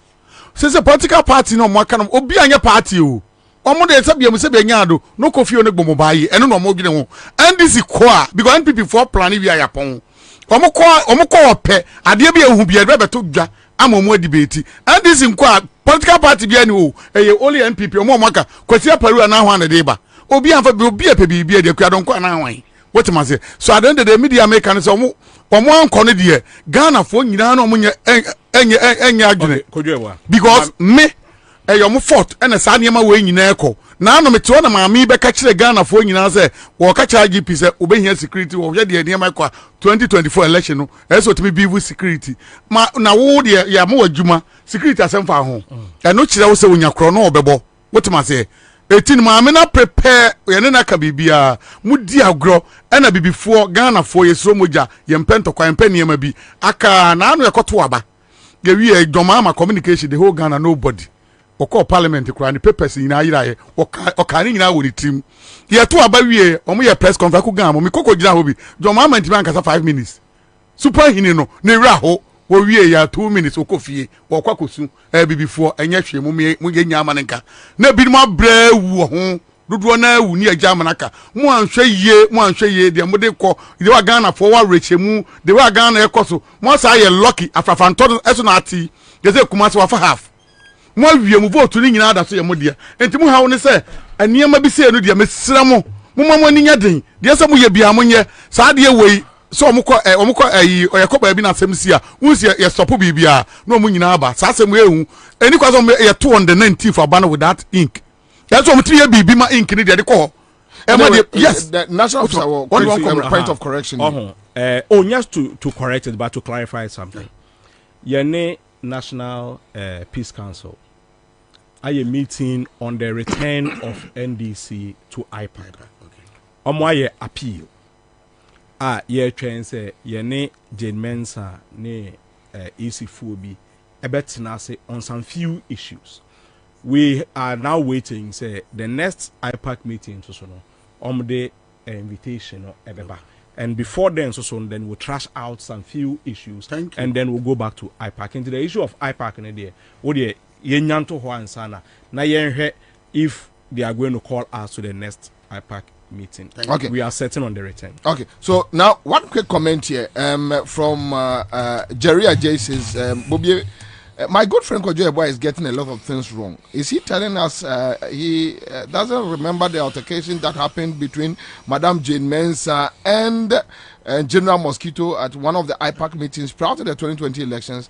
The IPAC meetings have become a rubber stamp which takes a make it decision right from Anoche and Gabi's office.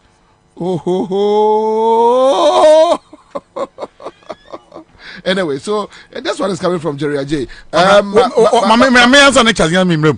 We are no business. Enti uko school, na say ye born ma, unko school biem. Okay, so let me do this. Citizen Atudazi, General Secretary GCPP, Chairman Akwaba. Commander Mizodo. Boko there. Yamanado na Erabi Mamincha na Mincha Etefu Yinajo so. Now, quick one. Me pacho GCPP when they represent more party no IPAC. Pacho Amara no ye national organizer. So when was the last time we call IPAC meeting? Watch kaka. I think it was after the registration exercise. Limited registration exercise. That was when we went for an IPAC meeting. I think it's about maybe 2 to 3 months now. But what discuss will be about sir more failure here indelible ink our elections more free system. What discuss will be about it? But I am discussing at IPAC level. More committee it has not even become an issue at IPAC level. They are discussed. I see. So this is you about moving out a year indelible ink from your elections. No, I ain't found a water. No. Oh, I'm okay. There was one time after IPAC meeting, it was a passing comment. I met the Dumoro to count. By who? By who? Now, you decide, Dr. Trebo, as to what is it about. And my explanation, I know there. The reason why I use the indelible ink, is to prevent people from double voting. Maybe I will vote to a maybe I could vote. At least the ink, try there and but over the years, because they put in place a biometric system into or a biometric machine or verify or biometric before you can register. It is or verify also. It is on the machine. It could be it will reject you, and that is why then there will be no need for the ink. But the questions we raise is that then sometimes the verification machine does not work. I mean, countless times, even the 2020 election, I mean, we saw what happened there. Most of the biometric area did not work until they had to resort to facial identification. And so many things can happen. And how do we trust the person or your facial identification? I mean, we know these things. It is not enough. But then also the counter argument in there. Go put you to try in any way. And even in any case, the register, we didn't take on the register. So there was nothing that can be done. So, but it wasn't a conclusive meeting because we're discussing it there.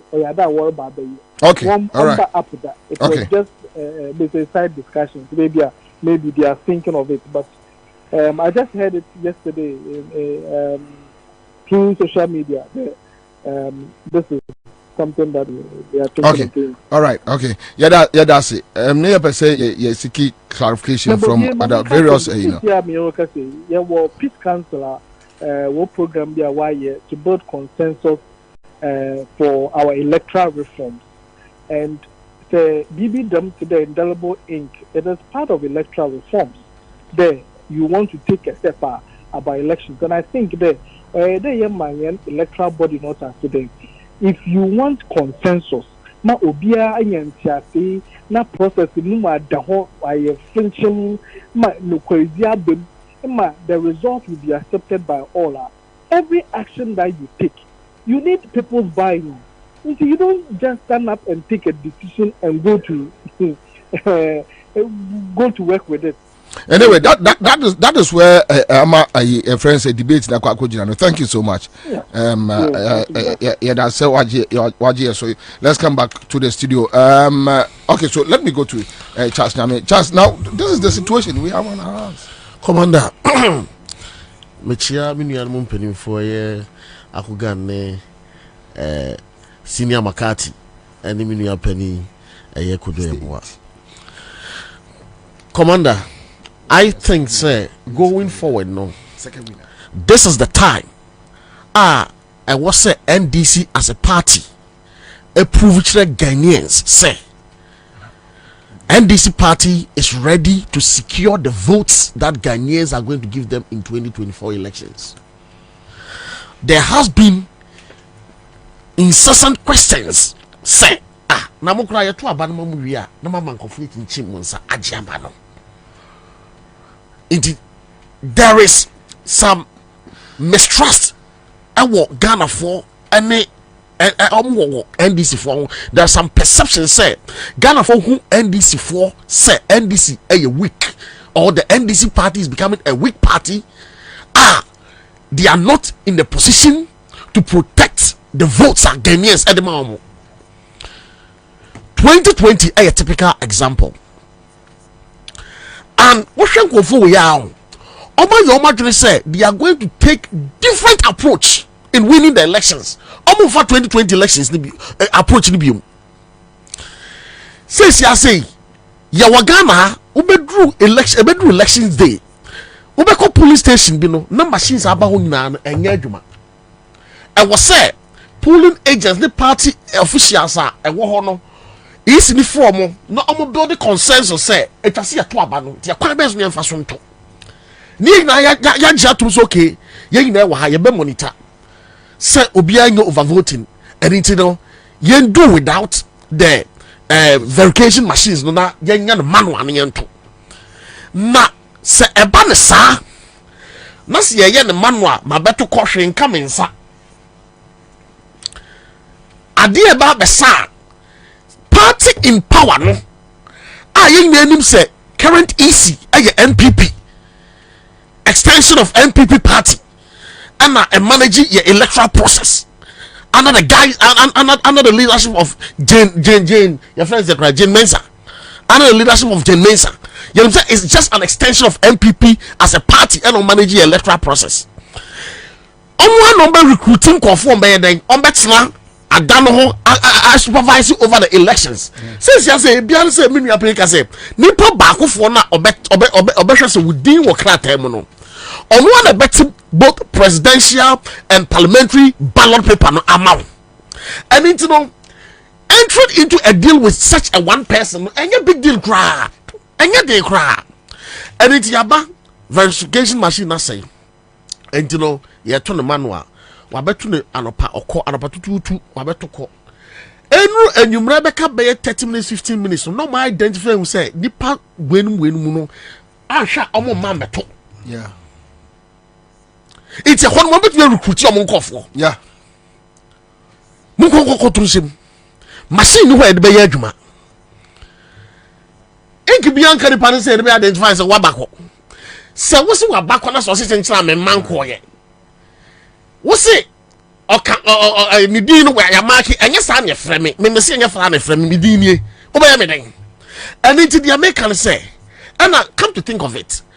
Sir Savannah these verification machines no linking up to when they control nipa ya oyi ink ye free way on what they control server no anything besramo this is a critical issue akugan ka say by Monday no now we take a decision it is too late say omu na bia with different locations gan haya no more and they were technological world you don't need to do face to face meeting and sign about to make take a decision you can even do conference call. You take a decision. Abe kwa to Tuesday. Monday na abe take a decision. That when we implementing the decisions that we will take. Oh, and this should be up and doing. And some of us we think say they have been too slow. And we are siding with some Ghanaians say about cry the more to be mohoban. And it's somebody to me mohoban. Some na Ghana for can no. Munyira we so anya kasa take action. Let's see. Say right from some people's way, more secure votes are Ghana for your majesty the Bema. Because Ghana for to go to Abamamo, now go for a mamma shame. Now the end of the day, no, Yasaba Betrasa are by Putu Yase. And it may end this in penny for. And Adria they should take decision by tomorrow morning. We should hear from them. Their decision on this approach are some the yes, district assembly elections. And yes, sir, a bit depend in the minds of Ghanaians say. NDC cannot protect and preserve the votes. You pay the more. Sada mekanwa. Jale, Kumi. Oh, okay. I go go person. Okay. Well, oh, okay. Yo. Kanda me dasi. Yeah. Jale yanko. Mati mpenyi family ni umeshia usiku. Yen kase. ye nya kwenya se a na nya se ye wonyansa ne chen obi na mum a opportunity na yanya eno nso nche se ye kura spray lavender wo ye butum se ye de barbe spray nsem no na ma na ye hwam da bi ye be kan se ne te no tuti fie na nya woda o de nya hwe o chen be kan ne be o de Kwanda election a process a event enti ye sha selfie baby ni dia kudru baby abato no there that is the final the climax of the process enti say wo koto aba na wo ya wo hunso me da me kwa election but final day no there na ma manfo akoto aba na wo koda aba no ye beto ba ye bekan no onya odie uko kazi sendi zo ga se o attack yomo but enya attack ye beto mo phone Kwanda se me na me wo NDC executive mu a me ka o mo hu bia anka Ansah ye project electoral commission anka sana a project as a ye execute throughout the remaining days aka what is it from the day I declare election and I say musha se anka by this time say I'm funun amananya anto a gwa nkono abeto no hufo but unfortunately opposition parties were Ghana hano omo ya too comfortable abi omo and no nothing appears to them say omo kwa election re under Ansah mebwa birth certificate kwasi ani yeboa former chief justice ni ayedi to no ze waje bribe $5 million no okay no yeah ani yeboa okromu ni no oboa is birth certificate of us so sana me say me no complete so grade we ne hene wait grade we ni pa yeah to us Kwanda oboboa no mu yi birth certificate efimo kai yeah say birth certificate and identify Ghanaian enough mami we push see yi guarantor system enfim so guy and was say cluster ye kwa control din instead of every polling station ye control din na electoral area ye control din o kan nyina bomu say ye nya no district office they get it. These are all the processes stages. Mind you, 2020 or introduce regional coalition offices. No usu ye at the blind side of political parties. No, it was one of the major concerns during the election petition. So 20 regional coalition offices. No, you caught 20 a year. Okay, quite fast so they deprive SAR for. Yeah, sir. It was on the 6th of December 2020. You got to about on the 7th. And we issue letter, press statement and a signature point any so. Any they are defranchising a whole constituency, a group of people. Till today, the voice that is supposed to be for the voiceless, so our voice now is supposed to represent the voiceless, that voice appears to be fainter than those in the voiceless group. We are in fear. Nanado Danko Kufado. I think MPP started saying they will break the 8 right after the declaration of election results. Yeah. A movie Supreme Court no more this break the 8 no everybody is singing break the 8 commander Nana Danko Akufo-Addo has repeatedly assured the party say obe hand over power to them mewa national chairman Stephen Ayesu team Ekabi general secretary Justin Frimpong Kodia Ekabi who is not saying it esi ni frani se obebo boa na obeto boa na unim se ne naye den esi bibiso. One, the court is not with you. Yeah. The military is not with you. The clergy has been bought. The media is gone. You have nobody. Until now I thought that NDC would take solace in the words of our national chairman. Say we need bon somewhere didia see udi long spoon ena edididi. So I didn't know said there were words with that action.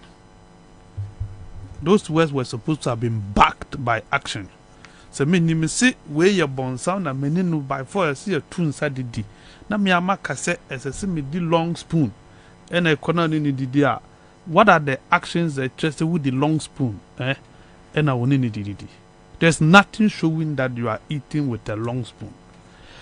John Dramani Mahama 2020 ka boot for boot. Yeah. Boot in the buy no one for Modiama. When the boot came, then DC didn't bring their boot. Wasaka for Frobi, do or die. Ansah. But there's nothing showing that they will do or they will die. Do you get it? Acquire business as usual. Because now, I could go and say, Omo train. I was not to her. Or see a hearsay. But you are acting on hearsay. Then I say, sir, IPAC Adewi officially Maya no or no T will by Bino or started through articles. Ansah is being responded to about the indelible ink yes. issue. Yeah. Or hearsay. Yeah. But he find it wise to obey acting on it. But the party as a whole cannot act on hearsay. Commander, politics is hearsay.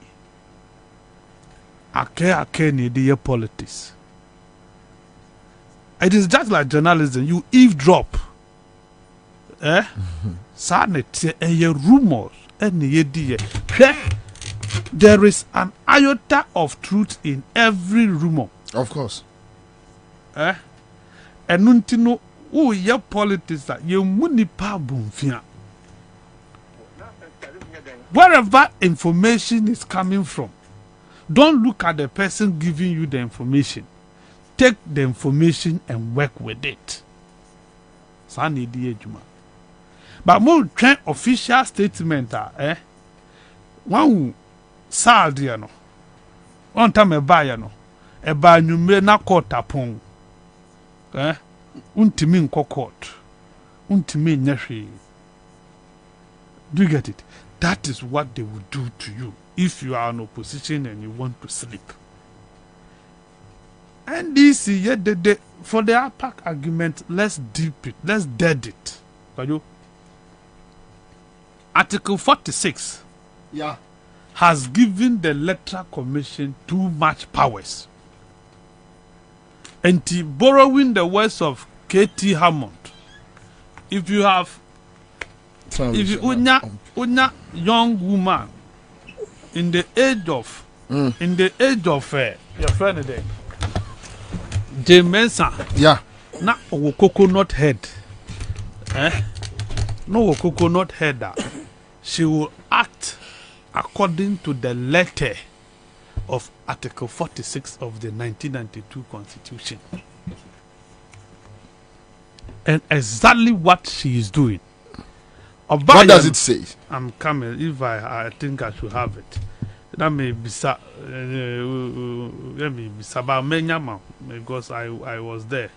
Do you get it? Amanda, James Shasye Oboye Koko or Katremo say IPAC a advisory body about decisions are not binding.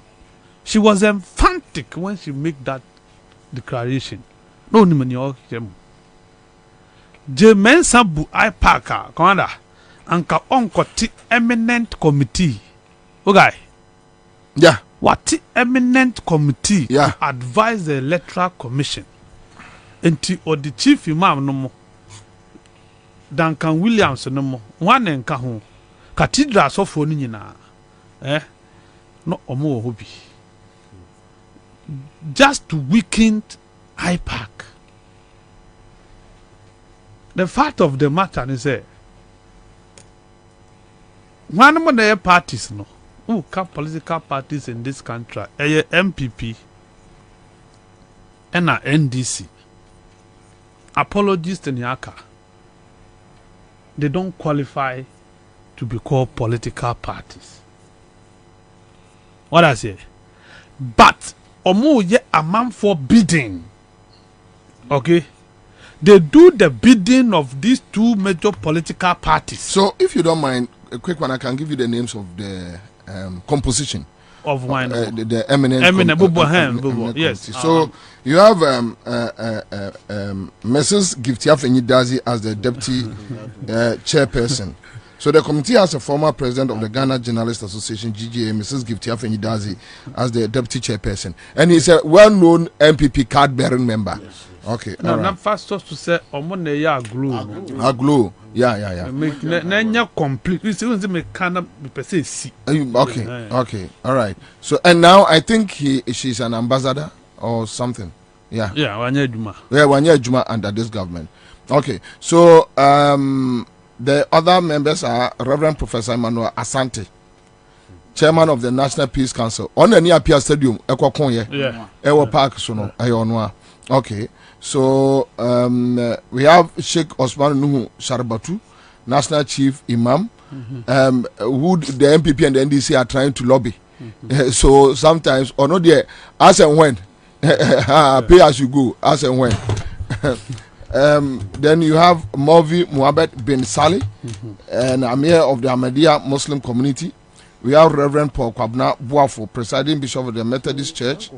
Ghana, Nana Atudazi, former chief of staff, and Archbishop Nicholas Duncan Williams. So Nana Atudazi is a well-known NDC member. The Bakwa frame, Amount. Duncan Williams, and also MTN, pay as you go. President of the National Charismatic Christian Churches. So the others are Reverend Dr. Seroji K. Fayose, General Secretary of the Christian Council of Ghana. We know where his allegiance is. Mr. Tony Forson, President of the Ghana Bar Association. Then, now they have changed him. Reverend Dr. Paul Manson, and also another Okranekad Shedibutum. On a Kobompa Galamsey site. Okay, so Reverend Dr.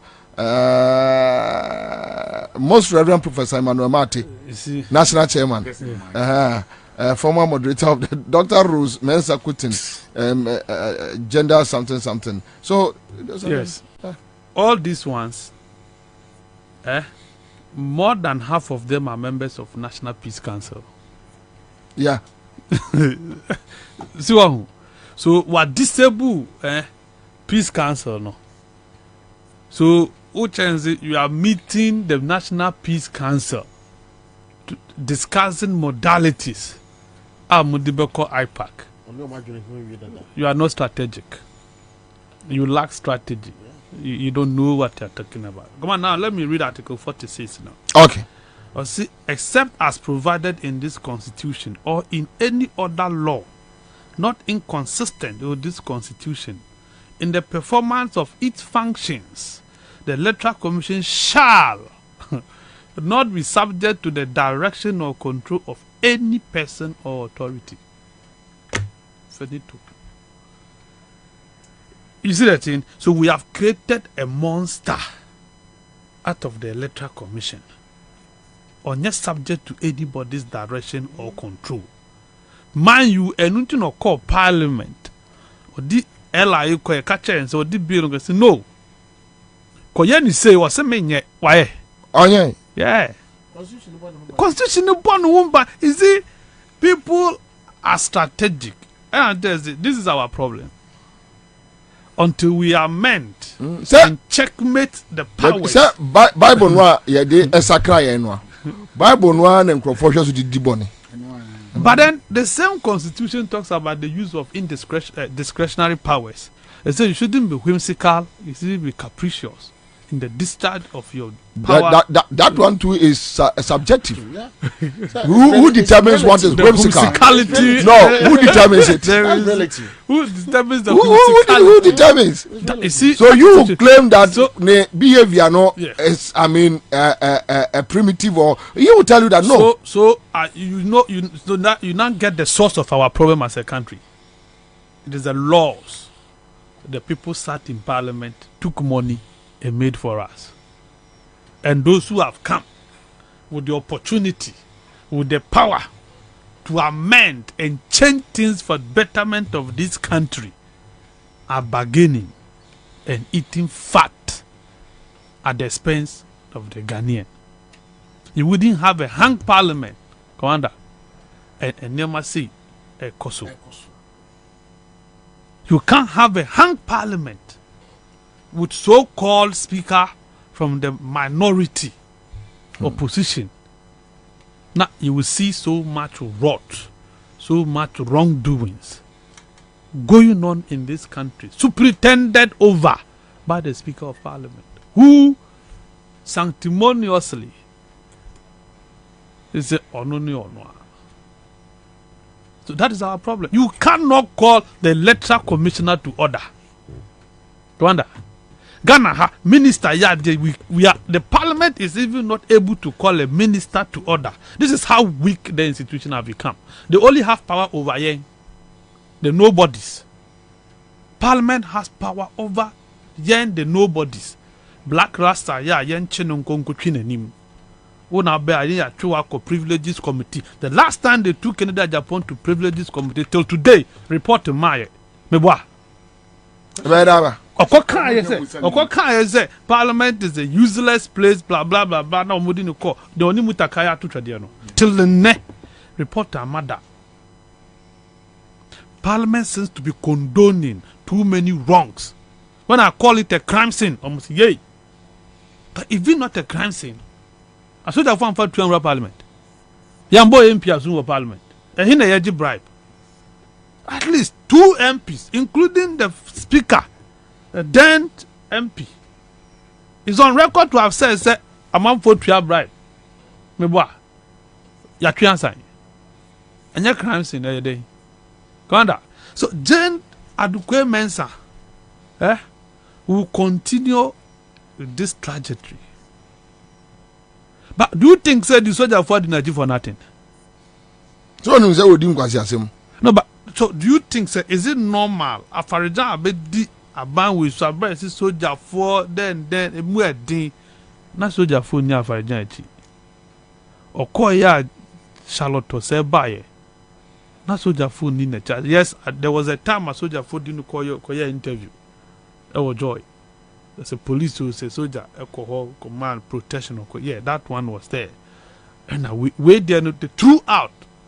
He appointed no till today. And a soldier for the one fufu. Almost on the back. You know, jump the car. No, but you are not wait. You mustn't wait for Jampo to tell you. Yeah. Because it is. Yeah, no. So far. So Jampo for University of Ghana be catchewa. No, that's not fair. Yeah. You should be telling Jampo say me nene te o me neighbor. Oh yeah. All I say. And police if one turn no mutual loto.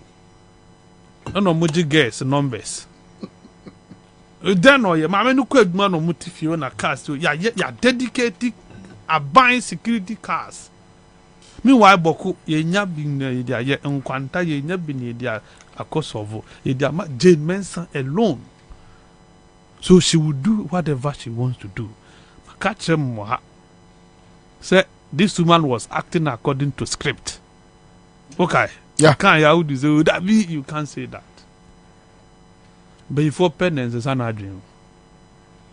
Before pen in tea futu. Inti se uti Ghana. Now you really, we a political party, you really want to make impact in election. Now you have electoral commissioner TCC. Then this Timenya Skaya parties are Kese Ghana Muntimenya Skamfa Mami Nkwe court. If you don't trust our court, can't you go to ECOWAS court? Somebody anze munam radio suna muye didi. 2020, Kwadonye Mekaye, I was on record to have said the Ghanaians who vote for NDC, but they can't protect it. I have said it. It came to pass. We send you a send you a man for a boat tire. A tire ni catfish executives. Thank you. Mami, come and say thank you. Maybe time how far time say. Oh, but I watch him crowd 20%. A tire ni catfish executive. You to move na muzi munti. Na mo peno ani. Muntra musa. Yeah, you can pay a thing like for your heart. Binia. Hello. Aja. Papa. Kai, yes, what fan form? Say 10 million. Yopo 10 million. Yopo. Hey, yopo in am kwaka ya kwakwa nyi do me call to you. We srew me ka yopo ha.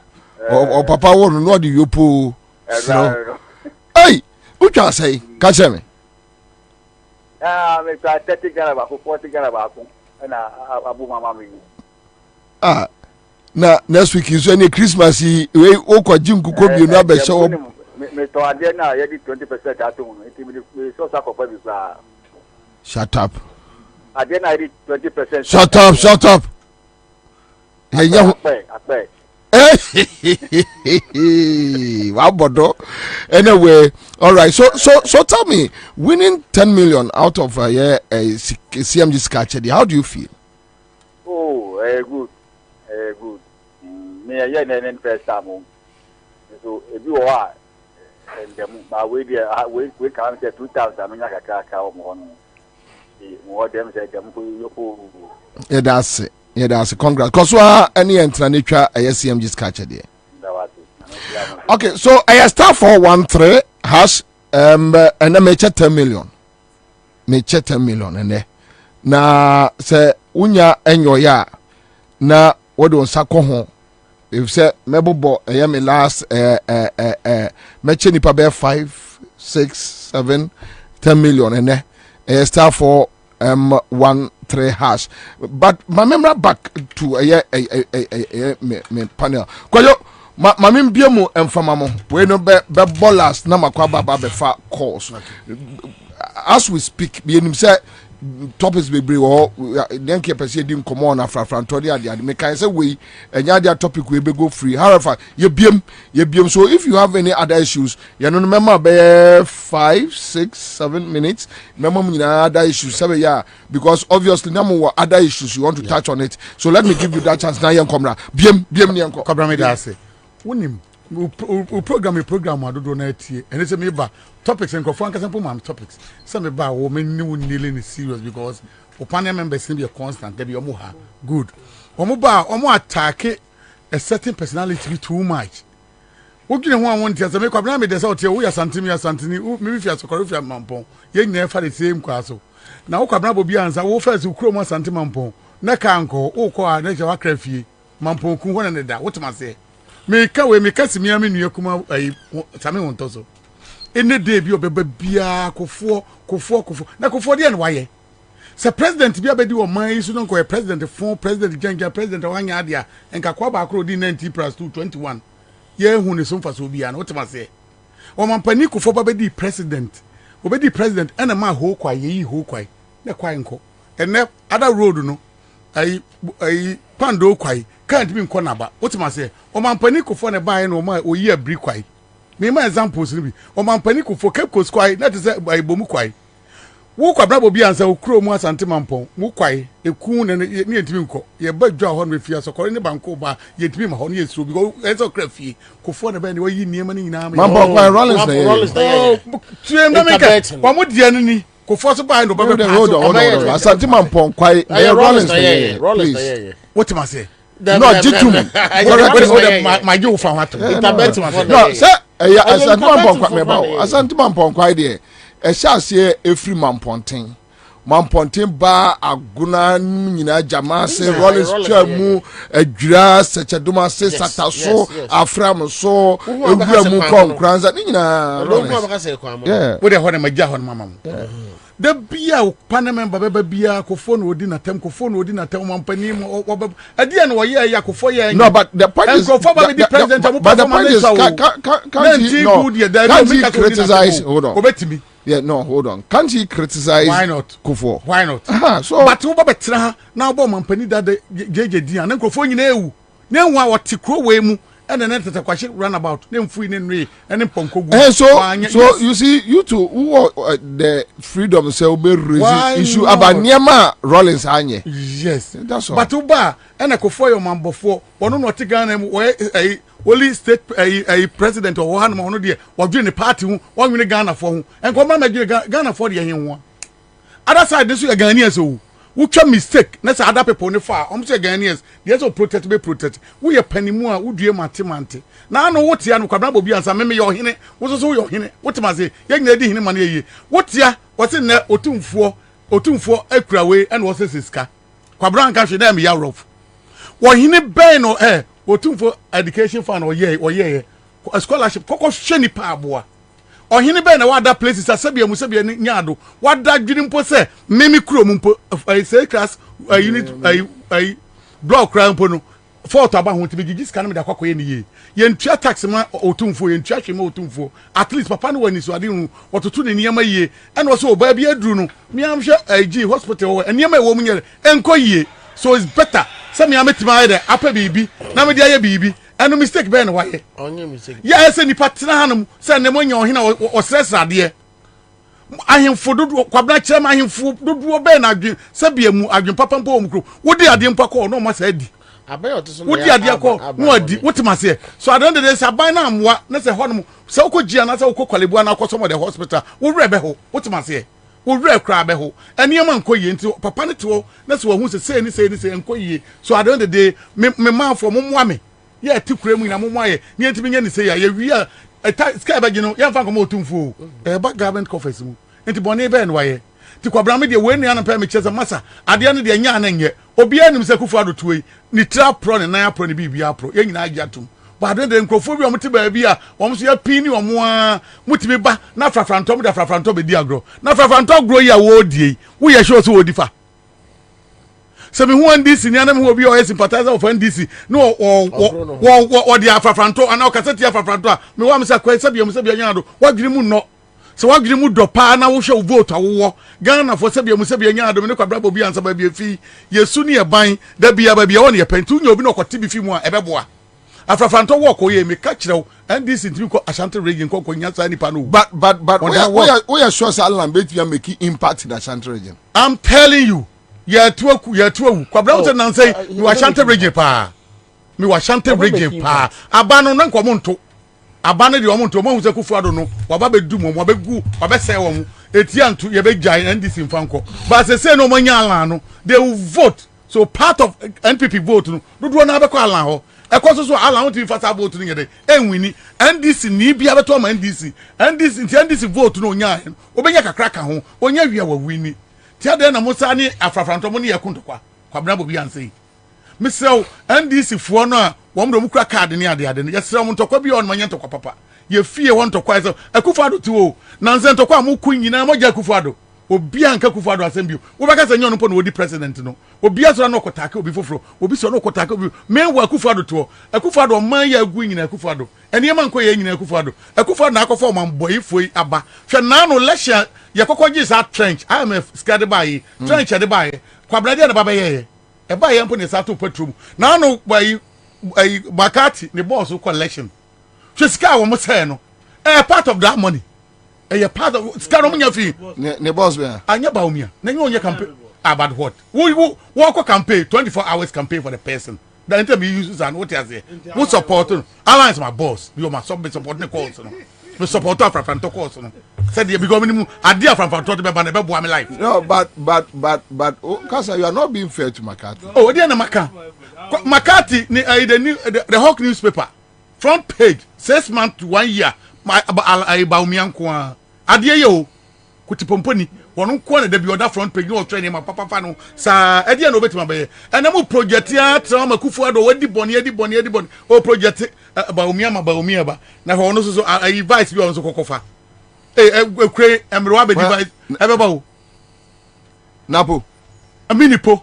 Napo is it? I want to now in a coil, so for the coy, and on Coco born to create also from between you. What I say? Opoku nyina no born to create. It is said by Bia Drone dear, I drew a so. Na compare, was a man. I do answer. I cause your frame was up, I know Catoni, Baumiana Coboko. A Honomako meeting, Quabra Japomu Winnie and Nurse Chief of Staff, announced here. It Quabra is part of the team.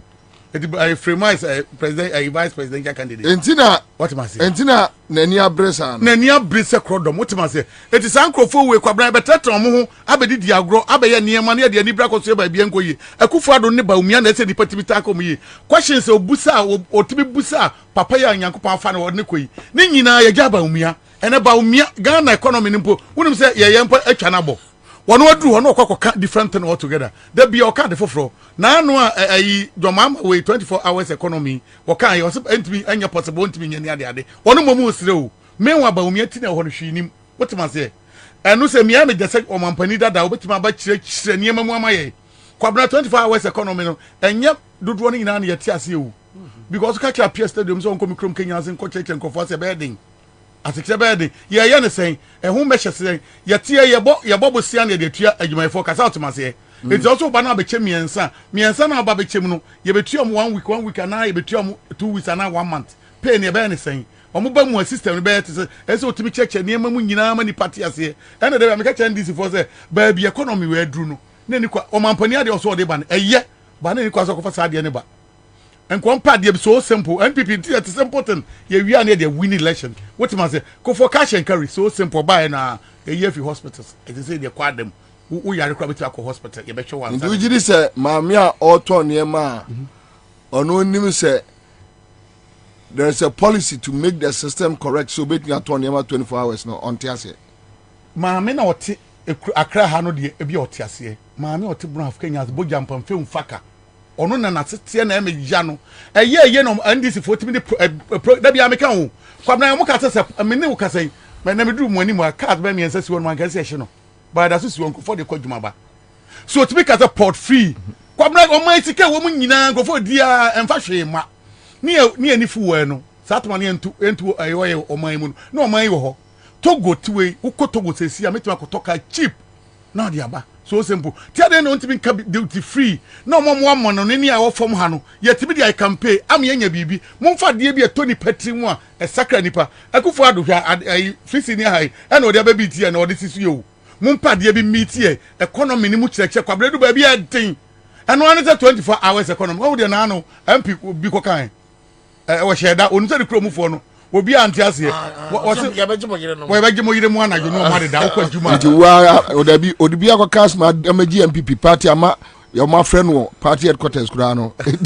What can yet and some phone worker. A cranas or can share. Maybe watch your mamma, my coach, Mamma, you be fine, and quite me idea. What your cabra and they make an easy for. Or would you about 24 hours economy? I'm panida da. I'm padia bimra sabiamu. A bit may ye straight every gun and knee. I'm a gun and yatia diase. Sabiamu sabia yan, oh the idea ye near to quiet Timaco. Now, brother, 70 dollars. Yes, I bow me at home for video about. I'm a baby video about a gun of Faconia sympathy. I'm a be about. Okay, yes. Charlie, but it out. Now, Memphis, Chasnaman, Chazi in Commander, message here, chief, you be much added to for us. Adeɛ baako kakra meka afa 24-hour economy no say to me ne deɛ ɛyɛ the right time sa policy no papa no ɛde ba ɔman yi mu sɛ wohwɛ amano ne wohwɛ Europe ɛne adeɛ the entra amanaman dodoɔ fo etuko wɔ nyinaa mfa ho nipa dodoɔ bɛkɔ obia tumia no dwuma nkra ye survive no ɛne sɛ ɔmo economy no run 24 hours and you know obi kwa no paro no obi kwa awia no obi kwa anadwo no obi kwa ahomache enti ama obia tumia adwuma no biye wo hwɛ your side of the world. In fact, Ghana ha one of your major challenge unemployment, and so obia ye adwuma nkra ye na sɛ ne nsa kɔ na no a ama ɔman ni modwo ama asomdwe ba ama kronosɛm ne ama criminal activities ɛsote enti no me hu ni sɛ yewura mahama nimdie mu no apart from say normal social interventions be to say be a free SHS free SHIS ne sane manema no die ba de na edisika begu nipa botom ama di panso ho atɔ no I don't know sa 24 hours economy. In fact say ubotom order ye ton a utumi tobi di ubotom order ye kwa utumi kobi enti mi mom de ade akra mesre ne say communication structure of the party no omre so omu device ekwanyo befa so a obema saade we mu nkyerkyere no akofom yie ade ba ko a meme ye use this wo problem no etoda no madwe yom say Ghana no ane nkran and it omkokotena abrofo station no so na so omkeke kawia na asa ye refi ekwanya ye nkofo edi wa ye menwom ekon kurase a na aye enyuma school kwala de match call them wayo you see these are some of the things that a Tony Patrima na akwala kra kebi on tias ya ba Tony trim jo kebi it is some 24-hour economy no a good economy a idea ebe move on my forward ebe cut unemployment na mom inchechiremu no enko form communication machinery na international omu design ye koyo befa so ombeko obi o tweberi ate obekire 24-hour economy no mu benefit obenya benefit and baby o kro benya ebebi oman nsusu aspapa akosoma obi aho atono ye nkyerechirem no omu ntiase so 24-hour economy no say atoni patrimu ye wase ho a eno nko to be winning elections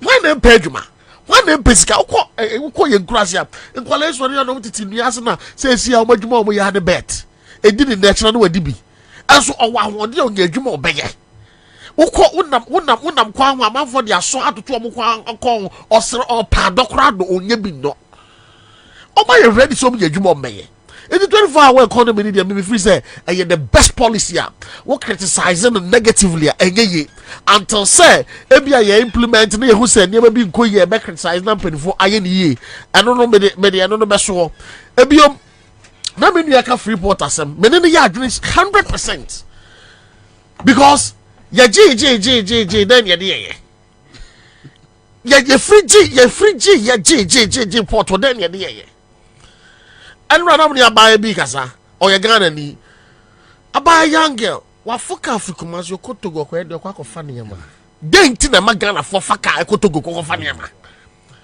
omo port na so chen ye de na na say omo mine so chen ye de na na say den togo kro kitikiti wo ya Ghana so chen we Ghana for afaka wa ha from Kumasi from Islam ekoho kofani yama den tra e free port enti ne yama ne ba ne bo wo fom enti obefa de de aba begu man mu ato no obetu ska kwa forward de obenya ne mfa so kakra de enti ne ntumi nya bi si ye bi akahwehwe bi economy bebumi Burkina Faso omo benyen ezo mo twam kotogo ekokoyi cars eyi niema e de fa ho eba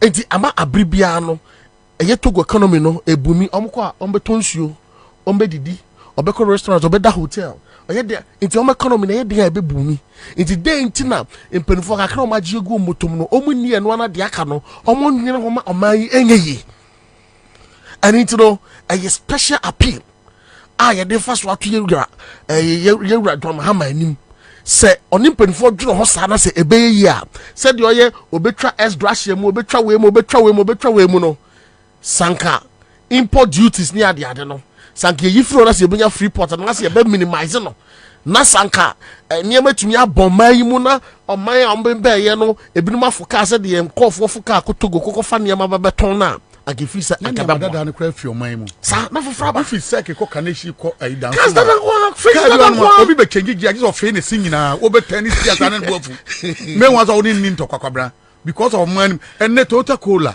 2018 2017 there and I'm almost 300,000 Ghana cedis.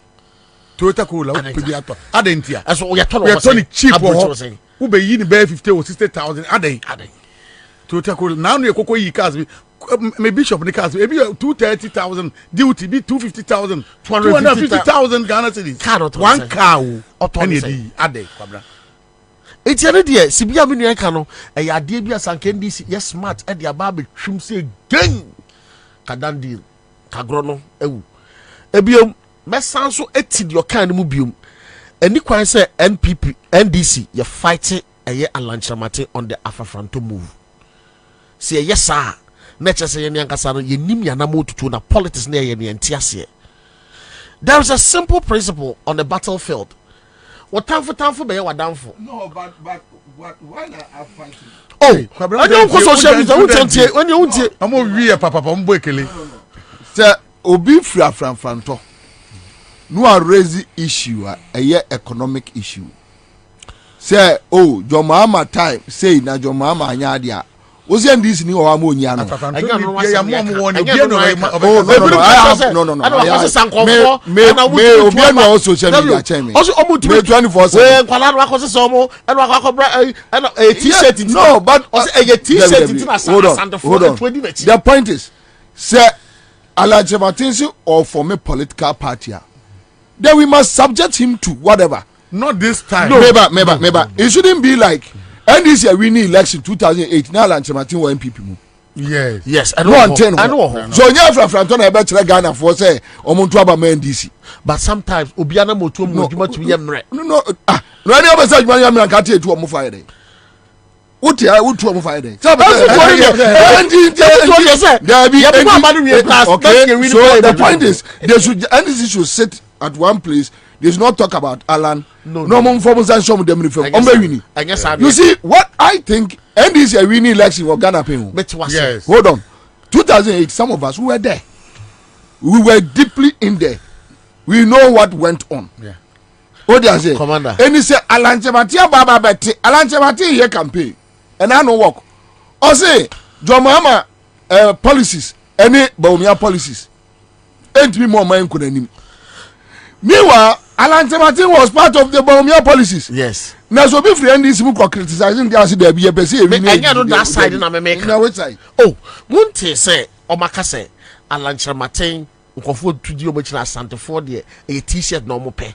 Into Obina Kai. Ose. Obina Kai. Oh, and Obina Kai, and Yana Puna Kai. Oh, say, and this one was that for Fanto? Yakwe walk, voter region, not a region, baby. A year, 2-3 regions, but no, but the point is, what about Obia want a target? So, what target me so better now said Ashanti region, Unkanina. Fair. Yeah, Dumuja. I'm a to cause Dumno.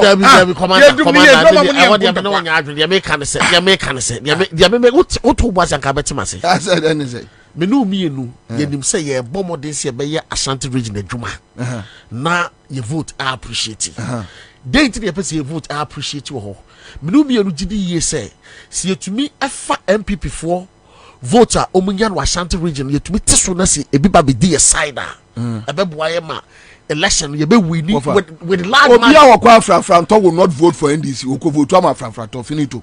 And this is the point is NDC the bias vote to Franto NPP ni vote to Franto and the contest is between NDC and NPP.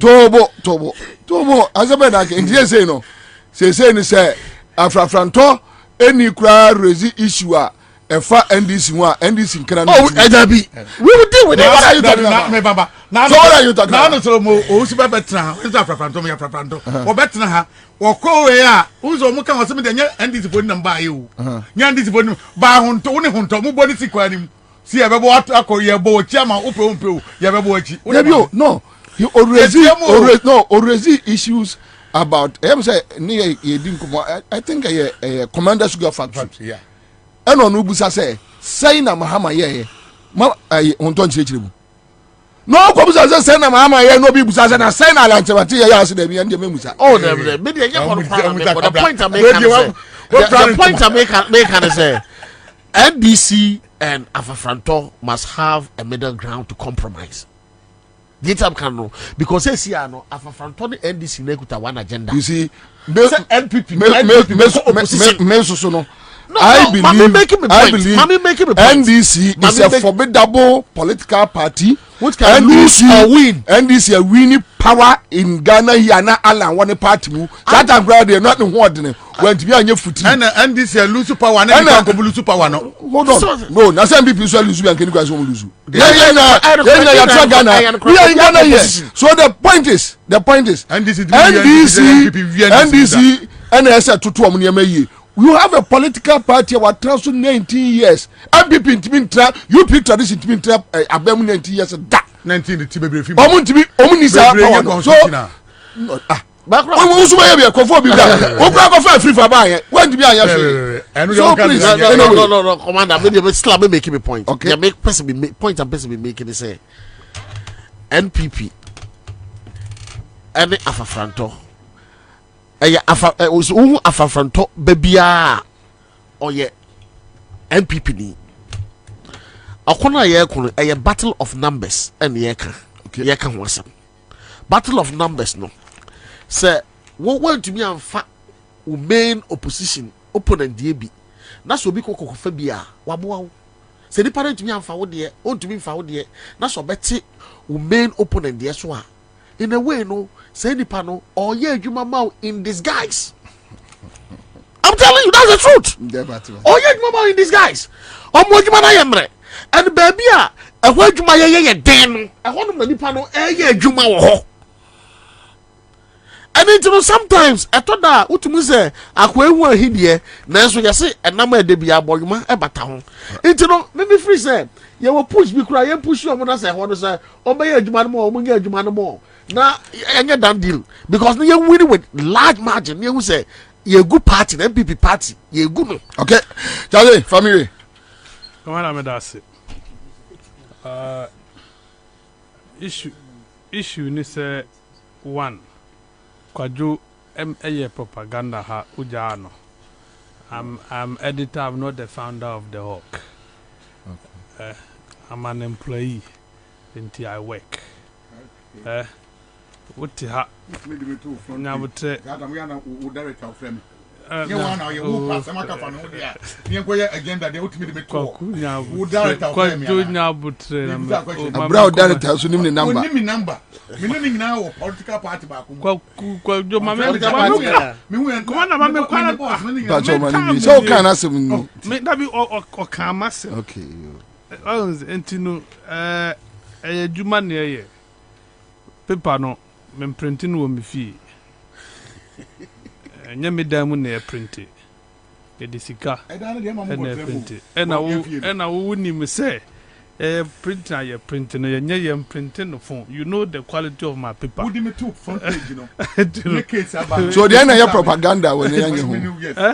The na your propaganda. Oh card na see say Bibi, that be. Edwana me o tina di wasamba meka. Me don't go show you.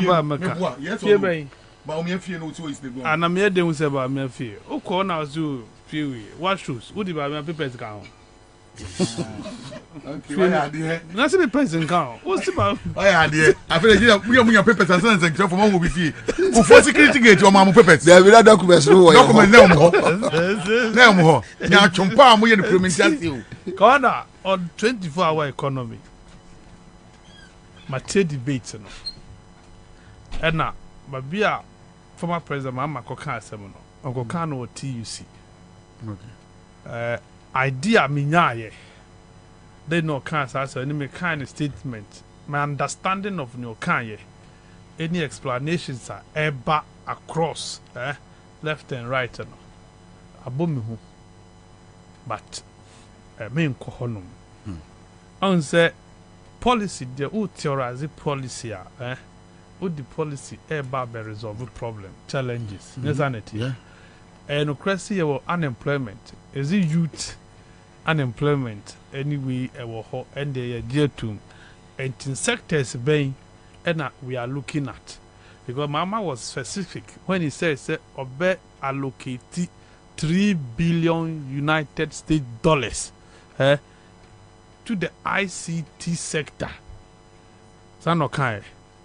in the sectors be ene ye hwi kwanda me nim say your problem a ye wo ye sika ye gene monthly obeye djuma 30 days Ansah ne ye ba betua oka ene ye problem kese asoman enti se ne yeah it is a ne what nya adwentre ana wanya opna so with the policy ba obe reform na ya ye djuma 8 hours yes e be yi corruption a fi ho corruption e be yi from e was say community was sorry the next person will be take you over no obe make you sure say books na wo close no why ye ni but ni bia mu na emeden ono no ka sa na no obe take you over from you what take you over from you also ensure that the right thing will be done.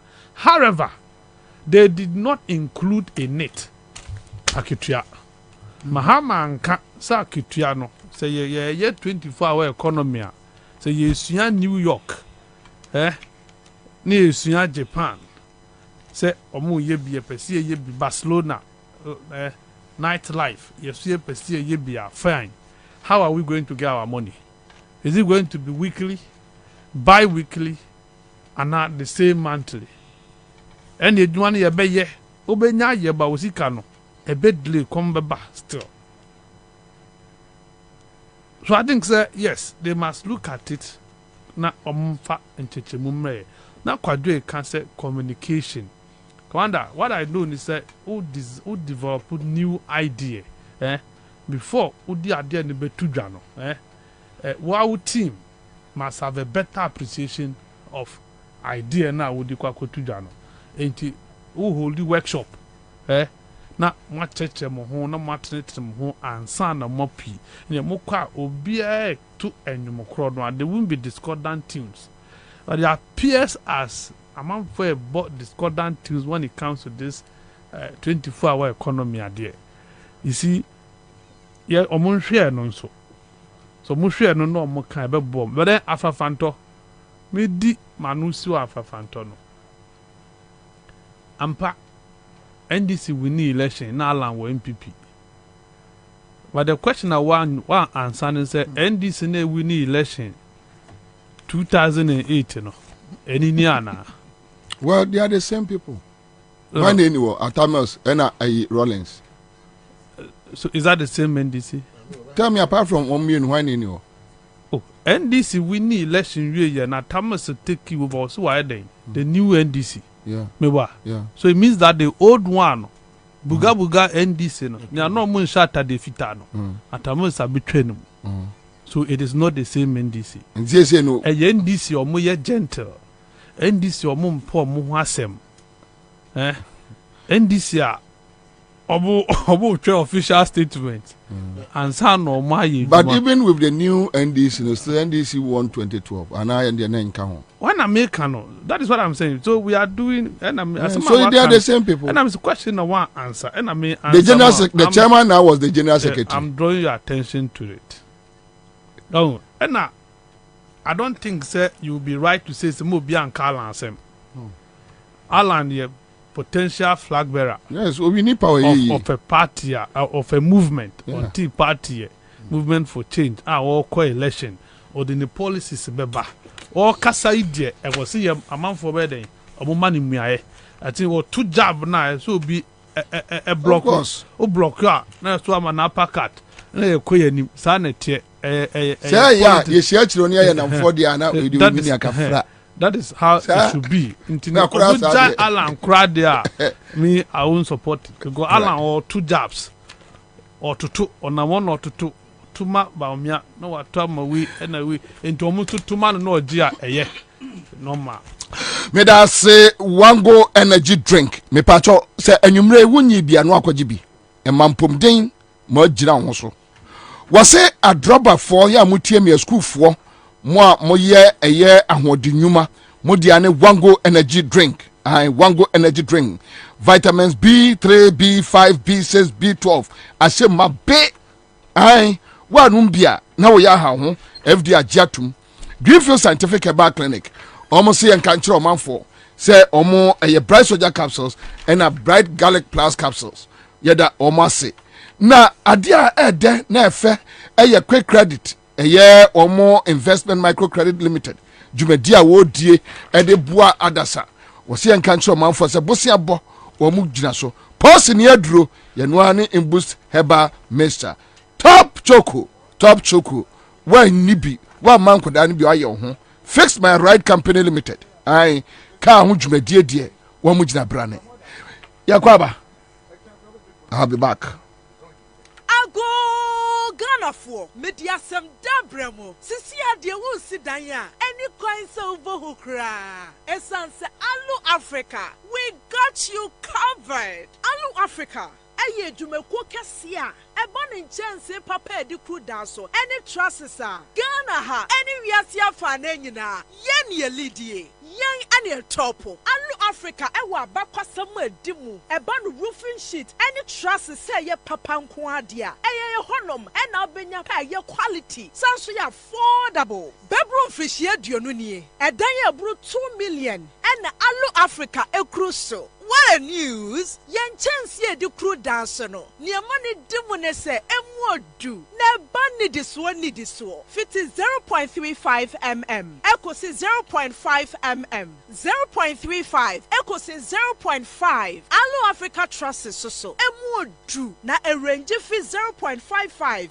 Echo si 1.15. Enti enya fe na wudi dua kokru wuda so a very nache. Amfotie berie. Alu Africa Trust no amfotie ntimere enre nache. Eye good for all weather conditions. Ne boaso da for mo ankasa. So beto dua pa de enkato Alu Africa Trust. Na bokwaye breto no ho ban. Alu Africa products ni nyina so ye ma 40 years warranty. Emfrishie duanai warranty. Hwehwe Alu Africa e was Spinters Kwine so. Ye ne MTN office no ana di nhwani mu. Ana say frɛ 0574 286292. Se wudu takra de so a ye branch ni bi wo ho. Frɛ ye 0545 446852. Na edwumeku bia wo pese wo beto Alu Africa kwal ni bi no. Wobetimi walk in to your branch bia. Ye beton dia ma wo mo. Na wode akodi dwumadie bia. Alu Africa, building made a sighting. Salute. Hey. When we send your police in your dro, imbusaba mesa amama hoden. Refuse to grow. Any offense wa beka ho. Ahoden immune system o nyankopon. E de wura ni padua no musem moye ho ban no. Enna sa wonom imbusaba mesa e pagya immune system na bribia. Ya yare ntimiu. Sese die, amanfo dodo no a na di imbusaba mesa do ne ho adanse yesen. Enyarewa horo anipa enyina etimi ba ne so. Ene nyarewa kese enka ya wuti ni din ene ho ka. Na oyemu ahyew nyina no. Ebo ye ho ban efiri ho. Enna wo mpa omu wa nyarewa ne dada. Na omunum doctor enuro no. Enum imbusaba mesa no a emomu ahoden pintin. Ya wo muntimpo se yare ese omu ho. Imbusaba mesa ewo kanshi eni o maimu babia yeton enuro. Etufo mfre 0246 208496. FDA ahihye se adwade nkrato imagye atomu se ye. It's the most fun-filled month of the year, and it's Game On GoTV. Gift your family with great shows like Paw Patrol on Nick Jr., The Really Loud House on Nickelodeon, Mr. Magoo on Cartoon Network, Star Wars Young Jedi on Disney Jr., and Batwheels on Cartoonito. To keep your family in the game, stay connected or reconnect to GoTV and make this a holiday season to remember. GoTV. Love it.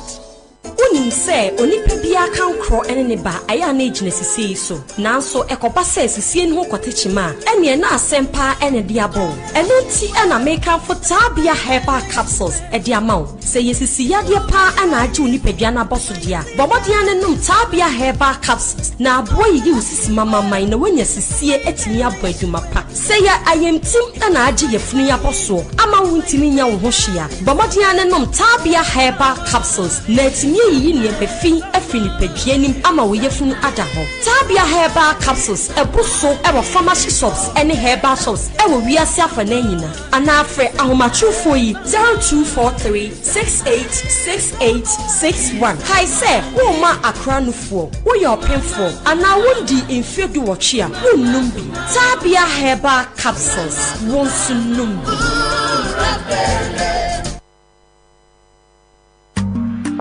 There's a new way to watch your favorite entertainment on the go. From the 1st of December, take your TV with you with Go TV Stream. Want to watch it here?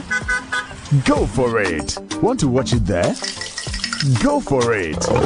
Yeah, even there, it's everything Go TV. Anywhere, anytime. Simply download the new Go TV Stream app from your app store. Sign into your Go TV account to get going. Watch TV anywhere with Go TV Stream. Go TV. Love it. Hey, say the Mako who ever Greenfield Scientific Herbal Clinic no. Me who crave you me. Say enunti no manya award wa. Eya word best. Obia transe ema dompem ya de ka say anase me boya de enkan to dem bio. Greenfield Scientific Herbal Clinic. Esa nyarwan te say ne ekuro etu no. Ne enkan ewo nanum. Oba na be mo pa wo. Ene enyarwan kaye. Nansi ma me ka say ene spinal cord ho ekaye no. Greenfield ada romenti ene wasa so de gina na so ebiem. Greenfield Scientific Herbal Clinic. Ewo ultramodern laboratory and a diagnostic machine sa ahyehyɛ de pedua ni mu ankasa. Greenfield Scientific Herbal Clinic ɛwɔ Nungwa Dogon Estate Junction last stop frɛ wɔ 0243 983 906 and 0261 651 898. Greenfield, God is our healer. Greenfield, your last stop. I believe. Usika semen koyana quick credit siasia say sika pe ennafom intina yabasa ye be church wo yam bosia bon hyehyɛ ho wutumi babosia edifi asoa ye fee 1500 Ghana cedis edeko na nea wo hia ne wo national ID card wo hia se wo betu susu wo hia awowa ye ngiseke bia nto ho wo nsanso hia se wo ne yem bebue futuo bia quick credits ewo homao say ye dwa na wo pese wudi ana wo pese wo hye ejuma foforo ase ana say ye school fees ana bo eyeye wo sumi ejuma ye fo nso ye wo bi mamo na mum kai say ye mobosua ewo internet so afenso o mantika krobia batan Bank of Ghana Ansah wo dwumedie yi mu enti tutumri kana freyen wo 0302 200 390 ana 0596 920 833. Quick credits, lending made simple. Kai said dwumedie yi nhyehyɛ kakra wo ho. Na asmafo nyuma no say Mafia, hey, nothing. What be namely baby so now get a hand said here, I said the same. Now why you be no awokan, Kokofo. Kokofo, Yentama Kokofo, watch as a bicycle, was soon near my 1 minute. Was it in a yellow? Share, a banaka crane and Michelle near Buana or Teso. So when Sissy Yawon ya, and a boom podi and no say Coco Suhano come. And to me, yet you may be an saying. And I make her say, Uncle Mammy double hair bar center. And it's a boom tonwa or 9 nam ne baby no. Hey, Mammy double hair bar center, dear. Oh, yeah, do. Hey, may say ye Coco Sissy yade, low sperm count. Oba na so be ma won wo afichiri kromu ha wo ne ade gise wan ko diabetes ne mpamumre ye ene koko na mi nim se oteso na mi nim se sisi yade ene afichiri kon ha nso otumisa etinyigifo mpo age maami odobo herbal center tum kana shi maami abena odobo herbal center ebe pro credit bank no edan ya nina salon ewo mu no ena shama nso o TMA office pomu ha official town road fre 0244 284 728 ana 0509 043 539 maami odobo herbal center na ajisi wanko 100.5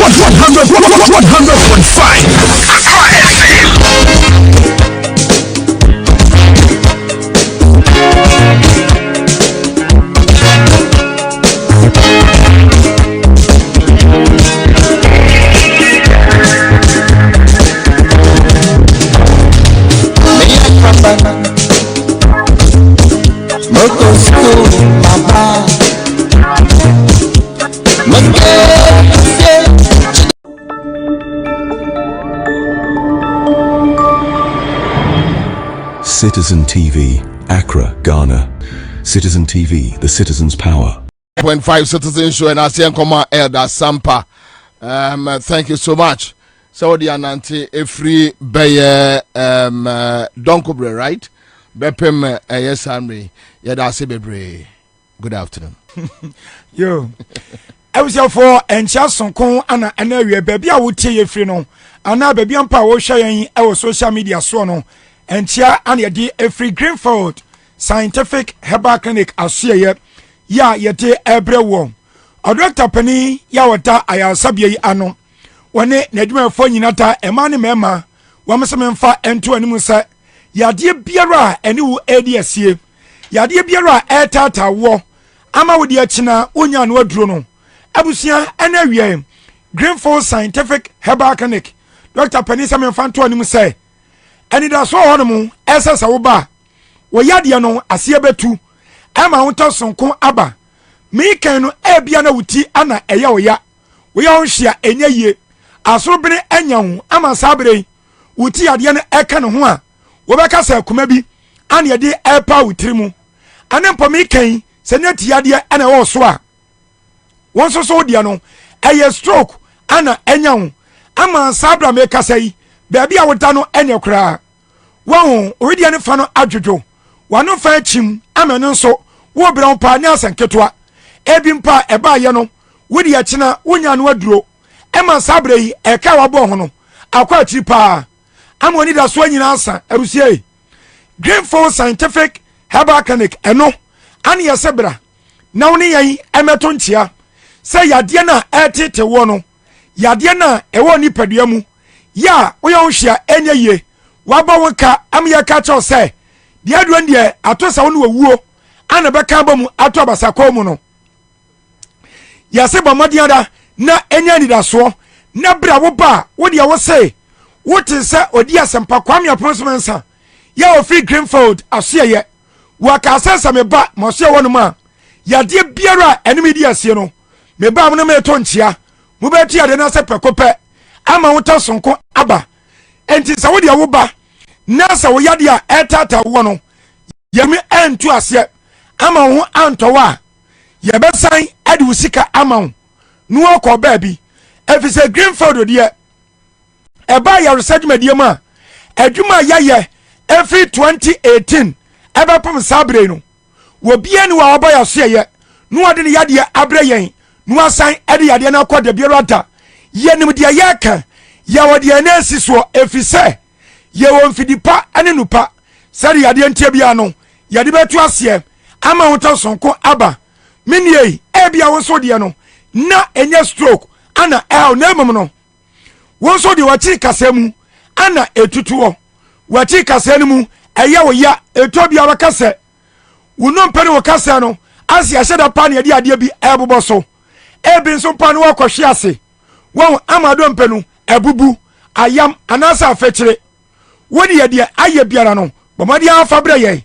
ye baka atoam amani da so sonko asan aba ewo do mpenum mesi ye baka atoam prekope amwa sa sore dia wona so na baka se enya wumpo ana na wudo mpenu abubu no mesrawo yade a efini patini so ebeka ne mareso yade a ewo wedie ne ani ana yade mpa ewo wedie ne emu abusame basa no a eyana me mpasa kemebo yade no bidin efiso bitime kasa wo ka no mante sa wo ka me yade wansam minim dia ekoso ena wiei ewo ni padua mu ya etete wo ya amasabre wanu dem awusu me saudi etie biara no bomadi aya kakra ne bepiem awo ya so ye Greenfield Scientific Herbal Clinic na yentu yade na se na wonto sonko emra me kan ebia woteka mu anempa wo djumade bi wo pesa wo die no meso na otobo asna ofre ene etie ya no meso no eye mienu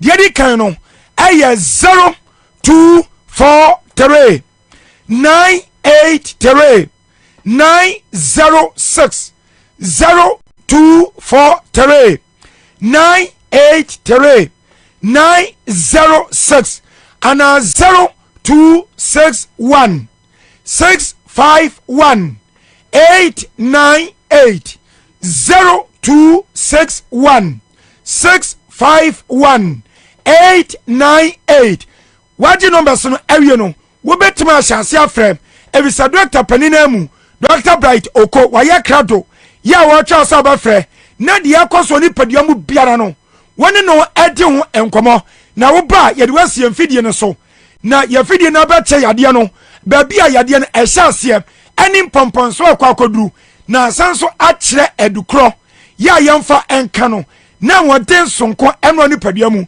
abusia mesi emamin ka yade bi di enya bi ebia wo yade no ewo wonamu ebia yade no ewo wutirimu ebia yade no ewo wonsam ebia yadeɛ no ɛwɔ wo yam kyɛ sɛ yadeɛ biara a ɛwɔ din yadeɛ biara a ɛtete nipa ɛma wo kyɛ wo nya no aduro no mamadi afa brɛ yɛn Greenfield Scientific Herbal Clinic de bia meka no maka to sɛ yɛdeɛ deɛ apɔ no atete asɛe ya anidasoɔ nim a yɛaka kyerɛ sɛ deɛ aduro no deɛ yadeɛ wɔ yi ana du bɛkɔ wuo ɛno nti kɔfie no akɔ wo no ɛno neɛ ne woto nkyea sɛ yɛnso yɛbɛhwɛ ne yɛtu saa yadekorɔ no ase na wotɔ sonko aba ɛwɔ wo nipadua no ɛmu ɛno nti wodeɛ sɛmpo no meika wɔ yadeɛ no wontumi ɛma yɛasoɛ wɔ nom a deɛ teɛ ne sɛ yɛwɔ deɛ fɛ no home care ɛwɔ hɔ ɛne sɛ yɛdɔktafoɔ ɛne yɛ nurse fa no ɔmabere no yɛde wɔn bɛtɛn yɛ kaa no mu yɛde mfidie ɛne nupa no aka ho ne yɛde aba fie hɔ no mu ne yɛbɛtu yadeɛ no ase na ho atɔw wɔn yɛbɛde bibi kumaa bi ɛfiri sɛ yɛde deɛ ara ne sɛ yɛsa wo yadeɛ wie a wɔbɛkɔ abɔnten so ne wɔkɔdi yadanseɛ ɛde akyɛ amansan sɛ saa yɛkasa ayasabea papa bia ɛne wɔ no saa wɔnom ɛboa ɛfiri sɛ Greenfield asoɛyɛ yɛyɛ ayasabea yɛde abasobɔdeɛ dodoɔ no wɔ yɛasoɛ hɔ ɛnam adwuma pa a yɛabɔ nti yɛdɔktafoɔ ne yɛ nursefoɔ no wɔnom abene wɔn nso ɛnom te papaapa ɛno nti abusie wɔyɛ adeɛ no sɛ diabetes ana ɛwɔ soɔ yɛ a ɛkurompo atutu woyɛ wo hyia ɛnyɛ ye ɛyɛ ɛnam yadeɛ ana ba bɛgya wo so ama sabio ɛnam yadeɛ aba so nti no wo abɔnsa na ɔbaa no ɔba menem no ɛyɛ anam yɛ wo hene ama watete ama sabi nsubɔne bi na ɛgugu ama saa nsuo no ɛnka bɔne yɛde akyire no ɛgu awadeɛ ɛpampam wo dɔfo ɛde firi wo nkyɛn ama me nuabaa sɛ bɔ sɛ bɛrima ba ho na wɔne wo ɛhyɛ mu wɔ mpa mu a ɛnam sɛ ɛnam yadeɛ nya wɔ na watete wo asɛm a wɔayɛ kuro nti no ɛyɛ a bɛrima no wo hyia ɛyɛ na wo su ɛfisɛ tobia nam agya mpo ɛna ɛpu wɔ ɛnam yadeɛ ɛyɛ ade bɔne ɛma bɛrima wotumi ɛyɛ mmerɛ ɛwɔ mpa so me nuabaa nso apart from sɛ magya ɛbɛpu wɔ berɛ a bɛrima no woyɛ biribi wɔn na ɛkura bɛbu asɛm ne nka bɔne nso ɛde akyɛ ne ade no ne nso bɔne ɛbɛgu no wɔn ɛsan so mpo ɛma wawadeɛ egu minie ɛma wawadeɛ egu ɛde wɔn bebe na abrɛw minie aba nso mpo ɛma wɔn ɛyɛ den ɛde ma wɔn ma mimi sa wo sɛ wɔn nsabuo mu nso ɛnneɛma nkɔ yi ɛma wɔn anaa minie aba mi pa wo kyɛw wotie mi ɛna awia yi wɔn nsabuo mu sɛ nneɛma nkɔ yi a wɔn ɛma fibroid ɛbɛtɔ so fi sɛ emogya na ate aka mu no ɛyɛ abusa ho sɛ ɛyin fa na ɛkɔtae ɛkɔ akɔso a wodeɛ no ano kwan ɛma wɔn ayɛ den ɛde ama wo mepa wo kyɛw wote mi ka na awie yi Greenfield Scientific Herbal Clinic adwuma pa yɛ bo nti no ɛno na medi ho adanseɛ na mede ama wo ɛna awie yi ɛsɛ yadeɛ bi atata wɔ ɛyɛ awɔ na wopɛ mɔmɔden abra ɛnam yadeɛ na atete wɔ ɛyɛ kooko ana ɛdi wo nya ɛyɛ bonsa tinso no mpe no mɔmɔden afa bra ne yɛni nto asɛm ho ɛntɔw ɛyɛ nom kankan yadeɛ halitotus ana aba wo so ɛne mɔmɔden afa bra ne yɛbɛboa yi ɔhaw no afiri so ama wo atumi atɔw ɛyɛ stroke ana ɛnyɛ wɔ ɛyɛ asthma ana ne wo ɛdi asie ana mpo no hypertension mɔdaburusoa bi ana aba wo so wodeɛ yadeɛ bi atete wɔ wodeɛ yadeɛ bi a ne wodi asie wodeɛ yadeɛ bi atata wo no mɔmɔden afa bra yɛyɛ ka do mfiri pɔ ne nupa yɛde bɛto asɛm a ho atɔw ɛno akyɛ no so no yɛwɔ package sonko ɛde ma yɛ nuanom ɛma no moawɔ mu ɛne mo nsaboɔ mu yɛaka to sɛ kɔyɛ lab yɛaka sɛ kɔtwa scan ebia wo nsaboɔ mu nneɛma nkɔye me nuabɛrima nso wo prostate ɛho aba asɛm ama yɛse kɔyɛ scan na fa bra woba 300 Ghana cedis pɛ tɛnie 300 Ghana cedis pɛ ana yɛ agyew wokɔ abɔnten so ana ebu atɛn ɛno nti bɔmɔde abra 300 Ghana cedis pɛ na yɛboa hwɛ ne yɛtwa scan no ɛde ama wo wodeɛ yadeɛ bi atata wo no bɔmɔde abrɛ ne yɛwɛni yɛnto asɛm na wo ɛntɔw ɛfa wadedeɛ mu nso no yɛwɔ daate sɔma bene ɛwɔ hɔ no mu yɛbɛkyɛkyɛ kɔmfa so abɛdidi sɛ bɛwo nkɔdi aduane bɔne bi a woyɛ allergic to ne bɛwi asɛ no ɛnkɔfa haw ɛmmerɛ wo me nuadeɛ nɔmbɛsene bio ne yɛwie nnupa mmienu a yɛwɔ no yɛde atoa so ɛde ama wo yɛ nɔmbɛsene bio ɛyɛ 0243 983 906 0243 983 906 ana 0261 651 898 0261 651 898 yewo nungwa adogono last stop Ansah junction mesi yewo nungwa adogono last stop Ansah junction fa wo yede ne bra baby akoduru biara baby a ehye biara eni pomponso akoduru biara sa wo wedie ne mu sa wo wedie nani mesi yewo mfidipa ne nupa me kasa na me de misanse mebo ne mabambo aka tro sa yene no obiade ne yade aba am yetu ase wo koye no wansan amfa yade no ama bio jaberata ya yaje abasbodi asonko abrochefo nyina no eba am yetu am yade ase ademonto wonsoso no woto wode na woye ento nhyada no wo die wo hwe betum ne wakọ ebire biara ana enwin ska no ho ebisa oba bikitwa bi ana ye bedunti bra no gwado gono last stop yento yade ase emaw Greenfield Scientific Herbal Clinic yedi ani ehunam se fi se de yetumi ye ani ye kan wasam ya yedi wadanse na wiei na yedi amaw yenno mienu ade aba adwa so Bright Soldier Capsules ayemani mama adro bema wadima nsani ewo mpaso ya wade ni egu no mamadi apa bia ti akwan na enom menu ya banso paso wukunu wetimbo adwuma ema wade ni eso na wade ni enwuna ni diabam dia Bright Soldier Capsules to be so bag mu na fa koma bema no onom na momfa ema adwuma bema na adwuma nsane no ebia na ni sisi anu haw abem ebia na yekuro ebia na maman ana je sisi aboso ana mpomfama na je nipadua ne mu ana mpo cholesterol ani mama na ese nipadua etiabasa wo mpaso gro entimi enkoye kokko timi ma mpaso gro ekofa mfisa wo sisi eya wo ya obedan wetuma bodwentimi saw Bright Soldier Capsules bema bamadi anu bi na emwa na timi bo adwuma ye ewo mpaso edoi din ene ne honam ese meni abanso mpaso gro enkoye no bamadi apa binom na ebeboa amu aten kan tia yiranum etima san aba wetima bo adwuma de aboa bema no amomoni age no wasanso wetima hye wonyin san ebisa do wei Bright Soldier Capsules esiesie bema wonsuo ema no ye den na hodin bam wetima so ba nyin san ne mawo afam ba afedi atwatro no aye Bright Garlic Plus Capsules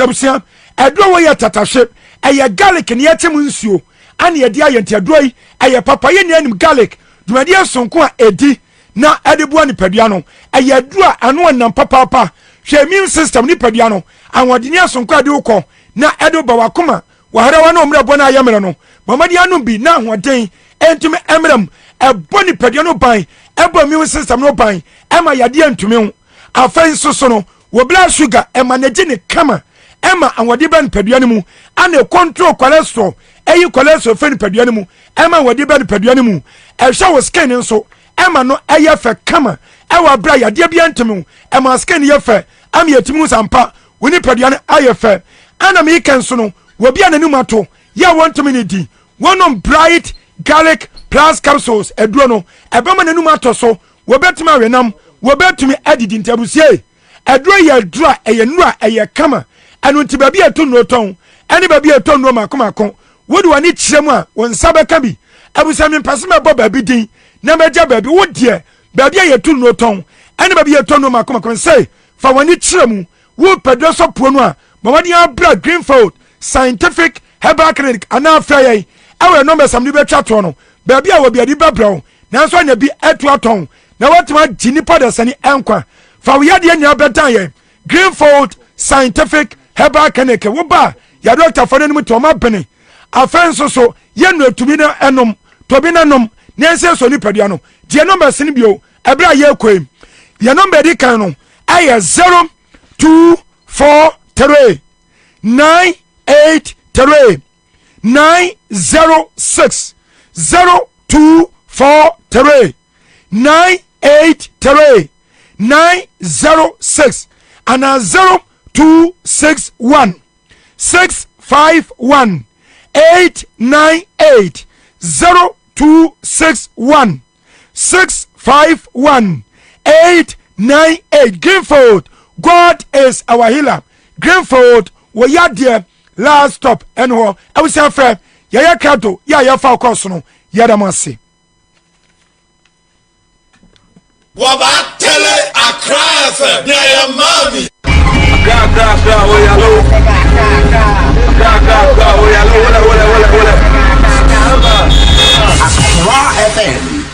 100.5. All right, thank you so much. Odini Atenen can the Greenfield Scientific Herbal Clinic. Mesoche says the Citizen Show, Ghana's #1 political talk show. Speaking truth to power with fear, without fear or favor, and providing and adding excellent solutions to economic growth. All right, so thank you. Yaya Jafar is here with us on Facebook. Me pa chobe bia join here. YouTube page. Citizen TV Ghana. Citizens TV Ghana. Oben George, watching us live from Abetifi Kwewu. Oben George, then we have Ibrahim Musa, Commander. You are live and clear in Wale. Paul Amanya Glow is here. Okay, so let's do this exercise, quick one. Just 10-15 minutes here. But before that, my main cow say, and now Thursday, and now you're Bobo Jaya. What's that? Now you're me Pacho Kwame, and now by 3:30, I see a Bobo, your first winners. Me Pacho, Miss Remo. CMG Sika Achadie, a year *413. Follow procedure, no? To raffle Webi. Edem bingo. Mesrel to raffle Webi.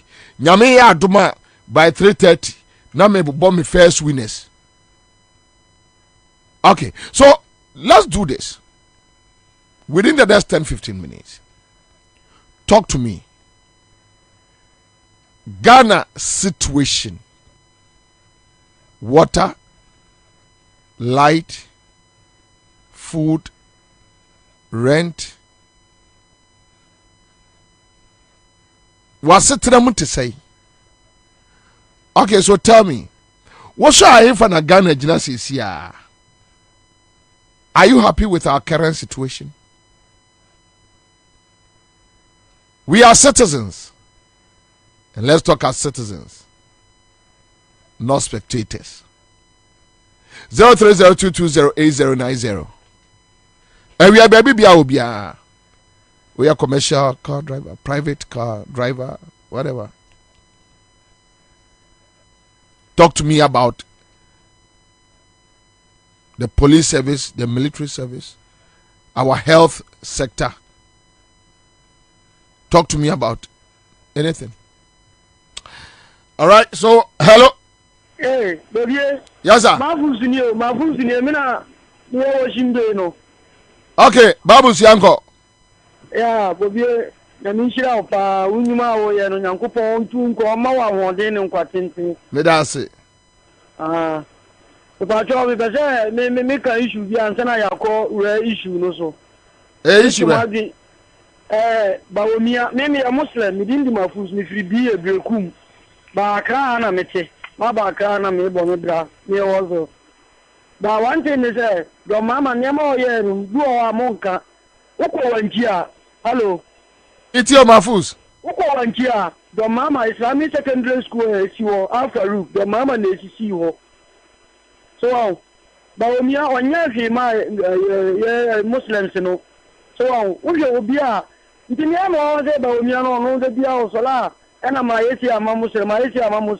Woko do ho Ghana. The only Islamic training college I work Ghana ha. The mama na esi ye ne time no mu bia 2016 answer no ba betua konya so e wo wanchi. So ana afi so ba omia say no ba omia onya re Muslim because sama me na ne ba ni wu ye na okọ Mafus.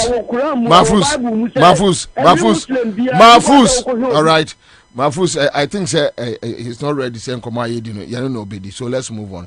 As a question, Bobie, I worked with a safe bond for 6 months now, and no salary. As a bond, minim, whether safe bond or whatever, I don't know, but trying to get in touch with me producer. Okay, so Yanko, hello. Hello, brother Bobie. Yes, madam. Pacha, your friend say? Nokomoko. Mokomoko. Nokomoko. I just laugh. That's the meaning of the name. Nokomoko. Nokomoko, yes. Oh, okay. All right, madam. Pacha, Yanko. That's the baby, Papa.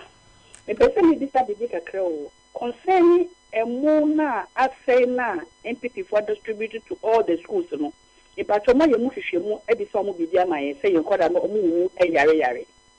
Omochiche mubi ase wo. Hey, Papa. Expose ya Kevitela here last Friday, I think. More obi akradiaba and no more asizi and mono assay. Almost say no. It's all somebody should be just saying no. Only a mono all the schools, no much in a school for a woman could have been doing I say for teachers, for headmasters, secret one yes I only a page. Now watching documents. But after share a Kevin the end no. When your personal complaints be what check it from Oba. Me say yes. You cannot see your property. The teachers, no, Ankasa, a confession the dear market that night. All the teachers, the schools, Lamika say, oh, say, yeah, they don't want to mention their names. Yeah, but, and young one, because Baomianwa Yebida offer Adriania aside from Nadmo, Echo Chema, Wale for. So I don't doubt this. Though I haven't seen it. And it's all over the schools. It's a woman should go so. If you have contact with Kwabena, with your friend, the documents are there, everything. Men doubted that. Men doubted that because all the names out, those who are involved. Now, sitting vice president no awayebida. So so me farmer ni hu ye kra no I have no idea to doubt. Yeah. It's not from Mother Ghana, need that down. Na ba wo me onam no wo he manika bibi so mate emra me hu say abranche bi didi mahama temse mahama enum insa asa na wa so ni sai me pacho ade no mu this time it's every job you be a kofu we take advantage of us again. In short Mahama say or no musabu ba o me na o timi ko straight yene drug addict atre kroma 8 years 7 years ni drug addict omo to abama drug addict when a trivia why ya to abama drug addict onu na ebusuafo nyina cocaine fo na konta cocaine ku no amfo kwache entiwe you problem. All right, okay, so thank you, but I think we have serious issues we need to deal with. And such a sense, Isaac is referring to Save Bond car park terminal at the port. 80% of the workers have been laid off. Most of the workers have also been affected by the DEP. They are suffering. So you got 24-hour economy no. You see, when you have a Save Bond car park terminal, that's about 80% of workers a year. I mean, it should tell you something. That something is not going on right. Hello? Hello, Ansah. Good afternoon. Good afternoon, sir. What you like Karim? Posse cement. Minister Soni Mohonwa. A large Karim from? Posse cement. Soni Mohwa. Poisse cement. Kajibi district. Yeah. Mehuo. Recently, maybe foul call Nkwanta. Correct. A krobi ho friend say it was some funny brofudin bi. But maybe foul call Nkwanta. Okay. Yeah. Okay. All right. Me fan pass since was sempa. This starts at Sempa started this started any Syria quality I started. Thank you. There was a partner at Mapa Oye Buagana. Medasi. No issue created me for about money. Okay. Me bow, you come here and you be around 2 o'clock. Me card as so. Okay. And I get at 2 o'clock in car doctor for my age. Come on, give some come on, hearing. I'm here for a hammy, come here, be 2 o'clock and I do. A month for 24 hours, going to Benjamin Boy hearing. And I will be a population of 6,000. The new hospital, a clinic, small clinic, if you in hospital, population of 6,000. nka me ogiri pasenka do mo ne ti so ka wadi sa ka anya hospital dada oh ndi wodi me so na bo bensa bi tu ne se nyame bone de ma papa wa nka on fa clinic fa hospital ban boy because population of sister de as a poor cement on mpacho an na bo bensa bi se wa sa utimi fa efa mu ekọ bimbila because my use sa road in that another time na me ekọ bimbila to Yendi and me use hono because I couldn't use Kumasi that way anyway but all say sa poise cement road no I shall see to power even with the run kwantano I don't say I didn't maintenance but obiama ho oh master na o fe akampo etini saying if me what me ma bo no me ya Bobie na wo edison area ni legon coffee ma bo no I can tan mahu ana bo be say enye bete nyame mbo ho ba enye bete all right okay all right thank you my make find out that call quick one hello yes sir. Good afternoon. Good afternoon, sir. Yeah, Bobie. Eja. Yeah. This is my first time. All right. Your friend Muhammad, because it's Agbogba. Okay, Agbogba, Muhammad. Na Bobie enye easy. Nyame dey fe nipa. Enye easy kwa. Enye easy o. Say wo ba adwuma mu kura na wo ti ho from morning to evening. Edding, minia. Edding. Mon country papa no. So won timi ye bibi na ema ne tam ne nso on fra konwa no so dia and on park no ni na chiriba na o na mu a o to ayam pia no on dey odi agro is a joker. Mon country o mu.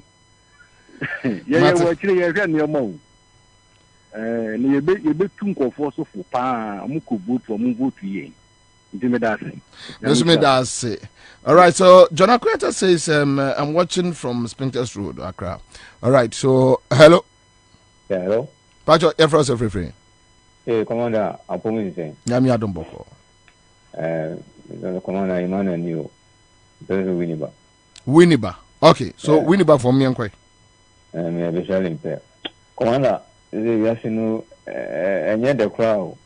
Are they? Talk to me. Commander, first, we get 100 CDR. We got talk. We talk and move 5 kilo. Maybe the talk and 1 year a ala. I command a neck to 100 Ghana. I want to meet Tom. I want to meet Udi Ghana and Kwabena mono. Now to the Acadia, who the Becca and mono. Commander, in so, your children and shares and you, let you see in your Juma. Oh yeah, a trainee teacher, right? No, University, 2021. Where we university? LTF. Yes, 2021. Wako pay jumani bi na wanya na unko pay bi na ote dem na o ma complaints. Commander, baby am me catch or baby am document akodu pa the man under yes. No anko en napko ni bi. Nako. O visually impaired and we na quiet. Na ko ai na betian. Commander, any easy commander. If I brace them commander. Commander, they say me to range. If you are to me, the thing said me the 1,000 cities. 1,000 cities. 1,000 cities. The 1,000 man by February, but not a national. I said, me 5,000 too. A in swan. It does a metina hana. I said, you got friend of the commander. This one me Juma. Me any day. The feel like damn car. Commander, you. Na waware. Sir, Commander, our repa. That's you. Sir, we need to move away. Commander. But who are girl? What else? Who are girl? Commander, right there. Sir. Commander, easy. Commander. Ti Bema so no so Bema to us. Oh, Commander. And easy because Charlie Commander, who go find demand now on an easy. Commander. Commander, I'm going to Commander, Mr. Namin to say, Uchama, say that we go for it, Omo did the water in your Koyama, no wonder where they mini water in by where they are Mr. On Kamiwana, and they will be a corner. All right. Okay. Thank you, my brother. Mami, go for another call. A quick one. Hello. Hello. Good afternoon. Good afternoon. Bacho Nini Nungwa. Nungwa for Mommy and Kwai. Yeah. Commander, nia ejuma we no. Who ye juma pa. Nyamishira why? Ami. If say a real bastard now ya a man me need to meet Jake. If say to me any power nyame dia ma odi ye juma no. Nyamishira no ko so sha panel phone na. Alhamdulillah. Santana Nungwa, any Joe, Chama Joe, Shaman. Commander, Nyami Pesa ne can say, a memo, and Yan be a memo. A memo, say Yamin far 2 minutes Maui and now for Swa. And you Quasia, Edu, anyway, so to my dear. Send your mamma can say 24/7. It took the baby to my yano. And then I get the good policy. I say Ghana Puni. Nanu nebe buagana for so to my here. And buagana for. And you told me no say mobile money for no we poor people yet taxi one. Na na who babe the present. Wakana na ye show. Hey, Baumia. And ya no na the present too. Say Baumia was case there. From we kufuado. Na memoni nyede. Na memoni yeah. It's enu na ye should say Baumia be ye amayen. And yes, you be someone now say, may commander make your speech, Joe. Say, Yami to sue as a leader. No man should do to went to anyway, you know, but say, Yami to sue ye. Not our money to sue. A tomorrow bay in a bayan sorrow and look what sin on the back. Say, Yami to sue ye. So to my dear, except 2016, a good father battle, she can be or yet, Mama. Utela, Kona, my family say, platform Nebu, Egu, and just a Yami, you make you, but the kind of for your name, I to Abamano, to Abamano, when you got here, and you got here with a comedy near be a Tiabano. Oh, God, for those say yes, Yampa. Soon, ma a Kufa don't say Ghana. Nami, man, Kufa don't say Canada. All right. Let's have a conversation. Abrabom to say, as a term to say, if we are say, Kwasai, Ghana, Kwasai. Hello. Hello, Kwabena. Aja. Your friend Gideon, because every Abeka for Mummy and Kwai. My for videos, and I mentioned the consistency of Kanku Central, woman organizer and deputy.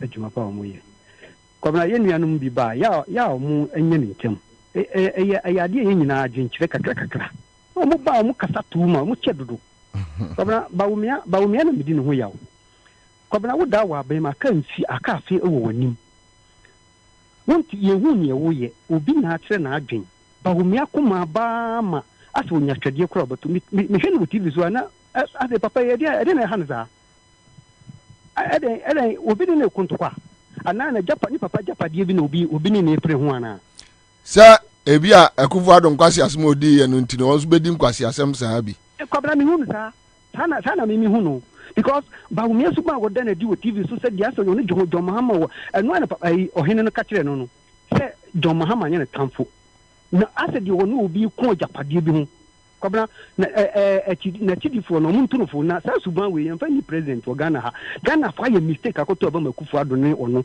na sa mistake we die Ghana ye nye bio da afi nyame hira woni wadwuma. All right, so let's pick another caller, quick one. Hello. Yes, madam.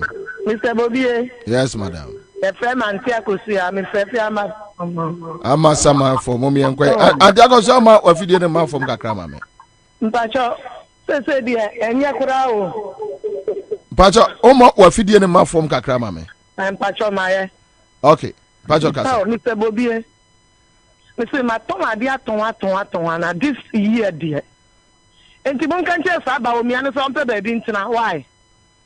Ade na auto. Me ton provisions. Me see my year juma no over me ka 20 something years ni. Say even this week me ko krom kura emu bibia anwa last 2 weeks penny me ko turn the 450 and 500. Oh. Mr. Bobie say na betina me store mu fi anopa ebe say ade 50 Ghana kura me nton. Wow. Me nana no mienu kita me. In fact, every day bia me su as a 60 years so nyame andom me nanka mesi single room nanka me timu a nanka minim ne meye. Wow. Mr. Bobie enti ya pa mo chaw. NDC fu mo kasa nkyere o mo no mo sorry why? O mo sorry na say de mu ye dwen maye. De bia me su. Yes fremo. Ni adwuma wo ye adwuma papa nyame nhyira o ma wa hoden. Never ye adwuma no maye. Why? Amen. All right, thank you. My man pick another caller. Hello.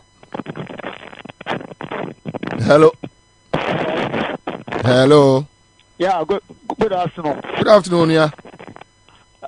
Pacho Kwabena will be answering. Pachai. With a friend or therefore, Medina Zongo Johnson. Okay, young call therefore. First, with your program every day, the first time I know I castle radio. Kwabena rapping in the Basso. Yeah, do my part. We are Mark KFM. Boa basso papa. We be a one and you. Do my part. Boa basso papa. I'm a son count on edge my power. Be a baby. I mean, say, I mean, do it. I mean, Boa basso pa. Now, Mr. Big now sorry. So, and then me senior better because I black one, but yeah. Oh, Charlie. What kind of and I birthday birthday. Birthday. Mini apao. Bobie would have meaning pa. The last time I show I think Labadino. Yeah. Bono, in fact, I mean, you too much. Anyway, young I read it. My check could just have black one, but I'm a happy birthday.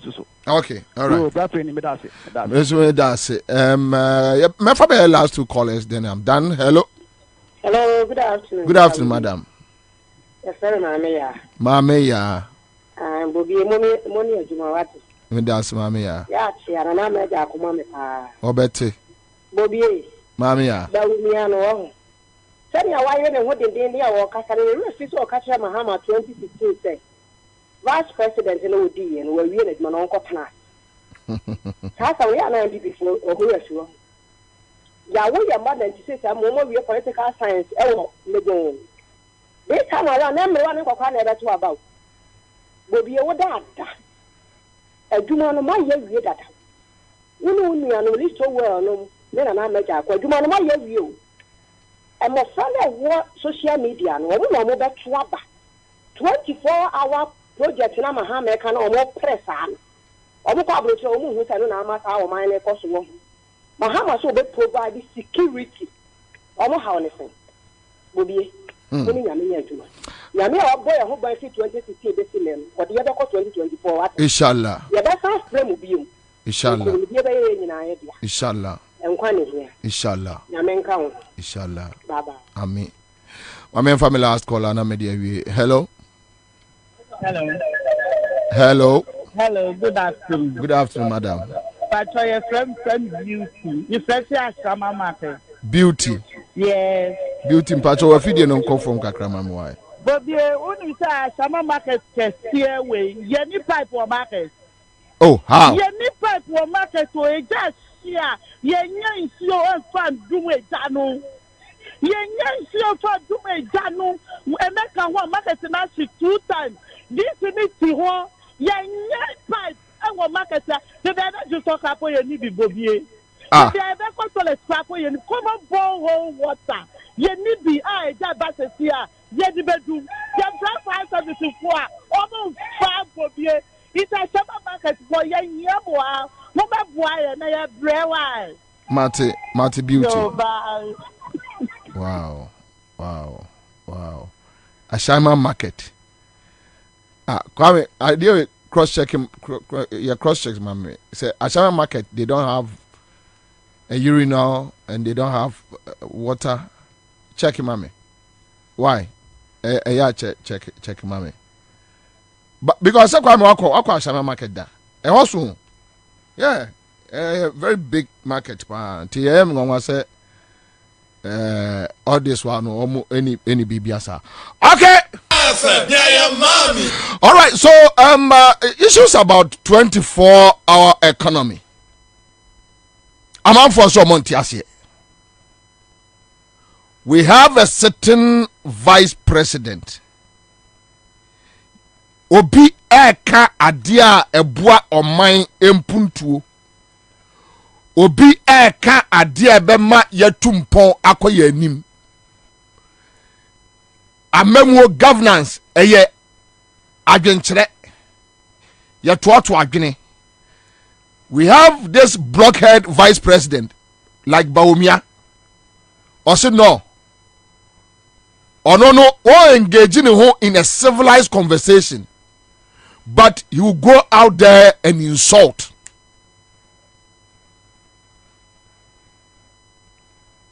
Ansah Baumia say odidi atem no.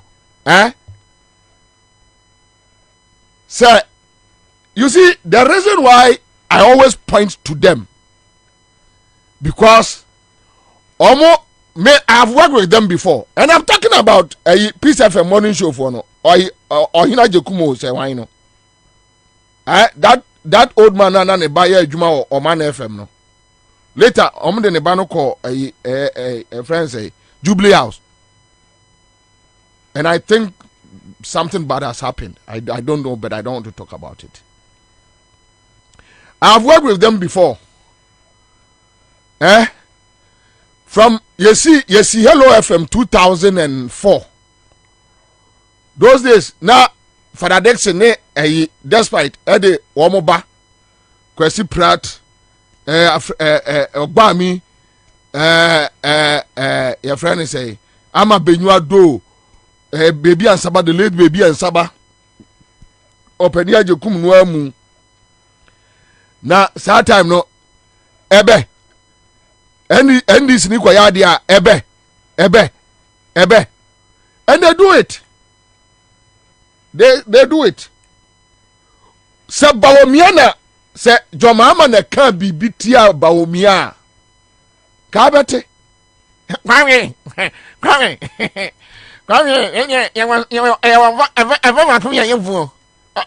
ofri mampo area o since to say ofri area o baby kwa yasam kwa no mudi o sa area o for no kwa yasam kwa what are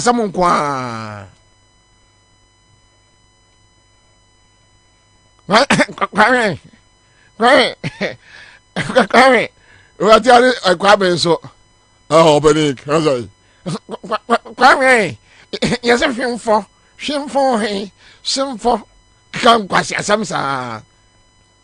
this Baumia, this blockhead, useless guy, walking around insulting everybody.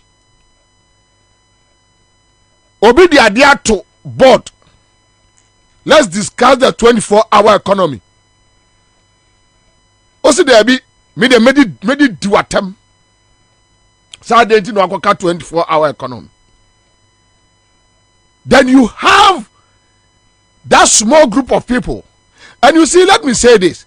Mamenka say we na Ghana for obiante and run na nipa be train afreme say MPP for no edim komo say Baumia no som de ombe wi abanum Akufo-Addo timi wi mu 2016 wi mu 2020 into ombe timi awi. Let me assure every Ghanaian ya wotemenka, look, Baumia ya kwala hwe say be ko yiri krom ni je akosesa nkrofo aba kontokwa ebe funu Baumia ebe funu no say groups na etetete wo ho no Baumia nima de kra ekoso eyom say something normal ebe funu Baumia ebe funu no ohuru ba bi o de befa enyamu Ghana ha 2024. You see, look, let me tell you, 2016, at that point, the propaganda against John Mahama and the NDC, I mean, obviously, Asenke got down.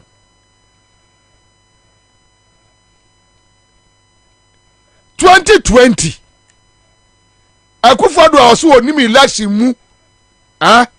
Onu onimu wia no.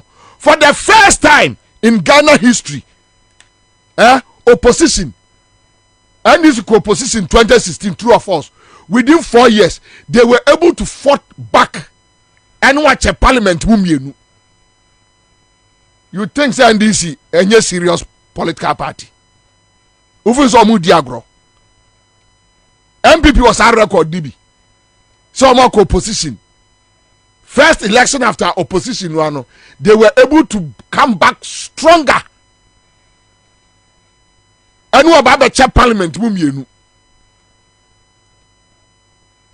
Obiang kana kuma Antony and run in the nipa better na afra me emuko baby MPP phobi no mo na for MPP phobi. You see a fear tactics obu pubro egu wiem bom ye ne yiri Samira be dwane. They will run this election. Bom ya be dwane obe dwane sa gadu ache da kunum se japade omo aye no se ye no ansombo ma omo sika no Akufo-Addo mu awia ne na busuafo awia se chebi hene emfre ne ntuni fo se ma kakra na ye nya no ye nhwe so ne ani ya de na so omo se omo be ye he ya omo ni bie no ene do so chen wo mo na omo ni bie no be kire wo mo nyansa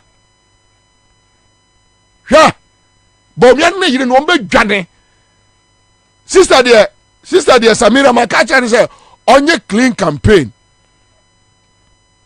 Se sister nim nobody di attempt to say the okodi di alanche maten no di MPP penifo attempt no ye no kwado amfa easy because Kumasi for no mo no a wote ne ba bi nka Makacha sister onye clean campaign.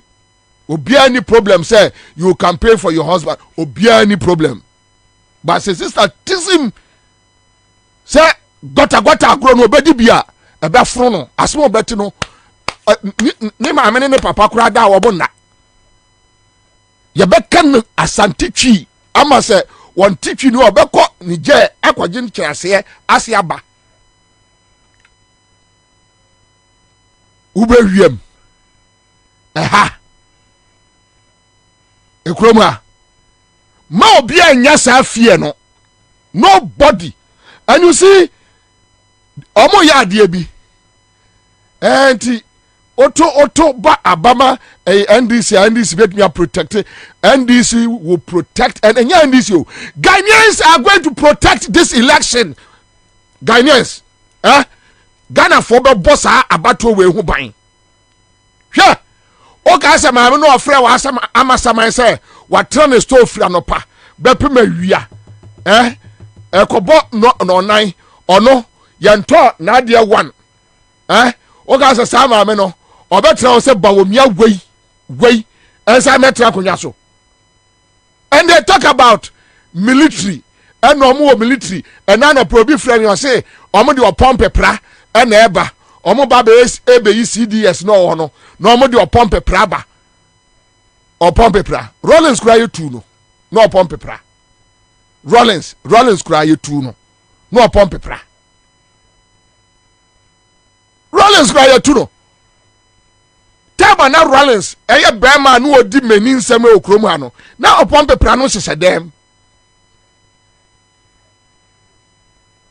opompe pra no ni military mu and 2008 NDC 2 MPP no ni military mu satan ko obombo anko nto ababo bi frame from a military base wo omo de opompe pra na eba bobi omo de opompe pra na eba na yese na masa u soldier ta na she usura urogu ho omo de opompe pra ba so omo de eba opompe pra busu 40 kromu ha. You see this election ya mo nya de omo ya na otachi man ene kentampo enfom uni o. You kill one person ubusu ani be ko o agro no Hamas for Israel for odi no aha ana just omo relocate omo abusuafo nyina edo omo kotra ebi akuro bi so ye to aba ni wi a no makofo omo ba obon be pra oni abusua onfiri ekuro bi so okuro mu a oni abusua fo efie okuro mu a hey masa Ghana for will devise a strategy. And that is why I'm saying nobody should fear. Ma obia entertaining any fear. Nobody. Nobody. Ma obia entertaining any fear. 2016, it was for them. Because now, you see, propaganda now conform. Even when John Mama was building a friend say, thermal plants, they were using Dumso. Then this a Cromford software on friend say, Marty, that criminal guy, a criminal, yeah, a clerical bonicum criminal. Cromford, or a Cromford, Marty, or a Cromford, ne Piero, Presby, Presby, almost a former French communication director, Abakaso a Cromford, Marty a Cromford. So you can imagine, so your group no then who abo omonwa. On say Otaben a friend say is with Anabane Danka Williams nyina ahwetwe omo and akọ ne kusi boating criminal no criminal double identity man. A Cromford no mo do omo abo Cromford. And Ghana need be any assurance. We don't need NDC to protect these elections. We Ghanaians are going to protect these elections with everything. With everything. With everything.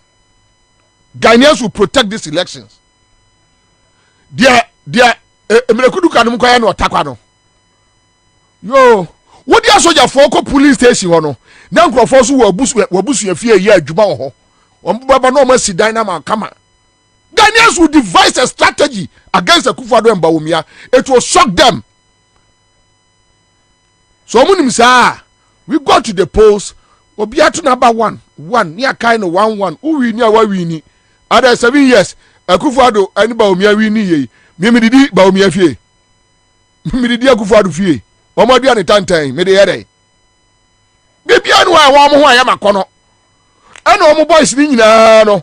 Obi ahụ njem akọnọ because ọmụ ya nkwala from Asempa FM minimum nyina eni se minimum ọmụ arenka ebe ha me minimum nyina nti bibia nu a ọmụ ho ayeme nwanwa ena ye mefe nothing because me no ọmụ gyina ho a me metimi akire majuma record my year adwuma this how many years now my sign contract with ubu so mom nya adwuma da but for politics they couldn't even buy a bicycle omuntimi nto they can't buy it but for MPP winning elections bicycle kote so why no ni didn't they say Tego. What? No, I know. What? Tego. All right. So this guy was just sitting at Bimos. Obaba no try sorry die. Na na fru jasoro. So mo ba se mo huni ya eya mo musa ayi. Your friend say Mugabe be chere na se akere mo. So these guys, but hey, let's go there. Yantu about 1-1. Obia ni enkai. Ye kai no wini a wa wini. Obia no ni problem. Obia sorry ma mesra ohwe. Sa na so sorry mposre obia ahwe. Then we are good to go. And mesra mo frɛ ne ade no. Obia nkada come to yam. And mind you, 2008 NDC winning election in Ghana here before. Ebia na mo muni ho ntinu mo ahu ade kra koso. And don't let anybody intimidate you. Don't let anybody intimidate. Yeah, Ghana, say time so say Ghana for CM Pewa. 2000. Year 2000. Ghana for Pam Rollins any NDC. Na fekeke. Me say Kumase tafo. ma besia ene kuma soja for 3 Rollins kura ni ese Rollins Gaddafi ni Gaddafi ho se satada Gaddafi ni muti ase ya se Rollins ti mi kopo ase na message tafo imbronum ma besia ne tisi form ni asoja for the body match of war and this for the omo ba tafo ma ne kum 3 omo kum omo lord kwa mu flat ma awo tafo no omo ba aboso se ne mu be hu bibi wa ha omo kuma asoja fo matchofo mo se me say soja ni kuratuo no odwane soja ni kuratuo no odwane ya ena jomama ye week nobody cares. The ordinary Ghanaian will fight for himself. And that is where John Mahama ewo asudie. Because Ebian can left to Mahama and his people alone. Ebian be care for almost. Minimum preparation so my. But as far as Ghanaians are concerned, we will fight for ourselves. You bet you minus you. And John Mahama being the alternative. Eba na John Mahama say Akufo-Addo ne ba omiankwasi asem we omo di akere ye no, they will continue the same way. Mahama de onya 4 years nimpo. Oh onya. So you can just walk to Bank of Ghana without parliamentary approval. Kwesi kabame. Na Kwasi ate say Anderson no. Kwasi asa ya obekọ jail no. No Kwesi no. We don't go to parliament. Say Mahama ba. Na Mahama minister sorry. Na foolish man to say a friend say Kwaku for Riato say why no. What they say? Road minister no. Amwakwata. Say manko parliament. Na me ama sorry. Hey, muntutu roto mu. Na yakwa ensay. Jimmy sa no. Tisa mu akwata Jimmy. Minim yefono kura wo no. Muntutu roto mu.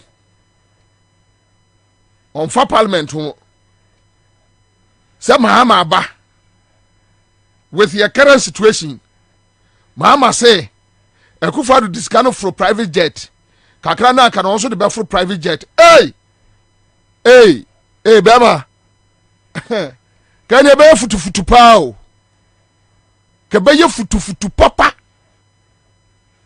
Your mama crown the and one day cried and 4 years no obi ampene. Sha. Can be futu papa? We want good governance.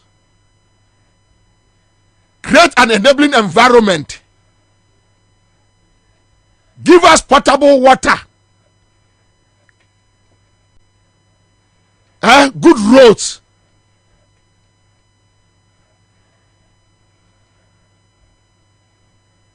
Terminal ay plants no fabika ho. Yenya another terminal 3. Baby to say sunyane takrade, baby to say takrade what terminal 3 ibia and can change takrade and what a gas any your oil any near my day every bar takrade yem pm Boganye Domama my factory sir a bet me processing meat you go find namun free ni jen near the ademran yem process it Kwame Nkrumah vision no yem processing ye export it Kwame Nkrumah time near a canned beef our Ghana. Let's go back to Sanyo. Kian University from Kuala New School. Omunya baby and fat.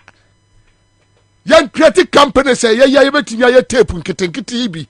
Sanyo na Kwame Nkrumah time ye Sanyo near ye fridge Ghana near ye fridge nyina Kwame Nkrumah time. Jomba ama me ye be my jay. If you create this environment, na me Bobie Ansah, se mu didi we Jubilee House na sa also ma me kura no, I don't care. I know what to do. Me Asantini Akola, I know how to create money for myself. Just give me an environment. Me Asantini Akola, I know where money is. I know where I can find money. Just create an environment for me, a free environment. Take taxes neso. Sanya pesa jomamba beye. So bad no so besia follow a very useless man like a Kufuado and a blackhead like this Baumia guy to steal us, loot us, destroy our waters. So the Galamse Bessa, Yasi Andra, Akwawe, Ekwusi, Etias and Perfem say, and I don't go down will be the Sunday me, say Okodi MP, yeah, Cromfo say, destroyer. When can you see a man quite already Sukramane and say Okwako position, Ekwusi. Now people one and Kwasia for say bewo, party bear na Benya Mobile. Were too good. Was saying Fudia, was saying so. Oh, yeah, you are quite radio so. Or Copen Piedi, Omoba Tuamano. Yeah. So, I want to be to Obama, wouldn't to me any abronya. Omatama Kokusi or whatever. That is the mindset of the MPP delegate. They are very foolish. And I borrow the words of Kennedy Japan. That MPP followers, very foolish people. Omba tuamano no akwa DMP no adwane akwase parliament na boni a wadi ni nyina no okopa immunity e de akova no ho.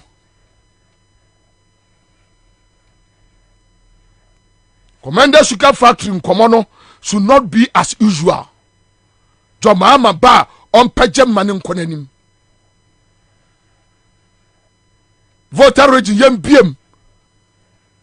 Eastern corridor akwai no a and this new MPP edi aye campaign sa no Jomama wonye na oti region timin bie look kwame uko oti region aduane e free ho no ohun bayere me fa ma fasa oti area wa ko bimbila yendi 2 times and in the night and I drive myself my drive ya ko bimbila bayere kasia eba anyasem kuma e bibe keka techem na pro when you ka ho asem no bibe jira ho na obi can asem about 24 hour na nam na wudidi atem and they talk about Oko Ridge Hospital omunya 24 hours Oko him for umfere kwame ko dobro ko amasamai 3 junction ramuko enkronkura sise akire wono kwame so obi yare a Ansah na adi nipa ne be free eye sa biawa bedu region no even road access kra no ending go to Dodowa kukontokrom to the lazy MPP person yen say Ghana cantonment Laboni Reg maybe Joulu maybe all the for crabio. Yeah, to the normal lazy your friend is saying MPP supporter no. Na dwin nyina no. Omuduru Ashanti region na dwe say adumi Ashanti region. Onim nyansa bia me say ura sama ubetwi akwa different communities akwame. I'm telling you, pharmacy shop Krebinsiwo. So when we are talking about the 24-hour economy, that somebody wants to expand it, no be anyane chefa. that critical cases be over na 1 a.m. Young can say just what na abesne ko rich and answer just what na abesne ko UGMC and answer just what na abesne ko Air Bank of Ghana Hospital. Yes, sisi we nyina am we area ha. Kedofrata ni fie ni. Oh no matter turn efie wa around. Enti anaju bibi ye o ma no atu Bank of Ghana Hospital no awura ho no akwaji ayaresa ma ne ba Leicester Hospital ha. Enti se o kasa obi owo dobolo amasamai dodo wa pokuase efrese kaso omo kasa safo no ma complaints omo ntiase they don't understand it. Enti na dwene nyina ya ne se de aka no ye choba choko mamprobi agege bes ne kwa ho de kokoshe. Who told you they don't need the 24? Kwame, ye Arise Ghana, ye call Bank of Ghana chiwo ye frɛ say. Mo de call odododio what? Oh no. Odododio ye koye Arise Ghana community engagement wo. Ye koye James Tanko odododio. James Tanko odododio. James are different. James are different from Odododio. Sir, all right. So we went there. Kwame, I'm telling you, young girls, young boys say good street in Swanajo. Your program by 12. So now, what you get. O guys say boys na adwuma ho a won betumi arane shift anadwo a the open say anadwo no betra street mu. Any young girls no ma betra street mu. O guys say the open no. And somebody is telling this. So, quick one. And Nanakomia went to, as usual, their platform, Peace FM Morning Show, their platform. Here one of the silly comments, very silly one. Then you will see the kind of people who are telling us that after 8 years, then I ask myself, how can these people insult our intelligence? Yes, I come here on Peace FM. Sir, nipa eni hwa o man free electricity nipa na me meto ade na be then na we use free electricity o ka say pharmacy be pound 10 o'clock and just on my bread pharmacy be and as a drugstore so pound 10 o'clock and ajua and just on my ombre but them say after 10 no ebi abetina hwa 1 hour npa ba ko bebi na ebi so akronfo beba ne so da akronfo beba so ene police station ye tinemu ana obema pharmacy bia police o se nyuma na omo bia ba bia o visa security e che da nya yi mo no ebi tun recruit more police ni am omo bi oh into obia o be adwuma after 10 ebema police na betina office me nim say obia de ese sana wo kire mu sana tiewo into pharmacy bi wo or na bobe 11 na so mo police for me hey and I police for be funny papa because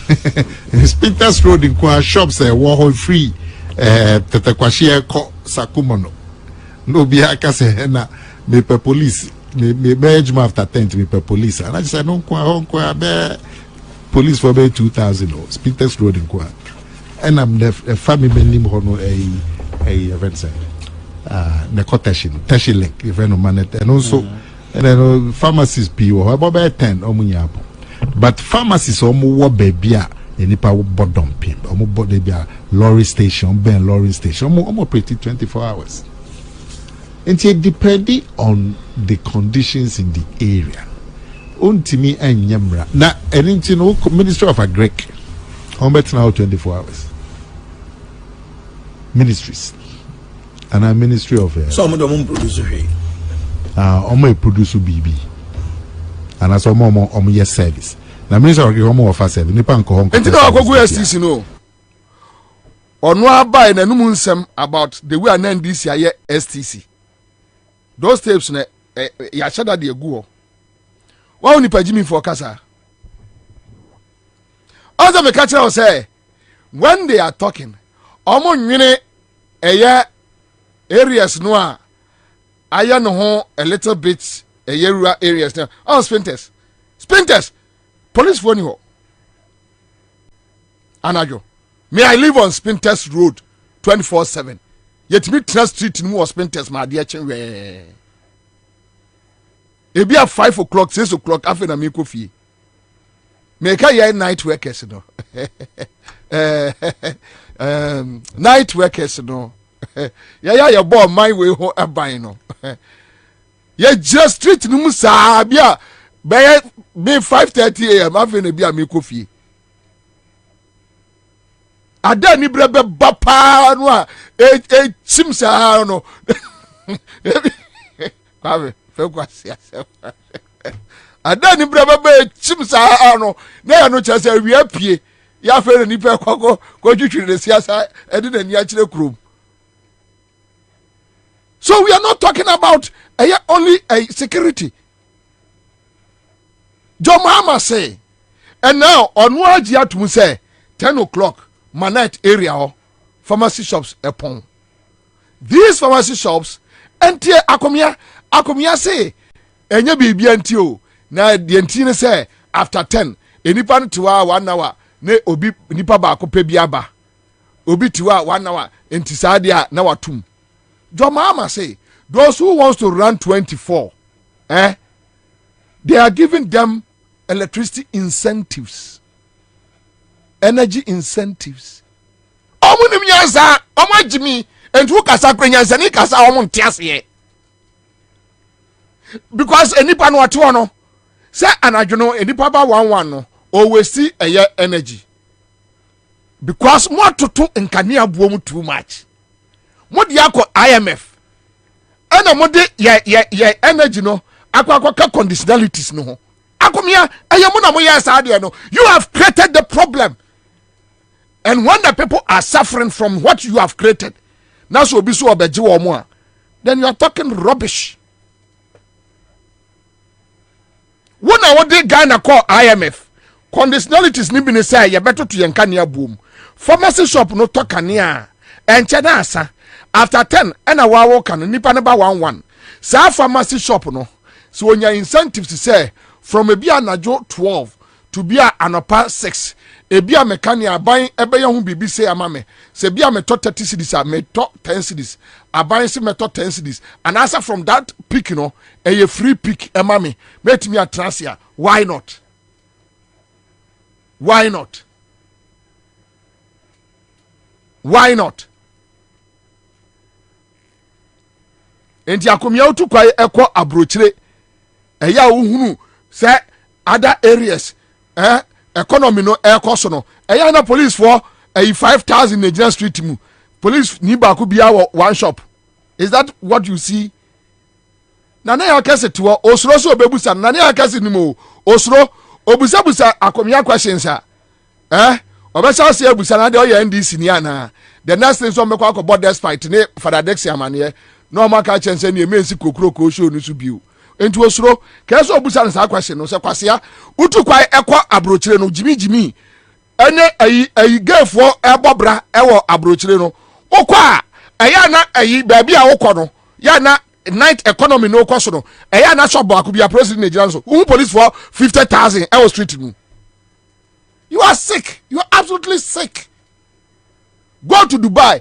Omo de just your friend say street cameras and the monitor crew no. Go to Dubai. Mutu kwai mokoba unim nyansa. Utu kwai okoba unim nyansa. Wabodam.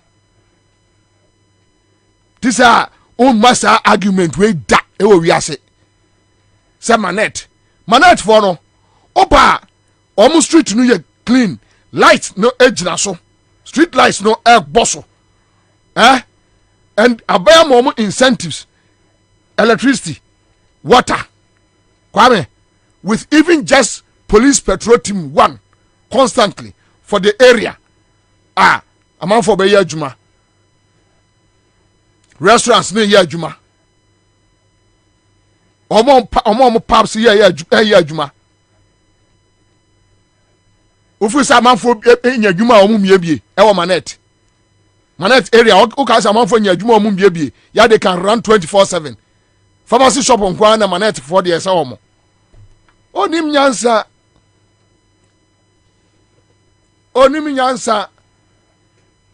Yes, 24/7. The government will give you incentives. I see, police, police are dying bebree. Bema, Fatri Johnson, ama samai, Gramuko, Nabunu, the Akoso. Langas a jikrona fa, Mama Langas a jikrona fa. Dampon, your friend say, Spinters Road. Dampon. Oh, Spinters Road. Oh, baby, imagine. So when we talk about, on you know, more assignment, so many, ada, and you know, how can we expand the economy? I'm a Spinters life, no, ebia kwa da. Me travel ko voter region. Sometimes I use Dabala. Na kwame, ko na hwe ensase da ho any road no, ni se de esuaye din a, I ask myself why. Enti na nka dwama me ekoye airport ewo ho no. Na nka ho na bie, na manfo bie pubs, na eho no jome, na manfo bie companies. Akufo do useless man no buy ya no best stop project no. Oga say your mama onim de enti o de sagleme ekọ so that ehonu be bie san ye bie krom ye biem your mama AC blocks SC no mo se wo sisi ewuram na ewuram de nipa bai na wo ho. They should go back and check time wo mo si Achimota secondary school na say ho no eye city a omo nka nkire ye omo nim nyansa kana de Japan ka chom say nipa MPP ni agimi no omo ntiase omo nim nyansa me am nwanwa so mebusuafo ya MPP fo ayam nwanwa omo nim nyansa omo jimi for voter we obi out driving voter region kwado so you ask yourself so many questions. Kwame Akropon Akufo-Addo no mba ye ya omdi sika kwa Akropon edura na joya akohwe business ekoso ewo abri manfe abri Akropon road so side and side pubs ni nyina ye adwuma because on a national security for no ebo akohwibra ensika wo mo nsem omutumi trauma ade eche me sometimes me the taxi kotwam ekwa Akropon akiri ho national security for be kono mu gukwa ho bebre ebi kura na Akufo-Addo no mabesene kwa okwaji wo mu ani no mo gade kwa no so na ati bi yes ada na umpiem across the country and the more ye ka 24 hour no ubiem no kwa me the more na we employ security forces na mrante na nya adwuma ye enti onipa no onkotwa rasta nkonkonko ton wi wo gelto we nyansa wajimi a unnim wajimi a onka se 24 hour economy eye fufuwo enye fufuwo wo ye nwo fufuo anadwo na akuro mu kura wale konkonte ye kana na YouTube wa bodam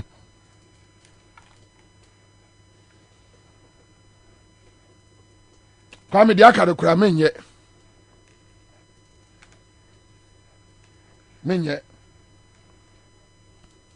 Goso ma hene de no menye Goso ma hene no aka se omoto abama MPP meboa ne ho ayesa abato won sunsu aso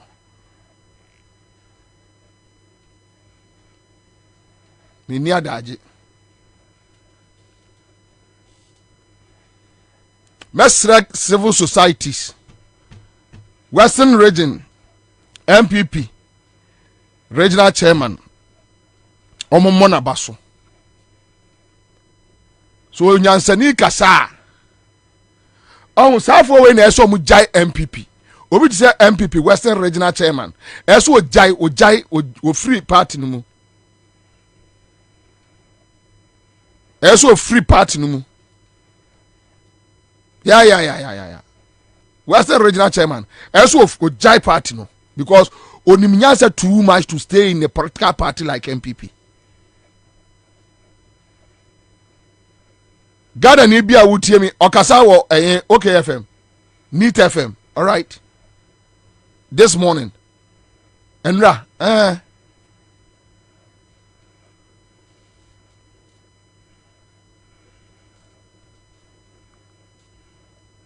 Western Regional Chairman, MPP. And I know said they will sack him. Oh yeah. They will sack him. And we are all waiting. The papa.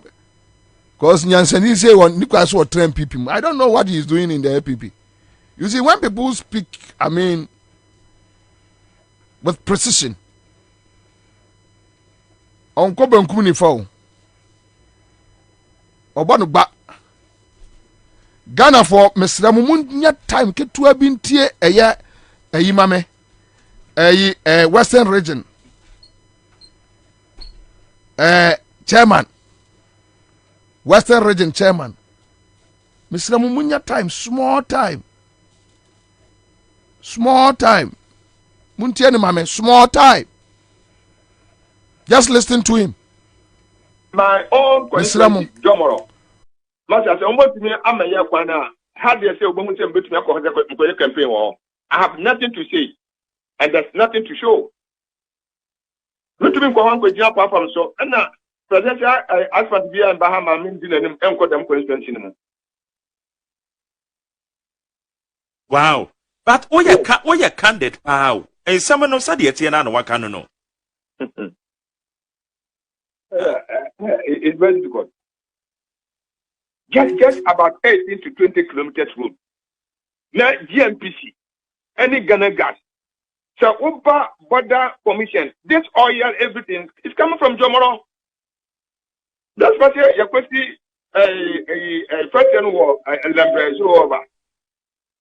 The suppliers of the needed raw material, every Jomoro. Compare Jomoro and Elambre. The development of Akoso. Jomora is not near to Elambre. I say it don't matter.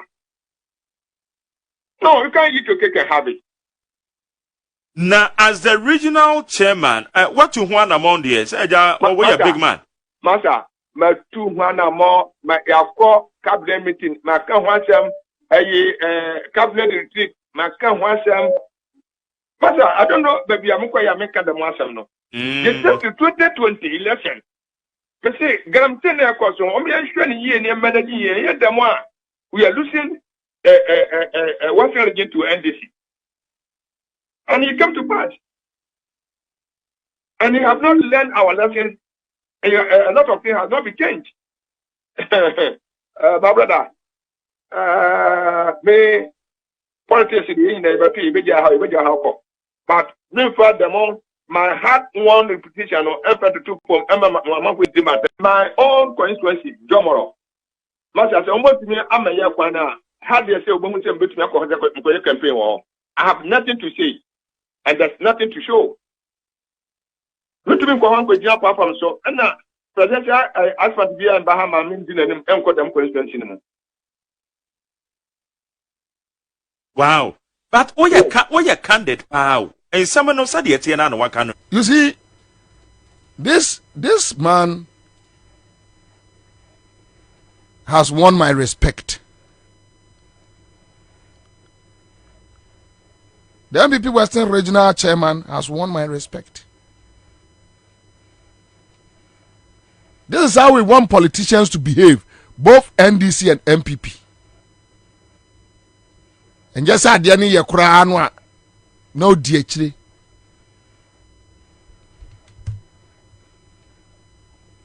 NDC bad power. Me person me NDC executives also behaving the same.